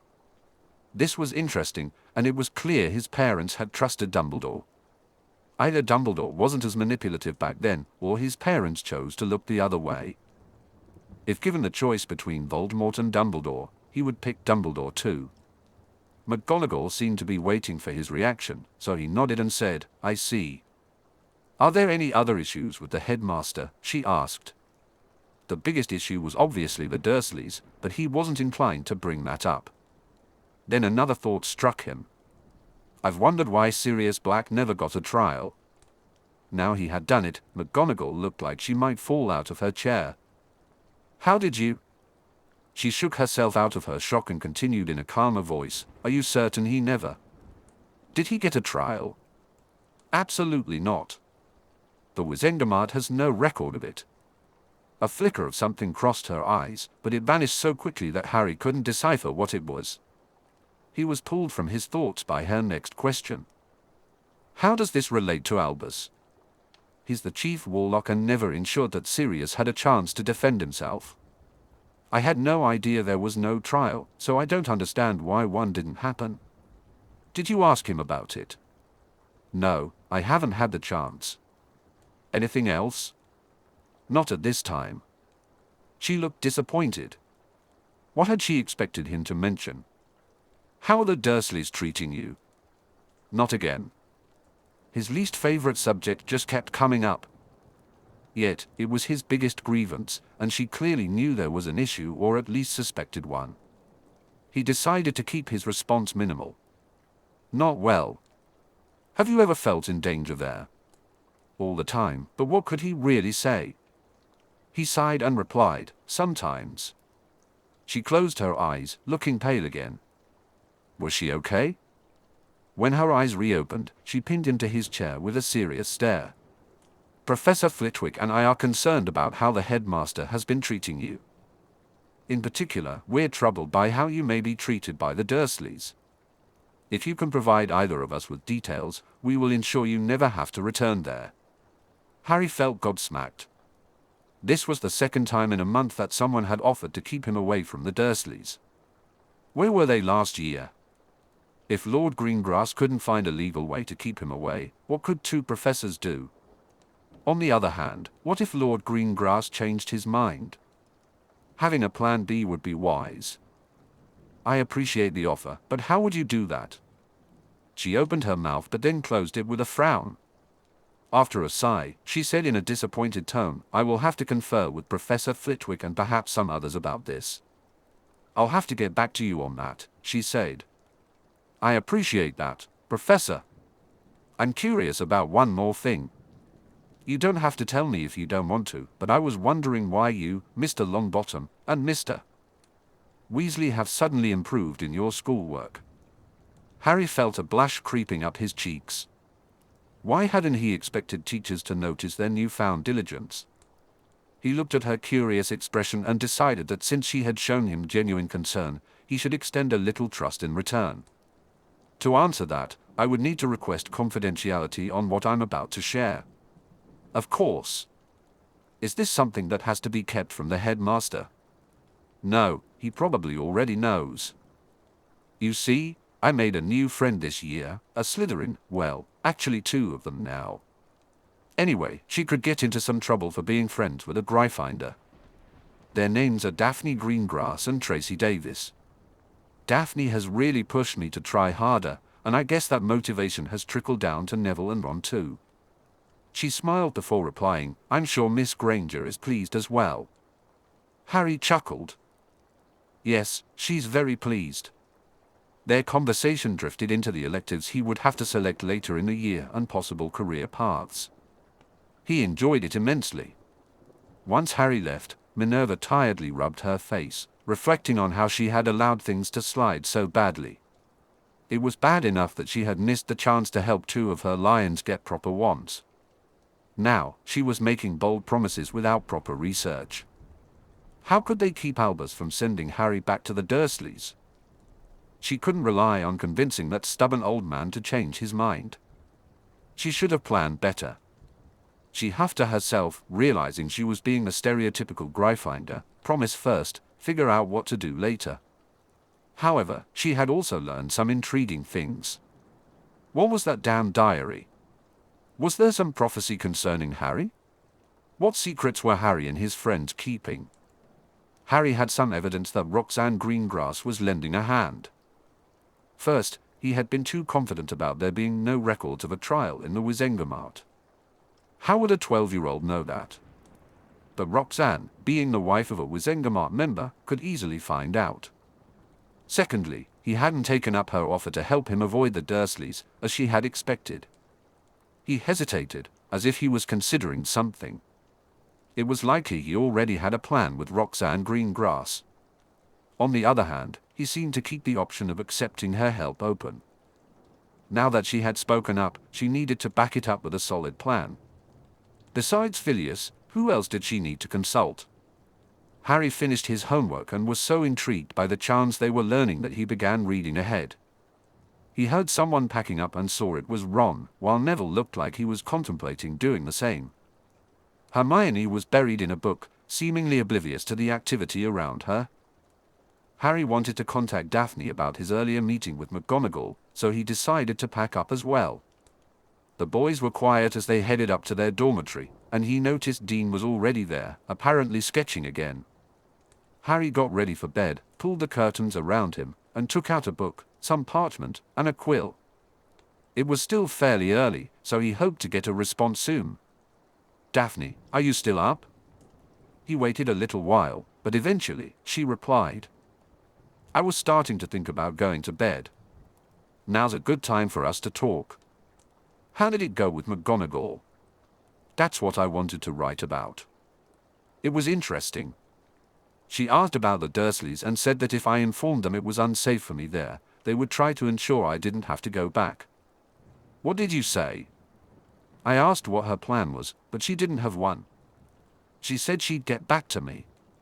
I thought I might need a plan B, just in case." "You won't need one.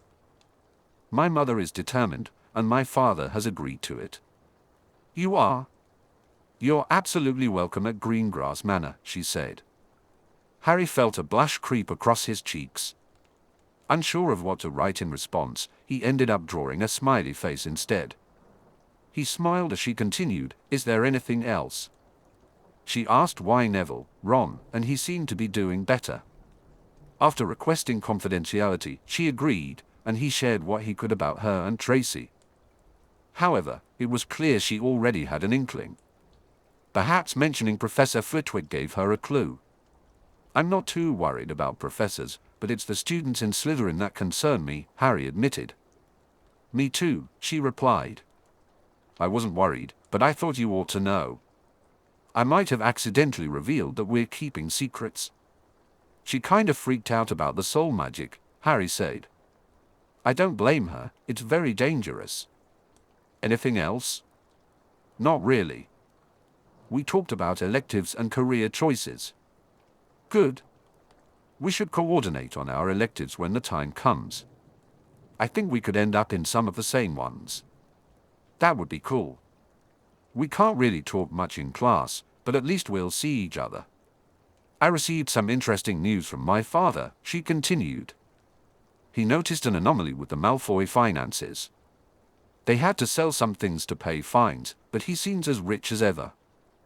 My father suspects Malfoy is involved with illegal potions, but he doesn't have proof. Malfoy covers his tracks well, he even requires wizard oaths of silence from those who work for him. It figures he'd be into stuff like that," Harry said. "He got off supporting Voldemort, so he'll be tough to convict." "Agreed, but my father is trying." "Good. I wish him good hunting." Her reply was a smiley face. "One last thing," she said. "My father is working to have Malfoy removed from the Board of Governors, and he thinks he'll succeed. He also hopes to become a member himself." "That would be great." Harry reflected on the past few weeks. At first, it had seemed overwhelming with magical practice, fighting class, and physical conditioning added to their regular classes, homework, and time spent with friends. But now, they had finally settled into a routine. Their routine was paying off, and the positive results were evident not only in their fighting classes but also in their schoolwork. The breakthrough that made this possible came when Harry asked Dobby where they could run inside the castle. Running outdoors in Scotland during winter was simply not an option they considered. That come-and-goes room was incredible.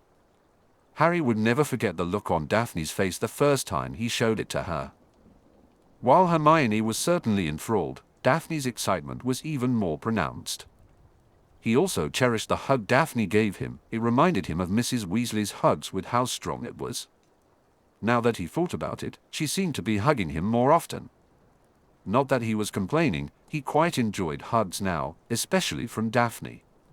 However, there was an unpleasant thought looming. Valentine's Day was fast approaching. The minor annoyance was Professor Lockhart, who was hinting at grand plans for the day. But that irritation felt trivial since his head of house had spoken to the defense against the dark arts professor, and Lockhart had been avoiding Harry.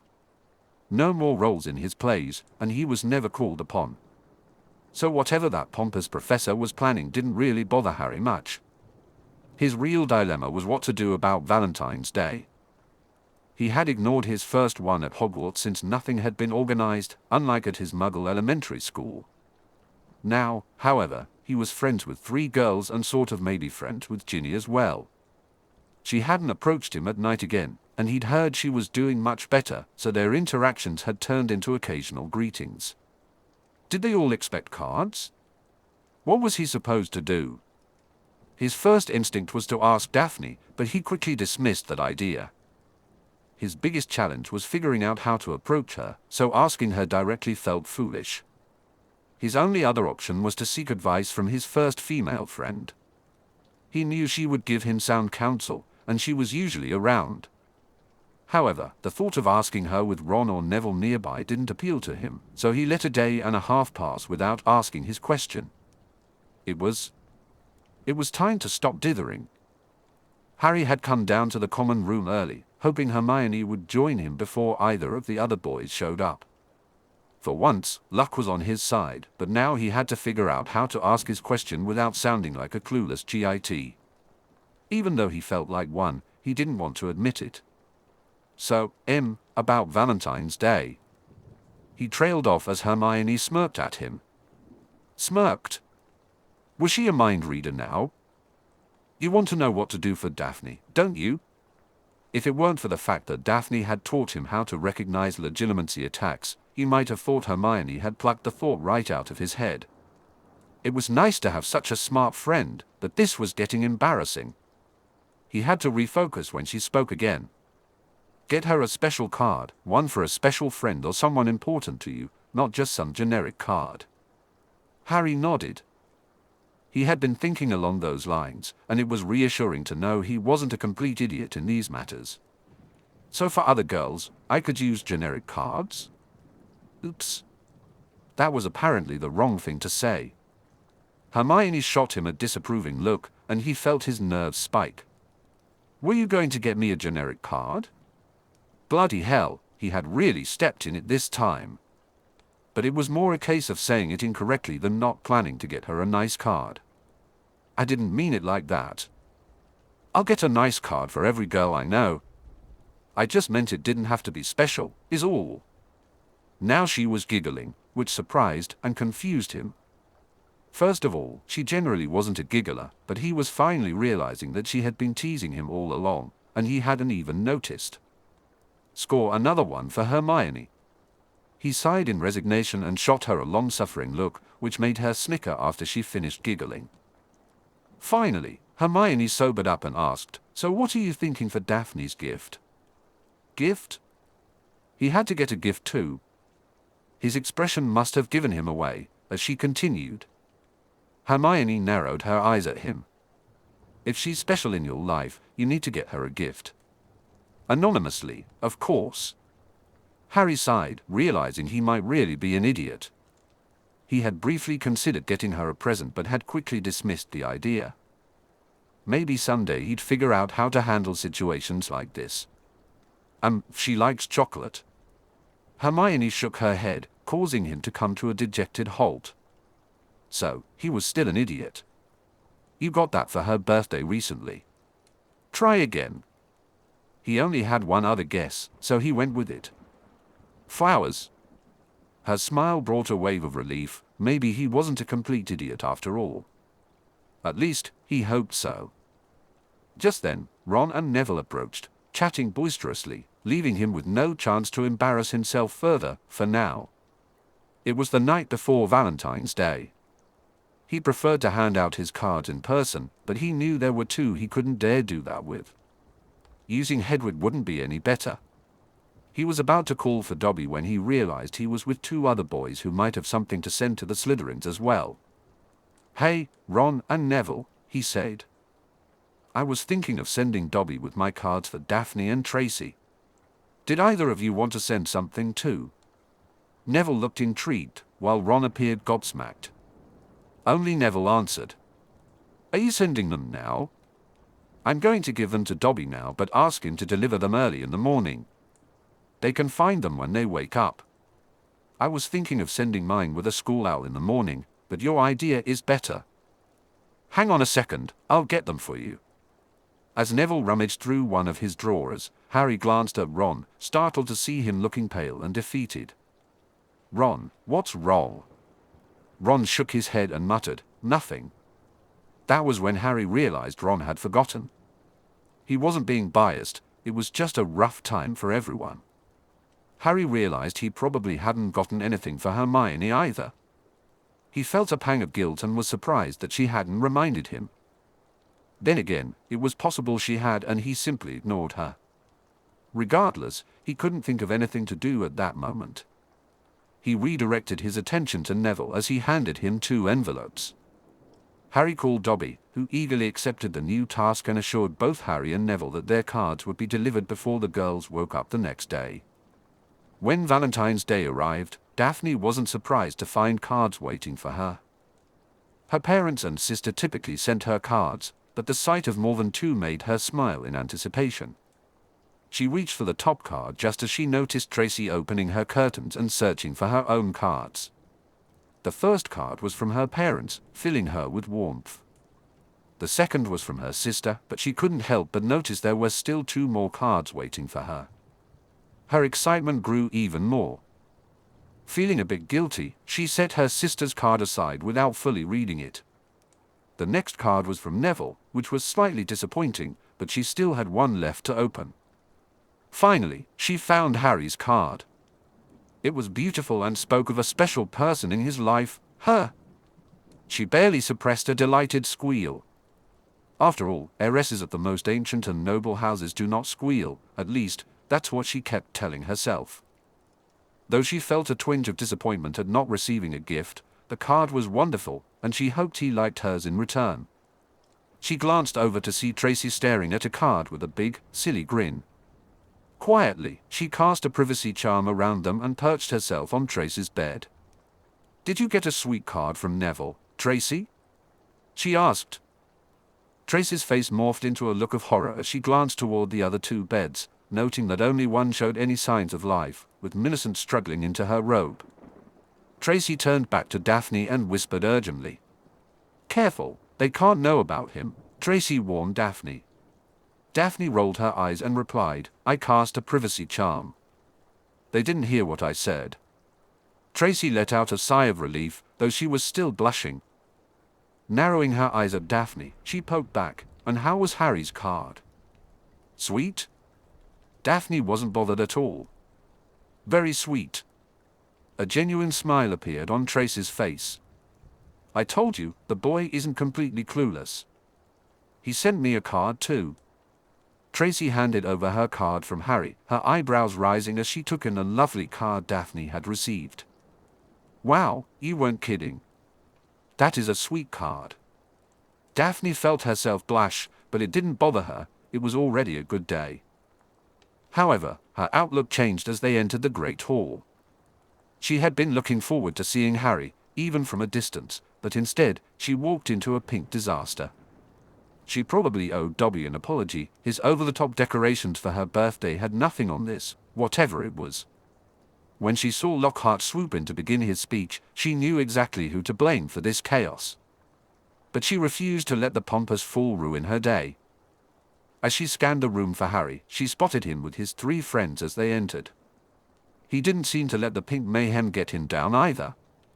To her surprise, she watched him split from his friends and deliver an envelope to the little Weasley. Her teeth clenched as she saw the girl react with embarrassment, handing him an envelope in return while her friends giggled nearby. Even after Harry left to rejoin his friends, Daphne felt herself frowning at the girl. She wasn't too bothered to see him exchanging cards with Hermione, but her heart sank when he also presented her with a flower. Her stomach churned, and suddenly, her morning porridge looked like an inedible gelatinous mass. She stared down at the bowl, poking at it as she tried to focus on her thoughts. Daphne focused on her occlumency, determined to keep her emotions in check.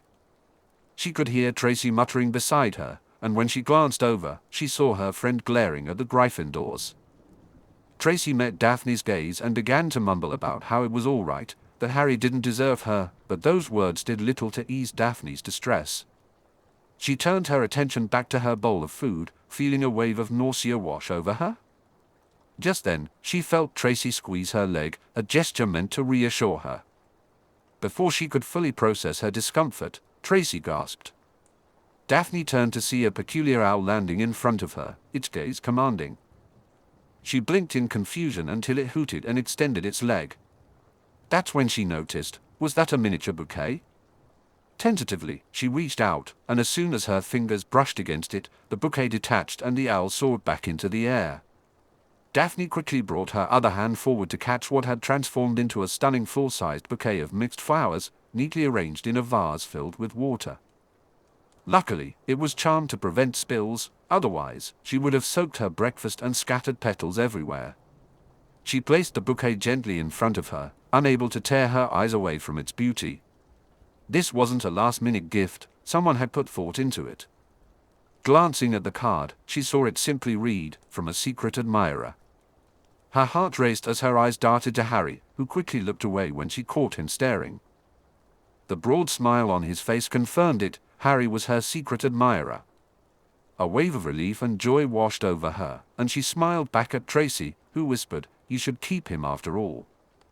Daphne struggled to suppress a giggle, overwhelmed by a euphoric sense of happiness. Just as she was about to let her guard down, the annoying voice of Pansy Parkinson cut through the moment. "Did you send that to yourself to make yourself look special, Greengrass?" Daphne shot back, "No, but you obviously have considered doing that." "What's wrong, you couldn't afford to do it?" Daphne shot back, noticing a few of her fellow Slytherins smile at her retort while Pansy muttered something indistinct. She decided to give Pansy the attention she deserved, none at all. Today was a good day, and no one was going to spoil it. Hermione noticed the boys coming down and stood up to greet them, ready to exchange cards.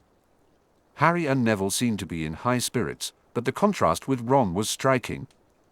He looked unwell and, despite spotting her, was deliberately looking away. Daphne was so distracted by his behavior that she forgot about her cards and attempted to approach him. But he skillfully evaded her, keeping the other two boys between them. What could possibly be going on? If he had looked angry, it wouldn't have bothered her much. After all, he had his fair share of anger issues. But this was different, it looked like shame. She started to wonder what he could possibly feel ashamed about with her, especially since he wasn't avoiding the boys, just her. Then the realization hit her, he had forgotten the holiday and had no card for her. She suppressed a sigh. It puzzled her why she felt this way about Ron instead of someone like Harry, who was like the brother she'd never had.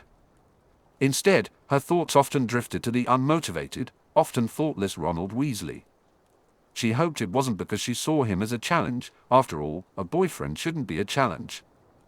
All she could do was hope he would someday grow up and make something of himself. To her surprise, Harry excused himself and moved to the other side of the table, away from the boys.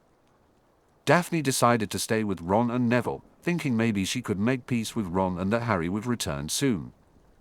However, her efforts were thwarted as Ron remained determined to avoid her.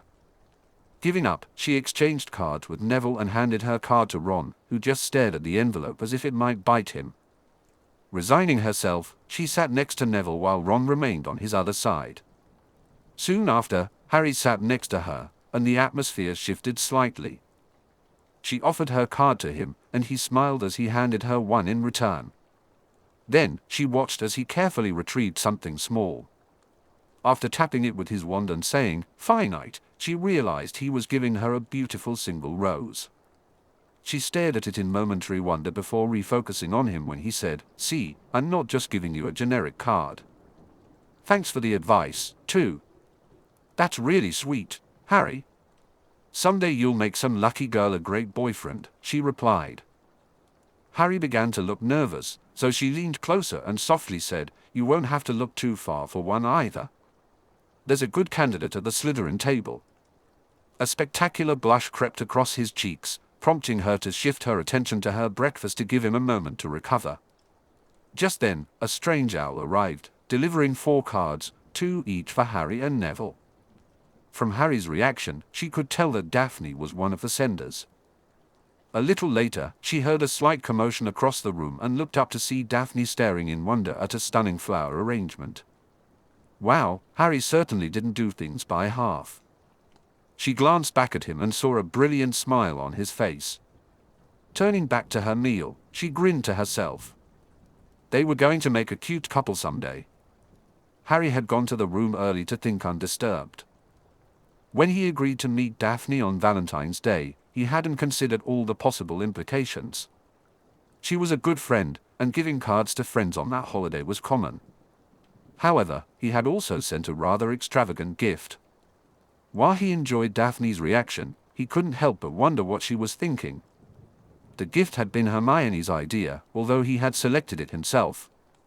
She was evidently trying to encourage a closer relationship than just friendship. Did the gift send the wrong message? Had he miscommunicated his intentions? Had he just jeopardized a perfectly good friendship? The idea of having a girlfriend still made him uneasy. Was she ready? Would making her? Why did he have to worry that this might ruin any chance he had with her beyond friendship? Why did everything have to be so complicated? His dinner sat heavily in his stomach, and he had to rely on occlumency to calm himself. He couldn't be a jittery mess when she arrived. That would be disastrous. How should he greet her? What would she expect now? He quickly dismissed those thoughts. The answer was simple: he should just try to act normal. But could he really do that while obsessing over what he should say or do? As he heard the door begin to open, he realized it was too late now. He would just have to wing it. The moment Daphne saw him, she sensed something was off. She could tell he was using occlumency to keep himself calm, so she decided to act as if everything was normal. Since hugs had become their customary greeting, she wrapped her arms around him before casting a spell on the door. "Thank you for the flowers, they are lovely." Parkinson was jealous, she said, her tone light. Harry's initial reaction made it clear she had picked up on his unease, but he couldn't help but chuckle at the last part.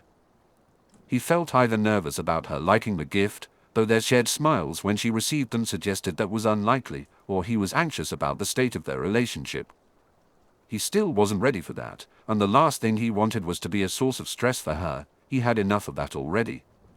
"I'm glad you liked them." "What did Parkinson do?" he asked. "She got snarky with me, so I put her in her place. Unlike Malfoy, she was smart enough to quit while she was behind." "Huh?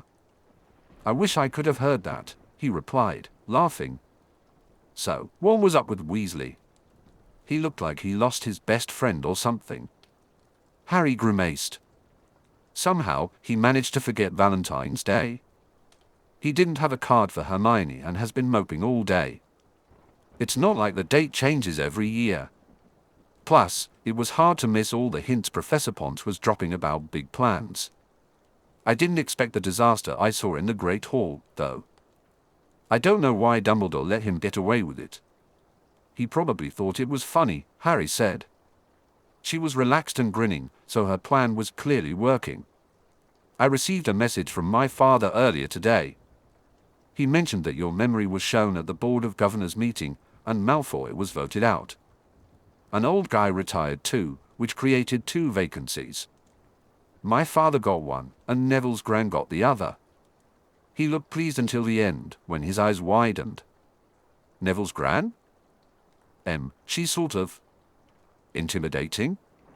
"Yeah, I know.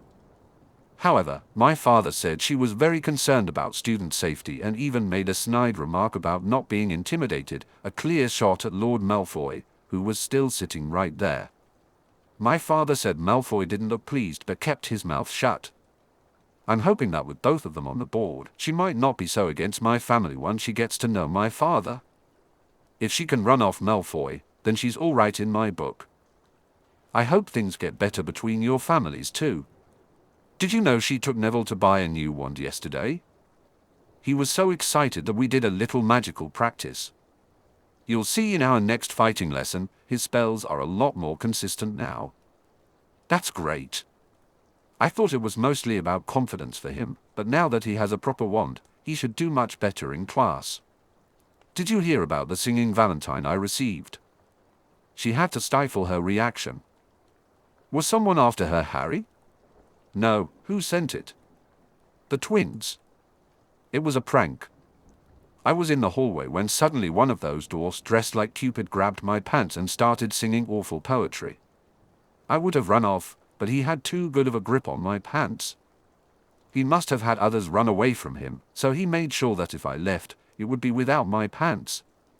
She tried not to laugh, she really did, but it was just too funny.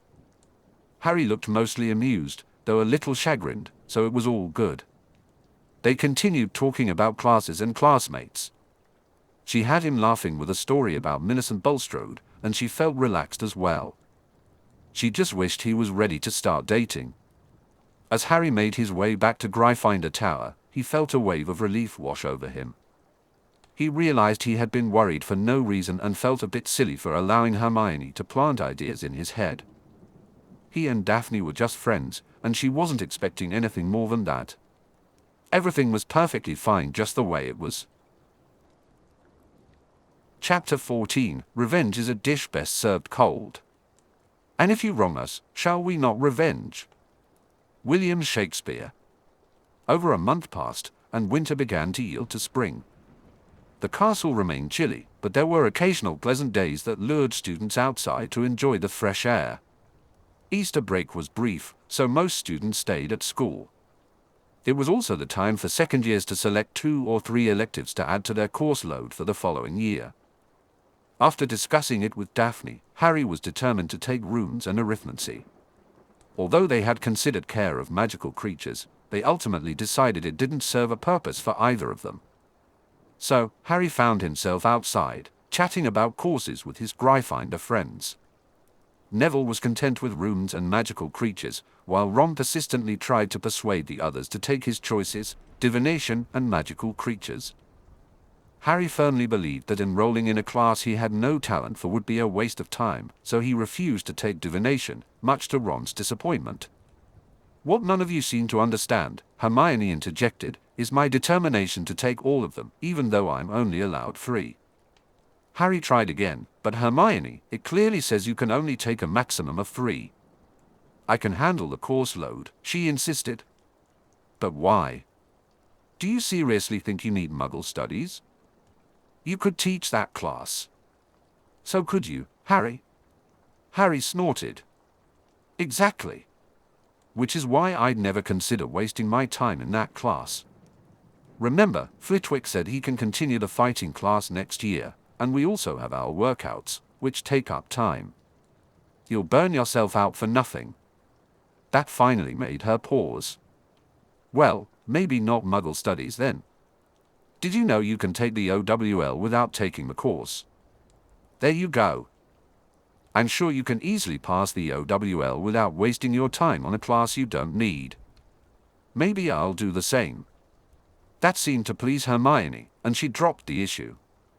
However, Harry remained concerned that she might still attempt to take 4 classes, but he decided to stop pushing for now, knowing how stubborn Hermione could be. Minerva had just finished reviewing the elective choices for her second-year Gryffindors when a particular issue caught her attention. She needed to set aside some time to speak with one student, as Miss Granger had signed up for 4 out of the 5 possible classes. There was no way she could approve that. Overall, Minerva was pleased with most of the electives, though she couldn't help but wonder why Mr. Weasley hadn't chosen the same courses as his best friend, Harry. She had no idea what courses Miss Greengrass had selected, but she suspected they were similar to Harry's. It seemed that Daphne was having quite an influence on him, and from Minerva's perspective, it was all for the best. Her conversations with Harry had gone so well that they were happening less frequently now. He seemed much less prone to brooding, and his performance in class had improved dramatically. Finally, someone was giving Miss Granger a run for her money academically, and Harry often surpassed her in practical work. What pleased Minerva the most, however, was how much more relaxed and open their relationship had become. Although Harry still hesitated to discuss the Dursleys, it was clear that the summer held no fear for him. Minerva wouldn't be surprised if he ended up spending time at Greengrass Manor instead of with his relatives. She had no intention of hinting at this to the headmaster, who was leaving Harry alone now, and she wanted to keep it that way. She also felt there was no need to contact Roxanne Greengrass. Harry was finally able to focus on being a student and a child, so there was no reason to stir up any trouble. If her instincts were correct, things were about to become quite interesting when Albus realized that Harry wasn't where he wanted him to be. Things were also looking up for another of her students. Miss Weasley was much more cheerful and social now, and it was heartening to hear her talk about having friends. She was doing well in her classes, and Minerva wouldn't be surprised to see her in contention for top of her house and year, despite a lackluster start. But then her thoughts shifted, bringing a slight slump to her shoulders. She couldn't understand how she had mistaken possession for homesickness. She knew she had to do better. Shaking off those dark thoughts, Minerva focused on one of her lions, though she couldn't take any credit for his progress. Neville Longbottom had really improved his practical work since receiving his new wand. While he likely wouldn't contend for top marks, except possibly in herbology, she thought it might be worthwhile to have a chat with Pomona. Then there was Ron Weasley. He had also shown improvement in his practical work after getting his new wand, but his theoretical work still left much to be desired. It was better than before, but he seemed to be following the path of the twins rather than that of his older brothers. Charlie may not have been quite as strong a student as Bill, but he certainly had his strengths. Percy seemed destined for head boy with his diligent work ethic. Young Ronald, however, just didn't measure up to those standards, and Minerva felt a flicker of concern for him. He had good influences around him, yet he didn't seem to be taking full advantage of them. Perhaps a note to his parents would be in order. But then she thought about the howler his mother might send in response and decided it would be best to wait until the end of the year, when her reaction wouldn't echo through Hogwarts. Meanwhile, Daphne was nearly hyperventilating behind her warded and silenced bed curtains. She could shout all she wanted, and no one would hear her, but she held herself back. Not only would it be undignified, but she needed to make sure her message to Harry was clear. She was so excited that she worried her words might come out jumbled. To gather her thoughts, she slipped into an occlumency trance. Checking the time, she noted it was getting late, but time was of the essence. She hoped Harry was still awake and would be aware of her message. Taking out her special parchment, she prepared to write. "Harry, are you awake?" She waited, feeling as though she might give up, when finally, she saw the glow of a response. "Is everything okay? I have a plan for revenge against Lord Malfoy. It will require you and someone else to impersonate other people. We all need to meet and discuss it tomorrow. It will have to be after classes, but time is of the essence. We need a plan by tomorrow, or it will be too late. Bring the potion with you, we have to make sure it's still potent." "Sure. What's the plan?" "I'll tell you tomorrow. It's late, and we both need our sleep. Besides, the plan isn't set until we all talk about it. I only have an outline right now, but I think this will work." "Okay, see you tomorrow then." Mundungus Fletcher slipped into the abandoned building off Nocturne Alley. It was his usual time to meet with his friend Tom Burley, who was always good for some fire whiskey and a laugh. If it weren't for that, Mundungus wouldn't bother with him. Tom wasn't a customer or a reliable source of information, but even a thief needed to unwind with someone, and Tom was as good as any for that. His friend wasn't the most punctual person, so he wasn't surprised that Tom wasn't there yet. Mundungus settled into the room they normally used, which couldn't be seen directly from the outside. Most of the ground floor had broken windows, increasing the chances of being spotted. They wouldn't be doing anything particularly illegal, but they valued their privacy. He was startled by the crack of apparition. Neither of them wanted to attract attention, so they never did that directly here. He would use it to escape, though, and he quietly moved to a spot where he could see into the next room. To his surprise, he spotted Tom, but something was off. He seemed very nervous or frightened. What was going on? Suddenly, there was another crack of apparition, and Tom quickly moved out of sight. What was happening? Mundungus froze in consternation when he heard his friend cry out, "Please, Lord Malfoy, sir. I didn't do it. It was someone else." Mundungus felt a chill of fear as he saw Lord Malfoy appear in his line of sight. This was spiraling out of control, but he didn't dare move or apparate unless he absolutely had to. He didn't want to spend the rest of his life looking over his shoulder. Mundungus knew that Lord Malfoy never left loose ends, and the last thing he wanted was to be considered one. The safest option was for Malfoy to remain unaware of anyone else's presence.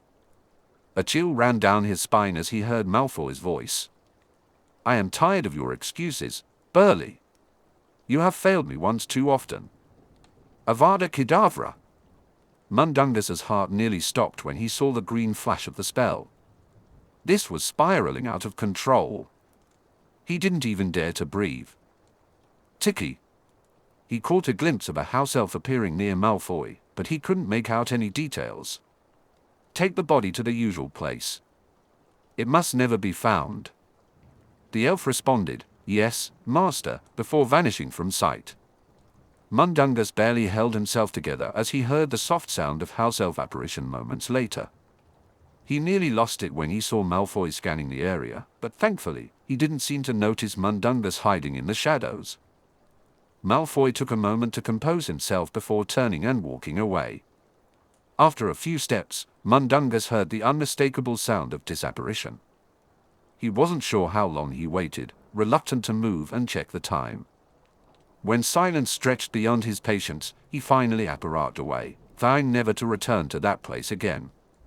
He would miss his times with Tom, but he wouldn't stick his neck out for him. After all, Tom was dead, and there was nothing he could do for him now. Besides, there was no honor among thieves. Meanwhile, Roxanne kept her occlumency active, ensuring her expression remained impassive as she approached the front gate of Hogwarts. To her surprise, she found Hagrid waiting for her. Having always gotten along with him, she exchanged friendly greetings as he let her in. "Professor Snape should have her ready for you in the entry hall, Lady Greengrass," he said. "Thank you, Hagrid." They nodded to each other, and she walked along the path toward the castle. Being back here flooded her with memories, most of them good. Roxanne knew she would soon face some difficult memories. She had never forgiven Severus for the harsh words he directed at their friend Lily near the end of their 5th year. Although she had been somewhat friendly with him before that moment, they were never close. Afterward, there was no reason for her to overlook his attitude or the company he kept. He was a marked Death Eater, and while Dumbledore seemed willing to forgive and forget, she felt differently.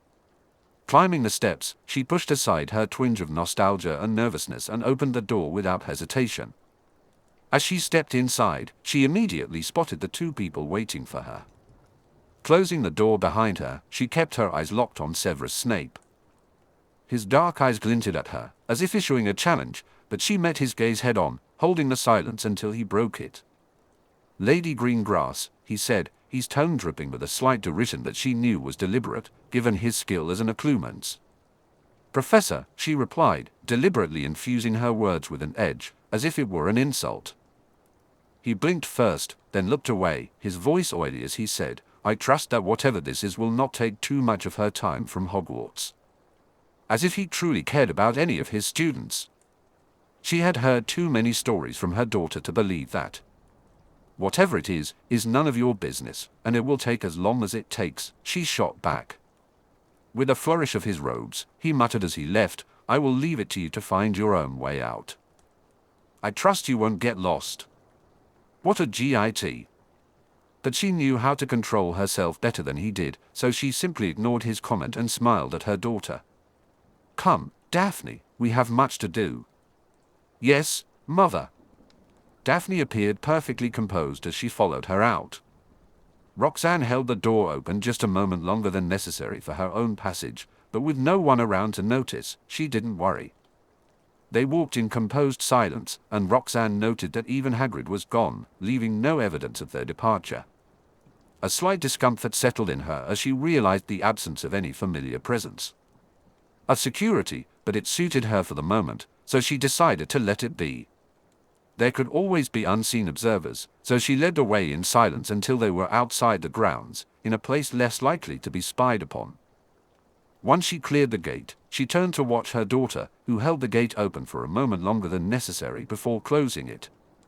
Roxanne offered her a small smile and then continued along the wall, stopping at a spot where they were unlikely to be seen from Hogwarts. She cast a silent privacy spell. Is everyone here?" she asked, noticing her daughter smirk as two heads suddenly appeared beside her. In the next moment, two boys in casual attire materialized. The dark-haired one approached her and accepted her outstretched hand. Her breath nearly caught in her throat. He looked so much like Jane's, yet she could see Lily's eyes shining back at her. She had to mentally shake herself back to the present when he said, "It is a pleasure to finally meet you, Lady Greengrass." He bowed low, his lips nearly brushing her hand. "The pleasure is all mine, Herr Potter. Now, please, let's dispense with the formalities. I've wanted to see you again for many years, Harry. Please, call me Roxanne." With that, she pulled him into an affectionate hug. She felt a twinge of disappointment when he stiffened. She hoped it was just surprise and not the lingering effects of whatever those awful muggles had done to him. Relief washed over her when he relaxed and returned the embrace. One down, one to go. She ignored Harry's blush and turned her attention to the other boy, who was now approaching her. He had inherited the shape of his mother's face, and there was a hint of her in his eyes as well. The boy bowed low, just as Harry had. "It is a pleasure to meet you again, Lady Greengrass. It is my pleasure that we may now meet more informally, Herr Longbottom. Please call me Roxanne, and I hope I may call you Neville." Neville blushed spectacularly but managed to respond politely, "Of course, Roxanne. Daphne is my friend, and I have high hopes that we can all be friends." Roxanne pulled Harry into a hug. He didn't stiffen as much as the first time, but she could still sense his discomfort, so she released him sooner than she had hoped. She needed to slip back into her occlumency trance to keep her emotions in check. "It was my great pleasure to be good friends with both of your mothers. I want you both to know that I will always be true to you and protect you however I can. I will be there tonight and will take any measures necessary to keep you safe. Neville, are you certain you want to participate in what we will do tonight?" "Absolutely, sorry, Roxanne. If Harry needs me, I will always be there. We have a familial alliance, and anything less than my full support would be an insult to both our houses." Roxanne was grateful for her trance, otherwise, his quiet declaration would have brought her to tears. He was so much like his parents, and it almost physically hurt to see them in him. She didn't want to embarrass him again, so she refrained from hugging him once more. "I didn't know your father as well as your mother, but I do know they would both be very proud of you at this moment, Neville." She watched as he stood taller, seeming to gather his composure. "Thank you, Roxanne.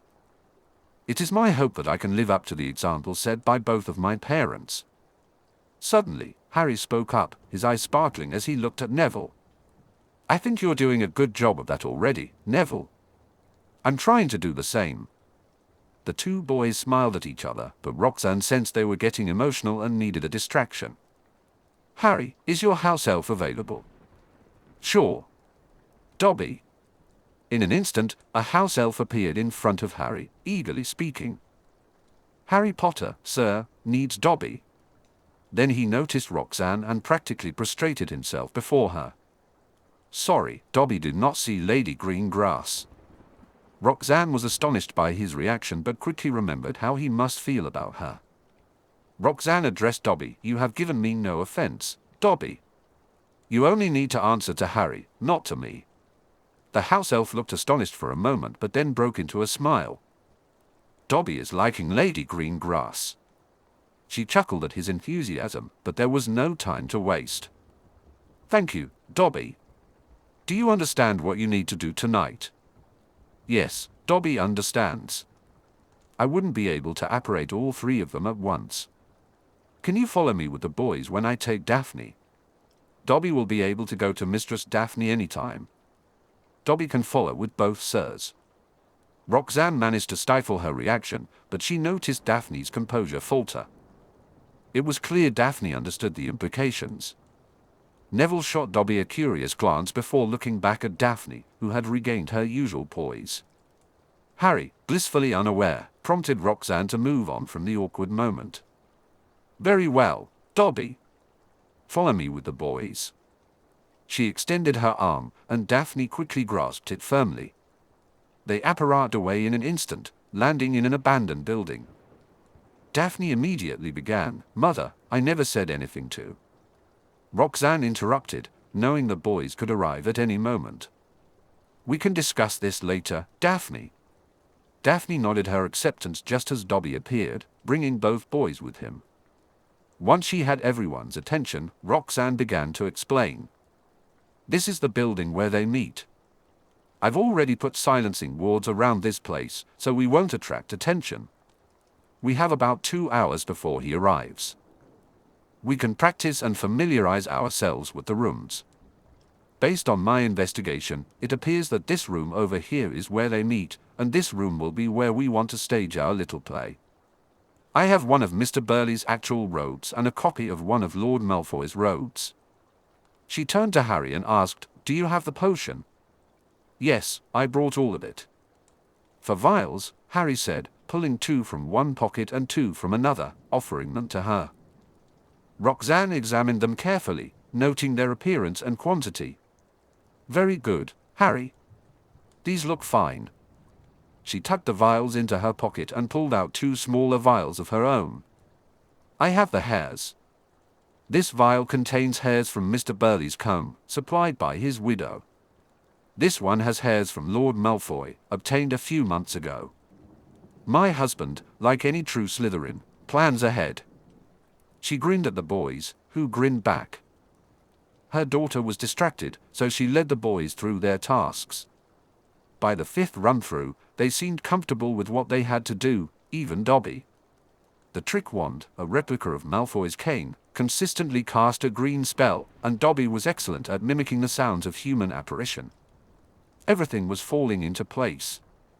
Daphne had intended to be a more active participant in this endeavor, but one comment from a house elf had completely thrown her off her game. She had never implied any ownership of Dobby through her words or actions. She had never given him an order or summoned him. Nor had she done anything with Harry that would suggest they were betrothed. She was acutely aware of how house elves were sensitive to the magic surrounding their owners and how they addressed people. Dobby calling her mistress hinted at a connection of ownership between them or a strong bond with his owner, Harry. How could that be possible? The only explanation she could think of was that Harry had said or done something in her absence that made Dobby feel he should obey her as he did Harry, or had unintentionally implied a betrothal or some other lifelong commitment. She couldn't fathom him doing the latter since she wasn't ready to date. However, asking Harry if he had told Dobby to obey her would only bring up the subject when it was clear he was unaware of the implications of Dobby's statement. She had to force herself to focus. Roxanne focused intently on her duties as the time for Mundungus Fletcher's arrival drew near. Disillusioned by her mother, she took on the role of lookout, scanning for anyone approaching the building. Once their performance was complete, she felt a sense of fulfillment, yet clarity eluded her. She had no idea how to address the topic with her mother if it came up. But if it did come up, how could she avoid it? Roxanne spent most of her time glaring at the sorry excuse for a wizard they had to rely on as a witness.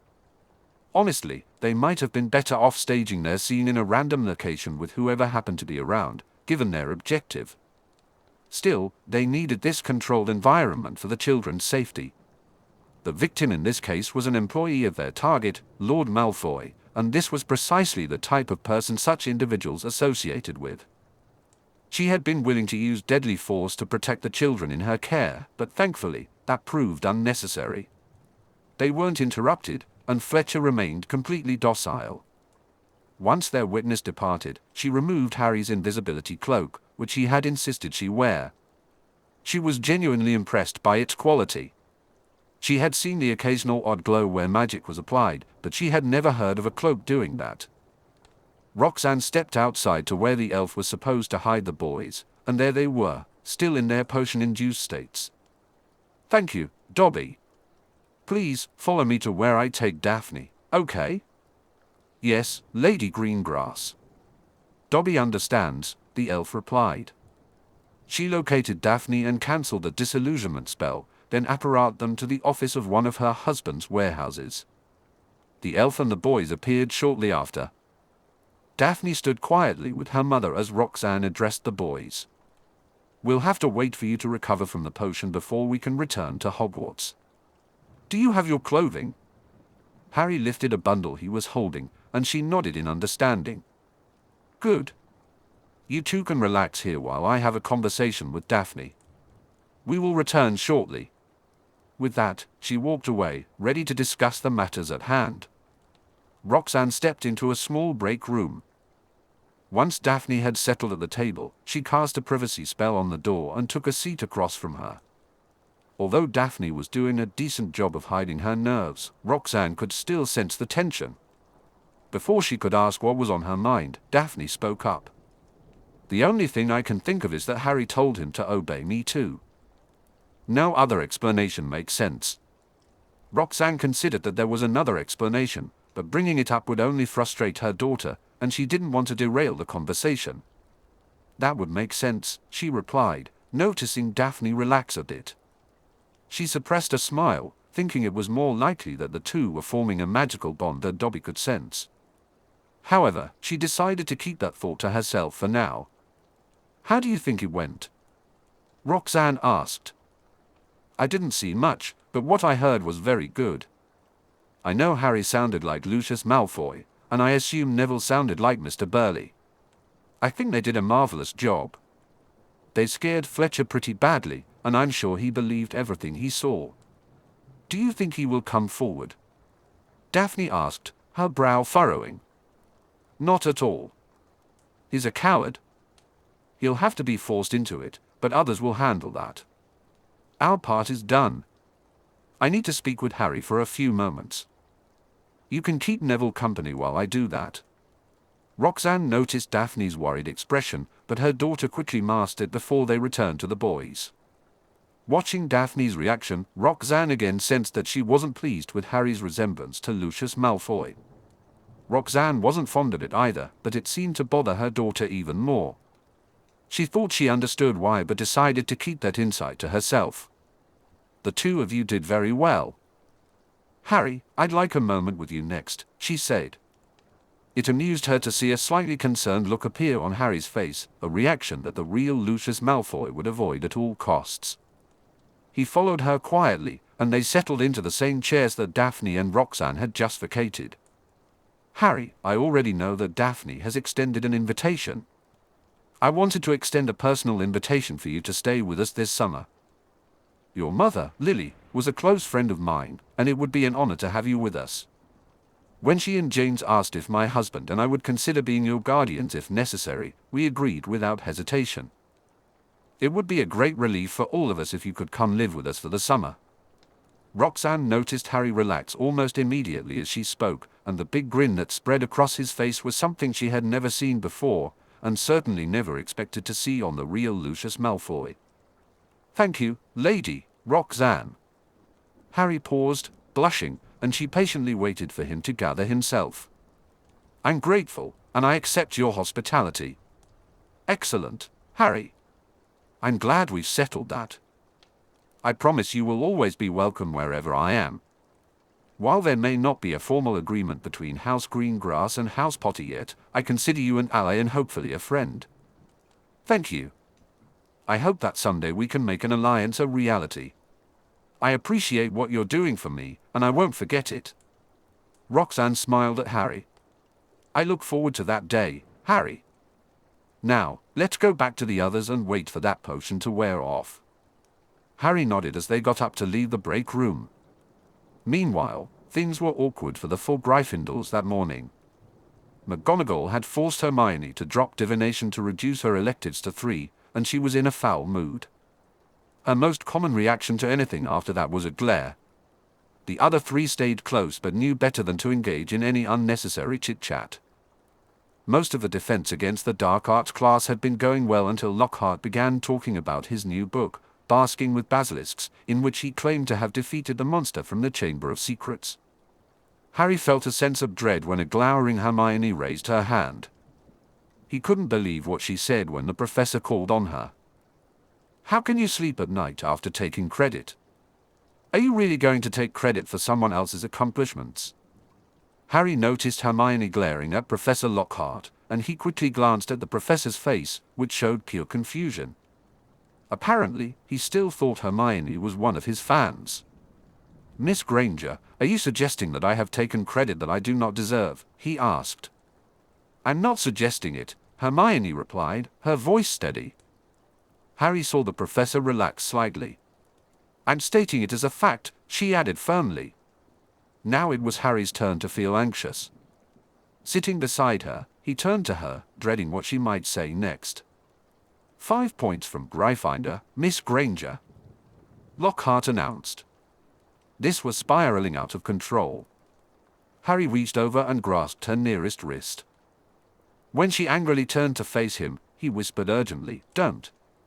She shot him a fierce glare and pulled her arm away from his grip, folding her arms defiantly over her chest as she continued to glare at the professor. Lockhart was so flustered that he ended up letting them leave early. The 3 Gryffindor boys followed her as she marched toward their tower, letting her walk ahead while they lagged behind. They noticed that the rest of their classmates kept their distance, too.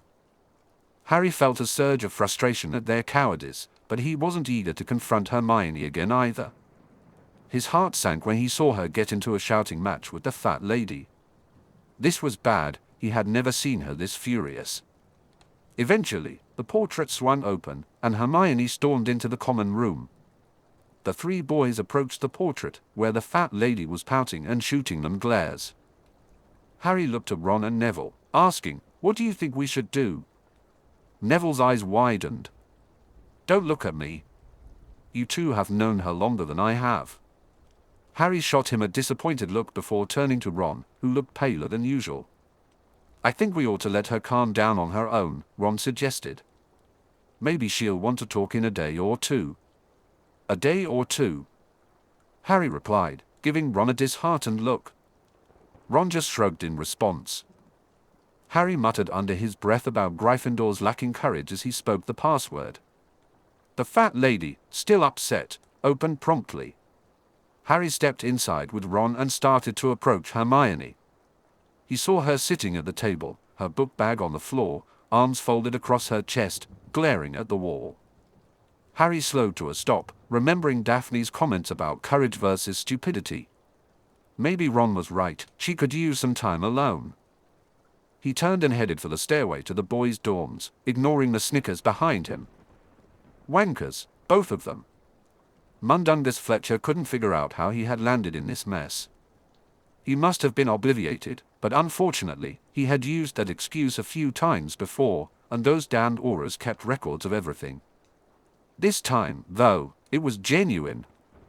Yet, he had to admit he had no way to prove it. He wasn't worried about possession of stolen property, it meant nothing to him. However, they seemed to have evidence that he had stolen the loot himself, and they kept hinting at other cases they wanted to pin on him. He tried not to cringe when he heard footsteps approaching his holding cell.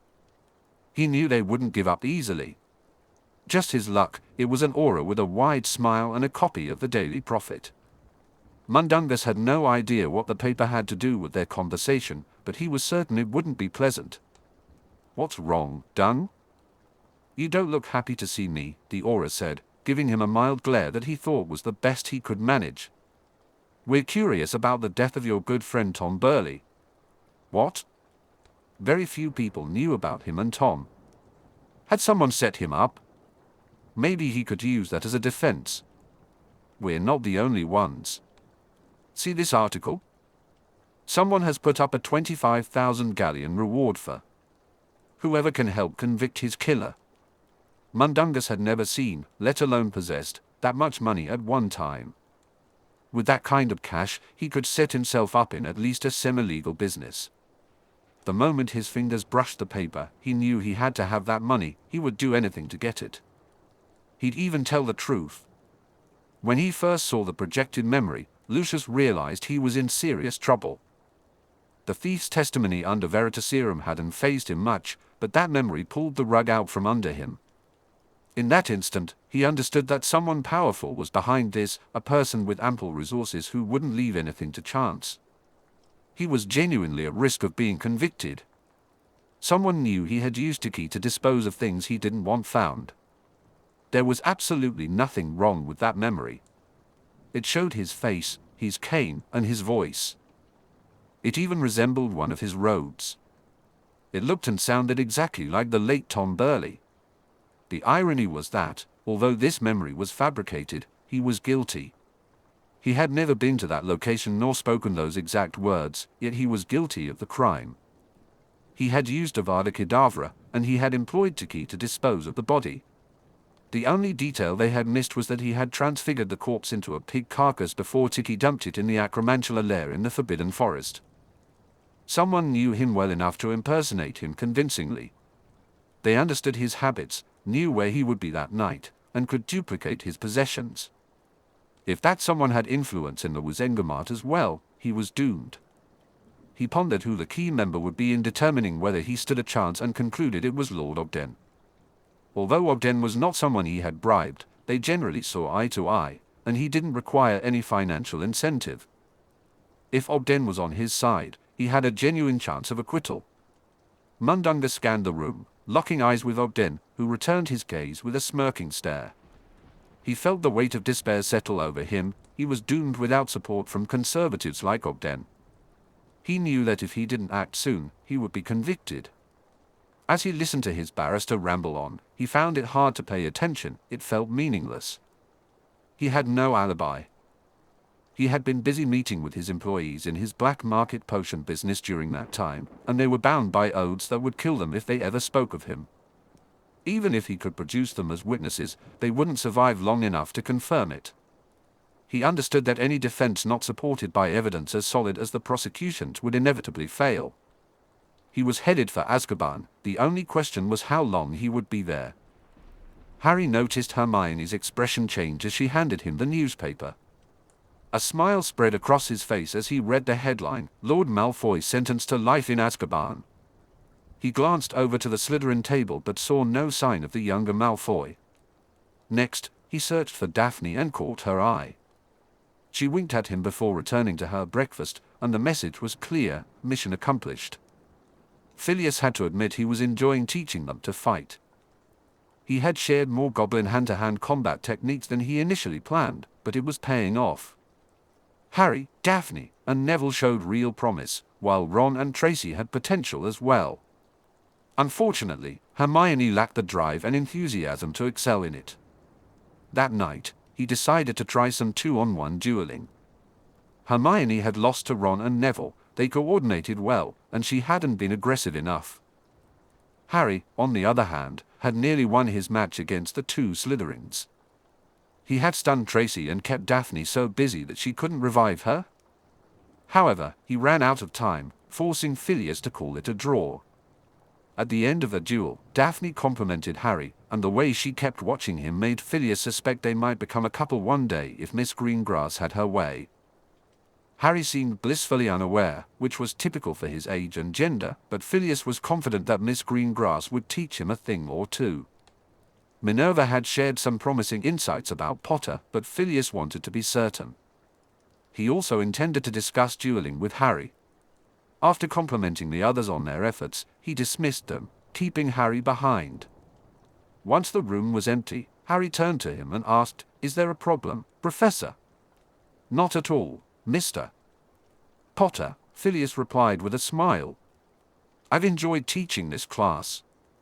I rarely get to provide so much one-on-one instruction, and it reminds me of my days on the dueling circuit. In fact, that's one of the topics I wanted to discuss with you. You have real potential. Have you ever considered entering dueling tournaments?" "Not really," Harry admitted. "I'm only vaguely aware of them, but I've heard you were very good at it." "I was," Phileas said, nodding. "I always hoped to coach someone on the dueling circuit one day. You truly have potential. If you have the motivation and the time, I would be interested in mentoring you." He waited, a small smile on his face, as Harry looked completely taken aback. After a moment, Harry regained his composure and replied, "I appreciate the thought, Professor, but right now, I have to say no. I expect to be quite busy this summer, and I'd need to know more about what I'd be getting into before I could give a positive answer. I hope you understand." "Absolutely," Phileas said. "If you don't have both the drive and the time to focus on this, then dueling isn't for you. While it would be beneficial to start sooner rather than later, I didn't take it seriously until I was 15. You still have time if you want to reconsider. Thanks again, Professor. The other thing I wanted to bring up is a bit more personal. I won't be offended if you don't want to discuss it, but I want to make sure your summer accommodations will be safe. Phileas noticed that Harry was being thoughtful, weighing his response, which was encouraging. I feel very good about where I'll be this summer. It's probably going to be the best summer ever. I suspect the headmaster might not approve of your choice, but don't worry about that. I'm much more concerned about a student's well-being than what the headmaster wants. Harry grinned and said, "Thank you, Professor. You and Professor McGonagall have been wonderful to me this year. I really appreciate everything you both have done. I'm just trying to do my job, Mr. Potter. However, I do appreciate that you feel we're doing it well." Meanwhile, Lucius sat in his cell, having been assigned to the minimum security wing. Despite the lighter restrictions, Azkaban remained an awful place to be. He rarely felt the effects of the Dementors up close, but the reality of his situation was still grim. He was confined to a dark, poorly ventilated, and utterly depressing cell. The only visitors he received were his family and his barrister, and even they faced strict limitations on how often they could come. This isolation gave Lucius a lot of time to think. He realized he should have been more suspicious about how a no-account like Burley could somehow warrant a 25,000 galleon reward. Even Burley's widow didn't seem to care much, not that she had the means to do anything about it. Whoever had conspired to put him in this situation was the one who had offered the reward, and for them, it was likely a minor expenditure. Lucius was desperate to know who had orchestrated this against him. He had plenty of enemies, which made it a less than promising starting point for any investigation. He had tried to uncover the identity of the person who placed the reward but had come up empty-handed. It was clear that this mystery individual, or individuals, were careful, powerful, and probably from a pureblood family like his own.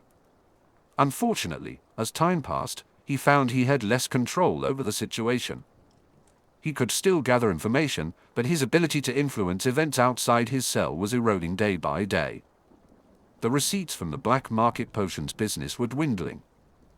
As far as he knew, they were producing as much as ever, but it seemed they were pocketing more of the profits for themselves.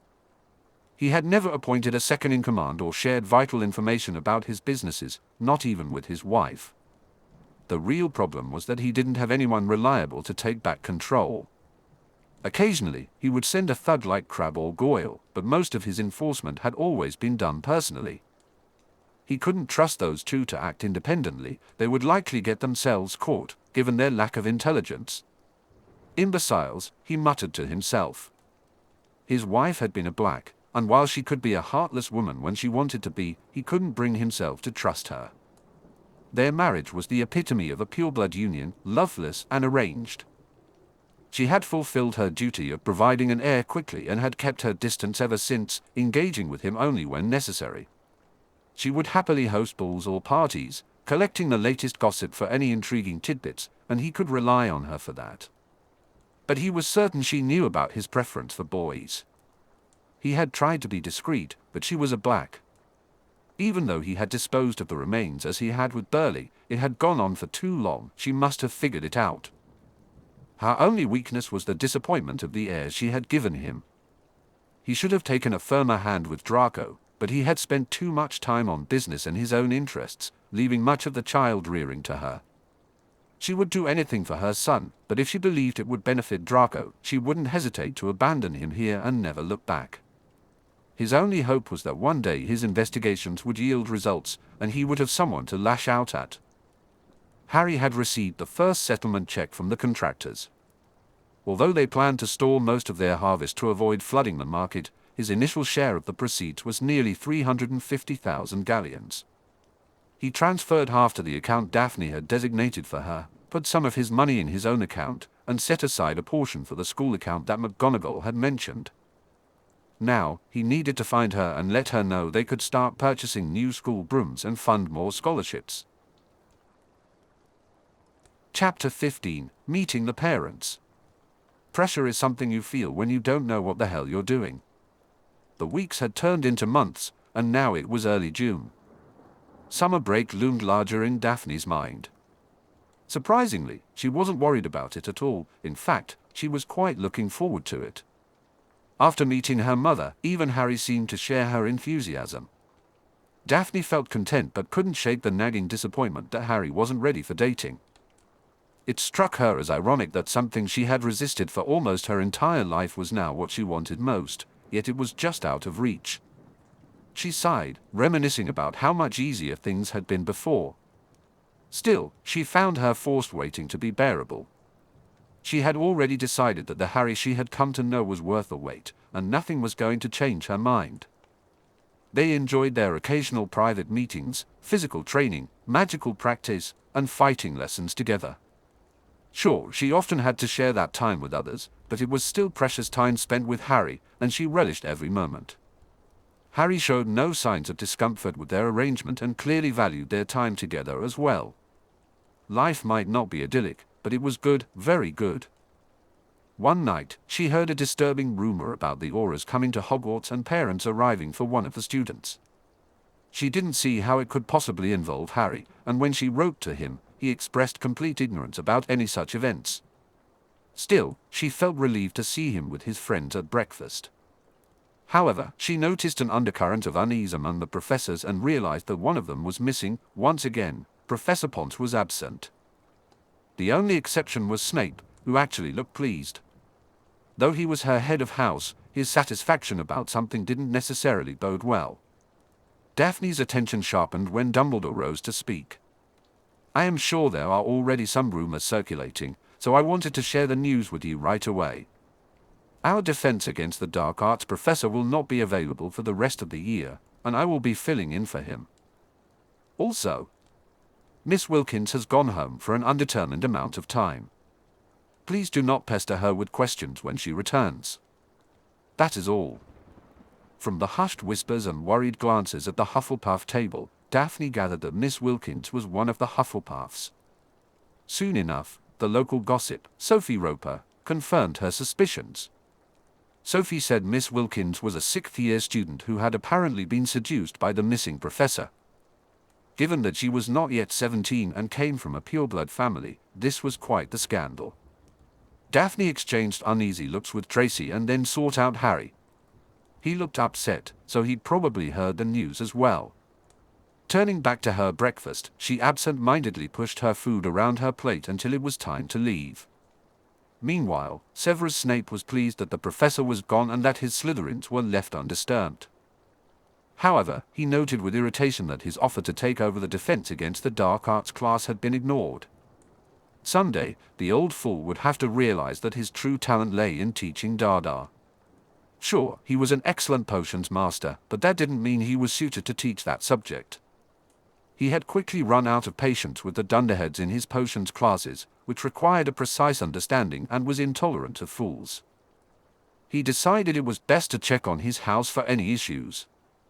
As he scanned the room, his gaze landed on Draco. The sight of him reminded Severus of the position Lucius had left Draco in. He had offered to be available for a talk if Draco wished, but the boy had declined. Draco had become sullen and withdrawn, yet he managed to keep his studies at an acceptable level. Neither of his parents had contacted him about his duties as godfather, so Severus had held back after his initial offer. His eyes continued to scan the girls, and he frowned when he noticed Miss Greengrass looking across the room at someone. He looked around but didn't see anyone who seemed to be looking back. He considered speaking to her about proper behavior for a pureblood heiress, but his thoughts drifted to his encounter with her mother. No, Daphne would be off limits for now. Felt the need to change the subject. Harry entered his dorm room with a heavy sigh. He had reached his limit with Hermione obsessing over her answers on the final exams. This year, he felt confident about how he had done, and as far as he was concerned, the exams were behind him. He believed he had made a strong case for second place in both his house and year, and now he was ready to let the chips fall where they may. He briefly wondered who had taken second place in their first year. He doubted it was any of the other boys, most likely, it was Parvati. With all day tomorrow to pack, he decided to sit on his bed for a while. Just as he started to think about what to do next, Ron walked in and plopped down beside him. "Hey, mate. You all set with your plans for the summer?" Harry had to resist rolling his eyes. Ron still seemed uneasy about his plans and wanted him to spend the summer at the Burrow. Given how Ron's mother sided with Dumbledore, Harry knew that wouldn't work at all. "I've told you several times now, Ron. Lady Greengrass assured me I'm welcome, and that's where I'm going to stay. If your mother is okay with it, we can visit." He could see that Ron was displeased with this decision, but at least he was keeping his feelings to himself. Harry could sense Ron searching for a new topic, so he decided to think of one as well. To his surprise, Ron asked, "So, have you heard any more about Sirius Black?" That was a relief. It was a topic Harry didn't mind discussing. "No, all I know is that he never got a trial. I'm hoping there might be something useful in my parents' will when I see it this summer." Ron looked sympathetic. "I can't believe your parents' will still hasn't been read." Harry barely suppressed a huff of disgust and replied coldly, "You can blame Dumbledore for that." Ron opened his mouth to say something but then thought better of it, falling silent for a moment. Harry changed the subject. "You'll write to me?" "Of course I will.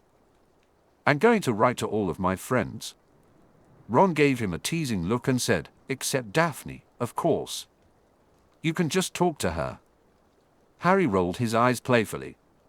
"Yes, except for Daphne." Peter had been asleep on Ron's pillow. Although Harry's arrival had stirred him awake, he didn't pay much attention until he heard the dreaded name, Sirius Black. At first, panic surged through him, thinking that Sirius was on the loose, but then he realized Harry was trying to find out more about him. What was disturbing was that the boy didn't seem to blame him for his parents' deaths. What did he know? Then the news got worse. They were going to read the Potter will? That could spell trouble.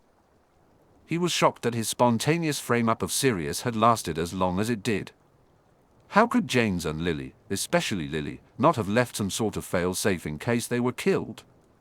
He had sought a wizarding home just to stay informed when the news finally broke, yet for years, it never did. From what the Potter brat had said, the contents of the will would be revealed soon. Long ago, he had planned to find the spirit of his master if his cover was ever blown, knowing he hadn't truly died that night. He hadn't come up with a better plan in the meantime, so this summer, he had to disappear. He'd listened in on the disturbing pillow talk of the elder Weasleys and heard rumors of his master's presence in Eastern Europe, particularly in Albania.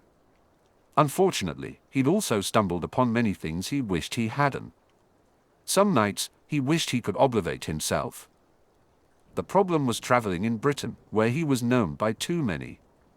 Traveling as a rat was dangerous. He had experienced too many close calls just getting to the Weasleys' rundown house. He would have to watch for a chance to stow away somehow.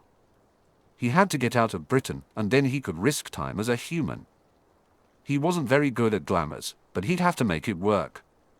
He had grown to despise the other three marauders. Sure, they let him tag along, but they always assigned him the undesirable tasks, like being the lookout or dropping things where they wanted them, while they kept all the exciting jobs for themselves. He never wanted to be the one without recognition. He had experienced enough of that from his family. When he first met the marauders, he thought he would finally have his chance to shine. But those show-offs and glory hogs wouldn't allow it. He bided his time, and when the opportunity for some glory arose, he chose what he believed was the winning side. He had once harbored a crush on Lily, but she spent her time with that awful Severus, and later, she started to fancy James Potter. Why did he get to have everything? He deserved some luck too. He thought he had finally chosen the right path, believing he would be rewarded by the Dark Lord. Instead, that mudblood had somehow managed to turn the tables on someone as powerful as the Dark Lord. Even now, he couldn't fathom how she had done it. Now, he hated her, he hated the so-called marauders, and he hated Harry Potter. True, Harry didn't act much like his father, but he looked just like him, except for those piercing eyes that belonged to Lily. It had creeped him out to see her eyes in Harry's face. He had always felt that she was the most suspicious of him, and he was still surprised that James had convinced her to use him as the secret keeper. He had nightmares of her coming back to expose who he really was. He didn't like spending time near Harry. Soon, that wouldn't be an issue. His time of leisure as a pampered pet was coming to an end. This summer, he would have to seize his chance and leave. Meanwhile, Narcissa stared out the window, grateful that her loneliness would soon be alleviated by the return of her son. She didn't really miss her husband. She had learned early on that he wasn't worthy of her respect, but he had complied with the terms of the marriage contract, so she had. He had always complied, until recently. He had promised to maintain a good reputation, and one of the quickest ways to ruin that was to end up in Azkaban. Somehow, that fool had managed to get caught in a way even he couldn't talk his way out of. She would actually be relieved to be rid of him, but to extricate herself from the marriage, she needed a Lord Black to activate the clause and terminate it. She had checked and learned that her cousin Sirius was now Lord Black. She had thought he was disowned, and she had no idea how he had survived being sentenced to Azkaban. There was nothing for it, she was still trapped in her marriage to that idiot, Lucius Malfoy. She needed to make plans for the future, but her sources of information had dried up. No one would want to attend a party hosted by her, and her invitations had vanished the moment Lucius had been convicted. She would have to talk to Draco to find out what his prospects were. Her main objective was to place her son in the best situation possible. Her own fate was secondary.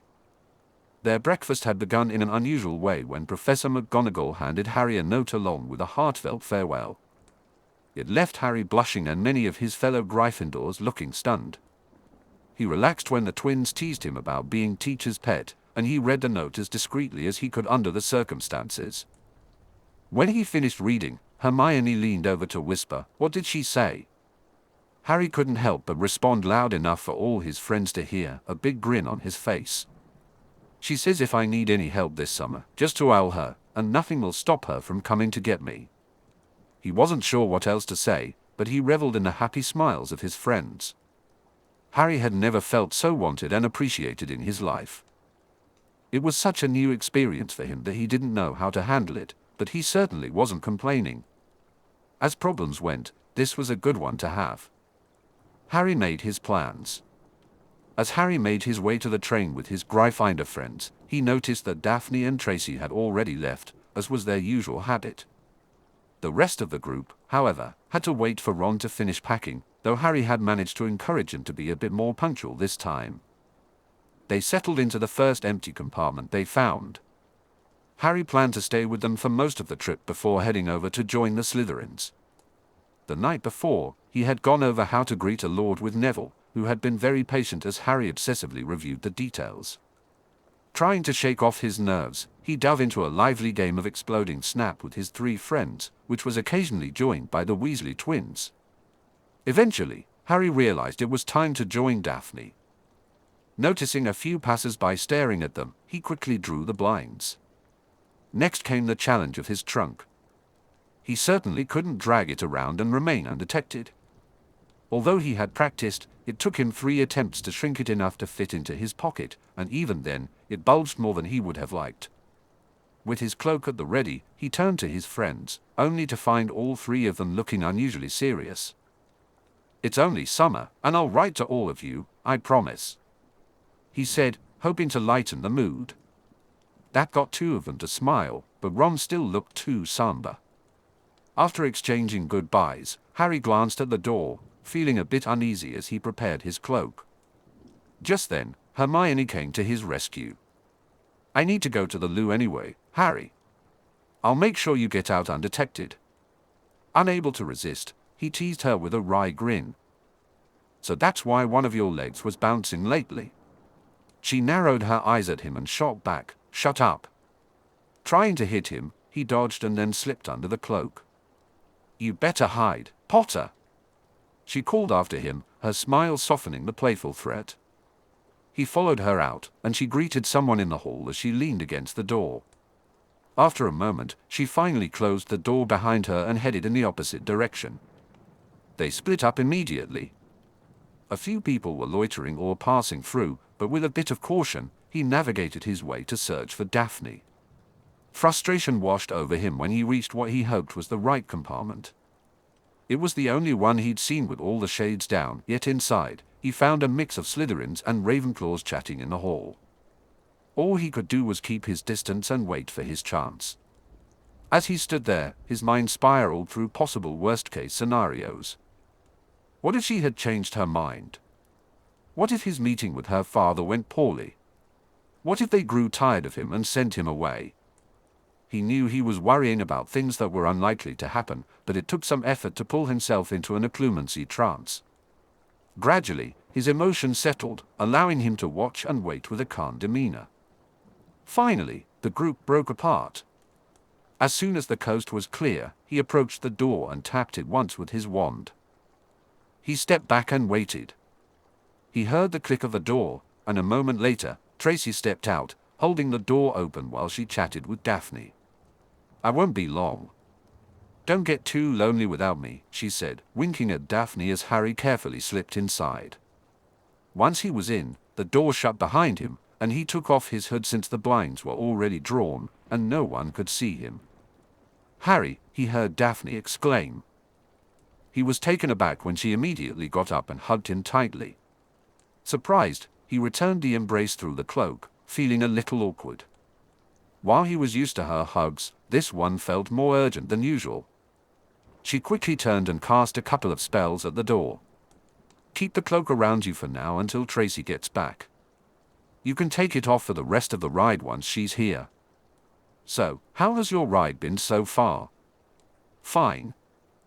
"Is something wrong?" he asked, noticing her flushed cheeks. "Nothing. Why would anything be wrong? You seemed rather anxious when I came in." "Oh." She turned away for a moment, then turned back with a more stoic expression. "It was nothing. I just let myself wonder if you'd change your mind or something." He chuckled. "Don't worry about it. I did the same thing." That brought a genuine smile to her face. "I guess we should both stop worrying about things that aren't going to happen." "Agreed." "Well, at least I'm going to try." "Let me guess, meeting my father." It was Harry's turn to blush. "Yeah. Just meeting the lord of a most ancient and noble house, no pressure." She playfully slapped his shoulder. "Prat.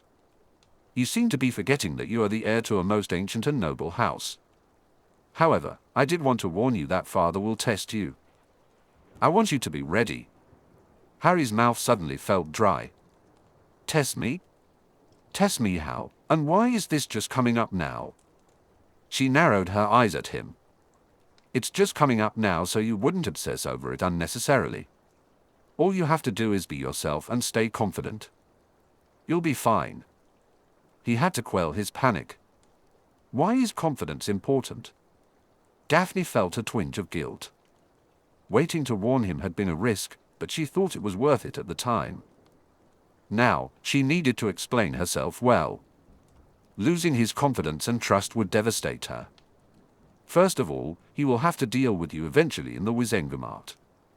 He'll want to know what sort of person he will be dealing with. As I've told you, my father thinks ahead. He won't pass up the opportunity to test a future lord. He'll also want to know what kind of friend I have made. She held back the thought of saying more than a friend.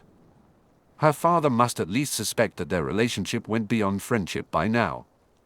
My father will respect someone who is confident. If he thinks you are easy to manipulate, he will try to do just that. Once you lose his respect, it will be very difficult to regain. Harry, if I had any doubts about you passing his test, I wouldn't have invited you or put you in this situation. You'll be fine." She tried to give him her most confident look, hoping for the best. He seemed deep in thought, but the frown on his face worried her. Deciding to provide a little more context about her father, she added, "My father isn't mean. He won't do anything to you while you're here, it's just that his impression of you could affect future interactions. I guarantee he will be a good host this summer." For the future interactions she hoped for, like being her boyfriend, Harry needed to make a good impression. As she spoke, Harry looked at her, and she noticed his frown beginning to ease. But before they could continue their conversation, she saw the familiar flare at the door, signaling that someone had tapped it with their wand. Tracy was back, and she needed to let her in. "Harry, Tracy is back. Please put on the cloak until I secure the door again." She watched as he disappeared, then stood up, cancelled her locking spells, and opened the door to let Tracy in. Tracy entered, giving her a questioning look. She tried to return a confident smile, but she wasn't sure she succeeded. As she resealed the door, a wild and disconcerting thought crossed her mind: what if Harry had slipped out? She quickly pushed it aside and turned back to where Harry had been. Tracy carefully took a seat on the other bench. "You can take it off now, Harry."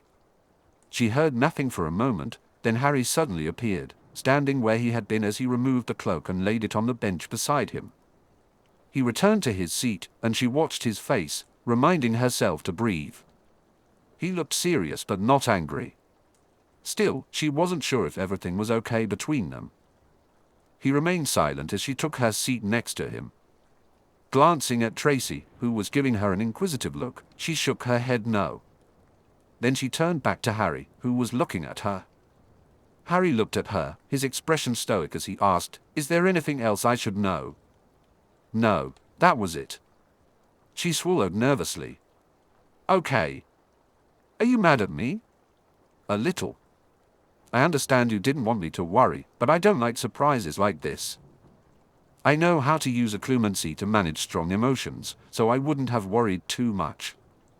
I'm sorry. However, I have absolute confidence that you'll handle him just fine.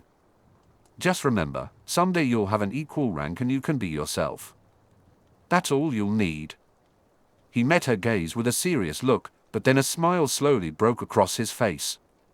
"So, what are we going to do until we get to the station?" She couldn't help but sigh in relief as she smiled back at him. She hadn't lost him. When Tracy returned to the compartment, she felt a bit freaked out. Daphne was being overly careful and tentative, while Harry seemed too serious. It dawned on her that they had been discussing meeting her father. For reasons known only to her, Daphne had chosen to wait until about an hour before they arrived at the station to talk about the impression Harry needed to make. Tracy really liked her friend and usually admired how organized and thoughtful she was, but sometimes she just had to shake her head in exasperation. How could she have thought that waiting this long to bring it up was a good idea? Given Harry's reaction, it seemed Daphne had learned her lesson, so Tracy decided to stay silent on the issue for now. She would bring it up someday, though. Harry had been upset about the timing of Daphne's warning, but he chose not to dwell on it. His promise to himself, "Don't be a moody git," would extend to this situation as well. He had expressed his displeasure, and she had acknowledged it, so it was time to let it go. Daphne had her reasons, even if he felt they didn't apply as much anymore. A few months ago, he might have fallen apart, but not now. She had taught him better than that, which was one more reason he appreciated her. Thing he owed her.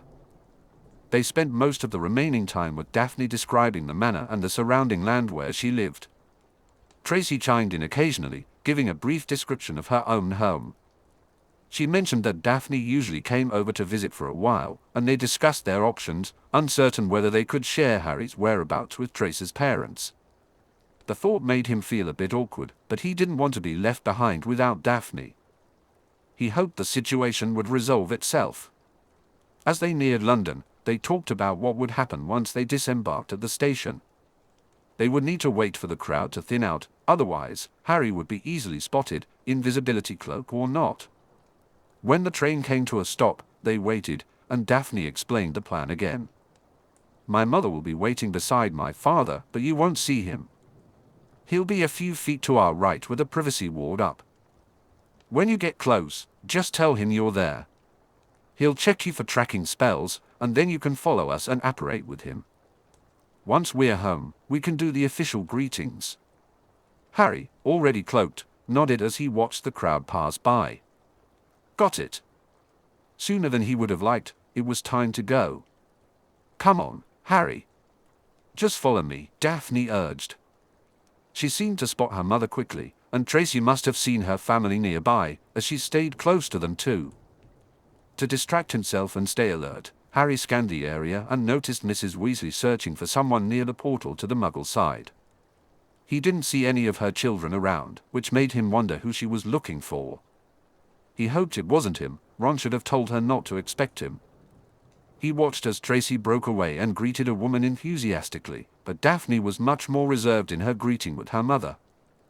Harry aimed to his right and suddenly stopped when he noticed a strange flare, as if his cloak had brushed against something. Confused, he paused, but nobody reacted. Slowly, he moved forward and saw the flare transformed into a thick line that Harry passed through. Once he emerged on the other side, he figured he was close enough. He swallowed nervously and whispered, "I'm here, Lord Greengrass." "Greetings, Herr Potter. That's quite an invisibility cloak you have there. I had no idea you were here." That struck Harry as odd. It seemed only he could see the flare. Could it be a visible reaction to the privacy wall that Lord Greengrass had set up? "I don't know if my daughter mentioned this, but I'm going to check you for tracking spells before taking you to our home. The Greengrasses have always been a very private family."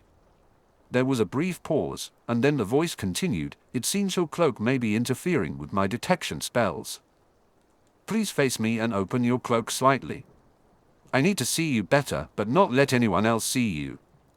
Harry noticed a slight wavering, as if someone were moving a wand that he couldn't quite see. Then the voice spoke again. "There are 3 charms on you, but only 2 are for tracking your location. There is something in your right pocket with a tracking charm."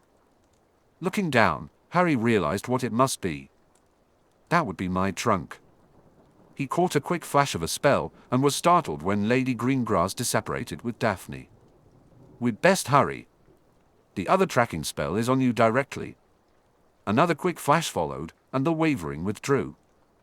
"Hold out your hand, and when you feel my arm, take a firm grip. I will sidelong apparate you to the apparition area near Greengrass Manor." Harry complied, feeling as if he were being drawn through a tiny hole until the world around him solidified. This experience was nothing like the house elf apparition. It felt as if everything were being squeezed out of him. He couldn't help but gasp for air, only to discover he didn't actually need it. Embarrassed, he realized he was still holding Lord Greengrass's arm and quickly let go. Moments later, Lord Greengrass appeared, and Harry swiftly removed his cloak, holding it in his left hand. Harry took a moment to absorb the vast green expanse surrounding him. Ahead, he spotted a gate where Lady Greengrass and Daphne were conversing with a younger girl, who he assumed must be Astoria. Lord Greengrass fixed him with an appraising look before saying, "Well met, Herr Potter." He then bowed his head slightly, and Harry returned the gesture. "Well met, Lord Greengrass." He almost extended his hand for a handshake but hesitated, remembering that as the senior party, Lord Greengrass had the choice to initiate that gesture.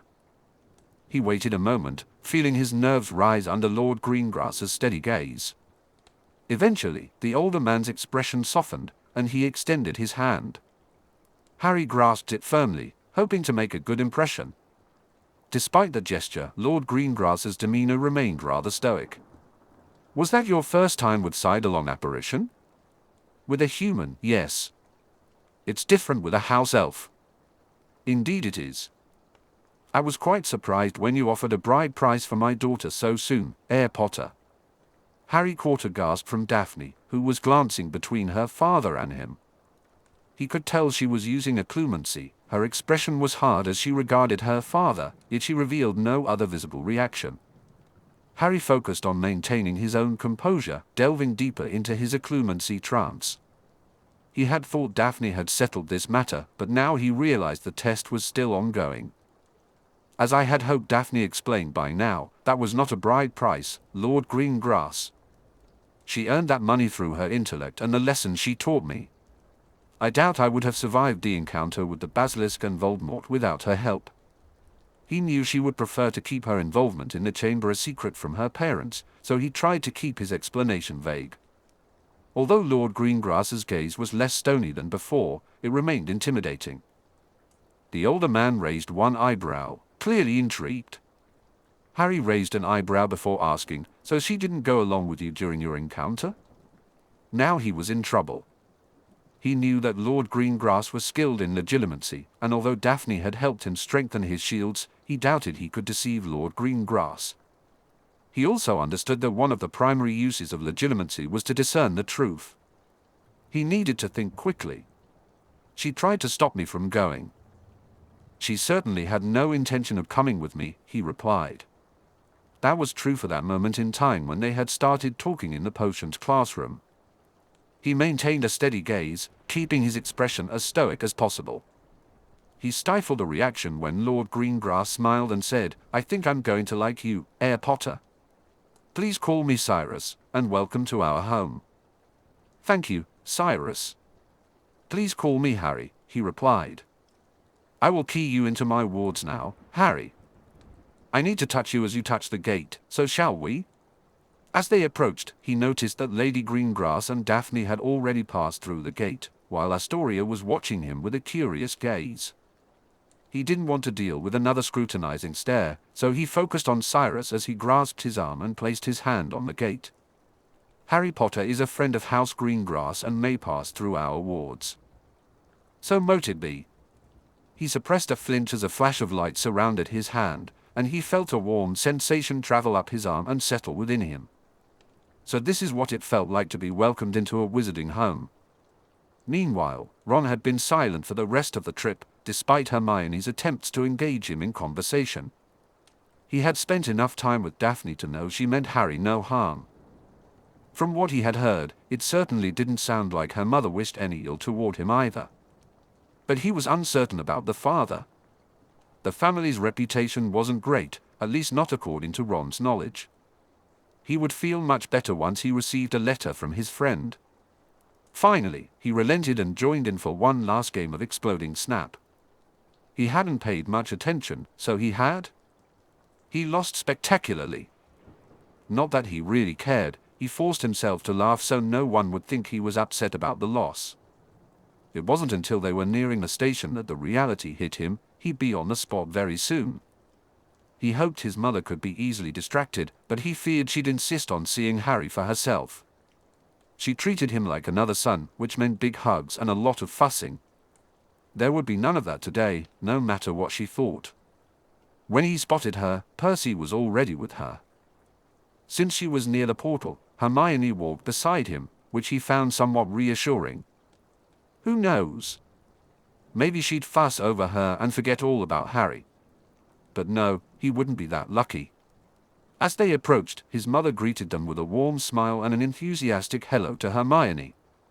Then came the question he dreaded most. "Where is Harry?" Hermione looked at him, and he quickly replied, "He's going with a different friend this time. He'll be fine. Please be satisfied with that, please. We can wait for him then." Bloody hell, just his luck. "Goodbye, Mrs. Weasley.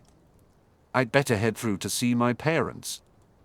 What a big help she was, abandoning him in his hour of need. She didn't even meet his glare before disappearing from view. "Ronald, don't look at your friends that way. She'll think you're angry with her." He was angry, but it was best to drop it quickly. "Sorry, Mum." He said not to wait for him. That brought a concerned look to her face, and suddenly the twins appeared, practically dragging a reluctant Ginny along with them. "Hey, Mum," one of them announced. "We come bearing the youngest." He nearly laughed at the disgruntled look Ginny shot the twins. He wondered what that was about, but it might make for a nice distraction. "I could walk here on my own without your help," she protested, so furious he thought she might kick one of them. Ron rolled his eyes as Percy chimed in. "That isn't very ladylike, Ginevra." Oh, that was the wrong thing to say. Ron wouldn't be surprised if sparks flew off her as she retorted, "Nobody asked for your opinion, Percy. I will not have you making a scene on the platform. Quiet, all of you." Fantastic. His mother was really in a mood now. But she still seemed to be looking for Harry. Percy spoke up again. "Perhaps I should take them through the barrier, Mother." "Yes, do that, Percy." Good, she was distracted now. He might get away with this after all. When they emerged on the other side, Ron spotted Hermione's parents right away, but she wasn't there. He followed her father's gaze and saw her approaching Harry's uncle. Bloody hell, what was she doing? Oh, right. Somebody had to tell him not to wait for Harry. Since she had abandoned him with his mum, she could handle the uncle. Just in case, though, he kept an eye on her. He didn't catch their conversation, but the uncle left abruptly, and Hermione seemed fine when she returned. He exchanged goodbyes with her, and they were nearly out of sight when his mother came through the portal. He noticed her looking in the direction that Harry's uncle had gone, but he was long gone. I missed him? Ron decided to jump in before anyone else could. Yes, sorry, Mum. She sighed and led the way out of the station.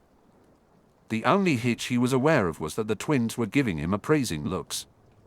As long as they kept their mouths shut, he didn't care. Meanwhile, Hermione knew they faced two challenges in helping Harry make a clean getaway. One was looming as she walked beside Ron. His mother meant well, but she wouldn't handle the truth well at all. Hermione hoped Ron had a way to deal with her, but as his mother persisted in looking for Harry, it became clear that Ron had no plan. How could someone so good at chess be so poor at using strategy in other situations? Apparently, his talent in chess had nothing to do with social situations. Ron should know how to handle his own mother by now, so Hermione decided it was time to address the other pressing issue, Harry's relatives. She had formed a strong opinion about how poorly they treated him, and she intended to be direct. But first, she needed to ensure her parents stayed out of it. As she emerged from the portal, she spotted Harry's uncle lurking off to the side. The positioning was just right in her view. With a bright smile, she greeted her parents enthusiastically. But before her mother could suggest they leave, Hermione sprang into action. Excuse me for a moment. I need to deliver a message for Harry. I'll be right back. She made her way toward Mr. Dursley, feeling a sense of relief when she didn't hear any footsteps following her. As she approached, she noticed his frown deepening, and she knew he was about to tell her to go away. So, she spoke first. Harry won't be staying with you this summer, so there's really no reason for you to linger. His eyes narrowed suspiciously. That dumb fellow told us we had to take him back, otherwise I wouldn't be here. Hermione frowned back, determined to convince him to leave. He has made other arrangements. See here, I won't have. She intensified her frown and subtly drew her wand, just enough for him to see it. He paused, uncertainty flickering across his face. Clearly, the big oaf needed a bit more persuasion. I thought you wanted to be rid of him. I do. Good riddance to bad rubbish, I say. He glared at her for a moment before adding, that includes you too, freak. With that, he turned on his heel and strode away. For a brief second, Hermione felt the urge to hex him, but she held back. Instead, she composed herself, tucked her wand away, and headed back toward her parents. Daniel Granger walked behind his wife and daughter, who were chatting excitedly, but his mind was elsewhere. He couldn't shake the feeling that they were getting a heavily edited version of Hermione's experiences at Hogwarts. What he had just witnessed made him realize that his daughter had become much tougher since her first days at that school. He had been so focused on the fact that Hermione finally had some friends, a stark contrast to her previous school experience, that he overlooked some important details. It was reassuring to see another boy and two girls in her circle now, but he couldn't help but wonder about the kind of people she was associating with. As he observed her now, she seemed just as she always had, and it looked like they were planning a shopping trip. However, recent events had raised some concerns for him. First, why was she delivering a message? He hadn't had much of a chance to form his own opinion about the Potter boy, but they had been friends during their first year, so any change in her feelings would likely not stem from him. Second, although he couldn't clearly hear what his daughter was discussing with the strange man, their body language suggested hostility. By the end of their conversation, it seemed like Hermione might have intimidated him in some way. The only way he could think of that she could intimidate anyone was through the threat of magic. He felt somewhat reassured that she didn't appear to enjoy the encounter, indicating she wasn't becoming a bully. In fact, upon reflection, she had hinted before that Harry's relatives were not kind people. Was she trying to protect her friend? He could definitely support that motive, but they would still be having a talk. Meanwhile, Daphne was on autopilot, giving Harry a tour of her home. She was working hard to suppress her excitement until they could have some privacy. That moment arrived when they reached the guest bedroom he would be using for the summer. With its blue theme, it was in a separate wing from her room, but it was still the same house, meaning she wouldn't have to miss her best friend, Tracy, this summer. She closed the door and almost enveloped him in a crushing hug, but settled for grabbing his arms and gazing down at him with a big grin. "You were magnificent, Harry. You impressed my father even more than I expected." "Really?" he asked, feeling more at ease now that they were alone. Now, she could see that he was a bit weary. He was so adorable that she felt compelled to give him a hug, even though it was shorter and gentler than she had intended. "Absolutely, Harry. If I had known what he would use to test you, I would have warned you." I was shocked that he brought up the bride price. "I suppose I should have anticipated some questions about the chamber incident, but you handled that brilliantly. Harry, I'm genuinely very, very impressed." His happy, somewhat disheveled appearance made her heart melt. If he were her boyfriend, she would have given him a proper kiss right then and there. Oh, she needed to redirect her thoughts. She could feel herself starting to blush. Searching for a new topic, she noticed the wardrobe in the room and decided to help him get started unpacking. "Enlarge your trunk, Harry. This is your room for the summer, and you need to unpack. Do you want my help?" He began to blush, and she realized it could become awkward if she helped with his clothes. "If you need assistance, you can call on Mitzi. She loves to work, just like all house elves." "Oh. That's a thought. We should probably bring it up with Father. I'm not sure if your house elf Dobby would be allowed to come here." Harry looked completely taken aback. "I never thought of that. Could you ask him?" "Sure, but Father likes you. You could ask him tonight at supper." He looked shy, so she decided to take mercy on him. "Okay, I'll do it. Just remind me if I forget." When he opened the trunk after enlarging it, she noticed there was hardly any spare room. It must have been difficult for him to close the lid. "Don't you have an expansion spell on your trunk?" "No, it's just a regular trunk." "We'll add that to your list for next year, then." "You won't be able to fit a single extra thing in there." "I guess so." He still seemed worn out, so she reluctantly decided to leave him for a bit. "All right, I'd better give you some privacy. Dinner won't be formal, but you should wear your robes, something nice, and remember to call Mitzi if you need any help." "Right, thanks. I'll see you later, Harry." His big smile made her feel like she could float out of the room. She closed the door behind her and started toward her own room, but nearly faltered when she spotted her mother waiting for her. That was better than her father, but it all depended on what her mother wanted. "Mother," she said, keeping her tone as deadpan as possible. Her mother raised an eyebrow and gestured toward Daphne's room. "A private conversation, then. This might not be good." Daphne noticed her mother cast a privacy charm at the door after closing it. It was a clemency time again. "Can we have a candid conversation about Harry now?" Daphne looked at her mother and saw a serious expression. She wasn't fooling her anyway, so it seemed time to be completely honest. Besides, her mother might even have some useful advice. Summoning all her courage, she did her best to keep her voice steady. "I fancy Harry." "Was that so hard?" After a self-deprecating shrug, Daphne replied, "It was hard to admit it to myself. I was in denial for a long time. I hadn't allowed myself to think about any boy." "And how does he feel about you?" Her head fell. They were now at the heart of the problem. She mumbled, "He's not ready to date yet." "You asked him?" "Yes. He told me himself. I'm waiting for him." Her mother was quiet for so long that Daphne looked up to see a sympathetic expression on her face. "You're doing the right thing, Daphne. As I've told you, at this age, boys are less mature, and you are also about 6 months older than he is. If I knew I only had to wait 6 months, it would be easier.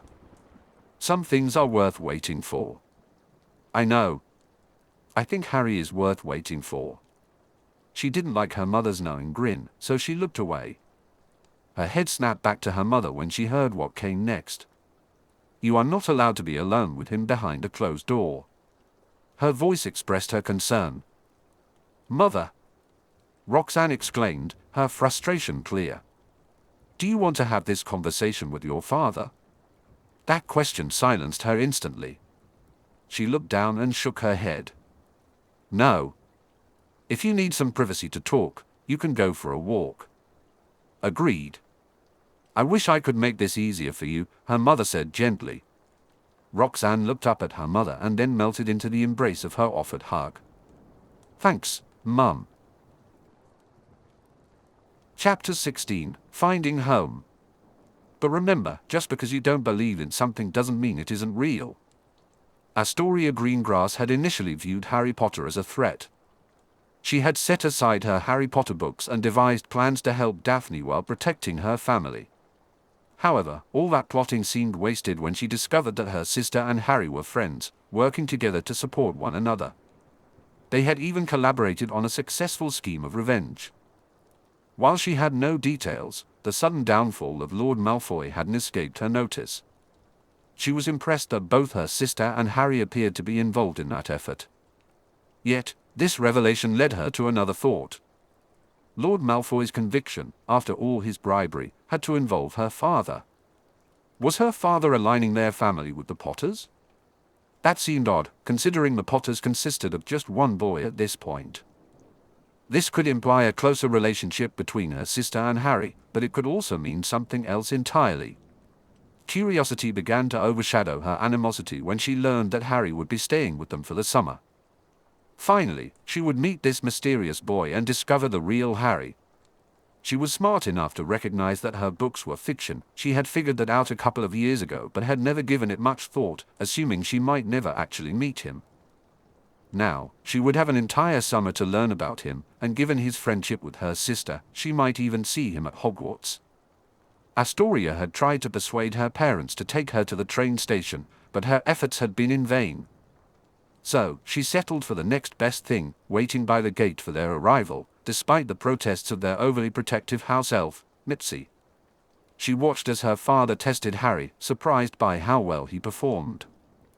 It was clear that her sister had taught him some tricks, as he used occlumency just like she did. Harry had earned friend status and full access to their home. Astoria had expected him to receive only conditional or temporary access, but that was not what her father had intended. There was clearly more to this boy than met the eye. He was cute, and unlike her sister, Astoria was determined to find the right boy for herself. She wasn't the heiress, which gave her a better chance to make her own choice. However, she had noticed something else during that initial meeting at the gate. Daphne was very protective of Harry, and Astoria suspected there was more than friendship at play. Her curiosity about the boy who could captivate her reserved, controlled sister, who always denied herself any romantic thoughts, only grew. She couldn't help but be amused when Daphne whisked him away for a tour of the house, ensuring there were no onlookers, especially her. That was a bit annoying. Astoria may have been younger, but she had learned patience. She had the entire summer to learn about Harry Potter, and she'd start with a formal greeting. Even her sister couldn't prevent that, and her chance came as they were headed down to dinner. His robes were appropriate but could have used an anti-wrinkle charm, typical of a boy. Astoria positioned herself in his path and waited, her expression calm. She noticed him glance her way, but instead of getting nervous as she expected, he appeared composed. He must already be using a trance. She extended her hand and said, "It's good to finally meet you, Herr Potter." She added a small curtsy. He took her hand as custom demanded, performing a slight bow that seemed perfect to her. "It's good to meet you as well, Miss Greengrass," he replied. "I offer my hand in friendship, Herr Potter. Please, call me Astoria." "I accept with pleasure, Astoria." "Please call me Harry." Astoria was impressed. Her sister had clearly done well in instructing him, considering he had been raised in the Muggle world. She hadn't expected him to be so well versed. It was no wonder he had passed her father's test. Now, let's see how he responds to some playful flirting. She gave his hand an extra squeeze before releasing it, flashing him a flirtatious look. She caught a momentary glimmer of surprise in his eyes. Astoria felt a wave of confusion wash over her, but soon, his face transformed into a knowing smile. She tried to hide her disappointment as he said, "Your reputation precedes you, Astoria. Perhaps you should save some of that for September, there will be plenty of boys to flirt with then." Her sister had warned him, but Astoria was determined to learn more about this boy. It might not be as easy as she had hoped, but she was up for the challenge. She deftly maneuvered so that he escorted her to the table, catching sight of her sister's unwavering stare. Although Daphne showed no outward reaction, Astoria sensed the tension beneath the surface. She felt she was one step ahead and eagerly anticipated the unfolding game. Daphne, however, buried her irritation about her sister's ploy with Harry. Yes, Astoria had managed to get him to escort her, but his place at the table was still next to Daphne. As he sat beside her, she made sure a glint of satisfaction sparkled in her eyes, but her sister met her gaze with a challenging smirk. So, Daphne wanted to play games too? Astoria was ready to show her what 2 extra years of experience could accomplish. At the end of dinner, Roxanne, their mother, preempted any plans her daughters might have had. She asked Harry to accompany her as she led him to his room. Astoria noticed he seemed slightly nervous on the way, so she knew how to start once they arrived. After closing the door, she cast a privacy spell. Harry sat on his bed while she took a seat in a chair across from him. "There's nothing to be nervous about, Harry. I just want to make sure you're settled in and share a few things with you." Just then, a beautiful snowy owl caught her attention as it peered in through the window. Startled, she remembered that they weren't expecting any mail, but it seemed the owl had no post attached. "Harry, is that your owl?" He turned to follow her gaze and exclaimed joyfully, "Hedwig, you made it." Taking that as a confirmation, she smiled as he opened the window and greeted the owl affectionately. He showed Hedwig her cage and offered her a treat once she settled down. Harry left the door open as he returned to sit on his bed, giving her his full attention. "I guess I'll start with owl post," he said. "You see, we don't receive owl post directly. Your owl will get to rest this summer. If you have something to mail, you can give it to me, or I can show you where the banishing box is. Do you have any questions?" From his expression, it was clear that Harry had a question of his own. "What is a banishing box?" "It's a box that sends objects from one place to another. In this case, between our home and Gringotts. They check our post for dangerous objects, tracking charms, howlers, and the like. It's secure, and a lot more peaceful that way. Any other questions?" Harry shook his head, so she returned to her original topic. "First, I need to talk about sibling rivalry. I understand that you were raised with a cousin, so you may already know what I'm talking about. Siblings can be competitive, and it seems that Astoria wants to start a competition with her sister regarding you." She noticed his nervous swallow and tried to ease his mind. "Don't worry, Harry. I will make sure it doesn't get out of hand. In fact, I hope to end it altogether, although I'm sure something else will come up sometime this summer. I'll do my best to keep you out of it, though." Seeing his relief, she paused for a moment before continuing. "Good. Now, how do you like the room?" "It's brilliant, thanks. It's a little strange to have this all to myself." She understood. He was used to sharing a dorm at Hogwarts, and it didn't surprise her that his awful relatives hadn't provided him with much. She would take care of that situation soon, she just needed a bit more information to know exactly how to proceed. There was no reason to drag Harry into it, though. "Do you feel welcome here?" His blush told her everything she needed to know, and she had to resist the urge to go over and give him a hug. "I do. I'm very grateful that you invited me." "I don't know how to repay you," Harry said. "Harry, there's no repayment within family. You're not just a stranger or a guest for a while. We're inviting you into our home and into our family. As far as we're concerned, you belong here." He looked down for a moment, and she wondered how he was taking it. When he looked up again, she saw tears brimming in his eyes, accompanied by a shaky smile. Unable to wait any longer, she stood and walked over to him, arms open wide. To her surprise, he rushed forward, meeting her in the middle with a big hug. Daphne had told her how rarely he offered physical contact, so she knew this was a significant moment for him. She tried to keep her voice steady as she said, "Welcome home, Harry." Meanwhile, Albus Dumbledore was in his office, tending to some paperwork. He had to travel in a few days for ICW business, so he wanted everything at Hogwarts in order before he left. He felt a bit concerned because his trace on Harry's location had somehow malfunctioned. However, his device monitoring Harry's health indicated that all was well, so he decided to defer any action on the trace for now. He could check in with Harry during the summer and put it back on then. Just as he finished his correspondence, he was pondering having a nightcap when one of his devices suddenly spun out of control and fell apart. Alarmed, he rushed over to investigate, horrified to discover it was the device that monitored the blood wards at the Dursley home. The wards had fallen. Forks. Number 4, Privet Drive, Little Whinging. In an instant, they both disappeared in a ball of flames, reappearing in a strangely quiet suburban neighborhood. For a few moments, Albus stood there with his wand drawn, looking for a target but finding nothing amiss. There was absolutely nothing going on here. "Fawkes, you may return to Hogwarts. I'll make my way back on my own." With a flash of flames, his familiar vanished, and Albus began to transfigure his robes into something resembling a muggle suit. Harry felt a bit distracted, hoping no one would scrutinize him too closely.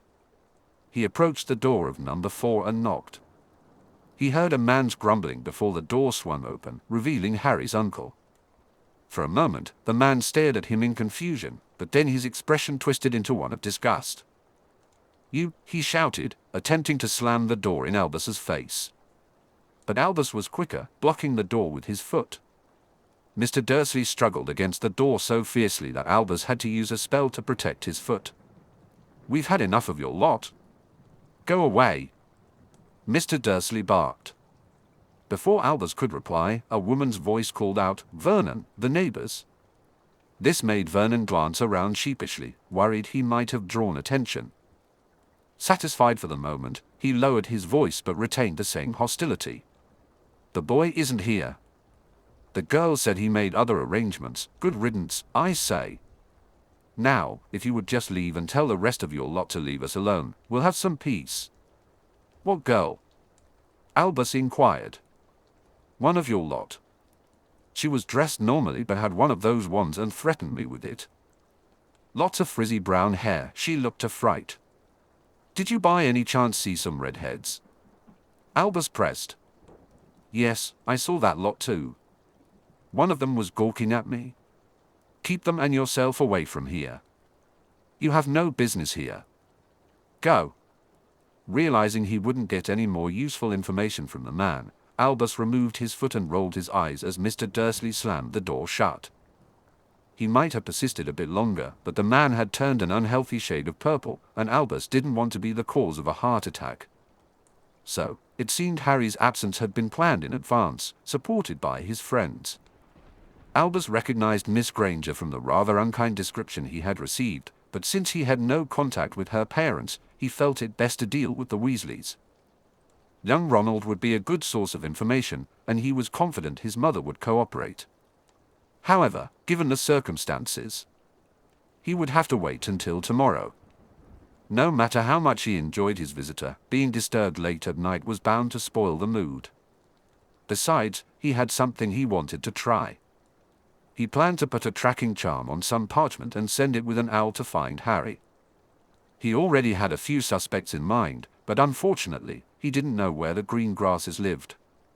Just then, Astoria walked into the dining room for breakfast and spotted another opportunity. The table was set, but no one else was around yet.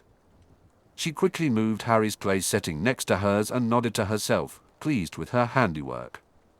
Suddenly, a high, reproachful voice broke the silence. "Miss Tory being bad." Astoria turned to see Mipsy, the house elf, frowning up at her. Amused by the accusation, she replied, "I'm just trying to give Harry some variety, that's all." Nipsey didn't seem convinced but chose not to respond. Astoria decided to savor her small victory until she noticed that her effort had been undone. Harry's place setting was back where it originally had been. The sneaky little house elf had moved it back while she wasn't looking. Even their house elf was cunning, so she didn't feel angry. "Astoria, the place settings are not your decision." She suppressed a flinch. When had her mother arrived? "Mother, I was just..." Her mother interrupted, "trying to use Harry as a way to compete with your sister." "Yes, I know." Busted. Astoria realized it was best to back down. Harry was now off limits for any future gains. "Very well, Mother. I'll behave." "See that you do." Astoria noted the disapproving frown on her mother's face. She recognized that look. It was clear that tweaking Daphne wasn't worth the trouble it would bring. Meanwhile, Harry hadn't had a good night's sleep. He had tossed and turned, his mind racing, and then he experienced some disturbingly odd dreams about his mother. Since he only knew her from pictures, he couldn't understand why she was haunting his dreams. Harry's sleep was disrupted by a prickling sensation from his scar. It wasn't painful enough to wake him on its own, but combined with his troubling dreams, it certainly kept him from a solid night's rest. After finishing his morning routine, he glanced at his scar in the mirror. It seemed a bit redder than usual, though it didn't hurt to touch. The prickling sensation lingered, and unable to see anything wrong, he decided to cover it with his fringe as best as he could before heading out for breakfast. After nipping any further competition for Harry in the bud, breakfast turned out to be an enjoyable experience for Roxanne. Harry remained blissfully unaware of Astoria's unusual reticence, but Daphne noticed and shot her a grateful glance. Roxanne hoped for a relatively peaceful summer, but she knew of at least 2 upcoming events that could stir up some drama. Once breakfast was over, Roxanne turned to Harry. "Harry, could you stay here for a moment? There's something I need to discuss with you." Harry looked attentive, but both of her daughters paused, curious. She addressed Astoria first. "Is your history assignment done?" Astoria frowned, hesitating. "But that isn't due until..." She paused, thinking. "Tomorrow." "Get it finished, Astoria." A fleeting look of stubbornness crossed her face, but she quickly relented. "Yes, Mother." Roxanne made sure she left before turning to her other daughter. "Daphne, you can stay if you want, unless Harry objects." She glanced at Harry for just a moment before he quickly replied, "I have no objection." He was still focused on her, likely missing the smile and blush that spread across Daphne's face. Her daughter certainly had it bad for this young man. "This is something I meant to discuss during our conversation last night, but we got a bit distracted." Her words caused a blush to creep onto Harry's cheeks, but she pressed on. "Cyrus will be speaking to you tonight, and I wanted to put your mind at ease about that. First, he will offer to tutor you on being the head of a most ancient and noble house, and I encourage. Consider taking him up on that offer," Roxanne said. "This training is typically reserved for family, but given the circumstances, that's not an option for you. Not everyone would agree to provide this kind of instruction outside their family, so see it as a compliment that it's being offered to you."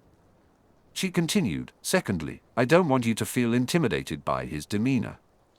How someone is raised shapes how they interact with others, and it often requires conscious effort to overcome those habits.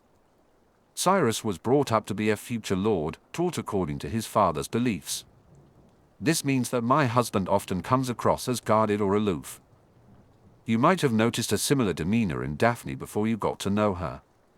She suppressed a smile as Harry nodded, then turned to give a slightly embarrassed Daphne a warm smile. "Cyrus tends to hide his feelings, and when he does express negative emotions, it helps keep things calm. Unfortunately, that means you often miss out on the majority of his feelings, which are positive. I want you to understand that he loves his family, and he will treat us the same way he treats you. If you ever see him let his guard down, feel honored, it means he trusts you. Very few people get to see him unguarded." She paused, pleased to see Daphne looking thoughtful as well. Do you have any questions about what I just shared? No, lady, sorry, Roxanne, Harry replied. Roxanne smiled at his slip, making sure he knew she wasn't offended. Good. Now, while you will have plenty of free time, we do expect our daughters to engage in some studying and practice over the summer to prepare for the next school year. Would you like to participate in that, Harry? Yes, of course. One thing I've learned from Daphne is to take my schooling more seriously. I would welcome any help I can get to improve. She concealed her reaction to Daphne's pride in him, feeling pleased. Very good, Harry. That was the answer I was hoping for. You and Daphne will start tomorrow. It's only Monday through Friday, and for varying amounts of time in the mornings. The rest of the day and weekends are always free. Albus waited for a reasonable hour to contact the Weasleys. He noticed the owls still heading south, possibly toward Little Whinging, though he knew that shouldn't happen. He established a flu connection to the burrow and called for Molly, assuming Arthur would already be at the ministry. When Molly approached, her expression was one of great surprise. Headmaster? What a surprise! Is something wrong? It seems that Harry Potter never made it to his relative's home. I was hoping to speak with young Ronald. I thought he left with his uncle. Oh dear. Ronald isn't down yet, but I'll get him. Please, come through. As Albus stepped into their parlor, he heard her rushing up the stairs, calling for Ronald to come down. It struck him as interesting that she believed he had left with his uncle when, in fact, the uncle had claimed he was informed Harry wouldn't be coming at all. When Molly returned, flustered, he reassured her that he didn't mind waiting and accepted a cup of tea to keep them occupied while they waited. Eventually, a rumpled and sleepy Ronald Weasley appeared, much to his mother's displeasure. She immediately began to apologize for not having him up earlier, but Ron waved her off. Albus thought a gentle approach would be best to set the right tone for their conversation. Even I was young once, Molly. I quite understand how Ronald would want to sleep in during his summer break. I just wish it wasn't necessary for me to disturb him so early. Molly seemed satisfied with that, so he turned to Ronald, who had settled down at a distance and was avoiding eye contact. Good morning, Mr. Weasley. I'm sorry to have gotten you up, but I'm concerned about your friend Harry Potter. He never arrived at his uncle's home. Ron didn't respond with any body language to his presence or statement. His tone was controlled and distant. He never intended to return there. He's safe somewhere else. As Molly began to shout, Albus realized he had lost control of the conversation. Molly, please, he started, but she interrupted. What? Ronald Bilious Weasley. You said he had gone with his uncle. No, I said you missed him. His uncle left alone. Albus was surprised by Ron's controlled yet defiant tone. This task was turning out to be much more difficult than he had anticipated. You deliberately misled me. How could you? Now where is he? I can't say. Molly's voice dropped to a low, dangerous tone. What do you mean? Ron's tone remained unchanged. It's not for me to tell. Molly lost her composure again. It most certainly is. You tell us where he is right this minute. Ron's voice grew even more stubborn. No. No. Molly rose from her seat, towering over her son, who was still seated and staring at the floor. You do not get to decide. Tell us now. His voice was pure, flat defiance. No, I won't. Molly was nearly incandescent with fury. Even Albus wouldn't have dared to confront her when she looked like that. But now, with her wand out, he felt things had spiraled far too out of control. Molly, please. Let me try. It won't take long. Molly huffed at her recalcitrant son and then turned to Albus, speaking much more softly. Of course, Headmaster. She returned to her seat, but Ron looked as stubborn as ever. The mother-son dynamic wasn't working in his favor, so he needed to change his approach. This might work better if we were alone, he suggested. Molly looked startled but then grudgingly got up. As you wish, Headmaster. She shot a glare at Ron that he didn't even see before leaving the room. Albus switched to his kindly grandfather voice, feeling it would be more effective. Perhaps starting with small, innocent questions would help him get things moving in his favor. Mr. Weasley, do you know where he is? The boy still didn't look up. He just nodded his head in agreement. Now it was time to sow a little uncertainty. How do you know that he's safe? Because he told me so. Ron still didn't look up, and his voice reflected a stubbornness, a reluctance to speak at all. His new tactic wasn't working either. Perhaps a different approach was needed. Is there any way I can persuade you to tell me where he is? Once again, Ron just shook his head. He hadn't once met his gaze, leaving no opportunity to use legitimacy subtly. He doubted this was an accident. Miss Greengrass must have warned Harry, and he had likely warned his friends. Things were becoming increasingly difficult. He decided he had extracted as much information as he could hear. Entering the kitchen had been rather embarrassing for both of them. It was clear she had been listening in. He wanted to maintain her cooperation and regroup in his office, so he aimed to wrap this up quickly. It seems I will have to be content with the assurance that Mr. Potter is safe for now. If you hear anything more, I would appreciate it if you could pass that along to me. Of course, Headmaster. I assure you that Ronald will talk. He knew her approach wouldn't work, but he couldn't say that aloud. I actually admire young Ronald's loyalty to his friends. I have no wish to force him to answer. I will see myself out the same way I arrived. Good day, Molly. He bowed slightly and made his way to the fireplace, fleeing back to his office. As he departed, he saw Ronald still sitting as he had throughout the visit. A twinge of sympathy tugged at him for the boy. He had likely set in motion a series of events that would spell trouble for what should have been a pleasant summer. He returned to his office with no real new information, but a grudging respect for the loyalty of Harry's friends. He was certain that he would get no more from Miss Granger, so he wouldn't even attempt it. He checked his map and saw that the owl. The journey to London was underway, and while the angle seemed slightly off, little whinging was still a possibility. With nothing more pressing on his mind, he focused on the map, zooming in as it approached Diagon Alley. Could it really be as simple as Harry renting a room at the Leaky Cauldron? It felt like a brilliant plan for a 12-year-old, but it didn't explain the missing tracking charms. Sure enough, the owl headed to Gringotts instead of the Leaky. He frowned as he scrutinized the new stationary target. Due to the treaty, they couldn't be housing a wizard, and despite everything you could say about goblins, they were scrupulous when it came to following the law and treaties. His experiment came to an end when the tracking charm vanished. In a way, this was a relief. It meant that Harry had substantial assistance from an old pureblood family.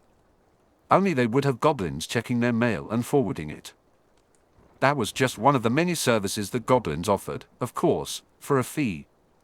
Although he had no proof, this lead pointed again towards the green grasses. He knew contacting them would be futile. If they were protecting Harry, they wouldn't admit to anything. He considered reaching out to Minerva instead, as he knew she had spent extra time with Harry in recent months. She might have picked up on something that could help him verify his assumptions. Meanwhile, Harry was struggling to focus on anything else, with the persistent prickling of his scar and his upcoming meeting with Lord Greengrass weighing on him. He had enjoyed the tour of the grounds that Daphne had given him. They were in what appeared to be a prime farming area, with vibrant greenery all around, including the grass, a fact that was hard to miss, especially since Daphne loved making puns about her last name. Lunch had been pleasant, but dinner was a bit more formal, as Lord Greengrass was also present. It wasn't that Lord Greengrass was stern or unpleasant. He was nothing like Harry's Uncle Vernon. Rather, it was his impassiveness that made the atmosphere feel a bit tense. The manner? I was in the middle of an important meeting that had me feeling a bit intimidated, Harry admitted. To calm his nerves, he focused on slipping into an occlumency trance. He noticed Daphne stealing occasional glances in his direction, concern etched on her face. Each time their eyes met, she offered him a small, reassuring smile. Finally, it was time for their meeting. Harry followed Cyrus into his den. The room was filled with books and various potion ingredients, but what truly eased his mind were the family photos scattered throughout. One in particular caught his attention. It appeared to be a young Cyrus with his parents. If he was interpreting the photo correctly, he bore a striking resemblance to his father. Harry was nearly thrown off balance by Cyrus's opening words. "I see that my daughter has taught you how to use occlumency to manage your emotions. You've only been practicing for a few months, I take it?" Yes, sir," Harry replied. "Remember, Harry, when it's just family, you can call me Cyrus. Save the sir for formal occasions. I want to commend you on your progress. It takes practice to make it more automatic and less noticeable." Cyrus continued, "Now, our first order of business is owl post, as we don't receive mail directly here. We have the goblins handle our mail. They check for anything dangerous and remove it before forwarding it to us via a banishing box. I'm telling you this so you'll use the banishing box for any correspondence and not your owl. Roxanne mentioned she somehow found you." Cyrus paused for a moment before adding, "I also wanted to let you know that I've added you to our service, and you've received your first mail of the summer. This note is from the headmaster. It had a tracking charm on it, but the goblins removed it, so he doesn't know where you are." Harry suppressed a smile, realizing he didn't know where he was either, aside from Greengrass Manor, of course. He had never asked Daphne, and she hadn't offered. Deciding to read the note later, he slipped it into his pocket and said, "Thank you, Cyrus."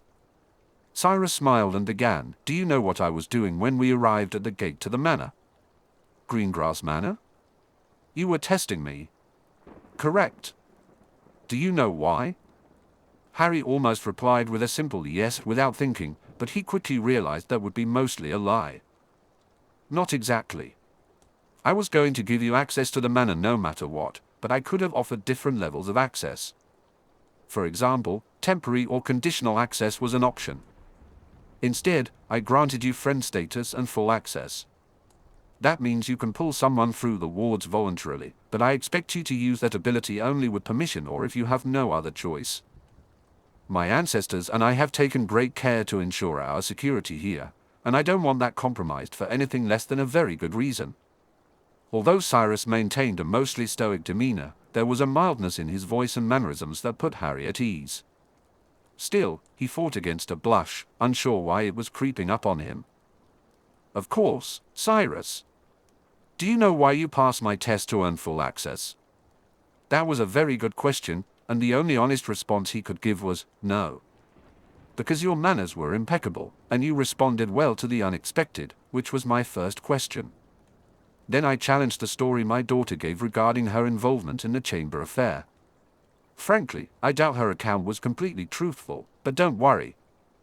I'm satisfied with her actions and do not plan any further inquiries into that matter. The key point was your loyalty to my daughter. That is what earned you full access." Wow! That was another lesson in being cunning, and he felt impressed. He was also relieved that he had passed the test but did his best not to show it. "Next, did Roxanne mention training you to be a lord of a most ancient and noble house?" "Yes, she did.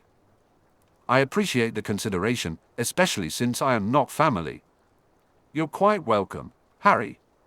I do this not only because my wife asked me to, but also because I believe we, and the entire magical world, owe your family a great debt, particularly to your mother.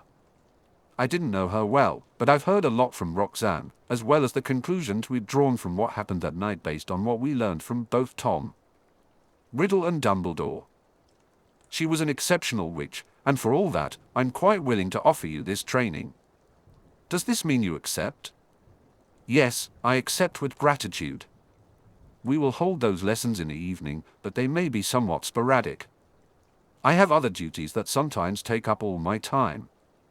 I understand you'll be joining Daphne for her summer courses." "Yes. She has helped me appreciate the benefits of fully taking advantage of my education. I plan to do my best in everything I undertake." "I'm very glad to hear that. Such an attitude will serve you well as you step into your lordship. As you will learn, it carries great responsibility." Harry suppressed a nervous swallow. He had suspected that, but hearing it now made it feel much more real. You know about seeing your parents' will when you turn 13? Yes, I do. Good. There is also a prophecy concerning you that I learned about through a friend in the Department of Mysteries. I hope to address both matters on your birthday or perhaps the day after. I expect the experiences could be traumatic, and I want to assure you that I will be there with you if you want me to help with both events. Now he was really nervous and didn't trust his voice. He simply nodded in agreement. Daphne has asked to see the memory of your encounter with Lord Malfoy when you took his elf from him. I very much enjoyed that moment and was impressed with how you handled him. It also helped me get Lord Malfoy removed from the Board of Governors. I assume you have no objections to her seeing it? No, Cyrus, I want her to see it. Very good. As for the request to allow your house elf access here, I need to ask a question first. I know he is enthusiastic, but I need to be sure he is loyal to you. An elf might be bound yet serve unwillingly, which can be a liability. Is he loyal of his own free will? Very much so. It's sort of embarrassing how much he likes me. There really was no sort of about it, he was fighting a blush as he spoke. As you may know, wizard magic and house elf magic are different. Our house elf, Nipsey, manages the wards that protect us from other house elves. She must be involved in allowing him access. Nipsey? Nipsey appeared, bowed to Cyrus, and said, Master Greengrass called? Yes, Nipsey. Mr. Potter here has his own personal elf. I want him to be allowed access to our home. Harry noticed her eyes widen as she glanced back at him nervously. Their attention shifted to Cyrus when he spoke again. Do not be concerned, Nipsey. You are not being replaced. It's just that Mr. Potter will be lord of his own house one day, and he needs his own elf. The house elf sagged with relief. Nipsey understands. If Master Potter is calling his elf now, his elf can come. Dobby. Dobby appeared immediately, speaking rapidly to Harry. Harry Potter, sir, has called Dobby. Dobby is so. The elf looked around in astonishment, then turned to Cyrus and bowed. Lord Greengrass, Dobby thanks you for allowing Dobby in your home. Cyrus raised an eyebrow and replied, You are quite welcome, Dobby. You are being granted access so that you may serve your master, Harry Potter, during the summer. We maintain tight security here, so we trust that you will protect us just as you protect your master while he is here. Dobby agrees, Lord Greengrass. Harry was surprised by how quickly everything was unfolding but tried to remain composed. When Cyrus looked at him, he realized it was time for him to step in. Thank you, Cyrus. Dobby, I will call you later from my room. We can discuss what you need to do during the summer then, okay? Yes, sir. Dobby will be glad to serve, sir. With that, Dobby abruptly popped away. Harry still felt a bit stunned by how quickly things had progressed. That is all, Nipsey. Thank you for your service. The elf curtsied and replied, It is being my pleasure, Master Harry. My pleasure, Master Greengrass, Nipsey said before popping away. Harry turned his attention back to Cyrus as he spoke again. I was impressed by that very nice invisibility cloak you have. I'm curious about how you came to possess it. It was my father's. Dumbledore borrowed it and returned it to me at Christmas during my first year. It was your father's? That's surprising, as such things usually only last a few years. Do you know anything more about it? No, that's all I know. That's very interesting. I presume it has impressive features since it blocked my detection spells. I suspect it's family magic, so I won't ask any further about it. I believe you've had enough surprises for one day, so I'll let you go, Harry. Good night. Good night, and thank you again, Cyrus. Once Harry left, Cyrus leaned back and pondered what had just occurred. Harry was a bit of an enigma to him. At times, he was the quintessential Gryffindor, while at other moments, he displayed traits of a developing Slytherin. The latter was likely due to his daughter's influence, creating an intriguing combination. Given what he had heard from both Roxanne and Daphne about Harry's upbringing, Cyrus was genuinely impressed with the young man who had just entered their lives. He had expected to see a beaten-down victim, yet that was not what he found. Cyrus was quite certain that one day, Harry would become a formidable wizard and the lord of a major house. It also seemed more than likely that the woman who would stand beside him could very well be his own daughter. Long ago, he had agreed with Roxanne that their daughters would have a say in who they were matched with, and he intended to honor that promise. However, if Daphne expressed interest in a match with Harry, he would gladly facilitate it, at least concerning family matters. The challenge lay in who he could negotiate with. Roxanne would probably jump at the chance to be his advisor, but that would place her in a compromising position. They could hopefully arrange something to make it work, but with someone else to guide him. Cyrus thought about his father. He was in no rush and genuinely enjoyed having his daughter living with him. He had met Harry's grandfather and was impressed by his business acumen. However, he'd heard from his father that the Potters had a reputation for their battle magic in the more distant past. That cloak of Harry's must be some sort of family magic, so perhaps they dabbled in other kinds of enchantments as well. That would make the family grimoire a powerful asset for Harry. He needed to ensure that Harry got his hands on it. It wouldn't hurt that it would also make him a more formidable ally. Even Harry's elf had surprised him a bit. The interest that his own elf, Nipsey, had shown in him was intriguing. Harry's elf seemed slightly manic, probably due to the abuse he had suffered in the Malfoy home. That uniform of his had nearly hurt Cyrus's eyes. On the other hand, the elf was quick to recognize situations and knew the proper ways to interact with other households. Harry's house elf could be a great asset in the future, and he seemed to enjoy a more personal relationship with Harry than Cyrus had ever considered. Perhaps he should rethink his stance on that? That was just one of the many things he needed to ponder now that he had become acquainted with Harry Potter. It had been a long day for Harry. When he got to his room, he called for Dobby and spoke with him briefly before getting ready for bed. His scar was still a nuisance, but he was becoming more accustomed to it and managed to sleep better that night. In the morning, he checked it in the mirror. It still looked a bit redder than usual, but since it didn't hurt, he decided to continue ignoring it. Chapter 17, A Home is Made of Love and Dreams. Life is a battle of wits, and many people have to fight it unarmed. After a quiet breakfast, Roxanne began Astoria's lesson and prepared for Daphne and Harry's arrival. She carried some books and a potion she had just finished brewing the day before, placing them on the table before sitting down to wait. When they finally walked in, they were playfully teasing each other about who would perform better. Roxanne felt a twinge of concern about Daphne's competitive nature, which seemed to be surfacing in their banter. Daphne glanced at the books and smiled. "So we're going to start with arithmancy." Roxanne returned a smile and replied, "Soon, but first, we're going to discuss a potion. It's an obscure one, and I don't expect either of you to be familiar with it. It's called the Gum Restorative Potion. Have either of you heard of it?" Both of them shook their heads. It's characterized by its purple color and sweet taste. It's specifically designed to help children recover from malnutrition. Roxanne noticed Harry become very still, while Daphne briefly shot a glance at him before focusing back on her.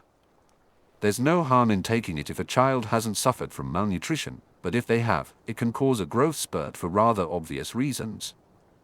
I finished brewing this yesterday, so it's nice and fresh. She looked at Harry, but he was staring down at the table. "Harry," she said gently, "I'd like you to drink this. I want to make sure you have every chance to be the best you can be." Slowly, he looked up and met her gaze. She tried to project confidence and empathy, holding her breath as he turned to Daphne, who was looking back at him seriously. With a sigh, he finally said, "Okay." He took the cup and drained it quickly, as if eager to finish. When he set it down, a look of surprise crossed his face. "That's probably the best tasting potion I've ever had." Roxanne decided to tease him a bit. "I'm glad you think so. I told you it had a sweet taste. Didn't you believe me?" She smiled at him, and he rolled his eyes in response. It's just a surprise after some of the awful ones I've had at Hogwarts, he replied. Like what? She asked. Skeelgrow. Oh, that is nasty, and it hurts too. I know, he said, rolling his eyes again. You'll be glad to know I have no plans to give you that, she said, finally earning a chuckle from him. With that, she launched into a summary of what arithmancy was used for, providing examples of spell crafting and similar topics. After giving them their reading assignment, she left to check on Astoria. When she returned, she led a discussion about their reading and how it would relate to future topics. Roxanne noticed the competitiveness between the two but felt relieved when Harry answered a question correctly. Instead of her usual frustration, she saw quick looks of pride on Daphne's face. Harry would occasionally tease her, but there was no animosity between them. He accepted her victories with good humor and continued to give his best effort. Fortunately, it seemed this was going to be easier than she had feared. Just as they were finishing up, Astoria entered the room and announced that she was done. An idea sparked in Roxanne's mind. This could be a great opportunity to help Astoria with her arrogance while giving Harry a chance to see something new in their house at the same time. Come on, you three. I think it's time for us to head to the practice room. Both of her daughters perked up, while Harry looked puzzled. As she led the way, she spoke to him. I've heard about your fighting lessons and your extra practice with magic. We have a room especially for that. She walked down the stairs and unlocked the door on the right. The other door leads to storage. This is a warded room made for magical practice. The entire room is protected from magical damage, although I'd prefer you not to try to cause any damage on purpose. Remember that while the room is protected, you are not. She noticed Astoria rolling her eyes and decided to start the lesson with her, knowing how competitive she could be. Roxanne looked at her sister and announced, "Your opponent will be Harry." She pointed to the spots. "Astoria, you stand over there. Harry, you'll be over there." As she stepped back, Daphne followed with a mischievous grin. Before Roxanne could continue, Daphne chimed in, "Have Harry defend." "Harry, show them what you can do." Roxanne felt a hint of unease at her daughter's playful demeanor, but she noticed Astoria's overconfidence and decided to go along with it. "All right then," Roxanne said. "Harry, you cast a shield, and Astoria, you will cast the Jellileg's Jinx. On 3. 1, 2, 3. Astoria began to shout, "Loco!" but stopped mid-sentence, staring in confusion at Harry's fully formed shield. After a moment, she turned to him, incredulous. "Why you didn't say a word? You didn't even move your lips. How'd you get so fast?" Daphne, with a hint of pride, answered for him. "Practice." Roxanne was equally stunned. "Harry? You can do silent casting." Harry looked embarrassed. "Only the one spell. I concentrated on it, but that's all I've learned to do silently so far." "Harry, that is amazing. That's new level work. I'm very impressed." As Harry blushed, Roxanne noticed Astoria's stunned and downcast expression. "Astoria, you may be doing well for your age, but I've warned you that the older students will still be ahead of you." In a rare moment of humility, Astoria mumbled, "Yes, Mum." Meanwhile, Ron Weasley was having a bad day. No, actually, he was having a bad summer. Just when he should have been able to relax after the rigors of school, he found himself confined to his room. His mother wasn't listening to him, but his father was sympathetic. Even his sister was being supportive, and the twins offered quiet encouragement. With those two, it seemed they were relieved their mother's ire was directed at him instead of them. But Ron had a plan. He'd show Hermione. Guess who was already done with his summer homework? Who else could it be? He muttered to himself. He was even going over his history essay, contemplating a rewrite. It was more boredom than dedication, but Hermione didn't need to know that, did she? His thoughts then shifted to his other best friend. He hadn't heard from Harry yet, but there was no reason to worry, at least not that he could see. Still, he would feel better, and a little more justified in his silence, if he heard from him. Looking out the window again, he noticed a distinct lack of owls. What he wanted more than anything was a letter from Harry, and a distraction for his mother wouldn't hurt either. Wasn't he due for some good luck for once? Harry was getting way more attention from Astoria than he was comfortable with. Sometimes it seemed like she was genuinely curious about him, other times it felt like she was turning into a fan. And then there were moments when he had no clue what she might be thinking. He noticed Astoria occasionally getting glares from Daphne, which only added to his confusion. Why were girls so complicated? They had been relaxing in the sitting room after lunch when Roxanne appeared with a welcome distraction, mail.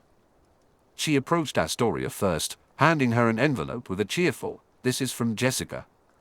Astoria's face lit up with a big smile, and finally, she was focused on something other than Harry. Things were already looking up. Next, Roxanne came over to him, her expression shifting to one of slight confusion as she held a letter. "Harry, do you know someone named Darcy Smith?" "No, why?" he replied. "She's written to you." She handed him an envelope addressed in a child's handwriting, reminiscent of how he might have printed when he was 6 or 7. Now it was his turn to look at it in confusion. Why would a stranger write to him? "Here are your grades from Hogwarts," she added.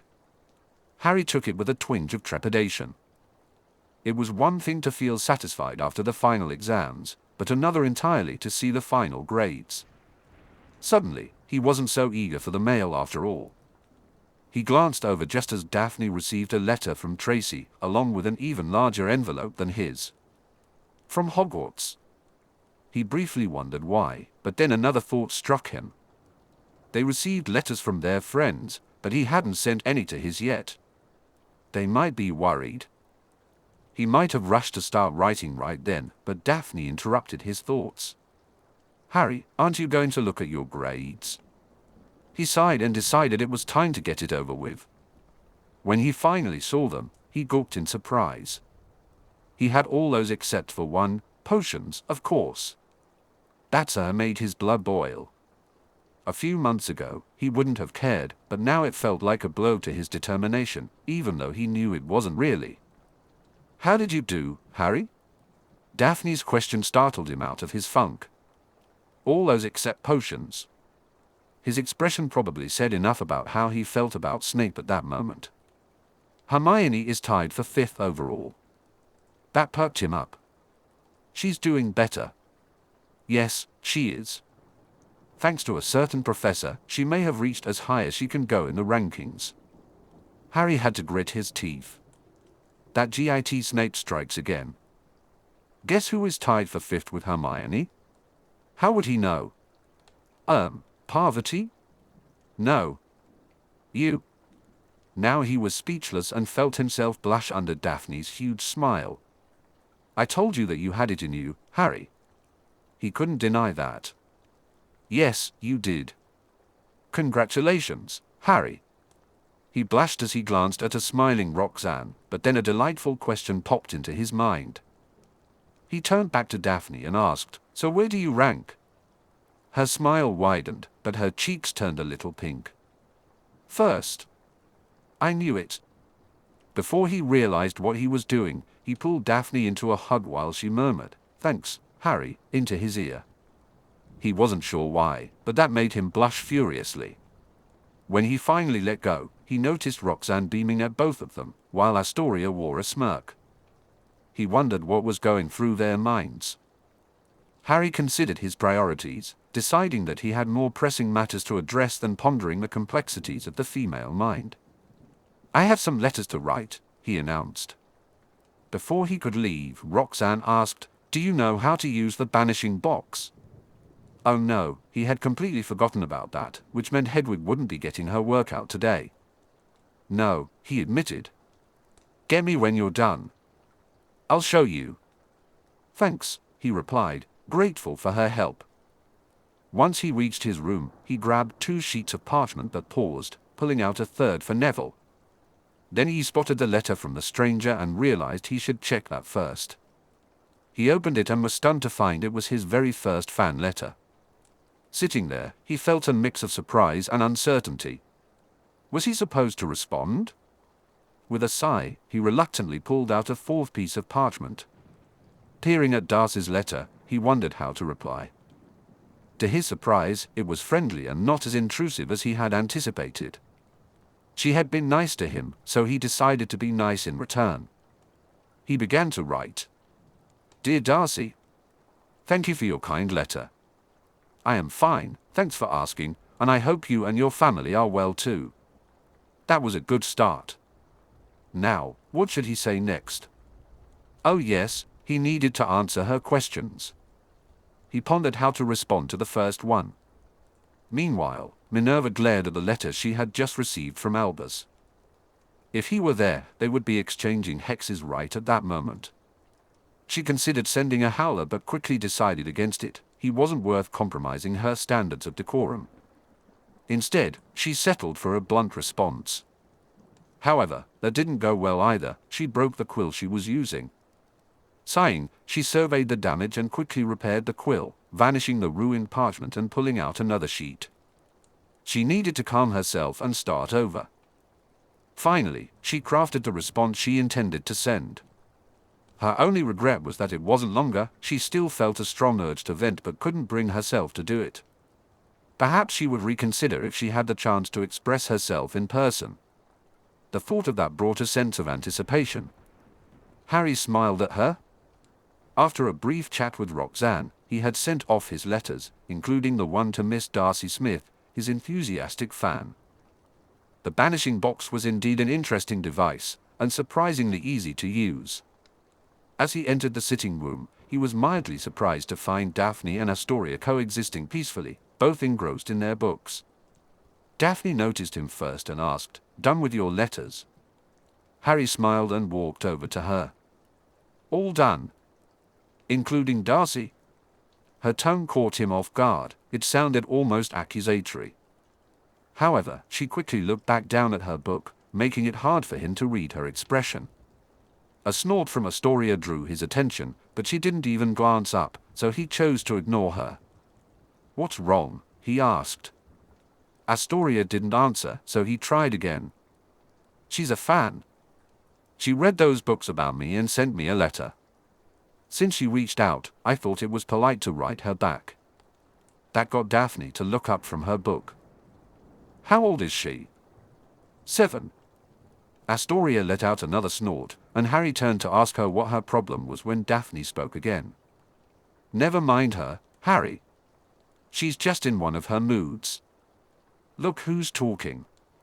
You were jealous of a 7-year-old. Astoria's tone was mocking, and Harry found himself shifting his gaze between the two sisters. He almost took a step back from Daphne. Even though her frustration was directed at her sister, she still had a slightly intimidating presence. "Don't talk about things you have no clue about." Daphne shot back. Astoria glared at her, practically snarling in response. "Don't think you can fool me, sister dear. You're pretty obvious, but it seems Harry hasn't noticed." "Silencio?" Harry was taken aback by how quickly things had escalated. Before he knew it, Roxanne burst into the room, casting a glance at the silently fuming Astoria, who was still. Roxanne shot a withering glare at her sister. Daphne tried to discreetly put away her wand, but it was clear she had been caught.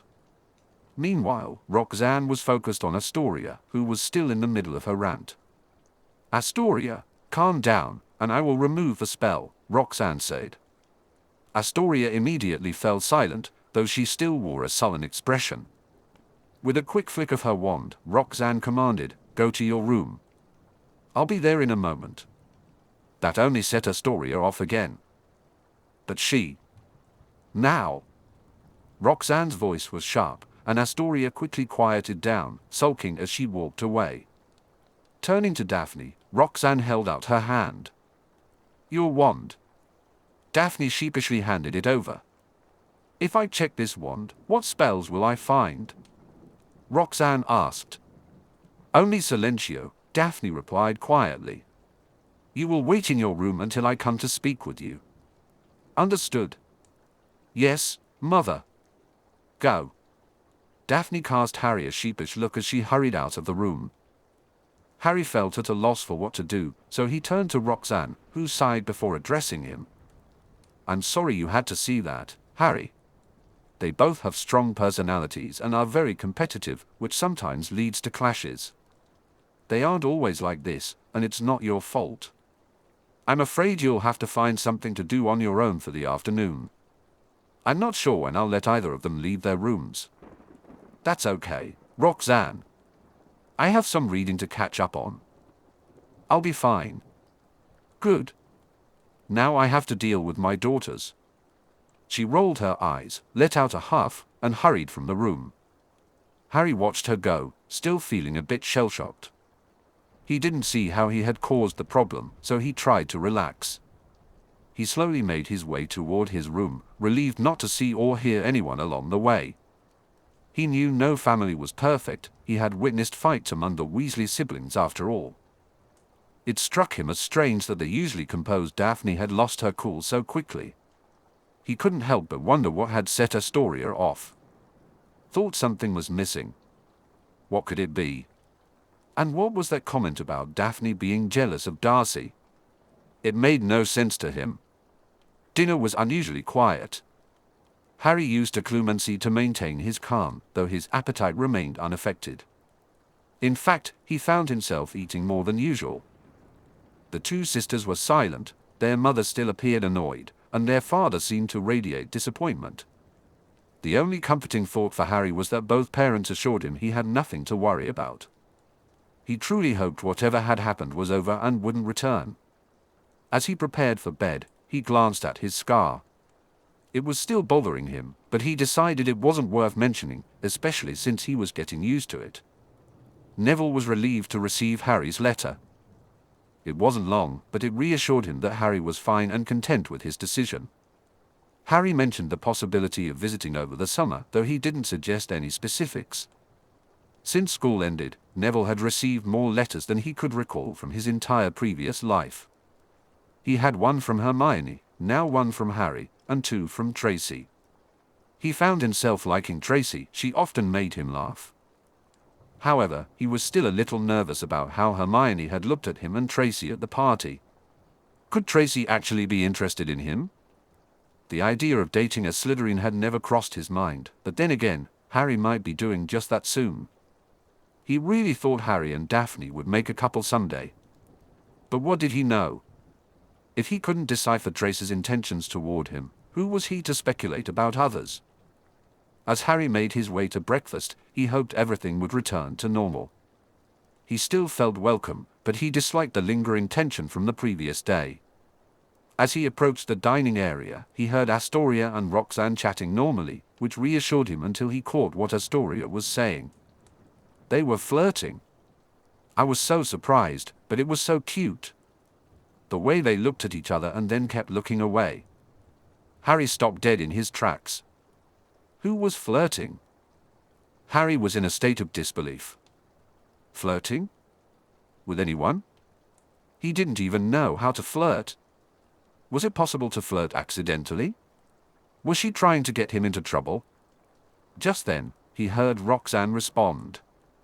It was, "We'll have to see how your father feels about it, but I think it's a good thing. She enjoys it." "What?" Roxanne agreed. "Do you think they'll have a baby?" "A baby? You have got to be kidding." "It's possible. We'll have to talk to Harry about that too, of course." Harry felt like he might pass out. What was going on? Had someone impersonated him with Polyjuice Potion? This couldn't be happening. He nearly jumped out of his skin when Daphne spoke from behind him. "Harry? Is something wrong?" "Yes. I've been framed. I'm going to get thrown out with nowhere to go." Unfortunately, he found himself unable to speak. Was he hyperventilating? He was starting to feel dizzy. Maybe he'd have to take McGonagall up on her offer. "You don't look well. Here, let's go inside so you can sit down." He let her lead him in, even though he wasn't sure he wanted to face his accusers, and he still had no idea what to say. He saw Roxanne smile at him, but then her expression shifted as she approached. "Harry? Are you all right? Is something wrong? She felt his forehead, and the touch was soothing. He couldn't understand why she wasn't mad at him. By then, he had made it to a chair and sat down. Roxanne knelt beside him, looking him in the eye. Harry, what's wrong? He knew he had to say something, so he tried. I heard what you were saying and Tim. Why would you be upset about that? It's perfectly natural behavior for house elves. We don't have a problem with it, although we might have to talk about what to do with any children they might have. House elves? Oh, thank Merlin. You mean Dobby? And Nipsey, yes. Did you think we were talking about something else? He felt both relieved and bewildered. Harry felt a mix of confusion and mortification.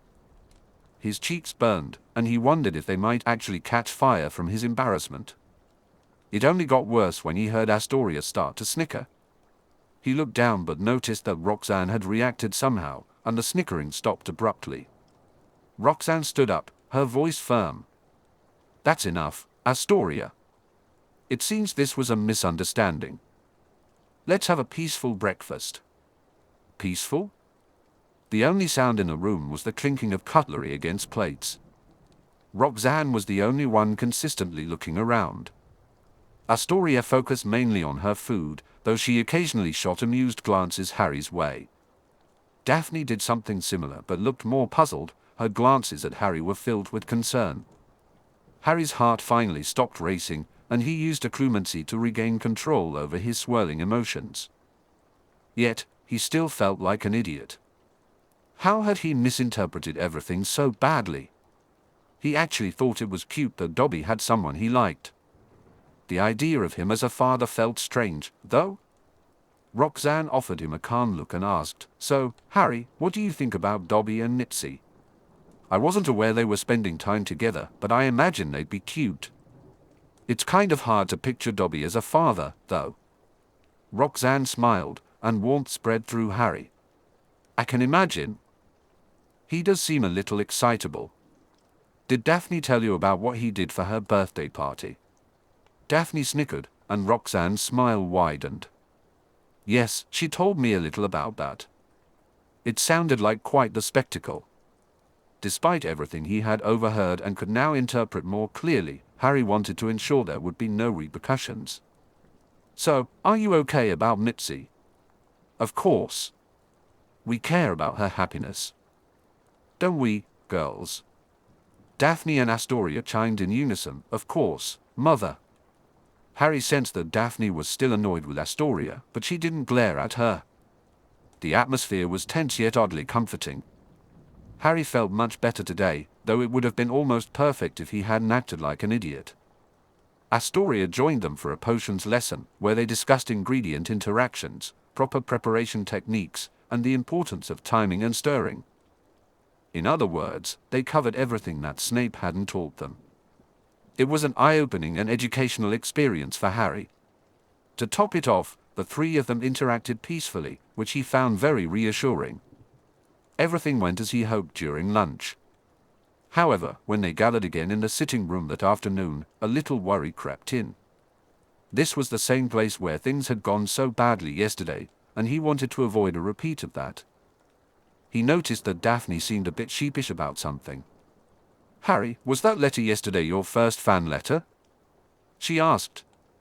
She didn't seem angry, but he felt the need to tread carefully. Yes. I've never received one before. There must have been lots of girls who tried to write to you. It seems odd that this one was the first, she remarked.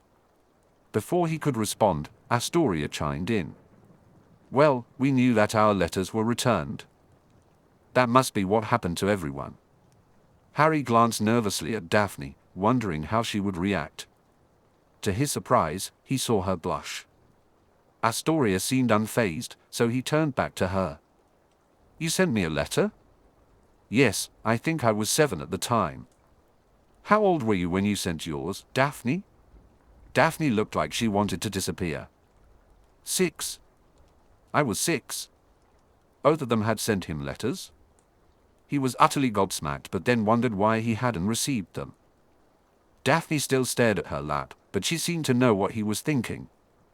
Dumbledore must have put a spell in place to prevent you from receiving our post. He probably didn't want you to be overwhelmed with letters. You wouldn't have understood what it was all about back then, would you? No. I had no idea I was famous and didn't even know I was a wizard. Astoria looked at him with understanding. Harry was taken aback. You didn't know? Those muggles didn't tell you anything? No. To be fair, they may not have even known about the fame. They knew I was a wizard, but they tried to, stop me from learning about it. He caught himself just in time, earning a sympathetic look from Daphne, though Astoria seemed oblivious. Astoria continued, I can't imagine being raised by muggles. It must have been awful. Harry felt conflicted. His relatives were indeed terrible, but he had also met some nice muggles. He wasn't comfortable with any anti-muggle sentiment, it felt too much like the rhetoric Voldemort used.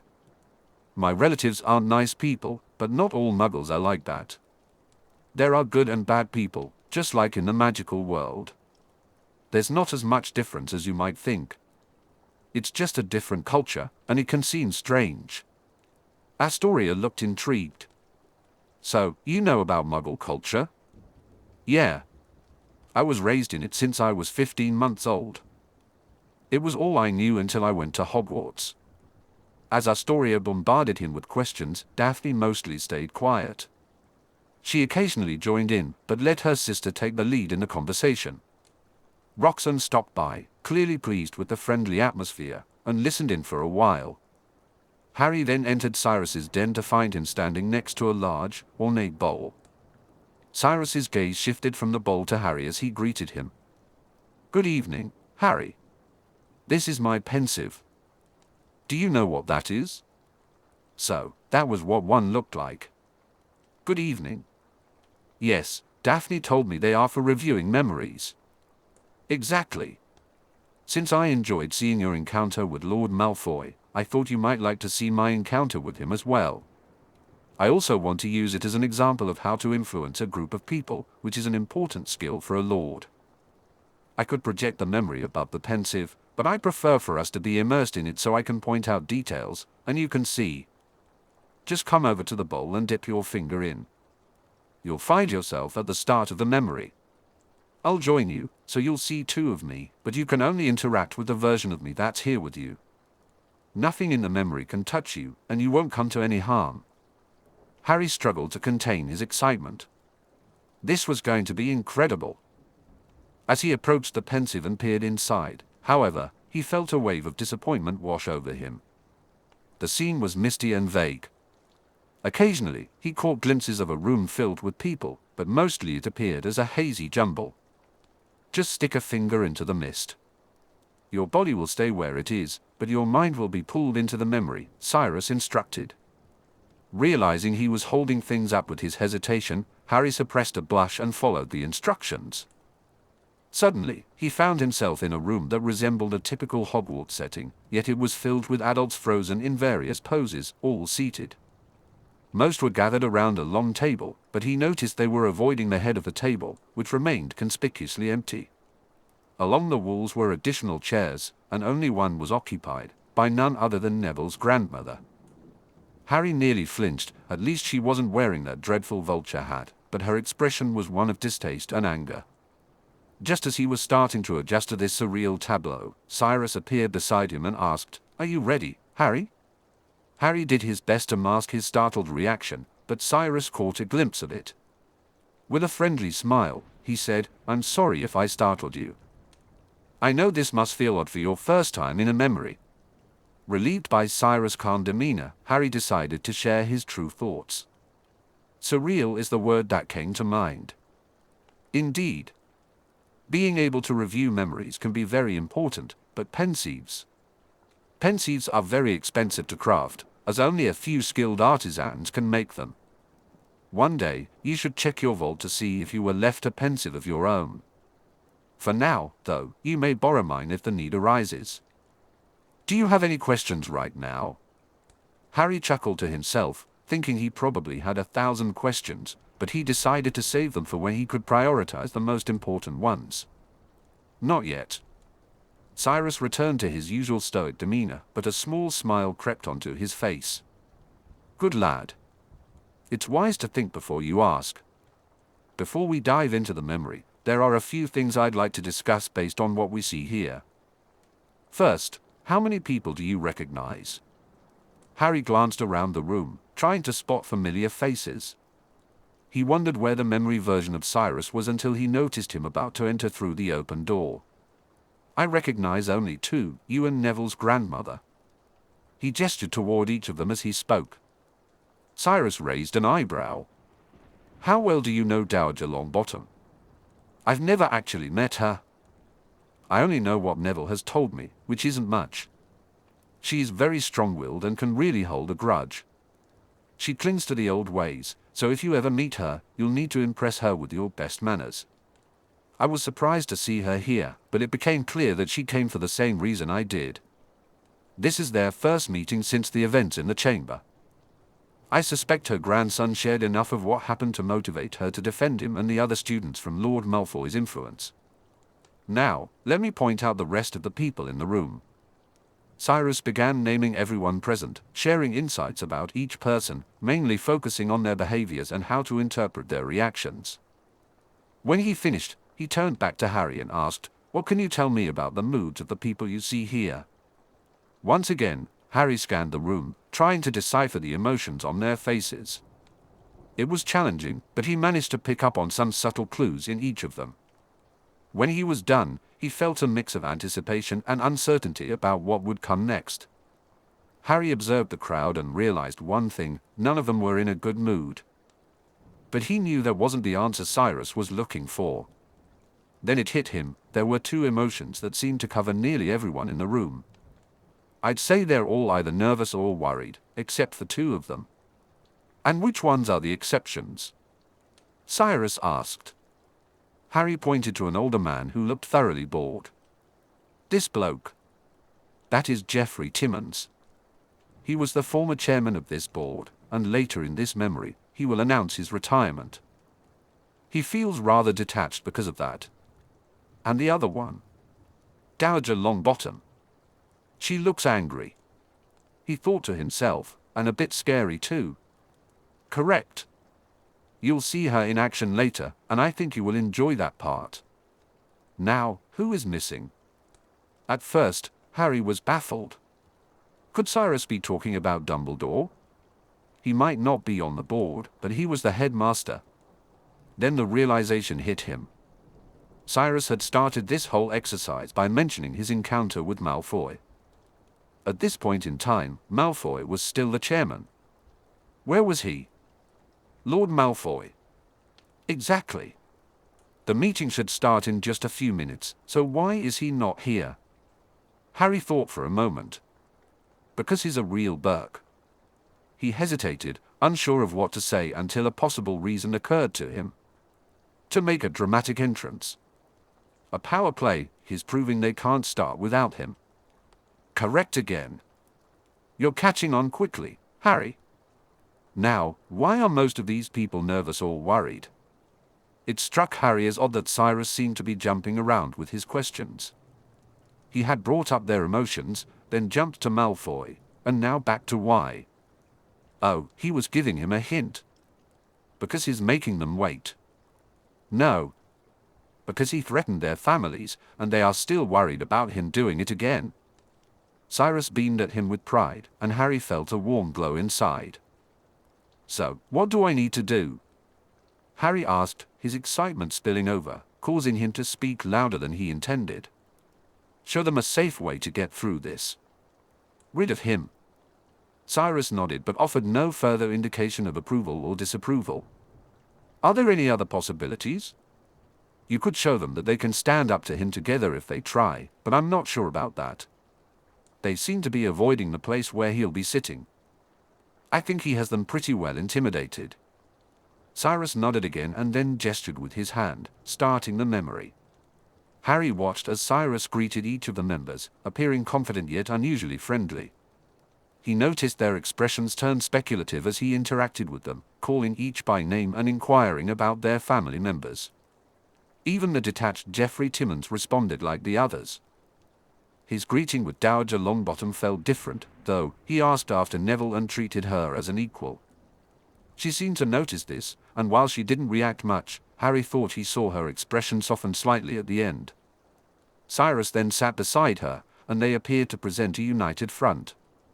Suddenly, everyone froze again, and Cyrus asked, "What was I doing, and how do you think that went?" Harry hesitated, unsure how to respond. He began with what had stood out to him.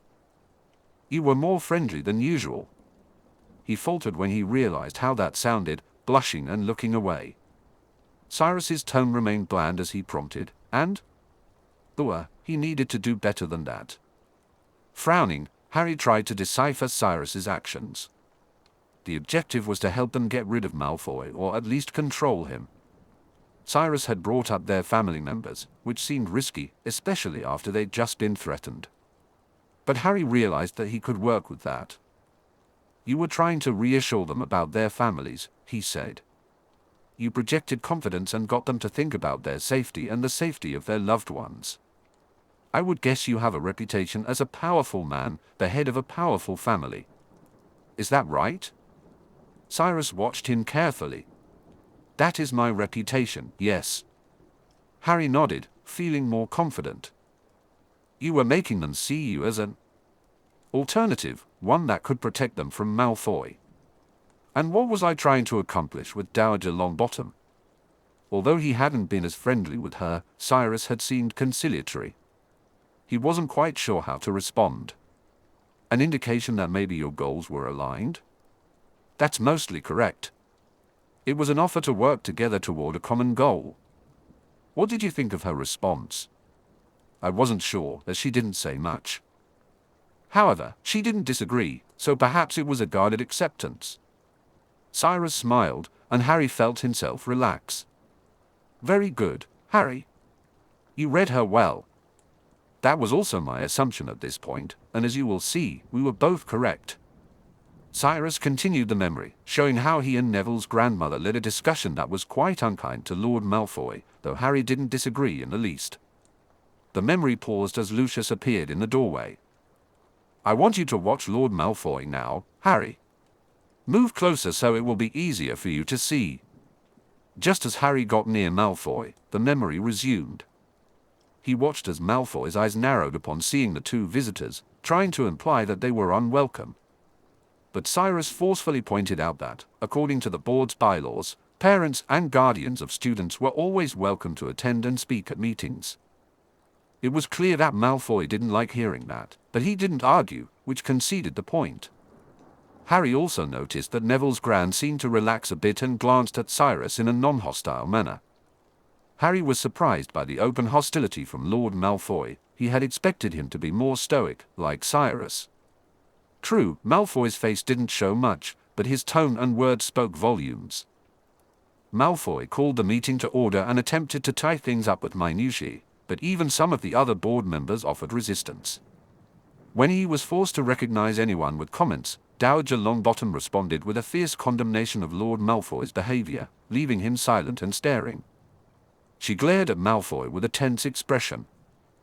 Her words cut through the air as she condemned anyone who would use threats to manipulate the Board of Governors, her gaze fixed firmly on him. Harry noticed Malfoy's eyes harden, but he also saw him pale. She was striking a nerve, and Harry couldn't help but smile triumphantly. He glanced around the room and noticed that while she had overall encouraged them, some board members looked disconcerted or sheepish after her final statement. Before Malfoy could respond, Cyrus confronted him about several requests from parents that Malfoy had ignored. Cyrus then enlarged his pensive and swore on his magic that he was about to show them the true memory of Harry's encounter with Lord Malfoy, acquired through a mutual acquaintance. Harry grinned at the thought of Daphne being that mutual acquaintance.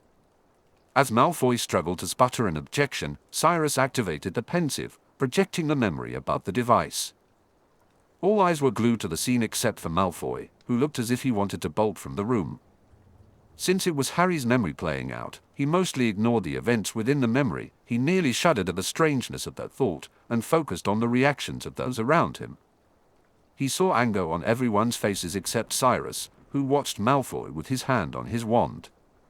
Malfoy glowered impotently back at him, clutching his cane. The moment when Malfoy had said he looked forward to Harry meeting the same fate as his parents triggered a strong reaction. The other board members and even Dowager Longbottom seemed ready for blood. Cyrus regained their attention and concluded his remarks by declaring that Malfoy should be removed from his position on the board, as permitted by their bylaws. While Malfoy was still trying to recover from that statement, Timmons immediately motioned for a vote, and someone Harry hadn't called the name of seconded it. Harry felt like cheering when the motion passed with a resounding 11-1, with Malfoy, of course, voting against his own removal. He glared at the other members, but his attempts at intimidation fell flat. Then Timmons moved to vote for Lord Greengrass to replace Malfoy on the board, and the motion passed unanimously, 11-0. To Harry's surprise, Timmons also nominated Cyrus as the new chairman, which also passed with an 11-0 vote, with Cyrus choosing to abstain. He shot Lucius a disdainful look as he abstained, and even Harry could see that Lucius's attempt to ignore Cyrus's glare was a blatant facade.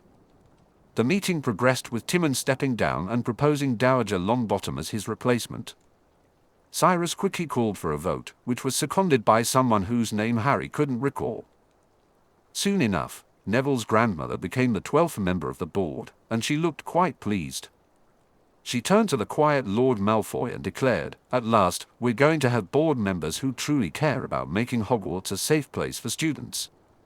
She then gave Cyrus a nod, and Harry took that as a promising sign. Just then, the memory ended, and he found himself standing across from Cyrus by the pensive. What he had witnessed made him wonder if the tensions between houses Longbottom and Greengrass might be easing without his knowledge. "So, do you and Neville's gran get along now?" Harry asked. "She was merely expressing her appreciation for my support in securing her position on the board.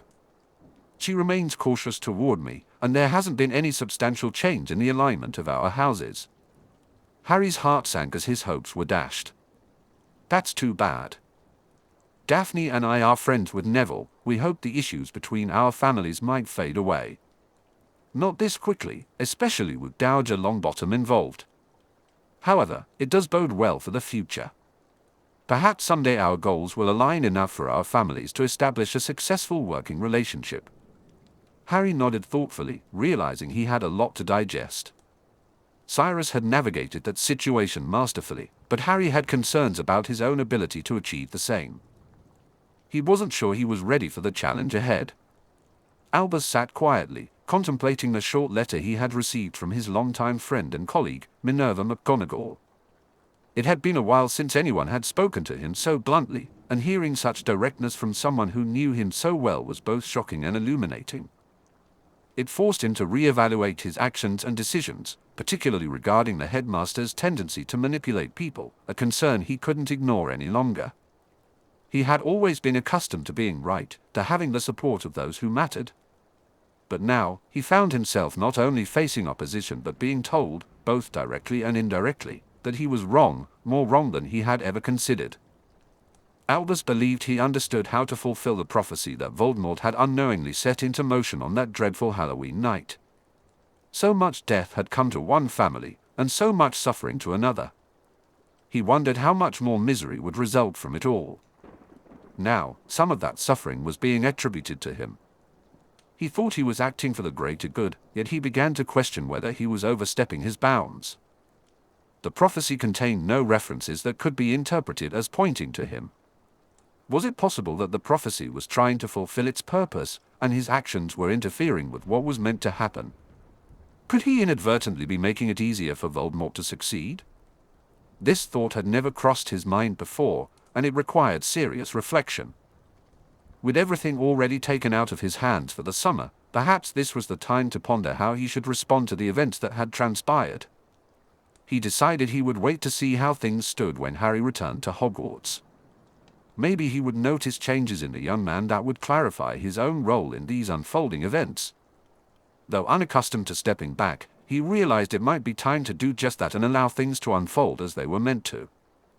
2 weeks had passed, and Harry was starting to look forward to his birthday. This was unusual for him, as his relatives had never celebrated it. However, Astoria loved to tease him about it, and even Daphne joined in occasionally. Roxanne rolled her eyes at their antics but couldn't help but smile, choosing not to intervene. Harry actually enjoyed the attention, so he had no complaints. A sort of routine had developed, and it was much better than what he experienced at Hogwarts. He spent a lot more time with Daphne, and everyone else was welcoming. Even within Gryffindor, Harry couldn't always say the same while he was at school. They had summer courses that filled every weekday, and he and Daphne continued their physical and magical workouts, occasionally trying out new spells suggested by Roxanne. Astoria had quickly given up on the physical workouts but still attended several of the magical ones, much to Daphne's mild annoyance. Harry also had evening lessons with Cyrus, which took place somewhat haphazardly 2 or 3 times a week. These sessions had proven to be quite enlightening for Harry. He gained valuable insights into wizarding culture and, as he often reflected, every culture has its good and bad aspects. His introspection was interrupted when Roxanne started distributing the mail. Earlier in the week, he had received an amusing letter from Hermione. She was excited about her trip with her parents and rambled on about all her plans. To Harry, it sounded more like a lot of work than a vacation. However, his amusement faded when he came across a letter from Ron. It was clear that Ron had little to smile about this summer, and Harry felt a wave of guilt wash over him. He had tried to lift his friend's spirits but felt utterly helpless. With Ron grounded, visitors weren't allowed, and all Harry could do was write to him. To make matters worse, McGonagall had included a note about Ron's lack of effort in his studies. It didn't seem fair to Harry, although deep down, he knew there might be some truth to it. Harry had to admit that their head of house had spoken the truth. He felt so guilty about it that he hadn't pursued a visit with Neville, even though depriving himself didn't help Ron at all. Sighing, he slowly opened the new letter from Ron. To his surprise, he found a clipping from the Daily Prophet inside the envelope and decided to look at it first. The picture astonished him. It showed the entire Weasley family posing happily. Well, the entire Weasley family that he had met, anyway. He knew there were 2 other brothers out there somewhere. Even Scabbers was in the photo, although Harry felt a twinge of unease about the rat. Something about him had started to bother Harry since winter break. There was just something odd about that rat. The caption for the picture caught him off guard. They had won a drawing. His heart lifted at the thought that Ron must finally be experiencing something good this summer. Eager to read the letter, he opened it next. They were going on vacation too. Ron sounded happy, mentioning that his mother was so preoccupied with the trip and seeing her eldest, Bill, that she had eased up on him. That was such a relief. Then Harry noticed they were leaving soon. He'd better write to him right away. Egypt was a long way off. Meanwhile, in his cell, Lucius had paced until his feet hurt and was now sitting on his cot. The mattress was thin and lumpy, the bed linens barely adequate, and there was no house elf to clean. He had resorted to Muggle methods to maintain what little he had, doing it as infrequently as possible. There was no one to impress here, so why bother? He had gathered some more information, but nothing definitive. When he investigated potential employees, he had only done a cursory check on their spouses. That might have been his undoing, as he had recently discovered that Burleigh's widow was a distant cousin of Roxanne Lannister, the current Lady Greengrass. It wasn't proof of anything, as he had no indication that they had even met, but it was certainly interesting to know. If it was the Greengrasses who had orchestrated this, Lucius knew he had a formidable enemy. His pride still stung from the thorough defeat he had suffered at Lord Greengrass's hands when he lost his position on the Board of Governors. Lord Greengrass was wealthy, politically influential, and an astute businessman.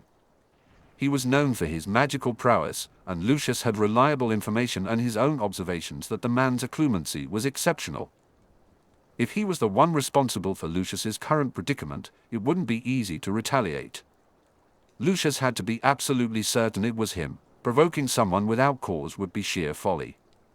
He decided to have his man continue digging for information. This was his best hope for now. Meanwhile, Harry was waiting for a few minutes before heading to see Cyrus for another lesson. He wondered if they would discuss the Wizengamot again. His earlier conversation about how he had arranged for enough members to vote against Malfoy had been both illuminating and disturbing. Harry had perceived Lucius's conviction as a form of justice, but the reality behind the scenes was that it had all been a matter of political deals and negotiations. The guilty vote had been practically guaranteed before the trial even began, and that felt deeply wrong to Harry. Overall, the discussions about the Wizengamot had been exciting in a way, even though all the backroom deals, bribes, feuds, and factions made him question how anything ever got accomplished. He was fortunate that his occlumency was starting to improve his memory, otherwise, he would struggle to keep track of all the personalities he needed to know to navigate those circles. He wanted to make a difference, but he hesitated about mingling with that crowd. He was certain there were some individuals he would prefer to avoid altogether. With only 2 days until his birthday, Harry felt a growing anticipation, even though Astoria had eased up on the teasing. He had finally managed to visit Neville, and although meeting his grandmother had made him nervous, the encounter went surprisingly well, and his lessons were progressing. The pureblood manner seemed to have paid off. Although he wasn't as enthusiastic about plants as his friend, he had been genuinely impressed by the greenhouses. However, he couldn't shake the worry about Hedwig. He hadn't seen her in almost 2 days. He was used to her frequent appearances, and her sudden absence felt unsettling. Realizing it was time, he hurried to Cyrus' den. "Come in, Harry," Cyrus called. Harry hadn't even had a chance to knock. Whatever trick Dumbledore was using, it was clear that Cyrus was in on it too. Someday, he'd have to ask about that, but for now, he simply followed the request. "Good evening, Cyrus." "Good evening. Have a seat, Harry. I have news." That didn't sound promising, though, as always, Cyrus' demeanor gave nothing away. "Is something wrong?" "It's not good, and it's definitely unprecedented. It seems that someone has finally figured out how to escape from Azkaban." Cyrus fixed Harry with a solemn look that made him nervous, despite his efforts to hide it. "Who was it?" "Your godfather, Sirius Black." "Bloody hell." Harry shook his head. "That seems like a bit of a coincidence, doesn't it? I start taking an interest in his case, and then he suddenly escapes. Could they have made him disappear?" "Well done, Harry. You mustn't take news like this at face value. However, I've been investigating since I heard about it. All of my sources indicate that the Ministry is in turmoil and desperate to find him, so they don't have to admit that he has escaped. There's no sign of foul play on their part, so for now, I'm assuming he really has escaped. That makes resolving the questions about him even more difficult. Indeed, especially since they have issued a kiss on sight order." Harry felt stunned. Kiss? Why would they want someone to kiss him? Cyrus seemed to find amusement in Harry's confusion. "Not someone, Harry, something, a Dementor, to be exact. Do you know what that is?" Harry tried to suppress a grimace. "No. I asked once, and I was told I didn't want to know. I reckon it has to be something awful. It is indeed an awful creature. A kiss from one of them involves the removal of the victim's soul. Their body may linger for a while, but they will eventually die. It is considered the worst punishment the Ministry can impose." Harry had no idea how to respond. He had hoped for some clarity on how his parents had been betrayed, but it seemed he was destined never to find out. The timing still troubled him, but what could he do? Nothing, that's what. He looked up to see Cyrus studying him, which made him feel even more uncomfortable. So, he decided to break the silence. "So, what are we going to talk about tonight?" "I was thinking of keeping the subject a little lighter. We can discuss the importance and implications of family magic after a few reminders about what's coming up. First, on your birthday, Roxanne and the girls have plans for you. I hope you're ready." Harry couldn't hide his smile. "I'm looking forward to it." "Good. I'll come home early that day to help celebrate. I've arranged to take the next day off, and we will attend to your parents' will and find out more about that prophecy concerning you. Truthfully, he had been dreading both of those things. He wanted to know what was going on, but he wasn't sure he would like the answers. However, he didn't want to seem ungrateful, so he tried to feign excitement. I'm looking forward to it. You don't have to pretend with me, Harry. I know that day will likely be traumatic for you, but remember, I will be there for you. Roxanne wants to be there as well, but due to the visit to the Department of Mysteries, we must limit the number of attendees. She will stay with the girls. I promise to support you in any way you need. You've been very generous and supportive, Cyrus. You've gone out of your way for me, and I appreciate it. I couldn't live with myself if I did any less. So, shall we talk about family magic? Magic? Harry nodded as confidently as he could. Although his new living situation didn't solve all his problems, it certainly made them feel more manageable. Chapter 18. Happy Birthday, Harry. Things we lose have a way of coming back to us in the end, if not always in the way we expect. J.K. Rowling. Astoria was thoroughly enjoying the game of making Harry wait. They weren't quite ready for his party yet, so she was genuinely helping, but that didn't mean she couldn't have a little fun. She quickly discovered that Harry was shy and rarely initiated any physical contact, which made it easy for her to stand in his way. Come on, Harry. You'll spoil the surprise. You just have to wait until we're all ready, she teased. He tried to sidestep her, but she blocked him just in time. Almost too late, she realized he was fainting, and he nearly slipped past her on the other side.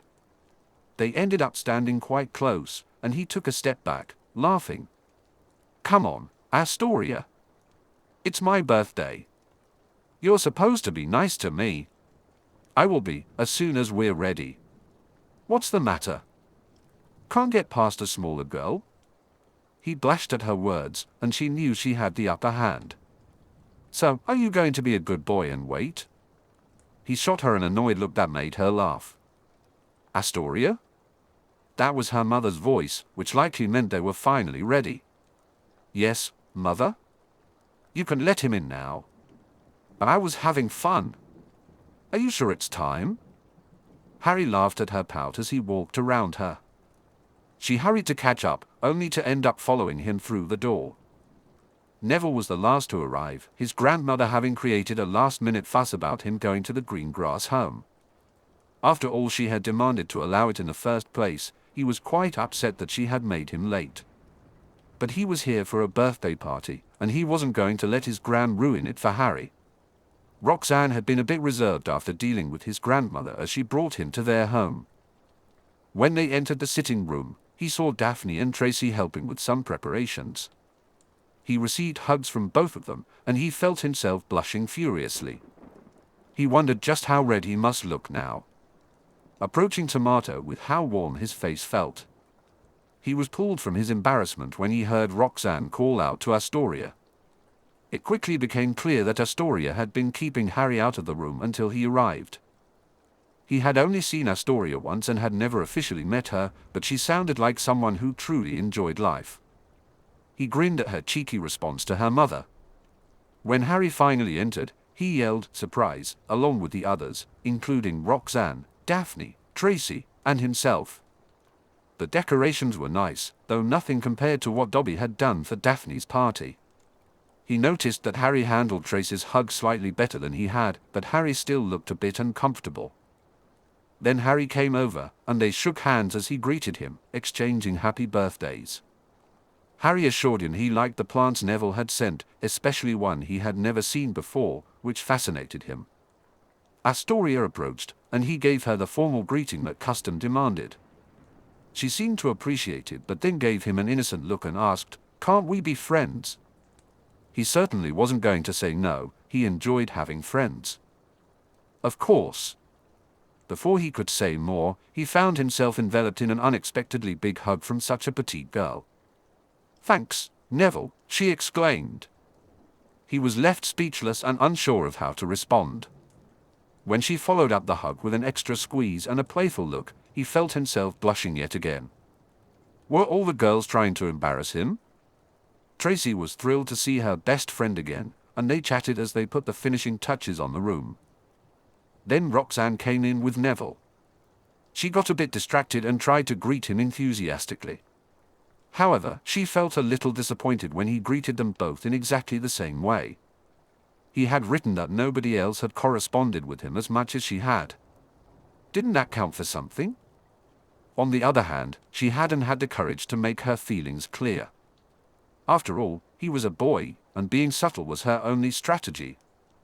Roxanne realized that trying to push her feelings for Neville wouldn't lead anywhere. She had to accept that. As she watched Astoria interact with him, she felt a mix of irritation and envy. Normally, she didn't have issues with Astoria, but the younger girl always seemed to side with Daphne during their sibling disagreements. Right now, Astoria's behavior was getting under her skin. Perhaps it was time for Roxanne to take a more proactive approach with Neville.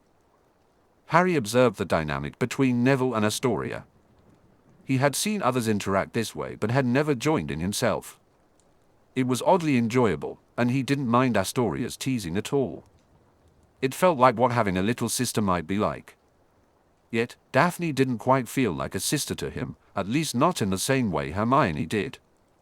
There was something different about their relationship that he couldn't quite pinpoint, but he was sure he would figure it out eventually.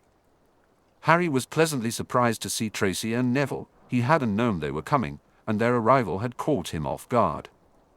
However, he realized he might need to give Neville a heads up about Astoria's playful flirting. He was particularly happy to see Neville in a good mood. Although he had invited Neville to his birthday the day before, his grandmother had refused to let the Greengrasses attend, prompting Neville to decline the invitation. So, Harry was especially glad to have him there today. He suspected there were parts of the story he hadn't heard yet, and he made a mental note to ask Neville about it when they had a moment alone. When Roxanne asked Harry what he wanted to do, he chose Exploding Snap, as he wasn't a fan of God's tones and figured it might create a bit of chaos in the Greengrass home. The game turned out to be loud and competitive, with Neville coming out on top. Daphne encouraged him to try a new game called Rune Riddles, which turned out to be fun, even though he didn't know much about runes yet, having only had 4 lessons so far. Eventually, everyone agreed it was time for cake, and Harry was excited to have his first birthday cake. The only other cake he had received was from Hagrid the first time he had met Daphne didn't really count, as he'd never actually gotten a chance to eat any cake after his clumsy cousin had helped himself to it all. Now, it was finally time for him to open his presents, and he allowed himself to take in the impressive pile of gifts stacked before him. This haul probably even surpassed last Christmas's. He stepped forward, savoring the variety of presents, from the smallest one from Astoria to the largest, which came from Daphne. There was also a gift from her parents that was similar in size but shaped differently, making it hard to tell which one was truly the biggest. What mattered most to him was that this wonderful group of people cared enough to do this for him. Just then, Cyrus entered the room, and everyone exchanged warm greetings before settling down again so he could begin. The gift he was most excited about was from Daphne, but he wanted to save the best for last. Instead, he decided to open Neville's first. It was probably a book, large in height and width but not particularly thick. He suspected it had something to do with herbology, but when he opened it, he was taken aback. It turned out to be a personal gift, the Potter family tree. He stared at it in wonder, startled to discover that when he touched a name, the tree expanded to reveal more information, including siblings.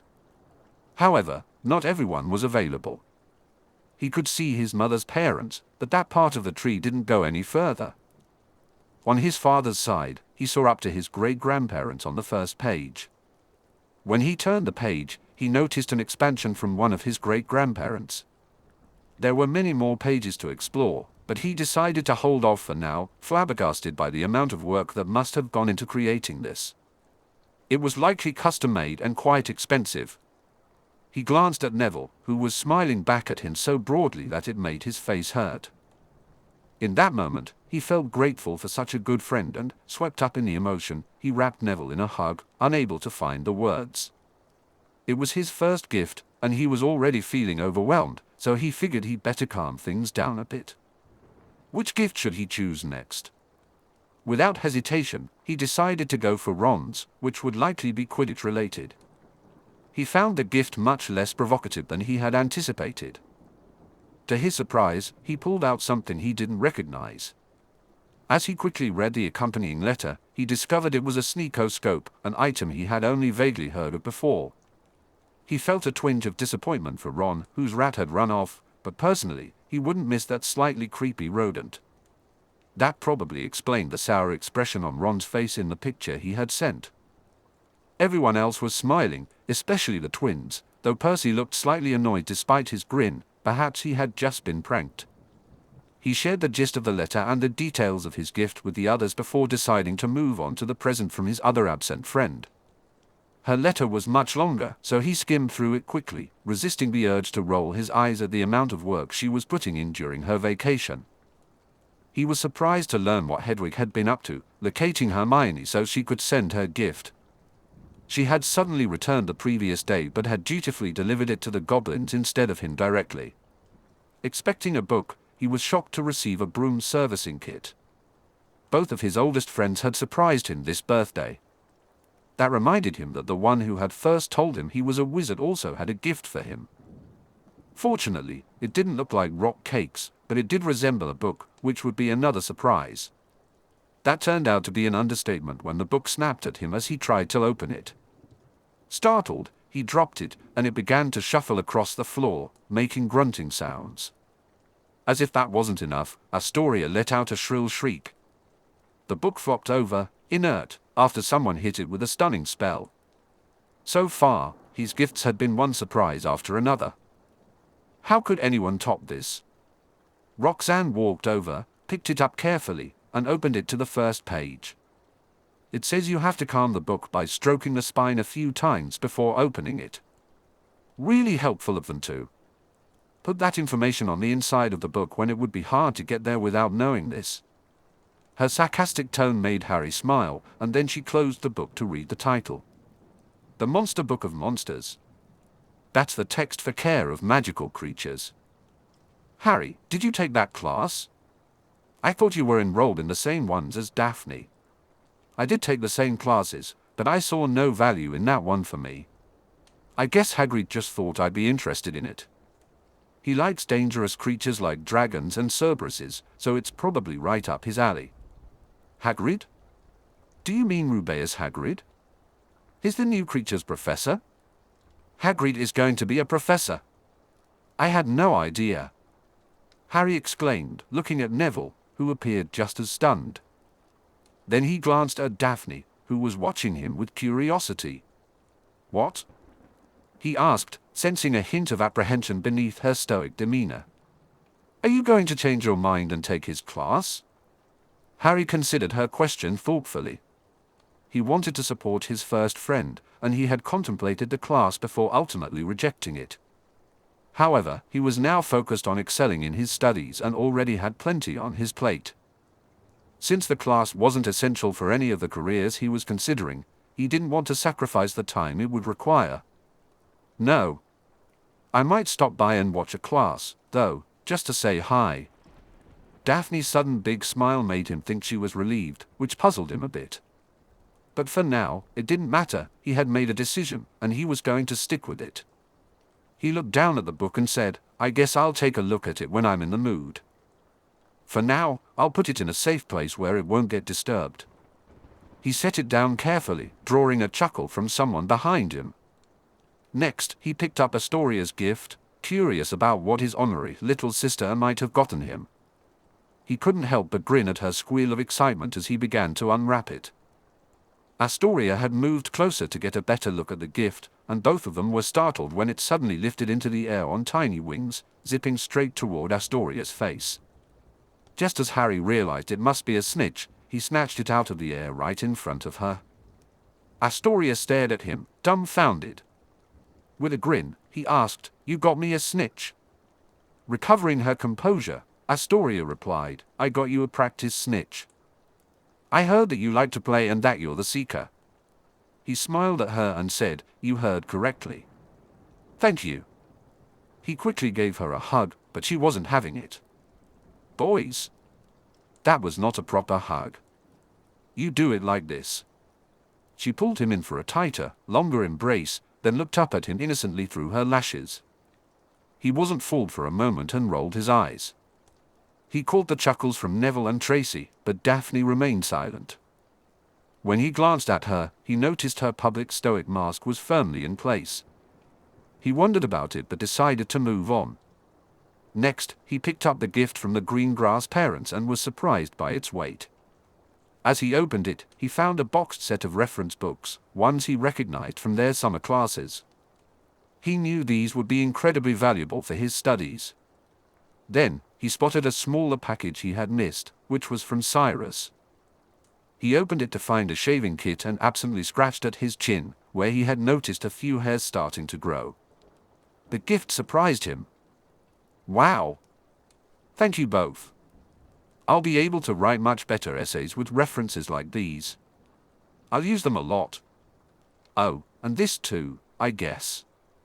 He looked at the shaving kit again, catching a snicker from someone nearby, but he chose not to look. He hugged Roxanne, and although he had planned to shake hands with Cyrus, he was surprised by a quick hug instead. Harry noticed the curious looks from Astoria and her daughters, and he couldn't help but feel a little embarrassed. Trying to shake off the feeling, he quickly glanced at the remaining gifts. He reached for the one from Tracy and unwrapped it, revealing a board game he wasn't familiar with. Tracy explained enthusiastically, "It's a wizarding board game based on divination. You pull a card that tells a story, and then you take turns with the crystal ball, trying to come up with different endings. There are several possible outcomes, so you have to interpret the clues to win." Though Harry wasn't particularly fond of divination, he decided to give the game a chance. "It sounds interesting. We should definitely try it later." Meanwhile, Daphne was having a rough day, but she made sure to hide her feelings from Harry. Her sister had spent far too much time distracting him from the party, and Daphne wasn't too pleased with the obvious hugging lesson she had received.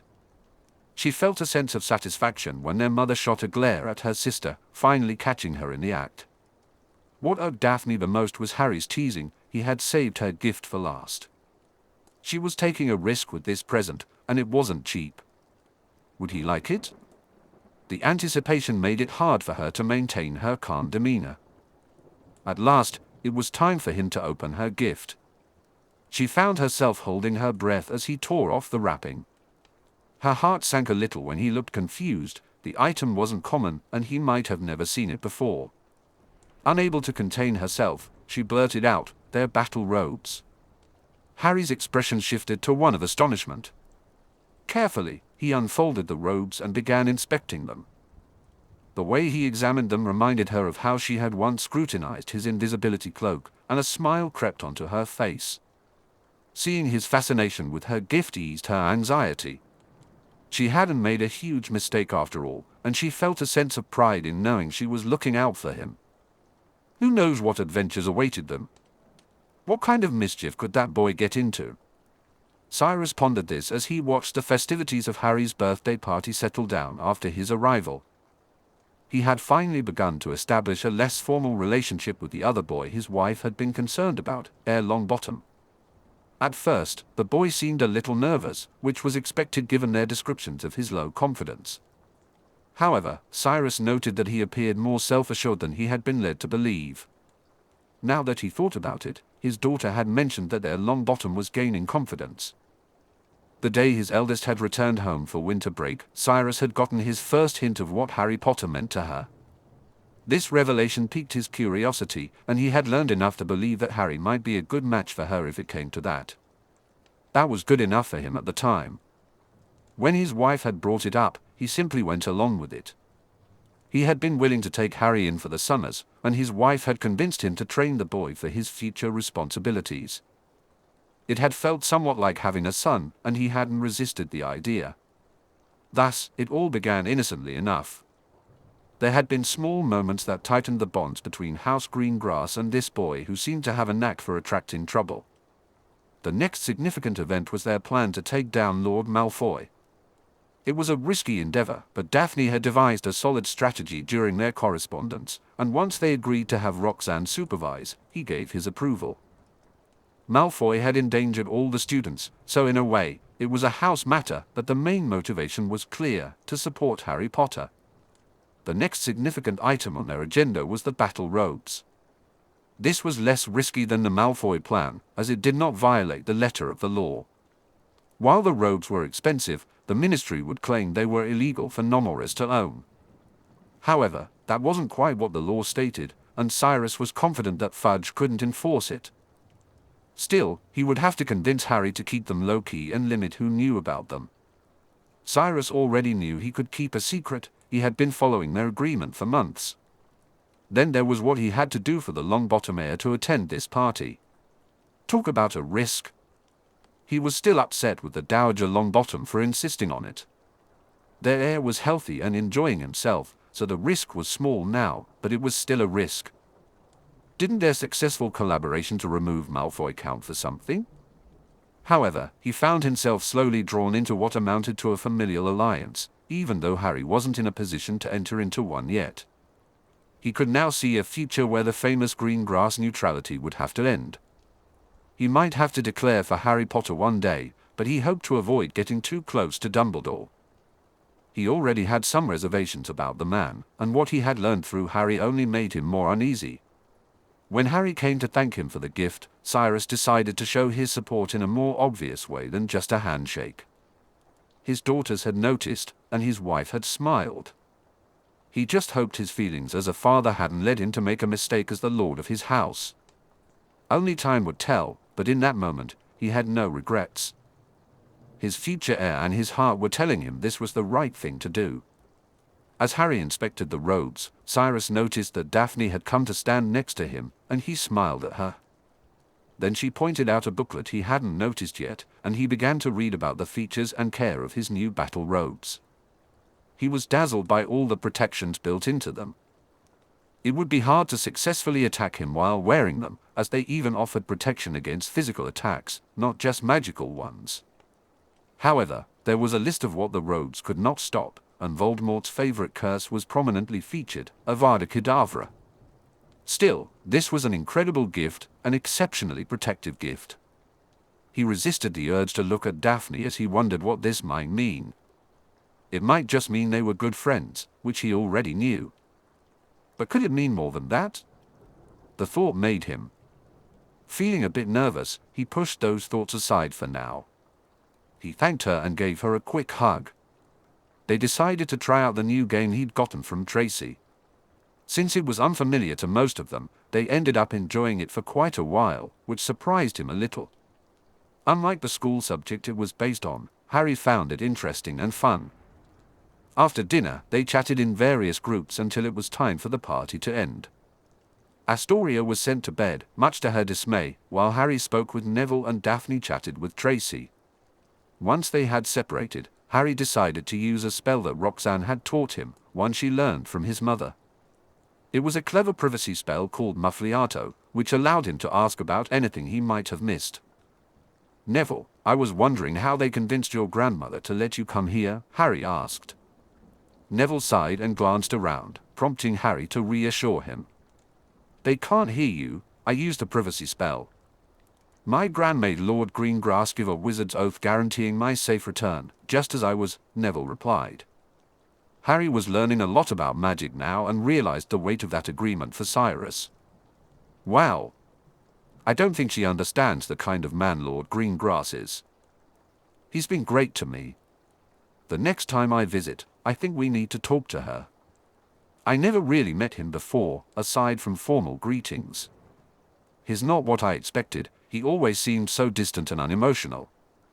That's how he was taught to be a good lord of a major house.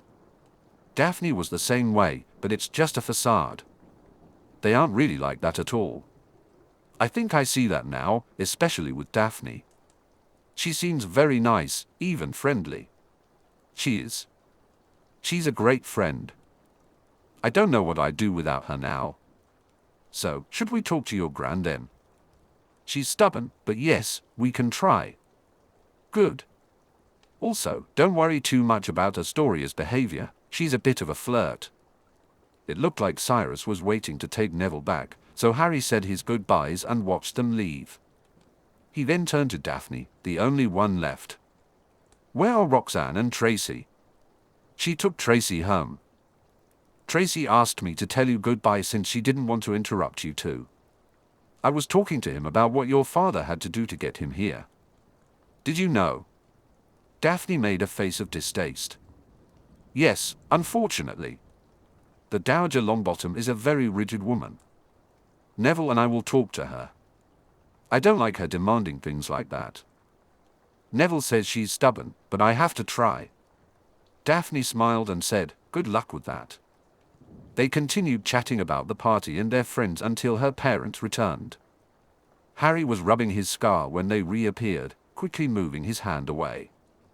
The parents approached them with serious expressions, and when Daphne's mother told her it was time for bed, she looked reluctant but complied right away. Once she was gone, Roxanne turned to Harry, gently moving his fringe away from his scar. I noticed your scar looks irritated. Has it been bothering you? Bugger. After all this time, he had pretty much put it out of his mind, but now he might have to admit he hadn't brought it up for weeks. It doesn't hurt, but I've had this tingling feeling. Roxanne frowned and asked, for how long? Busted. Since the night I got here. Roxanne's face twisted in surprise and then disappointment. Harry, you should have mentioned it. It didn't really bother me. I thought it was unimportant, and I didn't want to bother you. She still had a small frown as she asked, is the tingling normal? No. He had tried to explain it away, so he would just take whatever grief he earned by not bringing it up. He felt relieved when she turned to Cyrus, who had also been studying his forehead with a frown. Could it be some reaction to our wards? Cyrus considered for a moment but then shook his head. Highly unlikely, but it is an interesting coincidence. Has it reacted? Is there anything specific you've noticed since you've been here? No, sir. It's pretty much the same all the time. Harry caught a hint of a smile on Cyrus's face, likely amused by his use of the word sir, but Cyrus didn't correct him. He turned to Roxanne and said, we're going to see my friend at the Department of Mysteries tomorrow anyway. I can ask him about it. He could even examine it if that would help. That sounds good. We can always try a healer if we need to. Harry felt a pang of guilt for worrying about bothering them. They weren't annoyed, they were concerned about his well-being. It was quite an adjustment for him to deal with people who genuinely cared. On the bright side, he realized it was a good change to get used to. Cyrus asked, so, Harry, are you ready for tomorrow? We have an appointment at Gringotts first, then we'll head to the Department of Mysteries. I'm as ready as I'll ever be. I'll be right there with you, Harry. I don't want you to worry. I appreciate that, Cyrus. Thank you. I guess I'd better get to bed too. Indeed. Good night, Harry. He said good night to Roxanne and gave her a hug. Since Cyrus seemed to expect it, he hugged him too. This was so different for him, it felt almost surreal, though in a good way. When he got to his room, he found a letter from Hogwarts waiting for him, likely delivered from the banishing box. He quickly discovered they had already sent him every single book he needed for the year. How was he ever going to repay them for all of this? Then he remembered they didn't expect repayment, and warmth spread through him as he blushed. Overall, he felt very content. He then glanced at the permission slip for visiting Hogsmeade. It specifically stated that a guardian had to sign it, but there was no way he was going back to the Dursleys. He would have to bring this up later. He hoped there would be a way to get a valid signature. In fact, he might find out enough tomorrow. Lucius felt like a fool. He had completely overlooked a possible connection between his two recent setbacks. Could he be facing a coalition instead of just a single enemy? It was clear that Greengrass and Longbottom had collaborated to have him removed from the Board of Governors, and he needed to take this seriously. The clue had been right in front of him, a mutual acquaintance had supplied that memory. From what he had gathered from his son, the Longbottom heir and Potter were friends, which meant the Longbottom heir must be the source of that memory. He hadn't considered a coalition before, especially given the hostility between Dowager Longbottom and the Greengrass family, among others. Now he could see it clearly. The Longbottom boy brings the memory to his grandmother, who sought an ally and somehow found Greengrass. Why would they stop at just removing him from the board? They aimed to do a thorough job, to remove him from society altogether and have him sentenced to Azkaban. He gritted his teeth, forcing himself to remain silent. This realization fueled his rage, but it also demanded a careful approach. Greengrass alone was bad enough, but a coalition would be extremely dangerous. He had to be even more cautious now and gather all possible sources of information. He resolved to have a private chat with his son. It was time for him to be useful. He needed to keep an eye not only on Potter but also on Longbottom and the Greengrass heiress. If he remembered correctly, Cyrus would have a younger daughter starting at Hogwarts this fall. She was probably the weakest link, and he needed to act on that.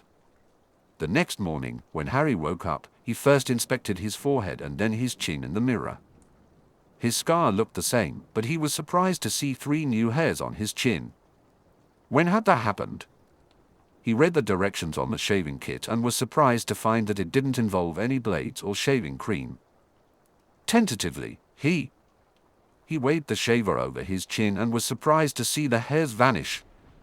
Well, it was magic, after all, so he felt a bit silly for being startled.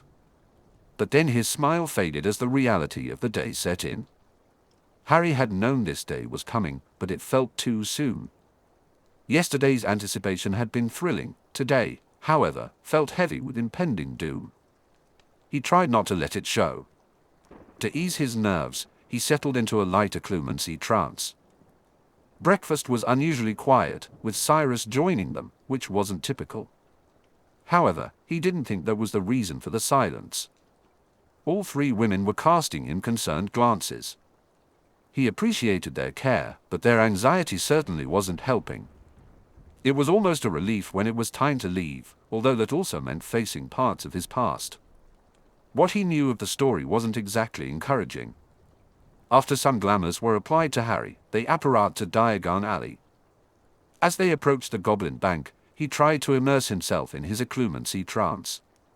His anxiety was rising, and he knew that if it continued, it would lead to a poor impression on the goblins.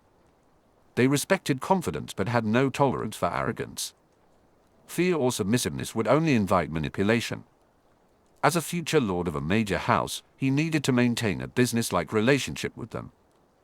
He didn't pay much attention to the brief conversation Cyrus had with one of the tellers, only participating when his key was requested. He was jolted from his near daze when he recognized the goblin leading them to their destination. At the last moment, he remembered to offer a traditional goblin greeting. "Greetings, Griphook. May your gold increase and your enemies die." That earned him a nod of approval. Harry received a surprised look and a quick response from Griphook. "Greetings, Heir Potter. I am surprised that you remember me. May your gold increase and your enemies perish as well." The change in Griphook's demeanor caught Harry off guard. He had never been referred to as an heir before.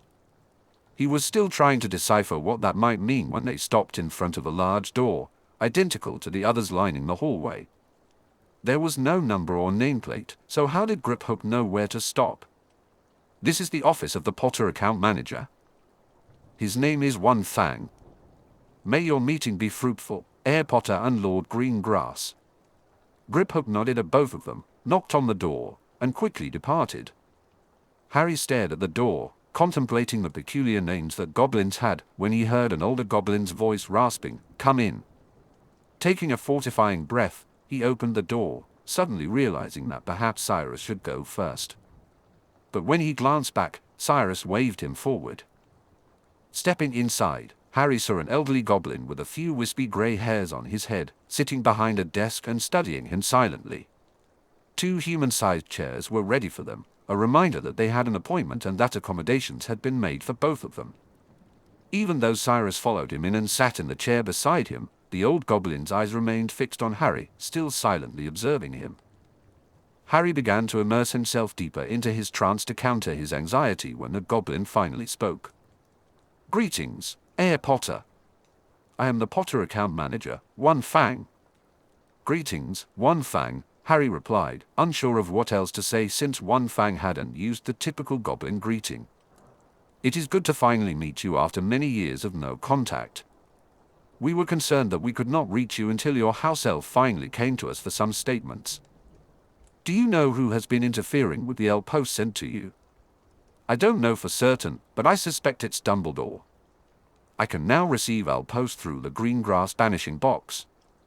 The old goblin nodded, finally breaking his gaze from Harry to focus on the parchment in front of him. "We were aware of the banishing box, of course. Is that how you wish to receive our statements?" "For the summer, yes. Once Hogwarts starts, I'm not sure." Harry glanced at Cyrus, but Cyrus was looking directly at the goblin. "If you can't send our post to him at Hogwarts, you could send it to my daughter Daphne, and she can pass it on to him." The goblin shifted his gaze from Cyrus back to Harry and asked, "Is that what you wish, Herr Potter?" "Yes, One Fang. You seem curious about my name." "How did he know that?" A wave of concern washed over Harry, and he reinforced his occlumency shields. "Do not be concerned, young wizard. I have been curious about you for many years, and I am merely a careful observer. When I was young, I got into a fight with a rival and lost one of my fangs." He opened his mouth in a grisly smile, revealing a missing upper fang, though his other teeth were still sharp and menacing. "My rival's name is Toothless, and he still works in the mines while I have advanced to account manager." Harry didn't need to guess how his rival earned that name. It was clear this goblin was not one to be trifled with. "I want you to know that your fortune is in good hands," One Fang said. That was a relief. Harry had started to worry that One Fang was upset with him about the outpost situation. "I'm sure that's true, One Fang. I'm a little surprised your rival still lives," Harry remarked, trying to stifle his reaction when the goblin chuckled in response. Even their chuckles had an intimidating quality.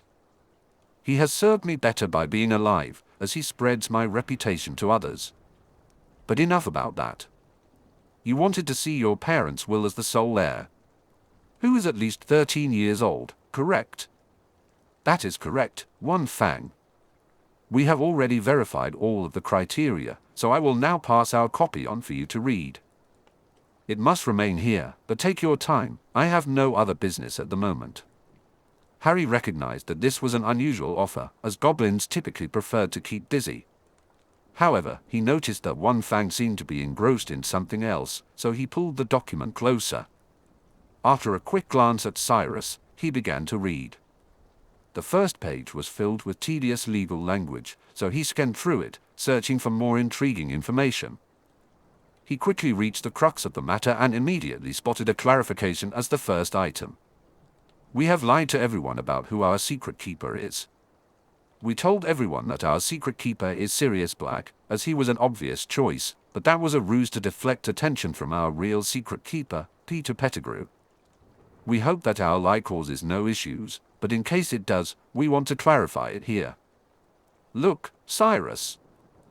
Read this part here." Harry pushed the document toward Cyrus and pointed to the section of interest. He watched as Cyrus read, his eyes widening in surprise. Then, Cyrus calmly addressed the goblin. "One Fang, could we have a certified copy of this will?"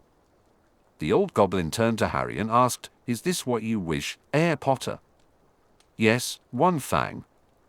As you wish. The fee of 5 galleons will be withdrawn from your account." Harry watched as the goblin began to pull out a form and fill it out. He glanced at Cyrus, who pushed the will back toward him, indicating that he should continue reading. His mind raced with the proof that his godfather was innocent.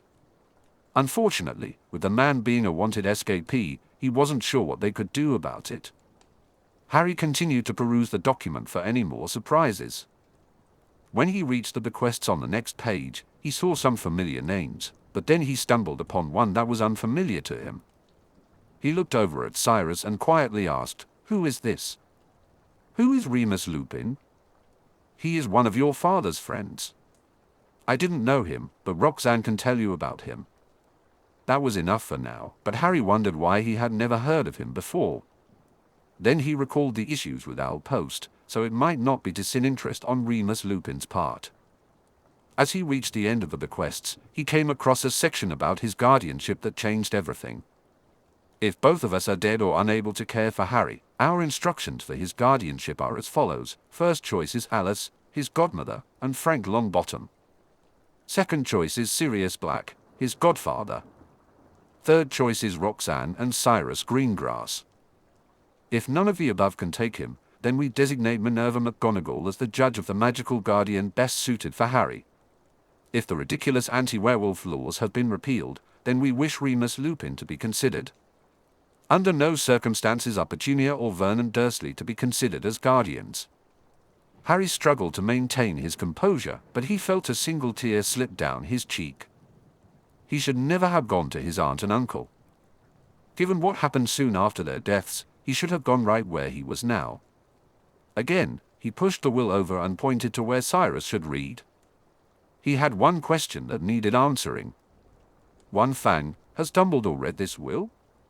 The old goblin gave him a look that might have been sympathetic, but Harry couldn't be sure. He has not read our copy, but we have no way of knowing if he read the ministry copy. Harry still had no direct evidence to prove anything, but he was no longer willing to trust Dumbledore. That man had a lot to answer for, in Harry's opinion. Chapter 19, Past is Prologue. If you can't change your fate, change your attitude. Cyrus Greengrass felt a mix of emotions about this day. On one hand, he suspected he would be drawn deeper into the unfolding events than ever before. On the other, he felt a swell of pride in being Harry Potter's support.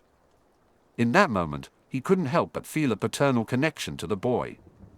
Watching Harry stand calmly in his new robes while waiting to leave filled him with a sense of pride. It was clear that Harry was using a clumency, which was impressive given his limited experience. Aside from a few glamours placed on Harry to avoid drawing attention, the visit to Gringotts was fairly routine, until Harry greeted the goblin leading them to their destination. Cyrus had never considered that the same goblin might serve as an escort for certain wizards. He was even more surprised that Harry recognized him at all. While Cyrus could identify his own account manager, the tellers and escorts all blended together in his mind. Recognizing the goblin brought immediate value, as this particular goblin had been unusually friendly throughout their visit. Next, Cyrus noticed what seemed like a personal interest from the Potter account manager toward Harry. He enjoyed a solid working relationship with his own account manager, but there had never been any personal connection expressed. Perhaps it wasn't just him who was charmed by the boy, maybe Harry's influence crossed even species lines. Cyrus was once again impressed by Harry's composure as he pointed out two emotionally charged passages in his parents' will. Speculating about Black's innocence was one thing, but seeing proof was entirely different. This was the kind of evidence he needed to secure a trial. However, that troublesome man had escaped, thwarting their plans.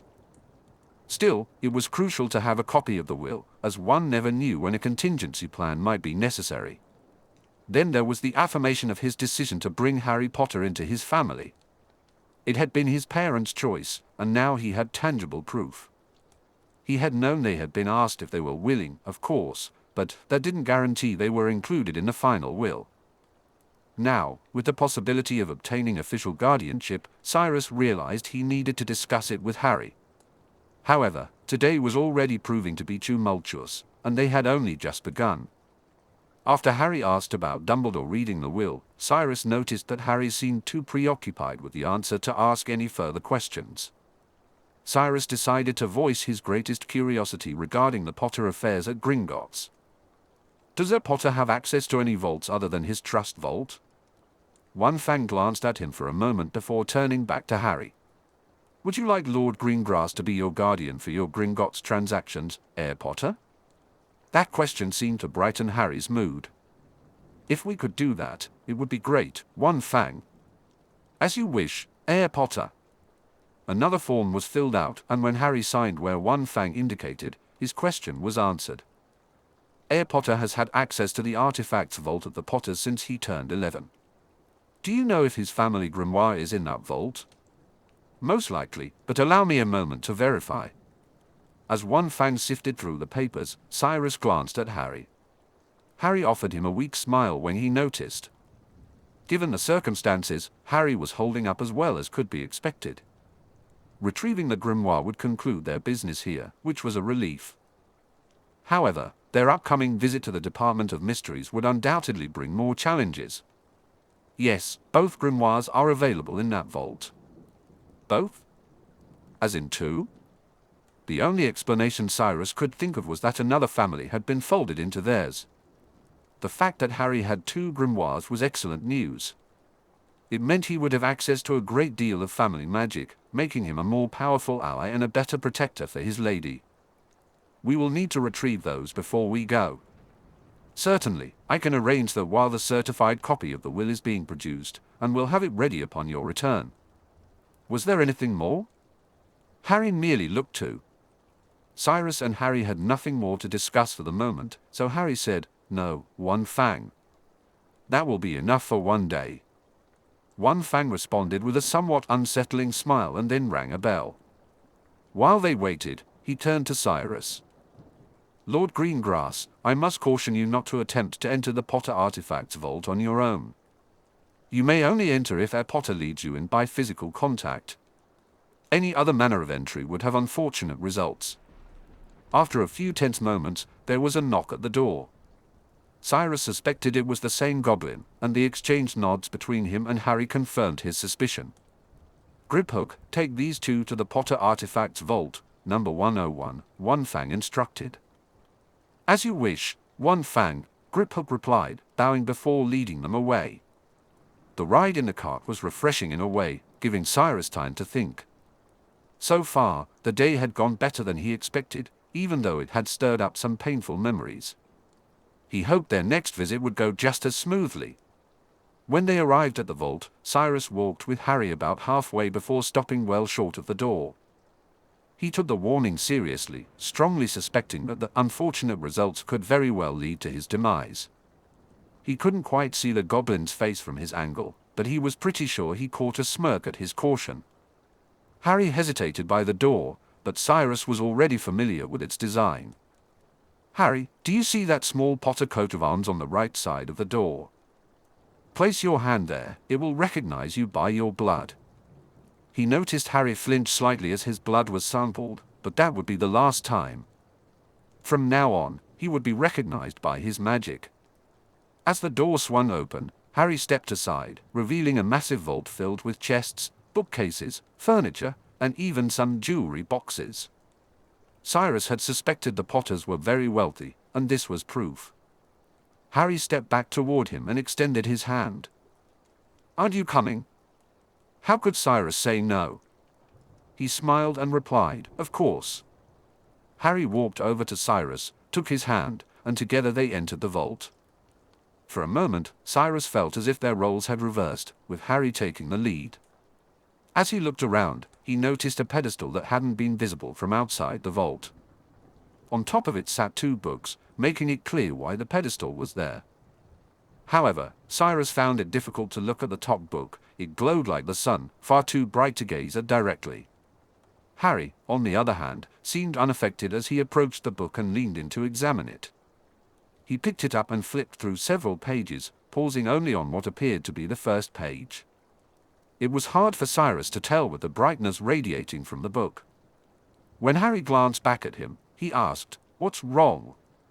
"I can't look at that book." "It must be family magic." "The other book isn't as bad for me." "What do you see?" "On this book, I don't see much. The cover has just a name, and on the first page, there are some arithmetic equations, but that's it, the rest is blank." "What is the name?" "Ignatus Peveril." Cyrus felt a surge of excitement. He had a book from one of the famous Peveril brothers. Ignatus was the youngest if he remembered his history correctly. The magic contained in that book must be extraordinary, no wonder he wasn't allowed to look. "That is a very valuable book, Harry. Take good care of it. For some books, you have to pass a test to read them. That might be what the arithmancy is for." A test? Cyrus chuckled, realizing that Harry didn't appreciate surprise tests. Harry, I'm certain that the book will be worth whatever it takes to read it. Here, I brought a bottomless bag, you can put anything you want to take in it. Harry carefully placed the glowing book into the bag, and Cyrus felt a sense of relief as the blinding light faded. Harry then held up the other book and said, "The Potter Grimoire," before adding it to the bag as well. Suddenly, a nearby bookcase caught Harry's eye, and after a moment of anticipation, he exclaimed, "My mother's journals." He eagerly began to gather the series of books that followed. Harry carefully placed 2 books into the bottomless bag. His eyes landed on a notebook, which he quickly added as well. Then, he picked up another book, flipping through its pages before saying, "It was written by my father." While Harry continued to explore the books on the shelf, Cyrus glanced around the vault and realized they could spend days here if Harry continued his thorough examination. He knew it might be time to gently encourage Harry to wrap things up. Harry seemed to come to the same conclusion when he found only one more book of interest. After surveying the vast collection, he remarked, "There's plenty for other days, I guess. Should we go?" "I agree, Harry," Cyrus replied. "It will take days to go through everything, and we have another stop to make today." As they made their way back to the main building, a young goblin awaited them and handed something to Griphook as they stepped off the cart. After inspecting it, Griphook presented the item to Cyrus. "This is the certified copy of the will that you wanted, Lord Greengrass." "Thank you, Griphook," Cyrus responded, sensing a hint of appreciation in the goblin's demeanor at being addressed by name. They bid him farewell, and Cyrus then announced it was time for lunch. Harry nodded in agreement, so he led them to a small restaurant that Cyrus particularly liked. Once they had placed their orders, Cyrus cast a privacy spell and turned to Harry, who appeared deep in thought. "Is there anything you wish to discuss, Harry? Since we now have some proof that my godfather is innocent, can we have the Dementors called off?" Harry asked, his tone filled with hope. Cyrus had anticipated this question but had hesitated to address it, knowing his answer wouldn't be what Harry wanted to hear. If this were a normal case, I'm sure Madame Bones would be reasonable and open to discussion. Unfortunately for us, and for your godfather, this is not a normal case. It's being driven by the Minister of Magic himself, and he is being quite unreasonable. I approached him about the lack of a trial during my Wizengamot business, but he refused to listen. He seems to think this is critical to his administration and dismissed the issue outright. I doubt I can even convince him to look at the will. If I hold it in front of his face." Harry looked appalled, and the silence lingered until their food was served. He ate slowly, then quietly asked, "Is the privacy spell still up?" "Yes, we're free to talk until we leave here." "Are you going to approach Madame Bones?" "Of course. I'll make an appointment with her as soon as I can. I doubt she can stop anything, but having the head of the DMLE aware of the issue may help. I'll even try to meet with Fudge, but given how our last meeting ended, I doubt he'll want to see me." Harry's expression darkened, but he continued to eat, even if his enthusiasm was lacking. After finishing their meal, they made their way to the leaky cauldron and flew to the ministry. Harry instinctively stayed close to Cyrus, clutching his bag and scanning the area. They checked in at the security desk and headed for the lifts. When they reached the Department of Mysteries level, Cyrus couldn't help but hide a smile when he saw his friend. He was using the same glamours and never disguised his voice. He wasn't trying to hide from Cyrus, just from anyone who didn't already know him. "Hello, Robert," Cyrus greeted. "Hello, Cyrus. And this must be your ward." Cyrus appreciated his friend's discretion as they shook hands. Robert continued, "Let's go somewhere private." He led them to a circular room with many doors. With a silent spell, he chose one and guided them through it. They entered a series of rooms that resembled a hospital. Robert selected a room at random, closed the door, and silenced it. "Cyrus has asked me to examine your scar. I may not be a healer, but I know a lot about magic, and examining the magic in and on you is critical to understanding what's going on, given how you got that scar." He turned to a cabinet, rummaging through it before returning with what looked like a hand mirror adorned with knobs. "Attached to you." He held it up and explained, "This is what we call Zelazny's mirror. Don't ask me about the name, it's an inside joke from one of the developers. Apparently, it references some muggle fantasy author who wrote about a wizard who could see magic. I'm sure he got it all wrong. Anyway, this device allows me to examine magic visually, and the knobs let me focus on different aspects of it. Now, let's have a look." "Merlin." Cyrus watched his friend with alarm as Robert appeared surprised and then stepped back to get a better overall view of Harry through his contraption. Robert continued to examine the results, turning different knobs, and the silence began to weigh heavily on Cyrus. "What's wrong?" he asked, noticing the concern etched on Harry's face. His friend looked amazed and mystified as he gave a distracted response. "Nothing is wrong, per se.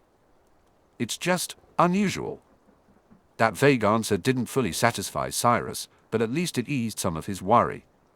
He settled in to wait for Robert to finish his analysis. After a minute of tinkering, Robert finally lowered his device, a thoughtful expression on his face. When he became aware of their expectant stares, he chuckled briefly before speaking. "It appears I have made you wait too long already. I was surprised because you, Mr. Potter, are positively glowing with magical energy. It isn't your aura, I've examined that too, and it's larger than normal, like your magical core, but this is something different. It's like a ward surrounding you, but it doesn't come from your magic. It's different, but not too different, so it must be from a relative. Are you aware of any spells that your parents may have placed on you?" Cyrus could speculate on that, but he could see that Harry was ready to answer, so he remained silent. "That would be my mum's protection. She sacrificed herself to save me." Robert's eyes stared into the distance, unseeing, as he slowly spoke. "Sacrificial magic? That's amazing and still powerful, after all these years, about 12 now. Amazing." Robert's eyes finally focused on Harry again, and he seemed startled. "Oh, I'm sorry. I've become distracted, and this isn't what you came in here for." "Right, let's take a look at the scar then." Robert appeared a bit flustered at first but soon settled into examining Harry's forehead. He was thorough, inspecting from different angles and making numerous adjustments to the knobs. After he finished, he sighed and regarded the two of them thoughtfully before speaking. "The scar is due to dark magic, but it's not something I've seen before. I recorded the examination, which cannot be traced back to you. All I saw was the magic, not your face, so no one could identify you from it. I would like to show it to a colleague to get another opinion before I can provide any specifics with confidence. For now, all I can offer are some general observations. Is it all right if I share this with a colleague?" Harry met his gaze, and Robert decided to trust his friend. "Go ahead, just as long as no one finds out who is involved. Don't worry. All of us who work here understand discretion." I doubt he'd ask, but if he does, I'll simply say it's confidential, and he'll drop it immediately. Anyway, any discomfort you might be feeling, Mr. Potter, is due to the interaction between whatever is in your scar and your mother's protection over you. I can also tell you that whatever is in your scar is losing. The magical energy is being drained from it, and there seems to be some sort of mental connection as well. That said, I can't tell you exactly what is in your scar. It's magical, but it's not just magic. What else it is, I cannot say for certain. I promise to get back to you after my discussion with my colleague. I'm not giving up. Any questions?" Cyrus had questions but nothing he wanted to ask in front of Harry, so he shook his head in response. Harry did the same, prompting Robert to approach Harry with his mirror. "I'd like to have a private word with Cyrus for a minute or two, but while you're waiting, I thought you. Feel free to give this a try yourself. Just look through the mirror at your hand, and you'll see the protection I mentioned. You can't miss it. You can also experiment with the knobs, but don't press that button." He pointed to something at the top, and Harry nodded in understanding. "All set then?" Robert asked. Harry nodded and smiled back at him. Robert signaled to Cyrus, who was standing in the corner. As Cyrus began casting a privacy spell, he positioned himself to glance over his friend's shoulder. He noticed that Harry seemed fascinated by what he saw in the mirror. However, when Cyrus looked at Robert's anxious face, his heart sank a little. It was clear that there was bad news. "I'm afraid we now have confirmation that madman has made a Horcrux," Robert said. "I'm fairly certain that what's in his scar is a soul fragment, but I've never seen anything like it before, so I want to confirm it. The good news for Harry is that I doubt we'll have to do anything about it. His mother's protection is attacking and overwhelming it. It's only a matter of time until whatever it is will be gone." Cyrus felt a jolt of relief wash over him, a sensation he hadn't experienced since the birth of his daughters. He could now admit to himself how much he had feared losing Harry. While he would miss the boy, he knew that would be nothing compared to the reaction of his oldest daughter, and for her sake, he was extremely glad. "I have more good news," Robert continued. "I've also recorded the magical signature from that scar. With that, I hope to construct something that can detect that signature, which will help us find if there are any others. That diary must have been one, and it's possible that only the fragment within Mr. Potter is keeping him anchored to this plane of existence. However, since the man was mad enough to do it once, he may have done it again. It's in everyone's best interest to ensure all of those abominations are destroyed." "Agreed. Is there anything I need to do for Harry?" Cyrus asked. "Not at this time. Just let me know if there are any changes. A healer can help with side effects, but they wouldn't know what to do with what he has in that scar of his. Well, let's check out that prophecy, shall we?" Cyrus thought about how his friend could so easily set aside such staggering revelations. He dreaded explaining this to Roxanne, but he wasn't going to shirk that responsibility. He didn't want to get in that much trouble again. Harry seemed reluctant to part with Robert's mirror contraption, and that almost made Cyrus smile.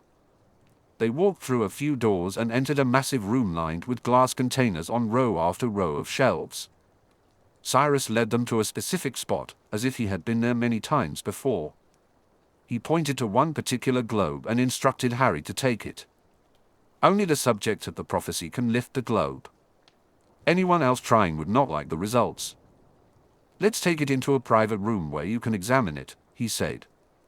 Robert led the way to a nearby room, holding the door open and waiting for the others to enter. "Mr. Potter, I'd like to hear the prophecy too, if you don't mind," he added. Harry looked to Cyrus for guidance, deep in thought as he weighed the pros and cons. "I suggest you let him hear it. Prophecies often have multiple meanings, and he might help us interpret it," Cyrus replied. Harry nodded in agreement and stepped inside the room. "This room is already warded for privacy. You can tap the globe with your wand at any time, and we'll be able to hear it," Robert explained. Harry took a deep breath and tapped the globe. An ethereal woman's voice filled the air. "The one with the power to vanquish the Dark Lord approaches, born to those who have thrice defied him, born as the 7th month dies. And the Dark Lord will mark him as his equal, but he will have power the Dark Lord knows not, and either must die at the hand of the other, for neither can live while the other survives. The one with the power to vanquish the Dark Lord will be born as the 7th month dies." The silence that followed was nearly overwhelming. All Harry could hear was the echo of the prophecy reverberating in his mind. The only sound in the room was the soft breathing of the three of them. Cyrus couldn't see Harry's face. He was focused on the now silent globe, but he could easily imagine the anguish that must be etched on it. Though he wasn't the subject of the prophecy, Cyrus felt plenty of anguish himself. He exchanged a look with Robert and sensed they were sharing the same thoughts. The connection formed by that soul fragment was likely part of the reason for the unsettling sensation of not truly living while the other survived. As he had feared, the prophecy had not declared a victor. There was one thing that bothered him, and he decided to break the heavy silence. "I'm a little surprised that he attacked Harry like he did. He fulfilled the part about marking him as his equal, but he should have been more cautious about the power the Dark Lord knows not." Robert responded. Perhaps he only knew the prophecy existed, or maybe he didn't grasp the whole thing. "We already know he's mad as a hatter, perhaps he's too arrogant to be careful." Cyrus nodded. "All are possible, I suppose. Robert cleared his throat before continuing. There are no obstacles to leaving, and you can leave the globe on the shelf there. You can stay here as long as you want. This will point you the way out. Just discard it when you leave, as it won't last long once you're out of here. Well, I'll consider what I heard and try to find out more about the scar and get back to you, Cyrus. It was a pleasure to meet you, Harry. He handed a small stick to Cyrus. Harry's only response was a whispered, "Likewise." Robert offered Cyrus a sympathetic look before quietly leaving them alone in the room. For a moment, Cyrus waited to see if Harry would say something, but the silence grew too intense for him to bear. "Remember, Harry, you are not alone in this. House Greengrass will stand with you.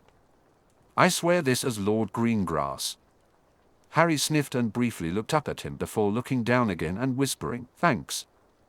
Like he said, "We can take our time." "We can?" "Wait, we can talk if you want, and we can leave for home whenever you're ready." "I'll leave it up to you." Cyrus pushed down his frustration, feeling lost about what else to do. His wife was so much better at this than he was. Still, he saw no point in rushing the boy, so he decided to stay with him for as long as it took. His experience at Gringotts had made Harry reconsider how much he had worried about today. He had discovered that his godfather was innocent, even though they couldn't do anything about it right now. It was clear he should have been with the Greengrasses all along. He had even received some cherished books from his family, especially from his parents. Yes, it had been an emotional time, but overall, it was good, not bad at all. Even the start of the Department of Mysteries had its positives. Witnessing his mother's magic for the first time was incredible. Although he couldn't remember seeing her, he would never forget the protective aura that surrounded him. It was a beautiful, golden light, wrapping around him completely. It was astonishing, breathtaking, and a precious gift from his mother. If only she hadn't had to die to give it to him. Initially, hearing the prophecy had felt devastating. Him against a man with decades of experience? How was that fair? But as he sat there, feeling sorry for himself, two realizations crystallized in his mind. First, did this really change anything? He already knew that the old maniac wanted him dead, that hadn't changed. This just explained why, and oddly enough, it was somewhat reassuring to know it wasn't random chance, there was a reason behind it. The second realization struck him, his promise to not be a grumpy GIT should also include not being a mopey GIT. If he was serious about becoming better, and he had to pull himself together and face this challenge. What good did wallowing in self-pity do? None at all. He couldn't let Daphne see him like this. It was time to embrace his challenge and go home. A flutter of warmth surged through him when he realized that home was now Greengrass Manor, a place where people genuinely cared about him. He held on to that knowledge tightly. Harry was doing his best to lift his spirits, and he thought he was managing fairly well. However, he couldn't ignore the fact that Cyrus's unspeakable friend had pulled him aside for a private conversation, just as Cyrus and Roxanne were doing now.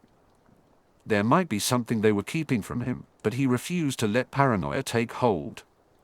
These were people who genuinely cared about him. Roxanne had shown him that time and again, and now he was feeling that same reassurance from Cyrus. If there was something important he needed to know, he believed they would tell him.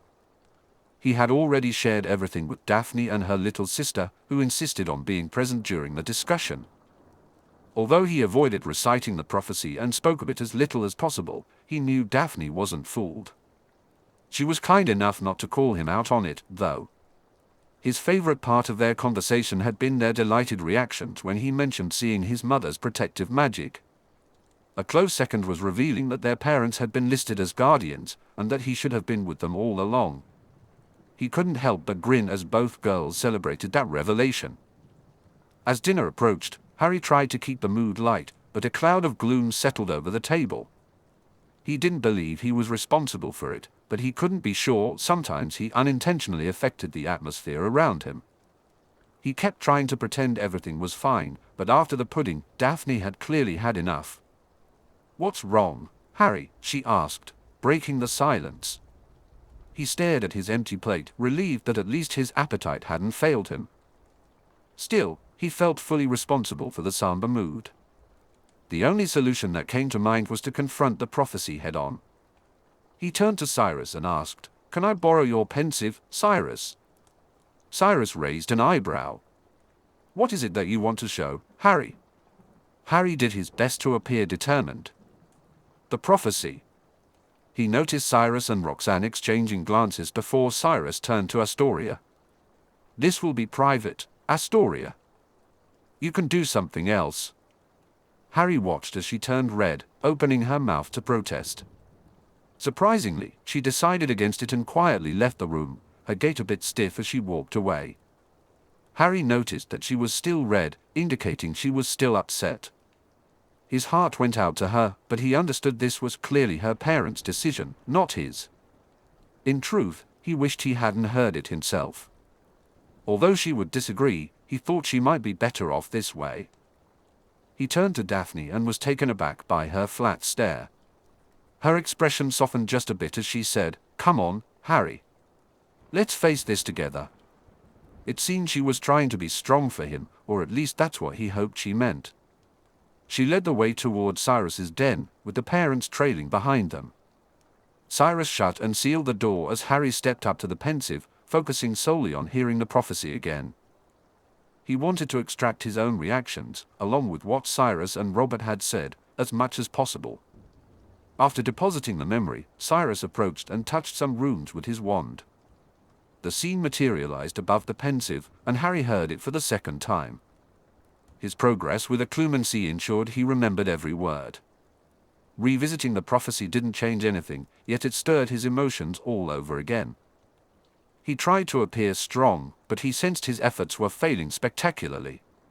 When it ended, he glanced at Daphne and saw the sorrow in her eyes, tears streaming down her cheeks. Unable to bear the sight of her crying, he looked down, but that may have been a mistake. He flinched when her voice cut through the silence, hard and demanding. "Did you listen, Harry? Did you listen to what we told you in the Gryffindor study room? Did you listen to the prophecy? Let me remind you of the highlights." He looked at her in a mix of awe and trepidation as she advanced on him, a force of nature. "Did you hear the part, the one with the power to vanquish the Dark Lord? Did you? That was you, Harry." She poked him in the chest to emphasize her point, her tears still glistening on her cheeks. Daphne's cheeks flushed, and her eyes burned with anger. Harry struggled to keep from stepping back. "Did you hear the part, mark him as his equal? Did you?" She poked him right on his scar, and in that moment, he understood her anger. He realized he wasn't facing this challenge the way he should be, and he was disappointing her. He couldn't allow that, so he straightened up and met her gaze as she finished her passionate outburst. "You aren't alone. I'm with you. Tracy is with you, Neville is with you, Hermione is with you, and even that Git Weasley is with you." Her voice softened as she added, "The Greengrass family is with you. You're part of us now. You'll never have to be alone again." With that, she wrapped him in a hug, and he responded by pulling her close, holding her as tightly as he dared. She was on the verge of tears again, but he focused on her words, embracing the new sense of belonging they brought him. Turning his gaze toward the Greengrass parents, he noticed their astonished expressions. Even they seemed taken aback by their daughter's strength. It was one thing for her to hear her husband recite the prophecy, it was entirely different for her to witness Harry's memories of it. She could see how deeply it affected him then and still did, and all she wanted was to comfort him. But before she could move, Daphne had already begun to confront him. The mother felt a surge of protectiveness and almost stepped in to stop her, but then two thoughts crossed her mind. First, her daughter cared for Harry at least as much as she did, if not more. Second, Daphne knew him better. Their conversations and letters had revealed their true selves to one another. Maybe, just maybe, her daughter was better equipped to handle this than she was. She relaxed as she watched Harry straighten up and meet Daphne's gaze. Her instinct had been right. Daphne knew exactly how to handle this situation. Harry wasn't the overwhelmed mess he used to be. He was standing up for himself, facing the challenges ahead. Daphne was transforming this boy into a man right before her eyes, all while becoming an incredible woman herself. At that moment, she felt an overwhelming sense of pride for her daughter. Tears brimmed in her eyes as she watched them comfort each other. There was no doubt about it, they were a formidable pair. As they slowly pulled away from their embrace, she realized they still needed some time alone. She knew exactly what to suggest. "Harry, Daphne, why don't you two take a walk? See which flowers are blooming, maybe catch the sunset. Take your time." Daphne shot her a grateful look, and they murmured their thanks before setting off on their walk. She turned to hug her husband, feeling a bittersweet joy. Their daughter was growing up, and she had a strong sense of who Daphne would choose to spend her life with. Meanwhile, Sirius left number 4, Privet Drive, and strolled back toward the small plot of woods where he planned to hide.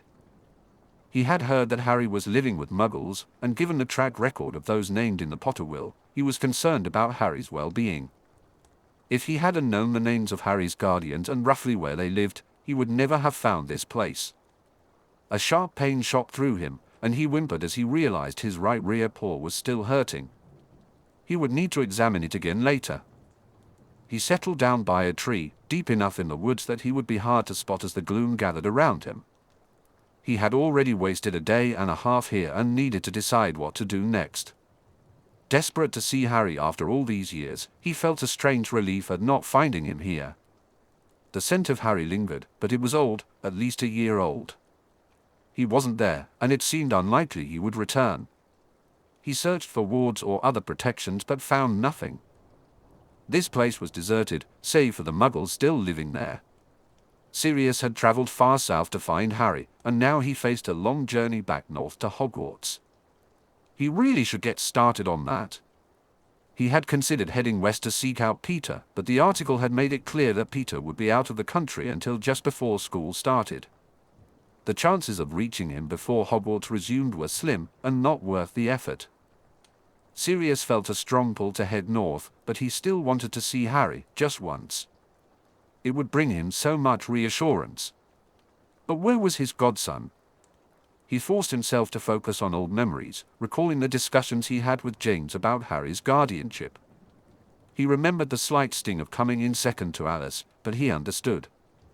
She was married, with a child nearly the same age as Harry. They had the familial alliance, making her the logical first choice. As for him, he was a bachelor who couldn't seem to settle down with one woman, not since Marlene had died. The grief resurfaced, reminding him of how much he still missed her after all these years. He had known Alice and Frank's fate for a long time, there was no point in wasting time going to them. Obviously, his deceased friend's second choice didn't want him either. That left Roxanne Lannister Greengrass, but where did she live?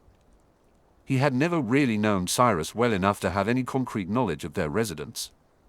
He pushed himself to recall older memories from his childhood in the Black household. He had seen Cyrus' father there, but he couldn't remember any mention of where they lived.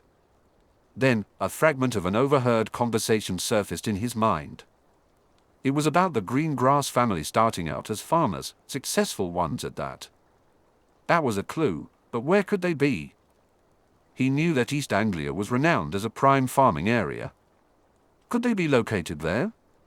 Suddenly, a word popped into his mind: Norfolk. Yes. His grandfather had mentioned Norfolk in connection with the Greengrasses, and Norfolk was part of East Anglia. Although he would have to head east, it was still to the north of where he was now. May not have been on his direct route to Hogwarts, but it was still somewhat on the way. He realized he was faced with a choice he had encountered before: take care of Harry or seek revenge. He had made the wrong decision in the past, and he wouldn't make the mistake again. It might end up being a wild goose chase, but come morning, he was heading for Norfolk. Draco had been distracted for months. Losing his father's seat on the Board of Governors had been bad enough, but then his father had been thrown into Azkaban. Draco felt abandoned and powerless, always believing his strength came from his father, that his destiny was to become just like him. Now, with his source of power and idol taken away, he could only see his father during their infrequent visits to the grim prison. His father was forced to live in a miserable little room, barely furnished, and his mother had even had to ask for chairs for their visits. Seeing his father looking thinner and older was disheartening. Why is he even here? Draco thought angrily. For the death of some insignificant man, someone the world is better off without. Instead of imprisoning him, they should have given him a medal. His private conversation with his father had been eye-opening. His father had been dealing with everything as a student rather than as the heir of a prominent family. This likely coalition against them had ignited Draco's determination to grow up and become a force in the magical world. However, it seemed to both him and his father that the most dangerous member of that coalition was green grass. Now, Draco had a mission, though it was only partly what his father had instructed him to do. He suspected the green grasses and long bottoms of plotting against him, so yes, he would keep an eye on Neville, Daphne, and her little sister if she showed up.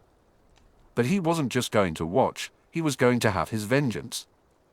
His father had given him access to an account, and he intended to use that money to exact his revenge. At one point, he had thought Daphne might make a decent wife, but she had continually. Draco had dismissed her, and for that, along with what her father had done to his, Daphne was determined to make him pay dearly. Draco Malfoy would see to it. Evenings had become Daphne's favorite time of day since the terrible moment they discovered the prophecy. Ever since her mother suggested it, they had made it a tradition to end their days with a walk outside.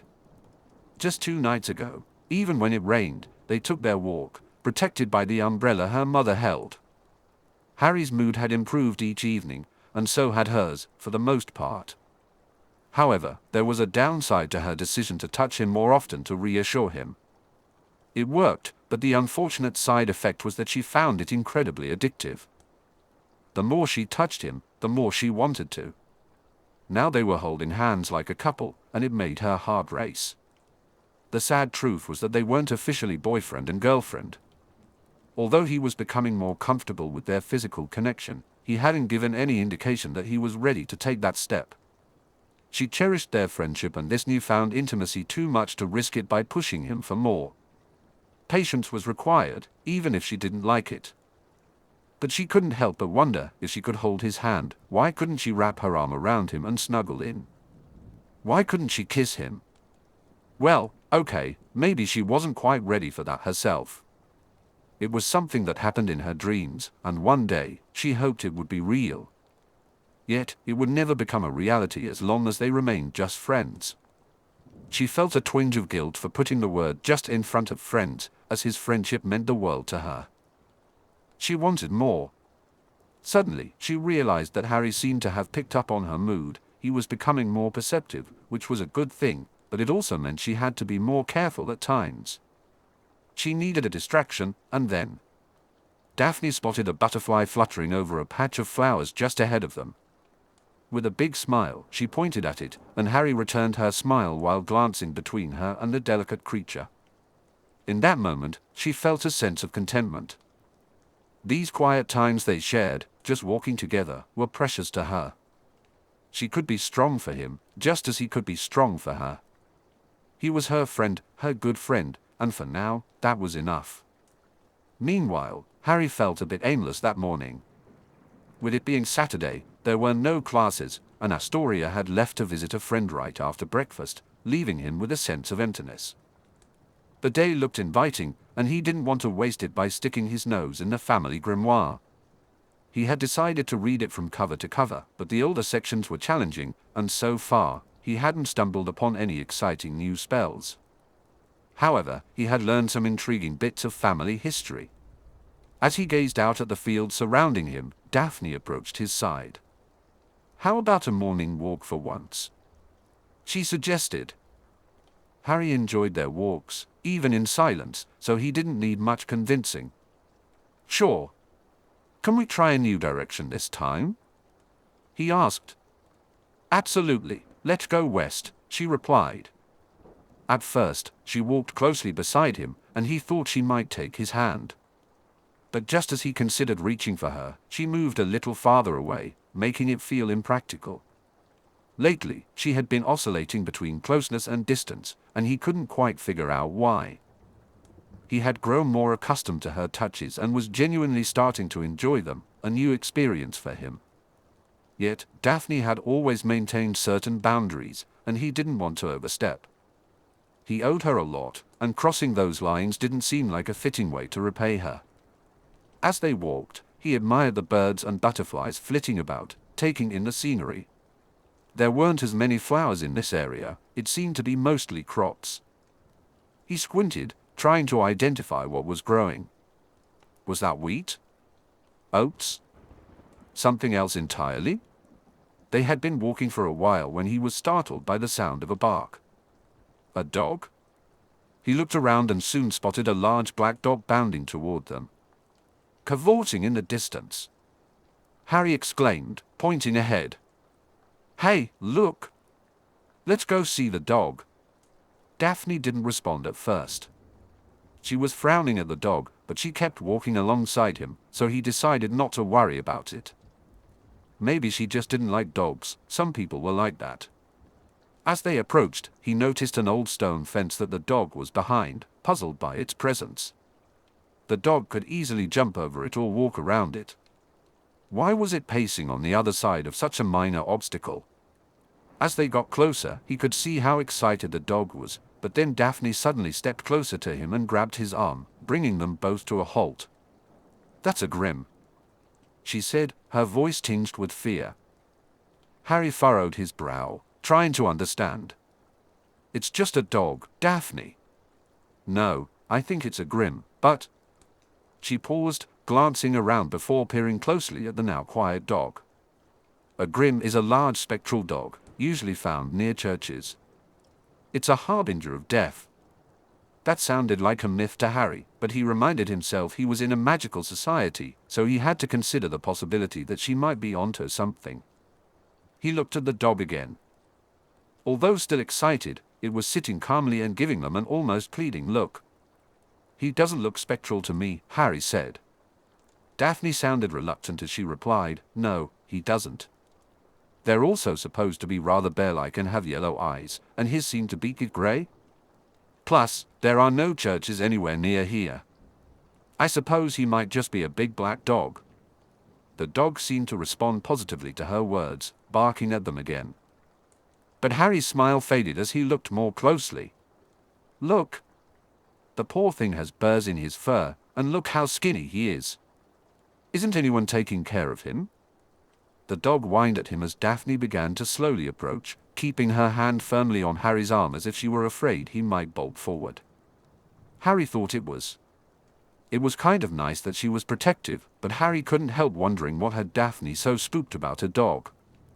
"Look at him. He needs some food. Why is he staying on the other side of that little wall? He should be able to jump it. Harry, that wall is also the edge of our outer wards. A strange dog wouldn't be allowed in, and this dog must have tried to come through since he's staying on the other side. Oh. We can at least feed him, though, right?" Daphne finally looked at him and smiled. "Sure, I'll have Mitzi get something for him." "Mitzi? Miss Daphne is calling Mitzi? What can Mitzi?" "Eek! Grim! Get behind me, Miss Daphne and Mr. Harry. Mitzi can protect." Daphne quickly tried to calm the distraught elf. "No. It's fine, Mitzi. I thought it might be a Grim too, but it's not. It's just a big black dog, and it's hungry. We were wondering if you could bring him something to eat." Mitzi looked uncertain but then seemed to consider her request. "Mitzi can find some meat for him. A big dog will need a big bowl. Mitzi will fetch and be back soon. Stay away from big dog, Mitzi does not trust big dogs." Harry found their reactions to the dog humorous but decided to keep that to himself. "He looks like he's starved for attention." He began to walk closer, but Daphne grabbed his arm again. "It's probably a stray, it might bite you. Stay on our side of the wards. I think his right rear paw is hurt. He seems to favor it a little. That doesn't mean he was mistreated." Harry shot her a quick look but replied calmly, "It doesn't mean he wasn't either." She moved closer and encouraged him to turn and face her. He doesn't seem beaten down. He's not afraid of us, so I doubt he was mistreated. However, he might just want food from us and could misunderstand your attempt to pet him. He might bite you, Harry. So please be careful. He seems glad to see us. All we know is that he's excited. There are some diseases they can carry, and he's big enough to hurt you by accident. We can feed him, but there's no reason to take a risk. We can talk to him, there's no harm in that. Harry sighed in frustration. She had a point. He felt so bad for the dog and wanted to comfort him, but as Daphne said, it wasn't worth the risk. He looked at the dog and said apologetically, "I'm sorry, boy. We can get you food and water, but you'll have to stay on your side for now, okay? He really seems to like you. He even looks like he might understand you," Daphne observed. Harry turned to her. Dogs can be pretty good at understanding commands, and they're usually eager to please. I wish I could pet him. Just then, they were startled by the reappearance of Mitzi, who was holding 2 large bowls. Mitzi has what big dog needs. Let Mitzi do this. With a flick of her wrist, she levitated the 2 bowls, one filled with meat and the other with water, over to the dog. The dog immediately drank some water and then hungrily dug into the meat. Harry watched with interest as the dog ate quickly. He'd been right, the dog was nearly starving. If he stays around, we should feed him, Harry suggested. When Daphne didn't respond, he glanced at her. She looked at the dog dubiously, but when she saw him looking, she gave him a reluctant smile. Agreed. We can come back tomorrow, and if he's here, we'll feed him. Okay? Harry smiled back and said, "Thanks." Daphne blushed and looked away. As they started their morning walk, Daphne nearly took his hand but then decided against it. If she held his hand this soon, she knew she'd want to do more than that later, and she couldn't afford it. So, she simply enjoyed the quiet companionship as they walked. When she thought it was a grim, fear gripped her. She couldn't bear the thought of losing him this soon. But then she realized she had seen it too. Were they both doomed? It took her a moment to shake off the dread and focus on the walk ahead. Daphne took a moment to calm herself and realized she had misinterpreted the situation. It could still be dangerous, though, and convincing Harry of that wasn't easy. She understood how he viewed things. Given his background, he saw any stray or injured dog as a creature in need of help. It was part of his nature, shaped by the Muggles who raised him. While she admired his big heart, she actually liked it. She couldn't let him put himself in danger. She felt a twinge of suspicion when she noticed the dog seemed to focus so much on Harry. But then it dawned on her that the dog probably sensed Harry's sympathy and was more likely to receive a handout from him, nothing more. Still, it was best for each of them to keep their distance. Daphne glanced at Harry as he watched the dog and spoke to it. He looked so cute that she just wanted to hug him and kiss him. It felt hopeless, yearning for something she couldn't have, at least not yet. She needed to find a way to give him what he needed without wanting too much in return. What a delicate balancing act she was setting herself up for. Meanwhile, Sirius was weary and hungry, trudging across the countryside again, hoping to find something. He didn't know how much longer he could keep this up. He needed food and rest, but he also needed to find Harry. As he approached a low stone fence, he suddenly sensed the presence of wards. He studied them, recalling the few useful lessons his father had imparted. These were powerful wards, likely tied to ley lines, given their strength.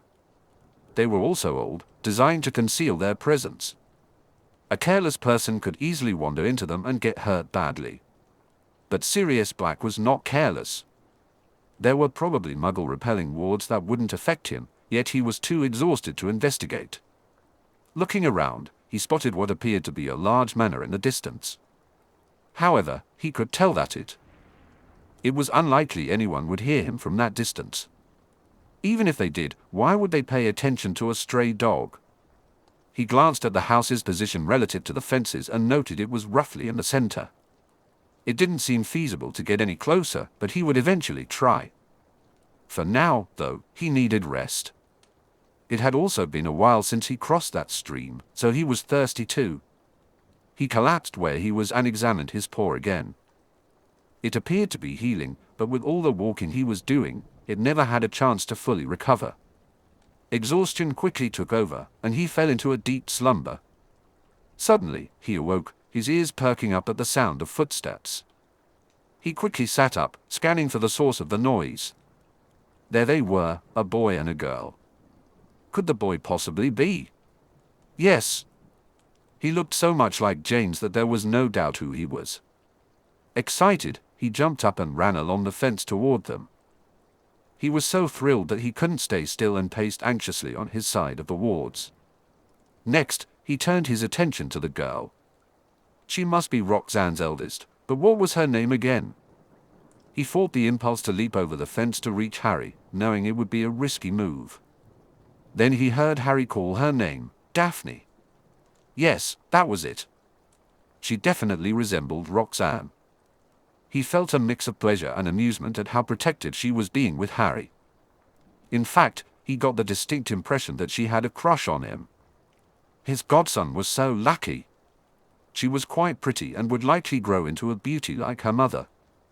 But then, he felt a pang of desperation when she seemed to think he was a Grim. He seriously considered transforming, but that would open a whole new can of worms that might make Harry permanently unavailable. Instead, he resolved to act like a friendly dog and settle down, hoping she would realize her mistake.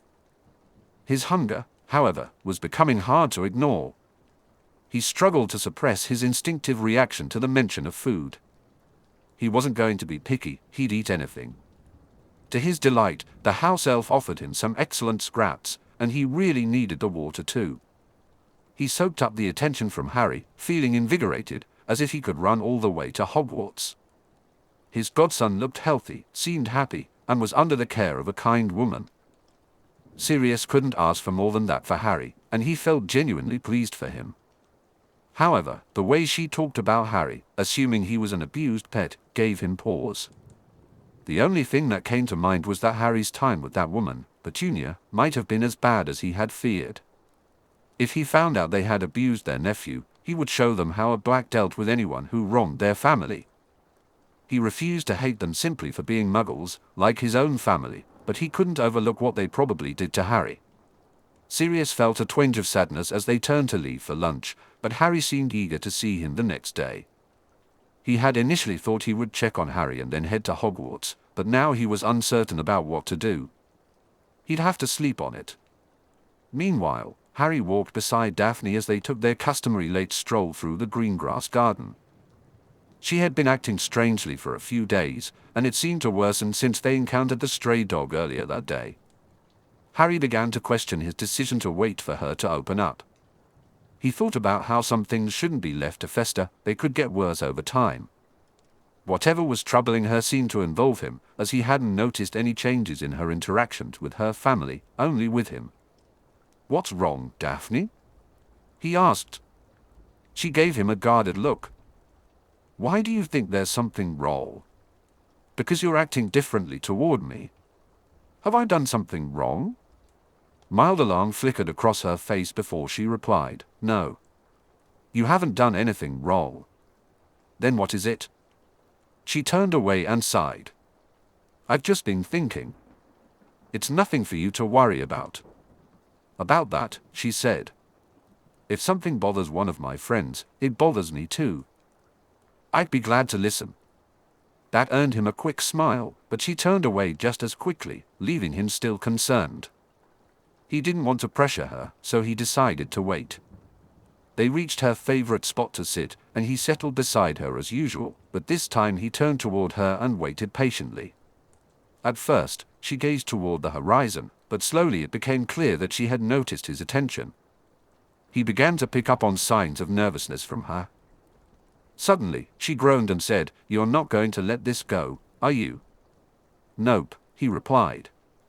She shot him a glare, but it didn't last long. She looked away again. "I was thinking about firsts." "Firsts?" "You know, the first time something happens in your life." He thought he understood what she meant but decided to clarify. "You mean like the first time you saw Hogwarts?"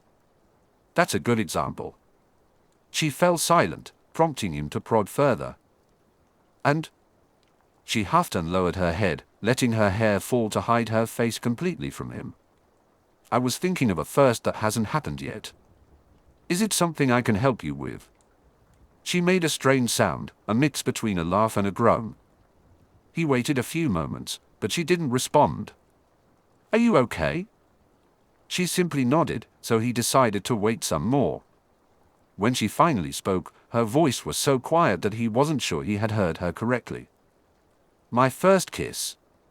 He swallowed nervously and looked away. The thought of her wanting to kiss someone made his stomach feel like it was tied in knots. He had no idea what to say, and the silence between them grew tense. Then she spoke again, her voice clearer and louder. He looked back to see her wearing her usual icy facade. A first kiss is important for a girl, she wants it to be special. He wanted to swallow again, but his throat felt tight.